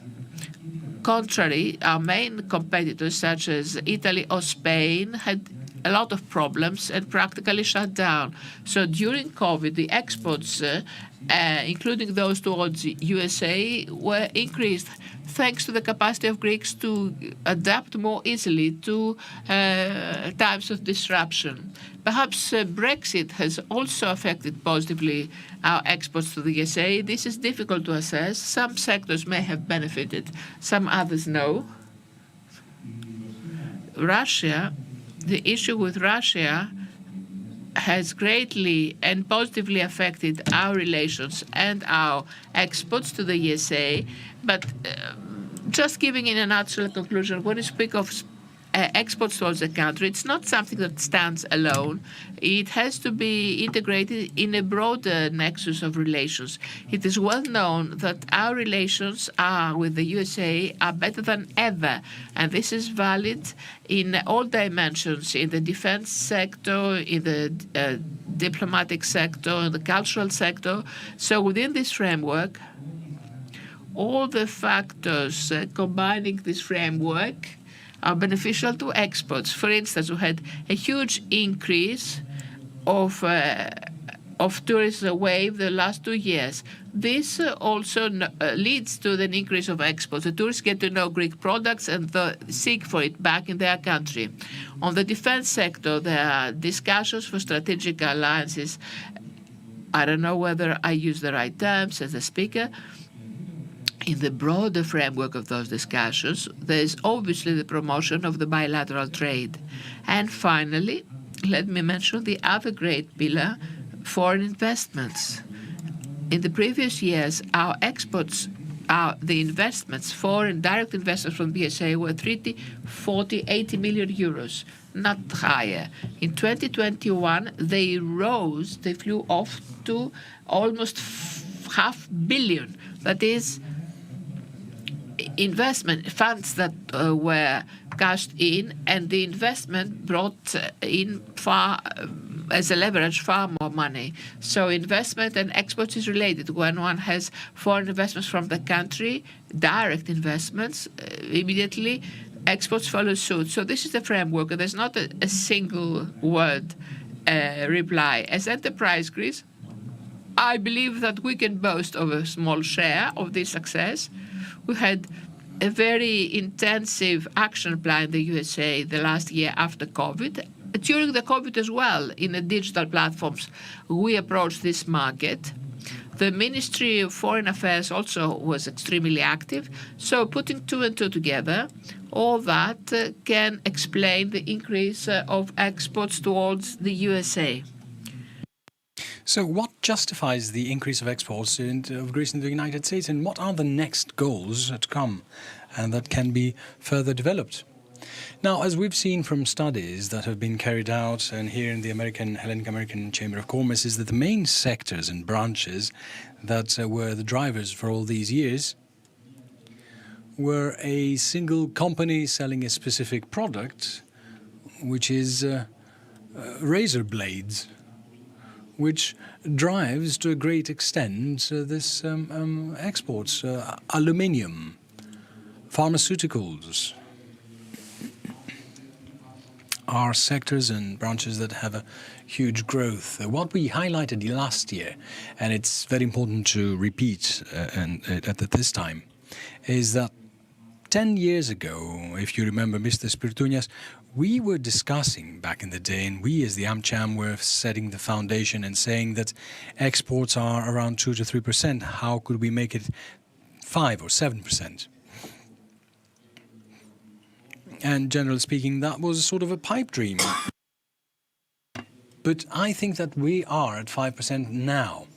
A key sector that still hasn't been measured yet because for lack of infrastructure, and something that we've raised with the Ministry of the Exterior now, is that we're shooting ourselves in the foot. We're stealing from our own pockets, is the creative cultural industries.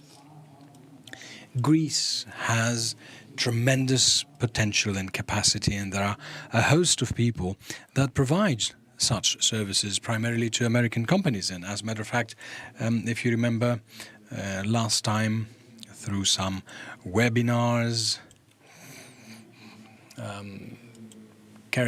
organized by the AmCham, we also had from the fashion sector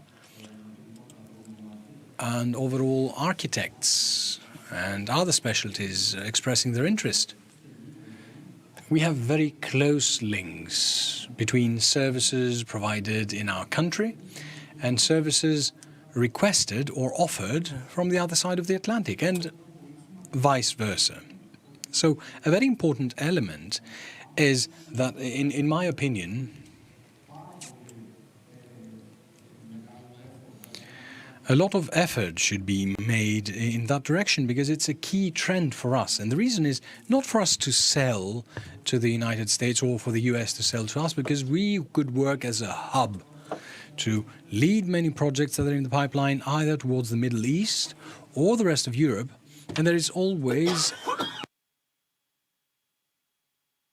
a joint participation of these countries. So I would agree by saying that the traditional sectors are in fact those that, as we speak, are the ones that rank first.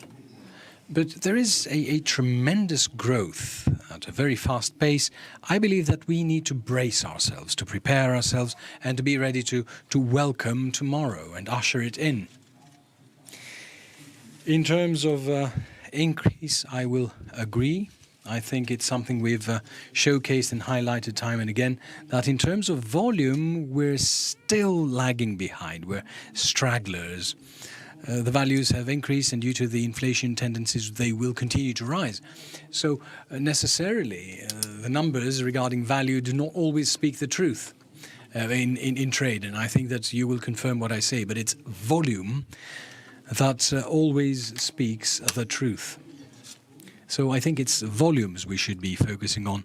And of course, oil products and oil derivatives, that is something that we have included as a necessity. But we shouldn't forget that we do imports as easy as we do with exports, because we don't have all this volume as our own consumption. So it is a way of re-exporting what we import. So we shouldn't be afraid to use it, because countries such as the Netherlands are based par excellence in the re-export of products, which we can see in their own bulletins. So this is a very important part, to link this with the previous panels, that indeed the energy sector is something that is very important, and we can enter it in our ledgers and chalk it up as prosperity. Right, thank you very much. I would like to return to Mr. Zeis. Now, liquidity and financing is increasing. The prices of financing increases with the exchange currency differences, with inflation. How can this credit insurance mechanism help now that money is becoming more expensive? Well, unfortunately, expensive money is a timely reality. And one can fairly and squarely change the question and say, okay, Mr. Zeis, it's fine with this credit insurance. The company facilitates us to sell people with credit, not on a cash basis, and we're safe. And at the worst case scenario, we'll get our money 6 months after the agreed upon payment date. And one would ask, do you know whether we have the money to sustain ourselves, to receive the money from the client at the due date, or even worse, if we can wait from the reimbursement from Atradius 6 months after the due date? How can we meet our requirements, our claims, our pay, our obligations, salaries, power? So we need working capital, which we do not have. The answer to this comes from the credit insurance mechanism itself. As we said before, this insurance is given through credit caps, credit limits. We give those credits to the exporter, to the debtors. This is the insurance we provide them. This is the collateral we provide them with. It's the guarantee. And we're talking about A-rated collateral. Why A-rated? Well, because Atradius is a group that is Moody's A-rated themselves, so the receivables of our exporter have been insured by an A-rated collateral. This means that the exporter may cede these receivables to banking institutions, banks, factors, funds, or combinations of such banking institutions, in order for these institutions to give them cheaper and easier financing. Why cheaper and why easier? Well, because these financial institutions do not run any risk of damage, because they have our own A-rated collateral. So if the end buyer does not pay, they will get their money from us. So they give this coveted, cheap and easier money at a competitive rate. In conclusion, I would like to say that 1 in 4 people who use such export insurance do not do that because they might suffer some precariousness or some exposure. They do so because they have no access to cheap and easy money. So this is a very important edge, a very important advantage for our exporters. Right, thank you. If you can very, very fast tell me, I want this very fast because I want to ask other questions. What is the increase at a percentage of your turnover of the past 3 years? In the sense of people who wish this export insurance. Now, we see an increasing demand. So you mean that exporters are informed of this? Yes, of course. Well, with your assistance, we see more ardor and more willingness for them to enter this mechanism. Right. Okay. Thank you very much. Mr. Retsas, if I may ask you something. I think you said earlier that there are a lot of participations in international expos, etc. Now the question is, what has changed in the Greek exporters' presentation? And we're talking about the United States, but elsewhere as well, because, well, many a time in the past, there was the impression that, well, we go there, we don't know how to speak, we don't know how to present ourselves, we don't know how to make appointments, and we're just standing there, waiting for people to come. Is there a change in the mentality of Greek exporters? Are they well prepared? Do you follow them up? Do you look at them to see what you subsidize actually have a return on investment, as it were? Well, for the past dozen of years, the Greek export community suffered two crises that were very important. And they emerged from these crises much enhanced. The first of all was the financial crisis. It was a credibility crisis for Greek products and Greek companies.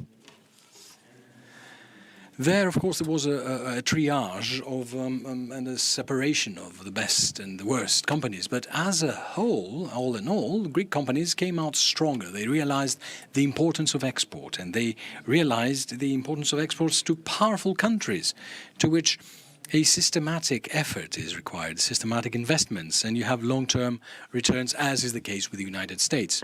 So the financial crisis changed somewhat the way that they were working in the past, which was short-sighted and more spontaneous, and I'm talking about export companies. Then COVID struck. As I said before,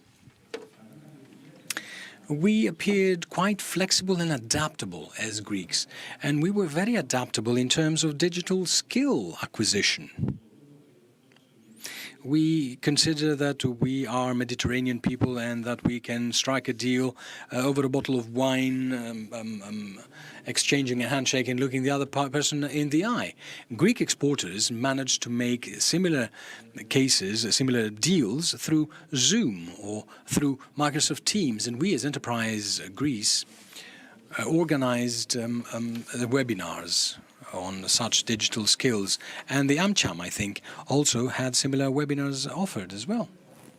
And we saw there that the Greek exporters adapted themselves, and they have created skills that will help them in the future as well. So yes, in fact, they have changed. And please allow me to say that in the seminars we organize, everything that has to do with the United States, they're the ones that are the most coveted, the most wanted ones. We have the E-Exports Academy in Enterprise Greece. Everything that has to do with the United States is what the people is the most sought after. Right. Well, Dimitris, I need to spend less time for you because we're out of time. I would like to thank everyone for this session, and let's move without further ado to the next session. Thank you one and all for joining us.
Καλησπέρα σας κυρίες και κύριοι. Σας ευχαριστώ πάρα πολύ που είστε μαζί μας αυτή την ώρα.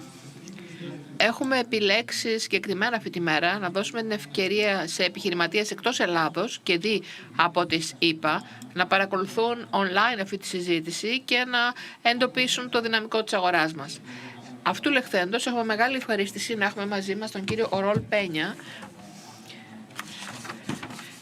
Διευθυντή διαχείρισης χορτοφυλακίου από την Hotel Investment Partners και τον κύριο Ποταμίτη, με τεράστια εμπειρία από το τομέα του real estate.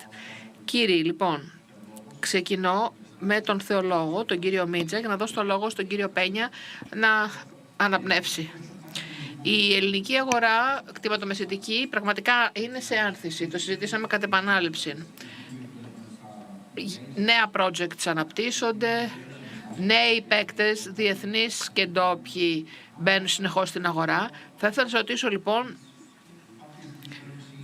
τι διαφοροποιεί αυτή την άνθηση σε σχέση με άλλες του παρελθόντος.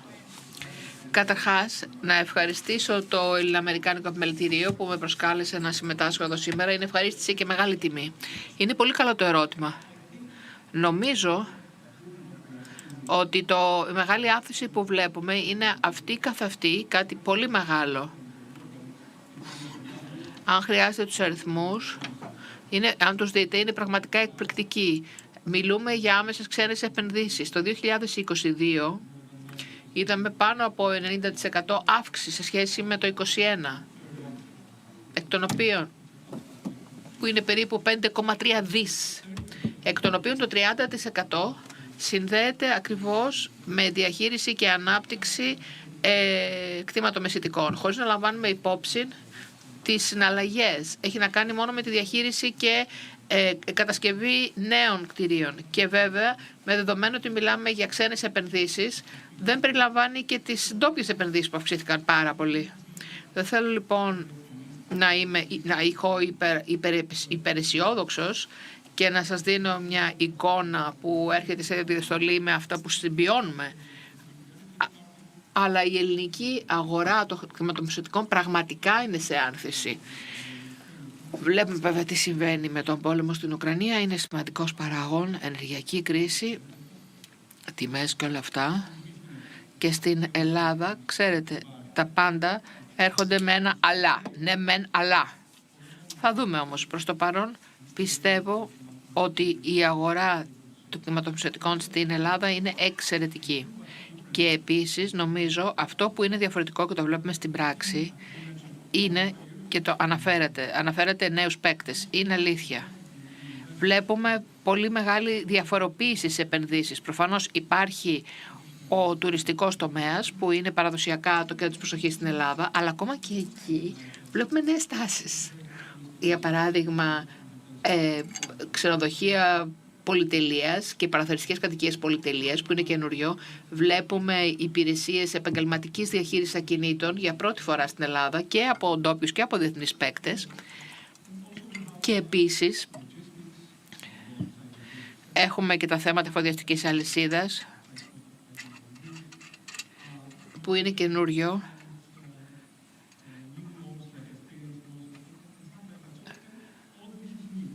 Όλα αυτά είναι καινούριο. Αν γυρίσετε πριν από κανένα 2 χρόνια δεν υπήρχαν όλα αυτά. Και επίσης κάτι για το οποίο είμαι πάρα πολύ ευτυχής, βλέπω ότι οι επενδύσεις που αφορούν και τις ντόπιους και διεθνείς επενδυτές δεν πήραν υπόψη ανησυχίες περί αειφορίας που είναι κάτι καινούριο. Άρα ναι, πάρα πολλά έχουν αλλάξει. Είστε το ζωντανό παράδειγμα ιστοριών επιτυχίας μιας ξένης εταιρείας που επένδυσε στην Ελλάδα. Ποια είναι η άποψή σας σε σχέση με τις τρέχουσες τάσεις στην αγορά? Καταρχάς, ευχαριστώ πάρα πολύ το Ελληνοαμερικάνικο Επιμελητήριο για την πρόσκληση. Όπως ξέρετε, επενδύουμε στον τομέα της φιλοξενίας και είμαστε πάρα πολύ ευτυχείς μέχρι στιγμής με την ανάπτυξη μας εδώ στη χώρα σας. Απαντώντας στο ερώτημά σας, από ευρύτερη οπτική, πιστεύουμε ότι ο τομέας των κτηματομεσωτικών γενικά στην Ελλάδα πραγματικά ανθίζει, όπως είπε ο Θείο.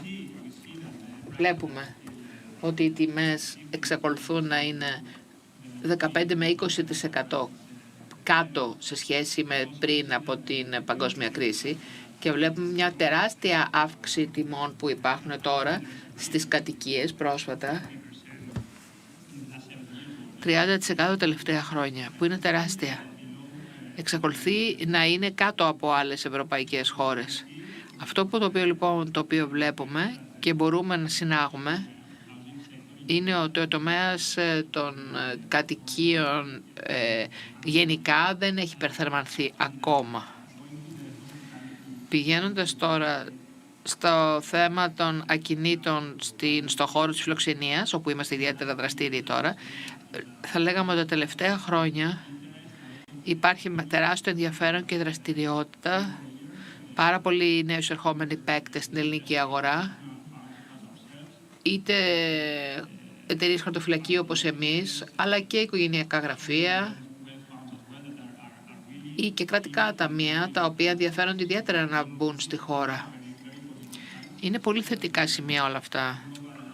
Είναι αλήθεια ότι η παγκόσμια αναταραχή την οποία βιώνουμε δεν επιτρέπει να δούμε πολύ μακριά στο μέλλον του τομέα, αλλά υπάρχουν πολλά θετικά σημεία. Υπάρχει πάρα πολύ μεγάλη δραστηριότητα και προθυμία επένδυση στην Ελλάδα. Και αυτό είναι μόνο θετικό. Πραγματικά μου έχετε κινήσει το ενδιαφέρον με την απάντησή σας. Μιλήσατε για τιμές που είναι 15 με 20% κάτω από το μέσον όρο των ευρωπαϊκών επιπέδων. Αλλά τι γίνεται με την ποιότητα? Γιατί όταν έχετε να συγκρίνετε αγορές, πρέπει να συγκρίνουμε όχι μόνο την τιμή, πρέπει να συγκρίνουμε και την ποιότητα του προϊόντος, του προσφερόμενου προϊόντος. Είναι αντίστοιχη ποιότητα αναμενόμενη από μια ευρωπαϊκή χώρα? Κατά κύριο λόγο, ναι, στον τομέα φιλοξενίας. Το ακίνητο αυτό καθ' αυτό. Δεν μιλάω για τη διαχείριση, τη διοίκηση. Έχω μια γενική εικόνα, είναι αλήθεια. Έχω εικόνα της γενικής αγοράς, αλλά θέλω κατά κύριο λόγο να εστιάσω στην φιλοξενία που είμαστε πιο εξειδικευμένοι. Σε αυτό την ποιότητα των προϊόντων που είναι πραγματικά μοναδικά, ανεξάρτητα με την κατάσταση του προϊόντος, η Ελλάδα έχει τεράστιο δυναμικό. Η Ελλάδα έχει κάπου 10.000 ξενοδοχεία πάνω κάτω. Και οι τοποθεσίες των ξενοδοχείων γενικά είναι μοναδικές. Υπό αυτή την έννοια, η ποιότητα κατά κλείδι για μας, γιατί μην ξεχνάμε, location είναι το μαγικό για την αγορά ακινήτων. Άρα είναι κατεξοχήν ποιοτικά προϊόντα. Είναι αλήθεια ότι λόγω της κρίσης την εποχή των μνημονίων, η ποιότητα σε ό,τι αφορά τα ξενοδοχεία αυτά καθ' αυτά, ή τις περιβάλλουσες υποδομές, λιμάνια κλπ. Δεν είναι στην βέλτιστη κατάσταση, αλλά όμως για ένα είδη αξία μέσω νέων επενδύσεων. Και αυτή είναι η τάση την οποία βιώνουμε αυτή τη στιγμή και βλέπουμε. Αυτό είναι πάρα πολύ ενδιαφέρον. Και ο Θεολόγε, ποιος βλέπεις να είναι ο ρόλος του κράτους σε όλα αυτά?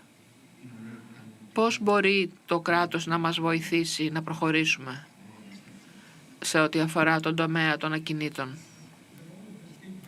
Ο ρόλος του κράτους εξορισμού είναι ζωτικός.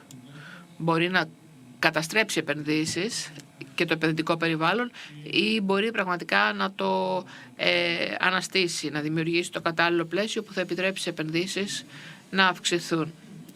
Ευτυχώς νομίζω, και μπορώ να το πω με ασφάλεια, ότι τα τελευταία χρόνια το κράτος κινείται στη σωστή κατεύθυνση και έχει υποστηρίξει τις επενδύσεις στην Ελλάδα. Μπορώ να αναφέρω για ποιους λόγους μπορώ να σας δώσω κάποιους λόγους γιατί το αναφέρω αυτό. Αυτό που είναι πολύ σημαντικό για τις επενδύσεις στον τομέα ακινήτων στην Ελλάδα, κατ' εμέ, είναι κτηματολόγιο και χωροταξικός σχεδιασμός. Όπως ξέρετε, η Ελλάδα χρονοτριβεί με θέματα κτηματολογίου εδώ και αιώνες. Δεν είχαμε σχετικούς χάρτες, δεν είχαμε καταγεγραμμένους αρχαιολογικούς τόπους που είναι πολύ άρθρες στην Ελλάδα. Δεν είχαμε καταγεγραμμένη ακτογραμμή. Όλα αυτά έχουν αλλάξει. Υπάρχει μια τάση, μια βελτίωση σε όλα αυτά τα πεδία. Και νομίζω ότι αυτό είναι πάρα πολύ σημαντικό. Και είναι από τα πράγματα τα οποία είναι πάρα πολύ δύσκολο να εξηγήσει την ανυπαρξία τους σε έναν ενδυνάμει λοδαπό επενδυτή. Τώρα όμως πλέον αυτό έχει διορθωθεί. Έχουν γίνει πάρα πολλά βήματα προς σωστή κατεύθυνση Και είναι πολύ σημαντικό αυτό. Και επίσης θα αναφέρω και την ψηφιοποίηση, που είναι ένα τεράστιο κύμα ψηφιοποίησης της δημόσιας διοίκησης και πολύ περισσότερο στον τομέα των ακινήτων. Υπήρξα ευτυχής να δω πάρα πολλές αλλαγές, πάρα πολλές ηλεκτρονικές πλατφόρμες που δημιουργήθηκαν και που επιτρέπουν άμεσες αγοραπολισίες πολύ πιο εύκολες και γρήγορες, την έκδοση πιστοποιητικών που επιταχύνουν πάρα πολλές διαδικασίες. Νομίζω ότι αυτό που είναι πάρα πολύ σημαντικό και δεν είναι προφανές είναι η πρόοδος και η επιτάχυνση υποδομών, μεγάλων υποδομών, των οποίων επίσης υπολοιπόμεθα. Όμως και σε αυτό το πεδίο είδαμε σημαντικές διαδικασίες και προόδους με ιδιωτικοποίησεις όπως εθνικών οδών, της Εγνατία, λιμανιών για σκάφη αναψυχής, αεροδρομίων. Επομένως, από πλευράς επένδυσης πρέπει να σκεφτόμαστε ευρύτερα το πλαίσιο της υποδομές, δηλαδή και όλα τα συμπαραμαρτούντα που πρέπει να έχει μια χώρα για να υποστηρίξει την ανάπτυξη της αγοράς ακινήτων της. Και αυτό λοιπόν είναι κάτι που με τη βοήθεια του κράτους έχει βελτιωθεί πάρα πολύ. Και νομίζω κάτι που είναι επίσης σημαντικό είναι η επιτάχυνση της διαδικασίας αδειοδοτήσεων που είδαμε να υπάρχει τελευταία με την έννοια της στρατηγικής επένδυσης που προήχθη, εισήχθη και προωθήθηκε πάρα πολύ. Και αυτό είναι πάρα πολύ καλό. Αυτό πιστεύω ότι έχει γίνει αποδεκτό και από τα δικαστήρια. Και αυτό είναι πολύ σημαντικό. Η έννοια δηλαδή της στρατηγικής επένδυσης που επιτρέπει γρήγορη αδειοδότηση, ενδεχόμενη χρηματοδότηση κλπ. Έτσι έγινε και το επιχειρηματικό κέντρο της Pfizer και με την αδειοδότηση της Amazon. Έτσι έγιναν όλες αυτές οι διαδικασίες επενδύσεων. Νομίζω ότι ο ρόλος του κράτους στην Ελλάδα ευτυχώς επιτέλους είναι θετικός αντίθετα με το παρελθόν. Ευχαριστούμε πάρα πολύ. Ο Ριόλ, έχεις δει ιδιαίτερα εμπόδια στην είσοδό σου, στην διείσδυση στην ελληνική αγορά?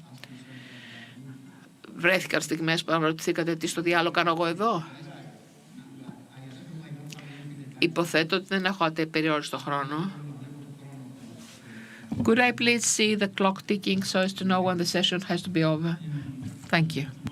Έλεγα λοιπόν, συμφωνώ απολύτως με όσα είπε ο θεολόγος, ιδιαίτερα την προθυμία της δημόσιας διοίκησης εν κατακλείδη να μετασχηματίσει την χώρα σε ένα πιο φιλικό σε επενδύσεις περιβάλλον. Και αυτό το είδαμε για πρώτη φορά από την εποχή που αγοράσαμε τα πρώτα ξενοδοχεία στη χώρα και κατά τη διαδικασία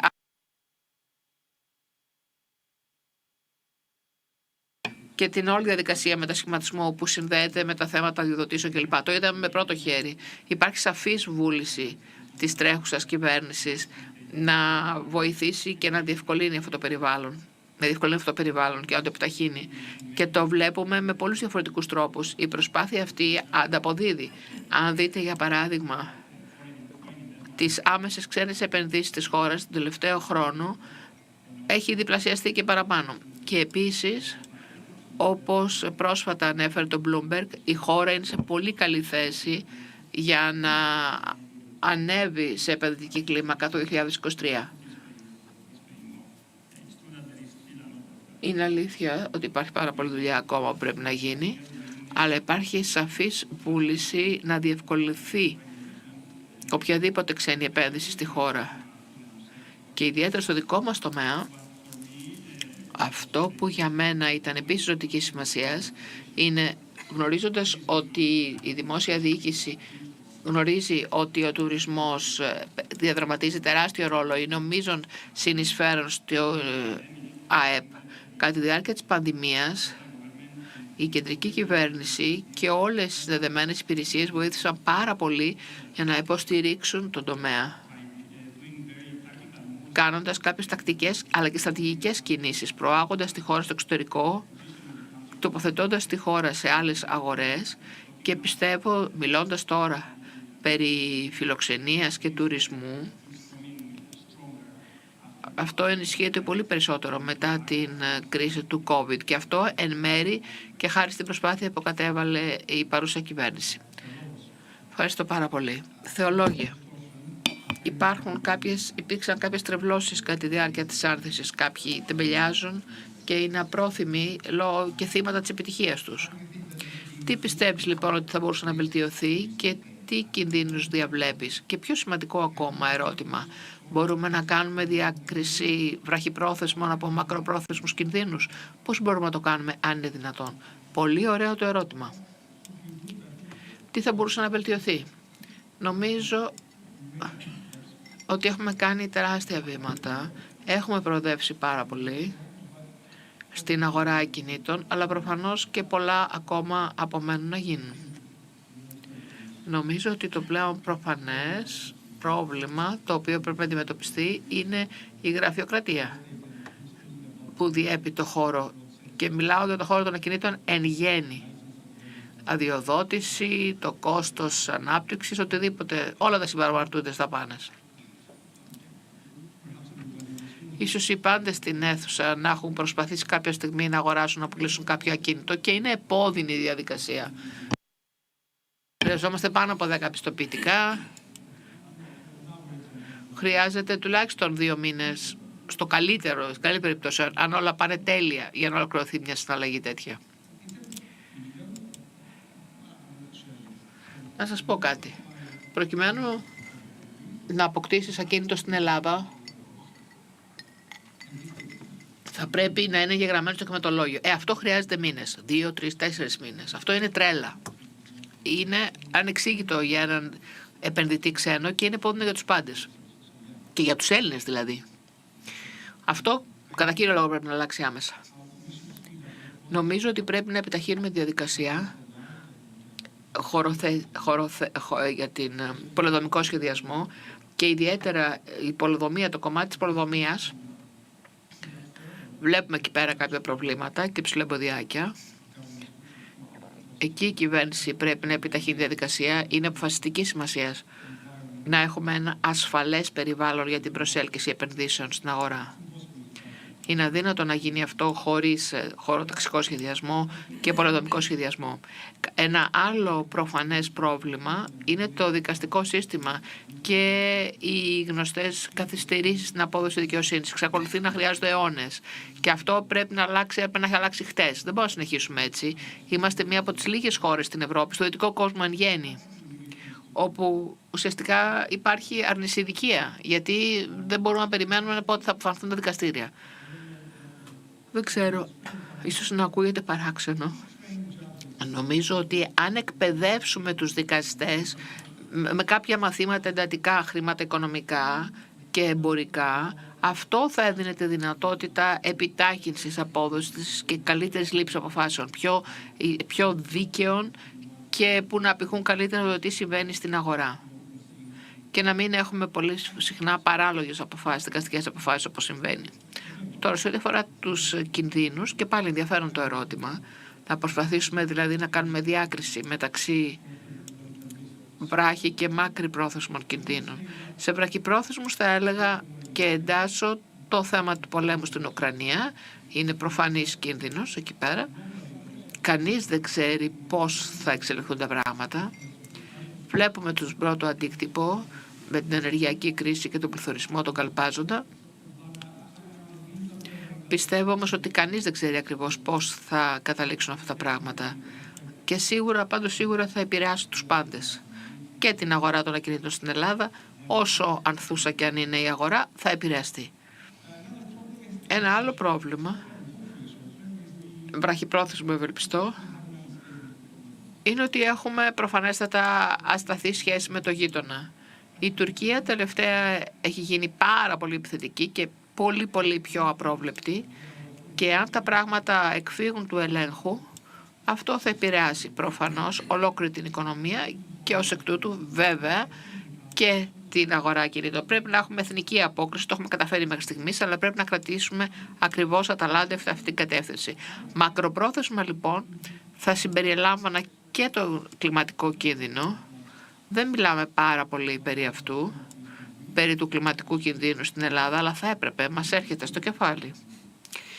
Και ένα ενδιαφέρον στοιχείο το οποίο έχει πλάκα, όχι πλάκα, αλλά εν πάση περιπτώσει έτσι είναι ότι 39% των συνολικών εκπομπών διοξειδίου του άνθρακα προέρχονται από τον τομέα των ακινήτων. Δεν αναφέρεται πάρα πολύ. Προφανώς λοιπόν είναι πολύ σημαντικός ο τομέας των ακινήτων για την αντιμετώπιση του κλιματικού ζητήματος. Αυτό από πλευράς πολιτικής, εκπόνησης πολιτικής. Ξέρετε, όλοι αυτοί οι καύσονες, οι πλημμύρες θα επηρεάσουν και το πώς χτίζουμε και το πώς βλέπουμε και πώς αναπτύσσουμε τα ακίνητα και πώς χρησιμοποιούμε τα ακίνητα. Πρέπει να αρχίσουμε να το σκεφτόμαστε λοιπόν. Και η κυβέρνηση, πιστεύω, θα πρέπει να πιέσει και να δώσει κίνητρα σε όλους τους παίκτες της αγοράς να το λάβουν υπόψη αυτό. Μια άλλη μακροπρόθεσμη πτυχή που δεν είναι τόσο πολύ ρίσκο είναι ότι πρέπει να κρατήσουμε αυτή την ορμή. Θα έπρεπε, νομίζω, να κρατήσουμε, να έχουμε ανοιχτό μυαλό και ανοιχτούς ορίζοντες σε ό,τι αφορά τον τομέα κινήτων. Πρέπει να είμαστε πιο ανοιχτοί, πρέπει να συνδεθούμε περισσότερο με τον κόσμο και να αλλάξουμε αυτό που ήταν η Ελλάδα, δηλαδή μια μικρή και πολύ στάσιμη και κλειστών οριζόντων αγορά. Είναι περισσότερο βέβαια ευχή αυτό, παλά μακροπρόθεσμος κίνδυνος, αλλά συνδέεται με το μέλλον. Αυτός είναι και ένας από τους ρόλους ακριβώς της Επιτροπής μας, να εκπαιδεύσουμε τους ανθρώπους.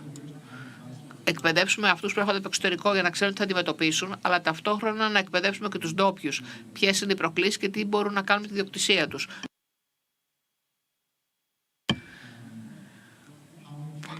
Λοιπόν, θεολόγο, πώς αλλάζουν τα πράγματα ο πληθωρισμός και η κατανάλωση ενέργειας? Το βλέπεις απειλή ή ευκαιρία?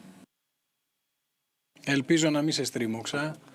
Όχι, ίσα ίσα πραγματικά ήθελα αυτή την ευκαιρία, γιατί η πραγματικότητα είναι ότι ο πληθωρισμός και το κόστος της ενέργειας εν γέννη επηρεάζουν ολόκληρο τον πλανήτη, θα έλεγα, και στις Ηνωμένες Πολιτείες έχουν παρόμοια προβλήματα, όχι μόνο στην Ευρώπη. Υπάρχει μεγαλύτερος πληθωρισμός, ο οποίος δεν σχετίζεται αμιγώς με την ενέργεια. Είναι ένα εμπόδιο το οποίο θα πρέπει να ξεπεράσουμε. Επηρεάζει διαφορετικούς παίκτες, διαφορετικούς συμμετέχοντες, επηρεάζει την οικονομία εν συνόλο. Πώς να το αντιμετωπίσουμε αυτό? Η απάντηση εξαρτάται από τα συμμετέχοντα μέρη, από τους ενδιαφερόμενους. Η δική μας περίπτωση έχει υπέρ και κατά. Ένα από τα κατά είναι ότι εντάξει, εμείς θέτουμε τις τιμές μας σε σχέση με την ζήτηση και την προσφορά. Ο πληθωρισμός βέβαια το επηρεάζει. Επίσης είναι ένας τομέας ο οποίος εξαρτάται βαθύτατα επίσης από την ενέργεια. Εάν πρέπει να βρω μια ευκαιρία, και μιλάω τώρα για την ενέργεια και μιλάω για τη μετάβαση προς την βιωσιμότητα, θεωρώ ότι αυτό είναι κλειδί όχι μόνο για τον τομέα αλλά και για την χώρα εν γέννη. Η Ελλάδα εξαρτάται πάρα πολύ από ορυκτά καύσιμα ακόμα, πετρέλαιο και ούτω καθεξής, και θεωρώ ότι η μετάβαση σε μια βιωσιμότητα, ενεργειακή βιωσιμότητα, θα επιτρέψει όχι μόνο να αποτραπούν μελλοντικές ενεργειακές κρίσεις, αλλά όπως είπε ο θεολόγος νωρίτερα, θα επιτρέψει να έχουμε ένα πιο βιώσιμο πρότυπο, ένα βιώσιμο μοντέλο, και είναι πάρα πολύ σημαντικό. Μιλούσατε για τους μακροπρόθεσμους κινδύνους. Βλέπω ότι ο πληθωρισμός ενδεχομένως είναι μέσο βραχυπρόθεσμο πρόβλημα, αλλά για μένα ένας από τους κινδύνους, μιλώντας για την Ελλάδα εν γέννη, είναι ότι οι χώρες επιθυμούν ανάπτυξη. Η ανάπτυξη αυτή πρέπει να σχετίζεται με την ποιότητα, και αυτό δεν είναι κάτι εύκολο. Προκειμένου να εστιάσουμε σε μια ποιοτική, πραγματικά ποιοτική ανάπτυξη, η οποία θα συνδέεται με ένα βιώσιμο πρότυπο, με ένα βιώσιμο μοντέλο, θα ήθελα να πω, και εδώ βεβαίως μιλάμε για την συγκράτηση των ταλέντων και την μείωση του brain drain, γιατί γνωρίζετε ότι πάρα πολλοί έφυγαν κατά τη διάρκεια της κρίσεως. Τώρα υπάρχει ένα brain gain, μια επιστροφή, μια κεκτημένη ταχύτητα επιστροφής όλων αυτών των ταλέντων στην χώρα. Θα πρέπει λοιπόν να αντιμετωπιστούν και οι μελλοντικοί κίνδυνοι, οι οποίοι δεν ξέρουμε ποιοι είναι. Θα πρέπει να δημιουργήσουμε ένα περιβάλλον που θα μας επιτρέψει μια ασφάλεια.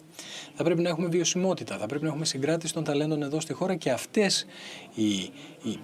αυτοί οι πόροι θα σας δώσουν την ευκαιρία να αντιμετωπίσετε. Και θεωρώ ότι η Ελλάδα είναι πραγματικά μια ιδιαιτέρως ανθεκτική χώρα, κάτι το οποίο ο λαός σας έχει επιδείξει πολλά και στο παρελθόν και ελπίζω να το κάνει και στο μέλλον. Μπορώ να σας ζητήσω να συγκρίνετε σε υψηλό επίπεδο την ελληνική αγορά με τις αγορές των άλλων νοτιοευρωπαϊκών χωρών όπως η Ιταλία, η Ισπανία, ή να περάσω κατευθείαν στην επόμενη ερώτηση? Κοιτάξτε, και στην Ιταλία και στην Ισπανία και στην Ελλάδα έχουμε ξενοδοχεία. Επομένως, ό,τι και να πω θα επηρεάσει όλους. Επομένως, καλύτερα να περάσουμε αυτή την ερώτηση.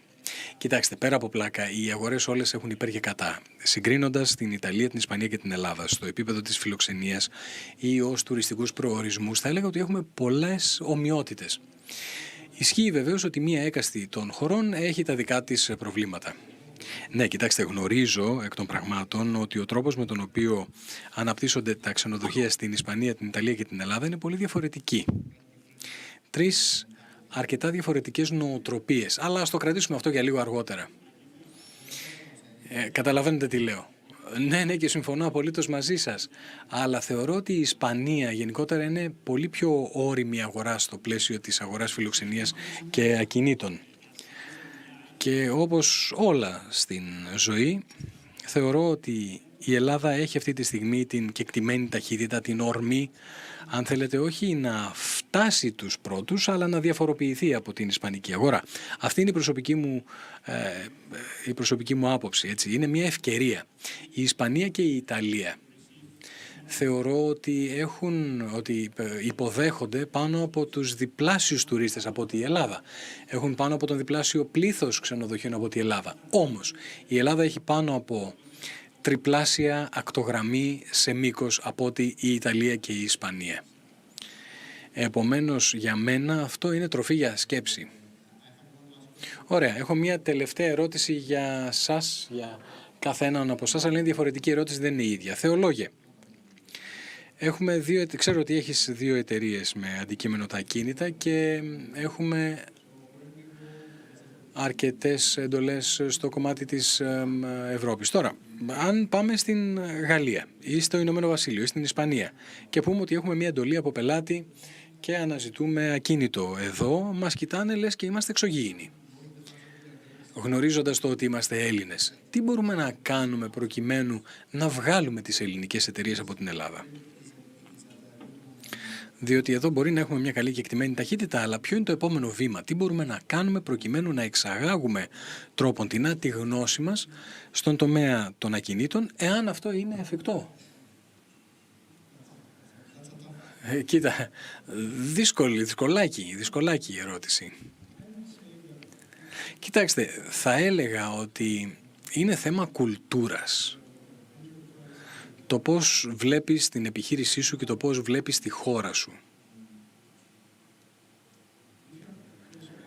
Αν δεν είσαι ανοιχτόμυαλος και κοιτάς μόνο στο εθνικό ή στο τοπικό επίπεδο, δεν πρόκειται ποτέ να κυνηγήσεις ευκαιρίες πέραν των συνόρων της χώρας σου.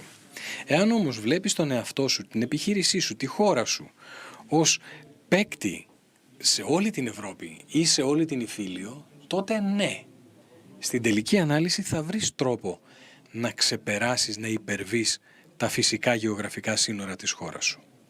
Θεωρώ ότι είναι θέμα κουλτούρας. Το πώς βλέπεις τον εαυτό σου και το πώς αντιλαμβάνεσαι τη χώρα σου. Ίσως, και λέω ίσως εδώ, το κράτος θα μπορούσε να κινητροδοτήσει τους επιχειρηματίες με επιδοτήσεις και να κάνει τις χώρες πιο εξωστρεφείς στο κομμάτι των ακινήτων. Δεν ξέρω πόσο εφικτό θα ήταν, αλλά θεωρητικά το έχουμε ως επιλογή. Εν τούτοις, έχουμε δει κάποιες επενδύσεις εθνικών παικτών στο διεθνές, στο διεθνή τομέα, κυρίως στις κατασκευαστικές, και σε προϊόντα και σε παράγωγα. Αλλά κυρίως στον τουριστικό τομέα. Είχαμε προσφάτως την μεγάλη συναλλαγή με το Σάνι 20 από τη Σιγκαπούρη, που επένδυσε στην πλατφόρμα και έγινε μια τεράστια αξιολόγηση εκεί και είναι πραγματικά μια εθνική ιστορία επιτυχίας, success story. Θα επαναλάβω όμως ότι εξαρτάται από το πώς βλέπεις τον εαυτό σου και το τι κάνεις. Λοιπόν, αναφέρομαι σε αυτά γιατί όποτε μιλάω σε Έλληνες, απευθύνομαι σε Έλληνες και τους εξηγώ πώς μπορούν να βγάλουν τις επιχειρήσεις τους εκτός της χώρας, με κοιτάνε λες και είμαι τρελός και αυτό με προβληματίζει. Η τελευταία μου ερώτηση λοιπόν είναι για σένα, Οριόλ, και είναι, αποτελεί η Ελλάδα μεγάλο στοίχημα? Κοίτα, για μας, κοίταξε να δεις, εννοώ εάν η Investment Greece θα κάνει τα πράγματα πιο εύκολα ή είναι κάτι, το Invest in Greece, με συγχωρείτε, θα κάνει τα πράγματα πιο εύκολα ή όχι. Κοίταξε, για μας η Ελλάδα είναι μια πραγματικότητα. Και αυτό το βλέπουμε με το πορτφόλιο, με το χαρτοφυλάκιο που έχουμε αυτή τη στιγμή. Πήραμε κάποια ξενοδοχεία πριν από 2,5 χρόνια, με τη θέση 85% ήδη έτοιμο στο χαρτοφυλάκιο να είναι έτοιμο. Φέραμε κάποιες διεθνείς μπράντες, αλλά και πρώτης τάξεως μπράντες. Επομένως το μοντέλο λειτουργεί καλά στη χώρα και όπως είπα και νωρίτερα, υπάρχει αυτή η στήριξη από πλευράς της κεντρικής κυβερνήσεως για να προωθήσει αυτήν την κίνηση, αυτήν την κεκτημένη ταχύτητα που έχει. Όπως είπα και πριν, υπάρχουν και άλλοι θεσμικοί επενδυτές οι οποίοι έρχονται στην χώρα και αυτό από μόνο του δίνει μια αισιοδοξία, όπως ατενίζουμε το μέλλον. Δεν νομίζω ότι θα στοιχημάτιζα στη χώρα. Έτσι, υπάρχει μια πραγματικότητα εδώ και την οποία νομίζω ότι όλοι τη γνωρίζουμε. Και είναι πραγματικότητα ότι χρειάζεται να γίνει ακόμα πολλή δουλειά. Ο θεολόγος είπε νωρίτερα για την γραφειοκρατία, για την έλλειψη υποδομών, την ενεργειακή μετάβαση, όλα αυτά τα πράγματα που είπαμε, υπάρχει ακόμα πολλή δουλειά που πρέπει να γίνει. Όμως η Ελλάδα πρέπει να πω ότι έχει μια πολύ καλή πραγματικότητα, ένα πολύ καλό παρόν στο κομμάτι του τουρισμού και της φιλοξενίας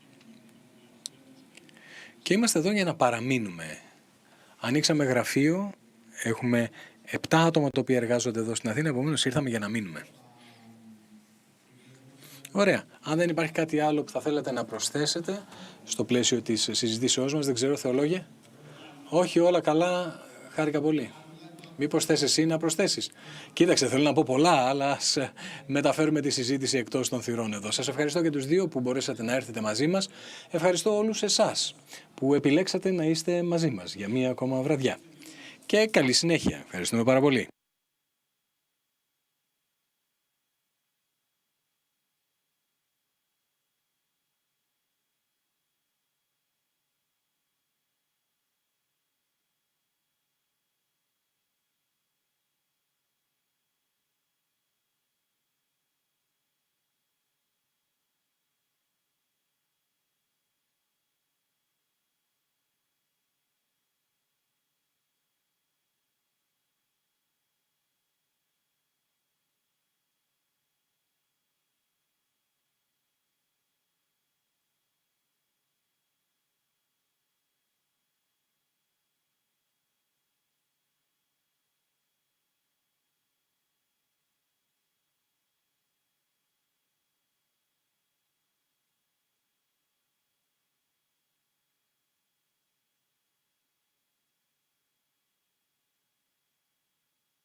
Good evening. It's my turn to welcome you to the 23rd Greek Economic Summit of the Hellenic American Chamber of Commerce for a most interesting subject, the rebirth of the Hellenic defense industry. I have the great joy to converse with the Minister of National Defense, Mr. Nikolaos Panagiotopoulos, and Mr. Dennis Nicholas Papatsas, who's senior partner of EFA Group. Of course, the conjuncture of this discussion is most interesting. We have a war in the broad neighborhood that creates needs for armament, not only Europe, but the whole of the world. And in our close neighborhood, we have a constant and continuous threat that makes us to continuously purchase state-of-the-art and costly armaments. So this is the best moment to discuss the contribution, the participation of the Hellenic defense industry and the need for its rebirth. So with this introduction, I would like to give you the floor, listen to your presentation, and then have a Q&A session. Right, yes, Mr. Ioannidis, it's quite that. There are two fundamental reasons for which we must intensify our efforts, because there are efforts being made, but it is my belief that we need to intensify them to recreate, as it were, the national defense industry. I wouldn't go for the term rebirth, because a rebirth requires a death to have pre-existed. Now, it may have worked in a subpar way or worked with deficits problems, but not for an absence, lack of operation. I would like to use a different term. We have the capabilities, we have the possibilities. I would go for a restoration, as it were, or reinstatement or rehabilitation. So I would say that there are two key reasons why this is the best time, and it's an opportunity of historical magnitude to make this. First of all, it's the national reason. That quite simply has to do with the fact that a country that de facto has developed these armed forces with this degree of readiness, of battle capability, existence even of these defense systems, either the state-of-the-art, the ones that we are currently acquiring, or the already existing ones that do have tremendous needs of support and why not upgrade as well. So Greece of today, with the challenges it has to face, must base itself for the support of these systems on an active, extrovert defense industry. And this is the first part. The second thing is that there is a unique, I would say, opportunity due to the conjuncture. The war in Ukraine has changed everything. Europe has decided in an aligned way to invest huge amounts of money in defense, which means, of course, a participation of the defense industries of each member state, but also a larger need for coordination of defense industries the Europe over. There are the needs. The countries contribute in defense material and equipment to the Ukraine, so we have the need for the replacement of the armed forces of these countries of the equipment that they have already contributed. And it's not nothing to sneeze at. There are tremendous quantities of arms availed at Ukraine to deal with the Russian invasion. I would say that there is a new need to disentangle from systems of Soviet or older technology. So this is a new dimension that entails the participation of the defense industry in supporting the systems that will come. And as I said before, there is the general framework of a Europe that comes to invest a whole lot in defense. This means opportunities for each member state and for the defense industry in general. It requires central organization, And I had the opportunity to speak with people in the EU dealing in defense, and there are key people, the EDF, the European Defence Fund, the officials of the EDF, EDA, the European Defence Agency, CAR, the procurement agency of the EU, to exchange views with them. And very soon I will have the opportunity to participate in a day conference held in Brussels, unfortunately not live due to prior engagements, but virtually. But this is a heated debate. I believe that this is the time for Europe to better coordinate the ensemble of the European defence industry. And this means nothing more than the better coordination of the defence industries of each and every member state. To put it mildly, I have put forward and first some priorities in each main arms system to have teams of EU countries, some being leaders and some following, but participating nonetheless, provided that there is a rational and proper distribution of each project. Therein lie the difficulties, and these are the difficulties I have been dealing with on behalf of the European Union, because all countries are being pressured by their local and domestic defence industries who want to defend their own vested interests. And it's very difficult to have such a coordination. If not now, then when? This is the key question that we need to answer. Now, in Greece, I believe that efforts have in fact been made. These efforts have yielded results. I believe that they have not yielded all the anticipated results or the best results possible, but things are moving in the right direction. But there are still issues. I would like to single out the part of the Hellenic defence industry that is state-controlled and distinguish it from the private defence industry, which, disentangled from the need for it to exist and be sustained by the state, which is the need of the armed forces, has developed the necessary extrovertness and the one that we wanted for the state-controlled defence industry to have developed. And it has not succeeded in doing that to the extent we want. Be that as it may, we still try. We're still trying to create the necessary conditions. There are companies with the private Hellenic defence industry, little gems, I would call them, that have developed a very rich extrovert activity in the worldwide market, and it's a cutthroat competition. It always has been and always will be. But I believe that this is offering a framework of bigger opportunities and chances. I believe that this historical conjuncture we're living through makes it imperative that we intensify our efforts to help the local defence industries, both the private ones and the state-controlled ones, so as to allow them to seize this historical opportunity. And of course, we shouldn't forget the other thing, which is probably the more important thing when seen under a national perspective, to support, to the extent that they need to support, these armed forces with these preparedness, with this capacity, and with these systems that, as of late, with the activity we have in the armed systems, are increasing by the day. And they must receive and have this support.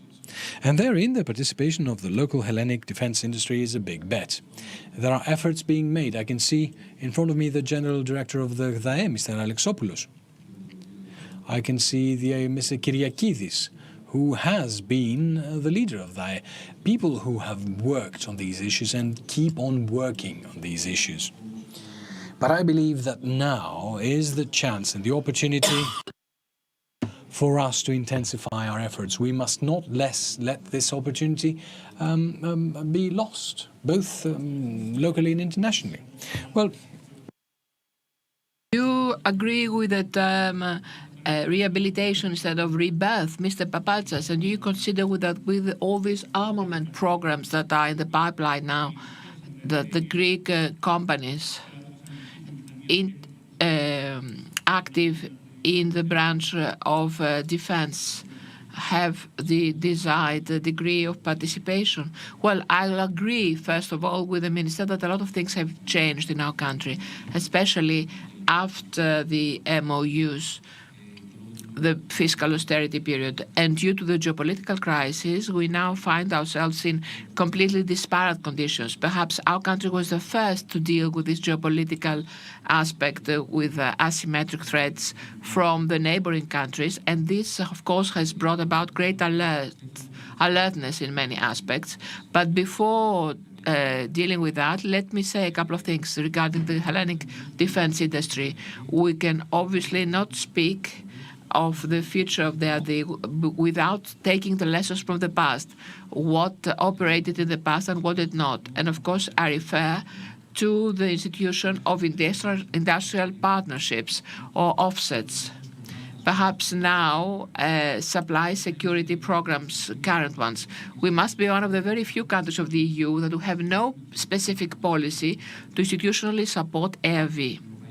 In the European Union, most small countries such as Denmark, Finland, Czech demand for such industrial partnerships. And the bigger ones that do not have such partnerships, it's very rare to sell a system unless they also participate in selling that system. That is, they become co-partners with the seller in order to secure industrial offsets.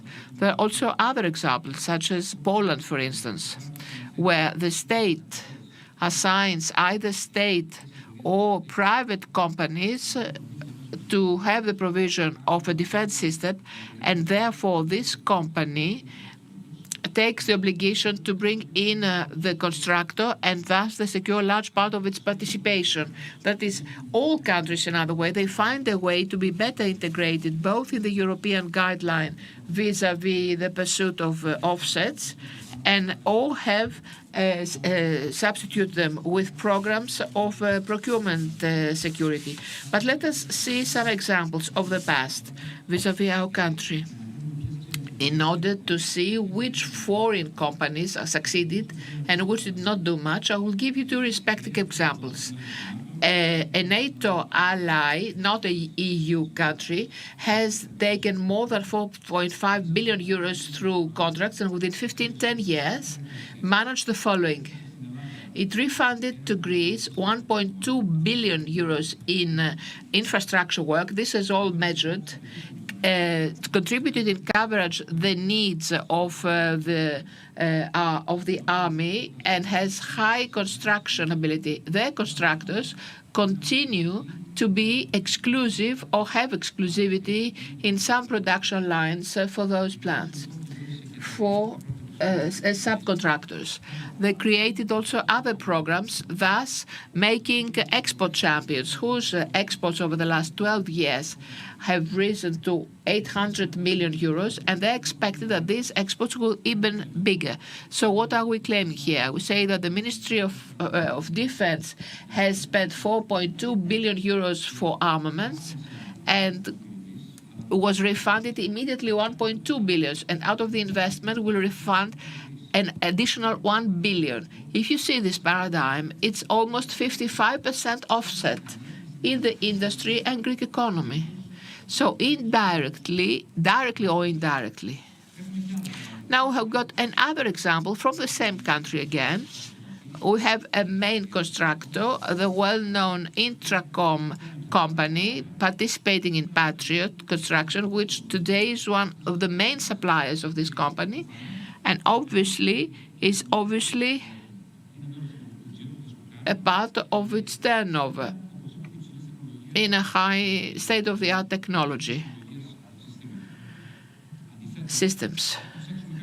On the contrary, if we seek some examples from European companies, which are easier to do away from obligations of industrial partnership, we can only see some fragmented construction projects that were assigned, which were very temporary. No export champion, no long-term participation of the supply chain of the supplier for intensity supply projects. So the conclusion is, when there is a clear but flexible plan for industrial partnership obligation, opportunities are created. But what do we do, and what are the current projects in the pipeline? As the Minister has said, there are many projects in the pipeline. We've got F-35, the USA, the big contracts with France, such as for the Rafale and the SDI. Excellent choices by the government for the boosting of the defense mechanism of the country. The government did excellent choices, and others come along, corvettes, missile systems, military vehicles, and so forth. Let me say a couple of things about S-35. It's not merely a fifth-generation aircraft, but has been designed so as to be a platform of industrial participation with a huge supply chain that exceeds and connects 15 countries. All the participating countries, and I stress the word participate, have extended industrial work. Something else that we should not forget is beyond the industrial work and the supply chain, the specific aircraft introduces and disseminates technologies of the future, such as cybersecurity, human-centered operations, and so forth.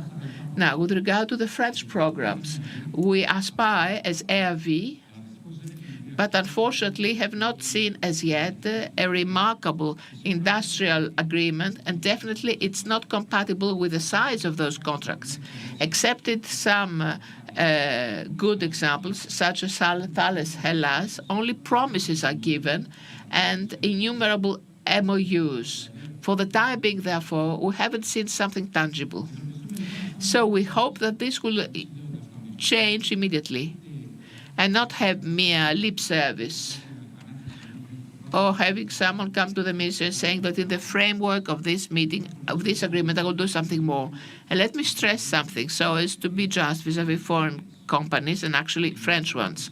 The overall demand for 30% Greek participation, and all the more so if there's no obligation for security supply chain security in such platforms that they are very urgent for our country's defense. This is our first quest, and this is what the minister should be involved with, is impossible and loses scope. This is a kind of firework, I would say, so as to play music in one's ears if we see in action that this is not feasible. So as head of the association with the 44 member companies, which are all active and involved in the sector of defense and security, and which are 94% of ARV, we will not offer this justification to anyone, that is, speak of this 30%. We aim at uniting forces, and we are quite close to agreeing with the Association of Greek Industries, of space industry, so as to offer a broad spectrum of commodities, products and services to ancillary activities to the defense sector, such as defense and airspace. Now, President Macron is probably the greatest visionary in Greece by pressing for such procurements, and we as a part of this national defense industry support as Greece and as Europeans, as the LEA, because we have need for such initiatives. But the French market is still unapproachable for various countries, possibly with the exception of Germany and Belgium. What is for certain is that it is not approachable by the Greek Hellenic defense industry. This can and must change. French companies may have the 30% refund, and I'm talking about refund rather than co-production, learning from other good examples in Greece that I mentioned in the beginning. Assistance in various Greek companies, not necessarily and compulsorily those who will do direct subcontracting work. And of course I can bring some examples, like for instance imports in the French market and other sectors. I mean, a Greek company could offer their products in the Greek market easily, in the French market. It's not something I couldn't understand. Introduction in the international support chain, even easier. Maybe assistance in specific markets. We know that the French have great access to French-speaking countries' markets, so they could help. They could use and and help Greek companies become subcontractors of systems or subsystems in those markets. So the selection of SMEs are with the exception of the two big companies, is ranked in the small and medium-sized enterprises in terms of European defense industries. So by devoting resources and time, these companies will be able to be first and become champions. And there is something else I would like to say. The robust and long-lasting Greco-French collaboration has a glorious future. We can see corvettes, we can even see satellites. These are things we have expressed. We've told the French, we've told the Italians, and Italians would like to have a corvette program assigned to them, and we haven't seen any mobility for them to come and discuss seriously with the Hellenic defense industry as to how this project will come about. And we wait from them a proper reaction. Just one last example. Well, I would like to give some time to the Minister, Mr. Papatzas, because you've raised a whole host of issues. Let me give you another example. In space, with Elon Musk and Jeff Bezos, the narrative has changed ardently, and we have new space right now. So small and medium-sized companies undertook to create new equipment that is used in space for communications and everything else. Some of these examples we saw in the recent geopolitical crisis. So with this new space, Greece does have companies that can participate. The European Union is running at a very fast pace, and we could follow. And in conclusion, I should like to say that the government must support this approach with institutional procedures and processes, like our direct participation to the developments, everything for the common European defense approach. The minister said about joint procurements. This is very important for our country to participate in the OCCAR. And this is exactly what was described by Mr. Scholz, the German Chancellor, in Parliament. Europe needs this partnership, and Greece can be there. Minister, the program of enhancing the Hellenic Navy that is in the spotlight with the corvettes, with the upgrade and the midlife modernization of the MECO frigates. Will this give this additional share to the Greek companies that belong in the Hellenic defense industry? What is the plan? What is the vision? We know that there is a discussion with both candidates contractors to build ships in the Hellenic shipyards. But is there a plan? Is there a design for the involvement of more Greek companies? Well, to link it to what Mr. Papatzas said, it's very important. My intention is not to respond or to retort, okay? We're not in litigation. We listen to their views and to the rational positions of the Hellenic defense industry as a whole. Of course, the position that more needs to be done for a more well-organized, possibly institutionally organized participation of the domestic defense industry in the arms programs that are under development in the country at the moment is in its basis a correct one. What we want to do is to do it properly, in an organized manner, in an orderly manner, in the benefit of the Hellenic defense industry. Of course, there is rekindled interest, because many such arms programs are running now than in the past. But it is a chance, it's an opportunity. Let's make the best of it. As regards the Hellenic Navy programs that are impending, because we already have in progress the shipbuilding of the first Greek FDI frigate in the, of course, French group shipyards, but there we have some participation of the domestic Hellenic defense industry. 12 contracts have been signed between Greek companies and the main procurer, the main supplier. I don't know the exact amount, and of course it is not something that is, how shall I put it, it's not an excellent result. We could have signed more, but the framework agreements on which these arms deals are based on, at least theoretically, have provisions for defense collaboration and partnership at the level of defense industry. A similar deal is sort to be struck with the Italians. They're one of the main candidate countries for the corvettes program. Similarly, the French, who have set the 30% goal, Of course, it's a very attractive thing when they say 30% of domestic participation in the shipbuilding program of the corvettes. Now, to what extent it is feasible, realistic, or is misleading still remains to be proven, but it exists in the very foundation. There will, in the text of the bilateral agreement for collaboration in this part. Similarly, with the Germans, if other programs run as well that are on the table and are being examined by the general staffs, because we follow and we listen to the remarks and proposals and suggestions of the general staffs regarding what we should do in terms of upgrading the systems or addition of new systems used by the Hellenic Armed Forces.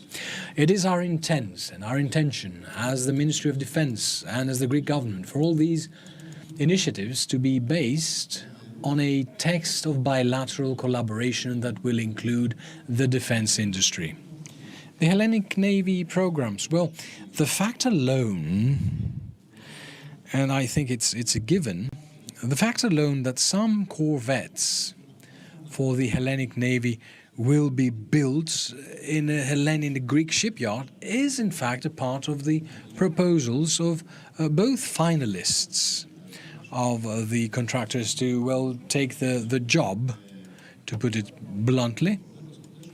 These corvettes, not the first ship, because the first ship will be built in France, will be built in the shipyards of the company that will take the job. The second, the third, and the fourth, if we exercise our option, will be built in Greek shipyards.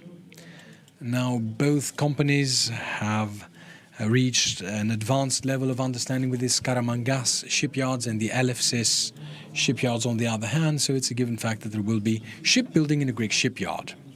Now, this is not the alpha and the omega for a battleship. You know better that the systems that are installed on it, the weapons systems, the anti-submarine one, electronic warfare, and everything adds rather the biggest part of welfare and added value and participation. The shipbuilding is for the hull, for the ship. It's important, but it's not the key.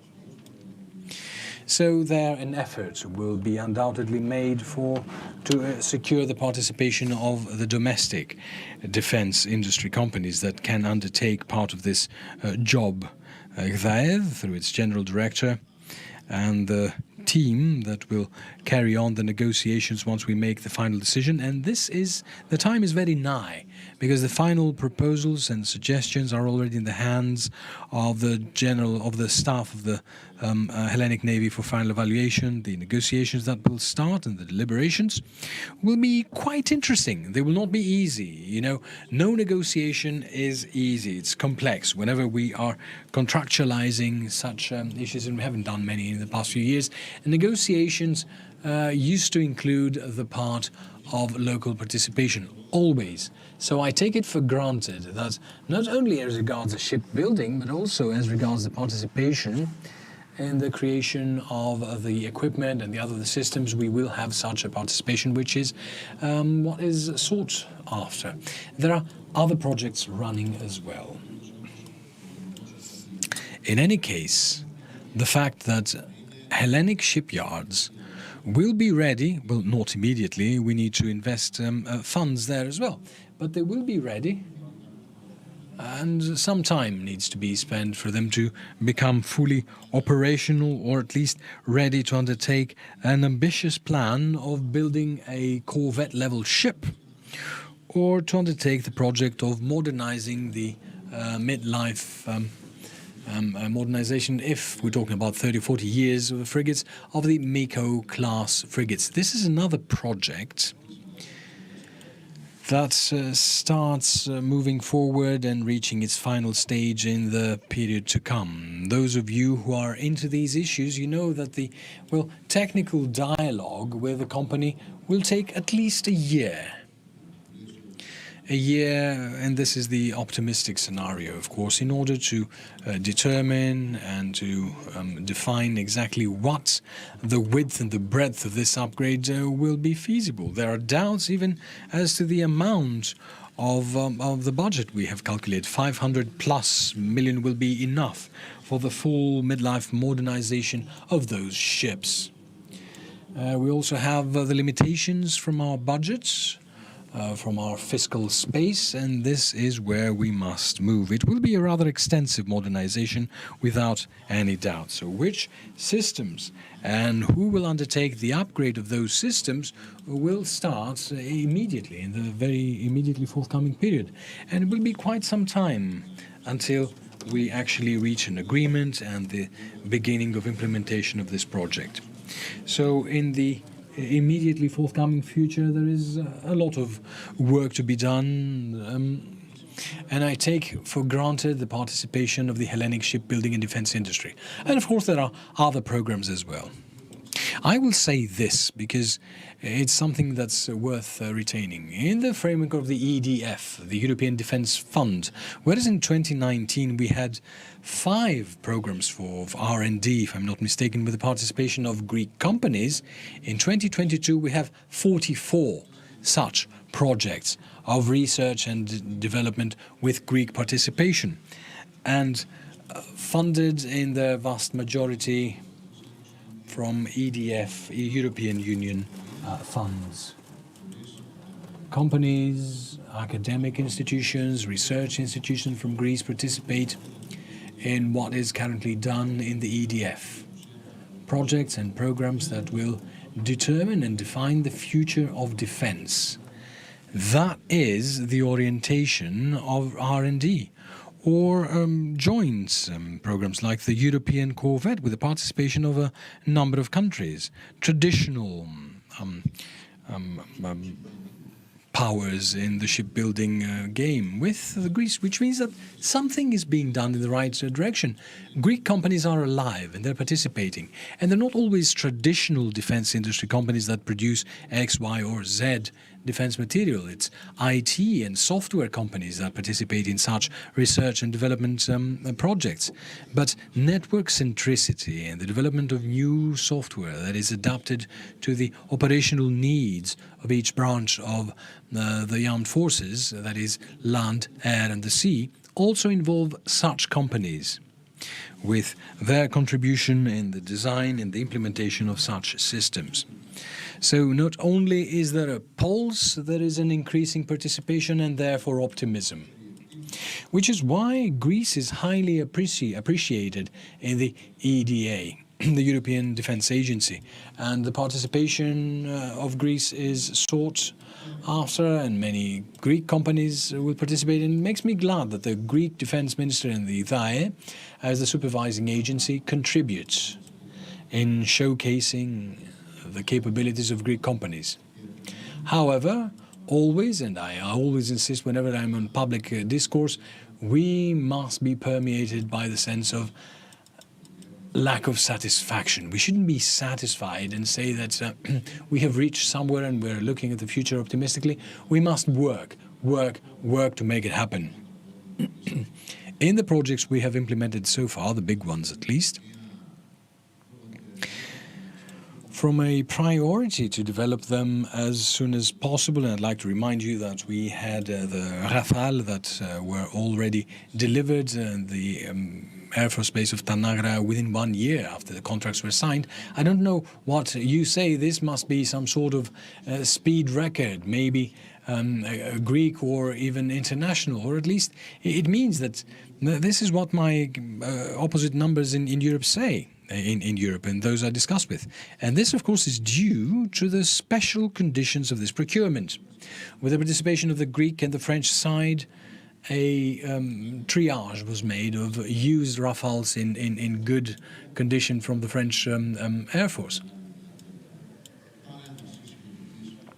These, of course, did not allow much intervention on behalf of Greek companies that very, very fast were selected, handpicked. The personnel was trained, because this is also an important part, and they were delivered for use with the Hellenic Air Force. Right now we have delivery of the second half dozen. We have received 2, another 2 will be arriving in the next days, and the second half dozen will be delivered early next year. And then we have the third and fourth half dozen. In the pertinence contract, there is a provision, albeit a vague one, as a general wishful thinking or declaration of intent of participation to this project, but we'll see. The intention is there. The pressure will be exerted on the French, and you know better than I do that the manufacturing companies must develop a will to collaborate with ERV. And since we are preferred customers, I would like to note that after our Hellenic Air Force, that was the first one outside the French Air Force to acquire Rafales within the EU, other countries followed. Croatia and possibly other European countries may follow, because other countries outside of Europe had already made their orders and had already acquired Rafales. I can remember Qatar and the Czech Republic, that I saw that the purchase of the Rafale was used as a leverage to the French side to vote for the organization of Qatar, for Qatar organizing the Mondial, the World Cup. Now, today, Saudi Arabia mentioned that they will buy 200 Rafales. What better chance to set the excuses of the 12 used and 12 new ones, and given that we have very good relations with Saudi Arabia as a country, to participate in this construction and to get this consideration or the part that corresponds to the Hellenic defense industry. No, I would like to be the Saudi Arabian defense minister for 24 hours with their budget, and I'm sure that the prime minister would also like to be in their shoes with all these funding capabilities they had. But I believe that with the decisions we made, the funding decisions we made, I already believe that we ushered in a new era for Hellenic national defense industry and the Hellenic national defense and armed forces. But I must link it with the present. Armed forces with these systems and this readiness, this preparedness, this very well prepared personnel with a sense of duty, the professional approach, deserve and merit being supported by a competitive and competent to support defense industry. And here we have the responsibility to create these conditions. We have definitely exceeded the time allocated. We must unfortunately close this session. But I cannot resist the temptation to ask you about EAV, the Hellenic defense industry, and whether we know when we will have the first call of interest for the future of EDF. And I'll please ask you for a very brief reply. Well, the Hellenic defense industry is a valuable and necessary element of the domestic defense industry. It has proven that it can respond to programs affected either for the account of the Hellenic Air Force, because you know that it is in charge of the maintenance of the fleet of the military air force, but also in programs of cooperation, construction of spare parts of aircraft on account of other foreign companies, such as the giant Lockheed Martin. Of course, it's of its strategic importance and priority of the government, and any government I'd like to say, and the ministry, to have an operational and productive EAV, and effective and extrovert, of course. And therefore, we focus our efforts that, I always say in the Parliament and elsewhere, that the Ministry of National Defense is interested as a client for the result of the works of EAV. It's not under our remit, it's another ministry who is in charge, but there is a plan of strategic cooperation with a specific company, the Hellenic defense industry, called EAV. There's an acronym, Greek acronym. The last years, many efforts were made for convergence. There are issues, that's true, but there has been an improvement registered vis-à-vis the recruitment of new personnel. The point is for the new workforce and personnel, since they are young and currently being trained, to take important posts in the supply chain, to realize that there is a career path, their perspectives. This has to do with the remuneration system, but also their productivity. I would like, in an ideal universe to have productivity, performance interrelated with remuneration. That means that we must overcome some of the rigidities of the public administration and public budget. Proposals have been made on the subject.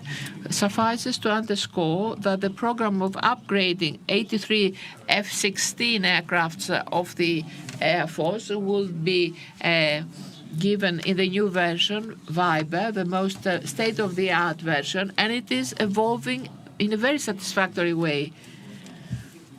The first aircrafts, 2 aircrafts have been delivered. Soon, by the end of the year, we'll also have the third one, and then 1 to 2 will be delivered each month, and the program moves smoothly. Other programs are faced with, are hindered. But anyway, this Viber program is the iconic one, and we must view them all. And at the center of the solution of all those problems lies the rational breakdown and distribution of the workforce. So for each employee to be specialized in one's program and to operate there so as to perform as it should be done in a smoothly performing industry. EAF has great potential. Is the development of an unmanned aircraft, a drone. We have the appropriate unit, which, as far as plans are concerned, is already involved in this project. As you realize, this is a program. It is an effort, along with all the others, which the Greek defense industry definitely needs. Therefore, steps are made towards the right direction. I consider that things will be smoother and move ahead more swiftly when we solve the issue of the rational distribution of the workforce, training and performance of the newly recruited. Because this is a process that must take place on specific terms and conditions. We cannot exceed the rules, but I believe that this is the future, where lies the perspective of EAV. A quick intervention by you, Mr. Lavazza, so as to close. Well, I believe that the Minister has covered most of the subjects.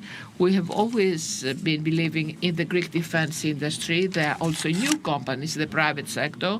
There's a technological level which is upgraded. The Greek workforce in our country is indeed high caliber, very productive, and we also have our armed forces, which give us the possibility to learn from them, learn from their demands, and try to satisfy those demands by making our contribution in the defense sector. Let me mention something. Indeed, the R&D have been very important for the companies of the Greek defense industry. We have attained a very high percentage in the European Union. We're ranked 4 or 5 behind the big countries that were allocated such programs, but also the Ministry of Defense must offer more money in R&D, because there lies the future for the Greek defense industries as well. So with what currently happens in Europe, we must also be boosted by the Ministry of Defense. They must have their own program, that is, in order to offer this boost to the Greek Hellenic defense industry. 30 seconds. Because when you hear discussion, the ideas appear. Perhaps on your initiative, we might try to have a convergence of the 2 ministries of development and defense on a seclusive subject of R&D, the framework of defense industry. It could be via the supervising service that deals with this subject. Mr. Alexopoulos is very an expert on the subject, and bring those 2 ministries together. The Ministry of Development has all the funds. We tried to claim for our ministry, and intermediate agencies has to have access to the funds of the European Defense Fund. And I would have no objection for this to happen jointly with the Ministry of Development. But these 2 agencies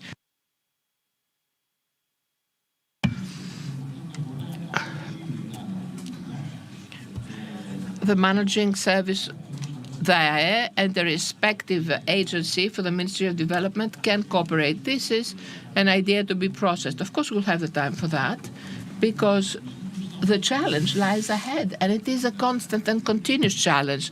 The horizon is not a mere one governmental mandate, it's an ongoing effort. And the effort for better and fighting armed forces and the support of the defense industry, it's an effort which is standing effort. And the conjuncture impose more than ever to have this intensified. Thank you, Mr. Minister, Mr. Papanza. I warmly thank you. This has been a most interesting discussion. Thank you.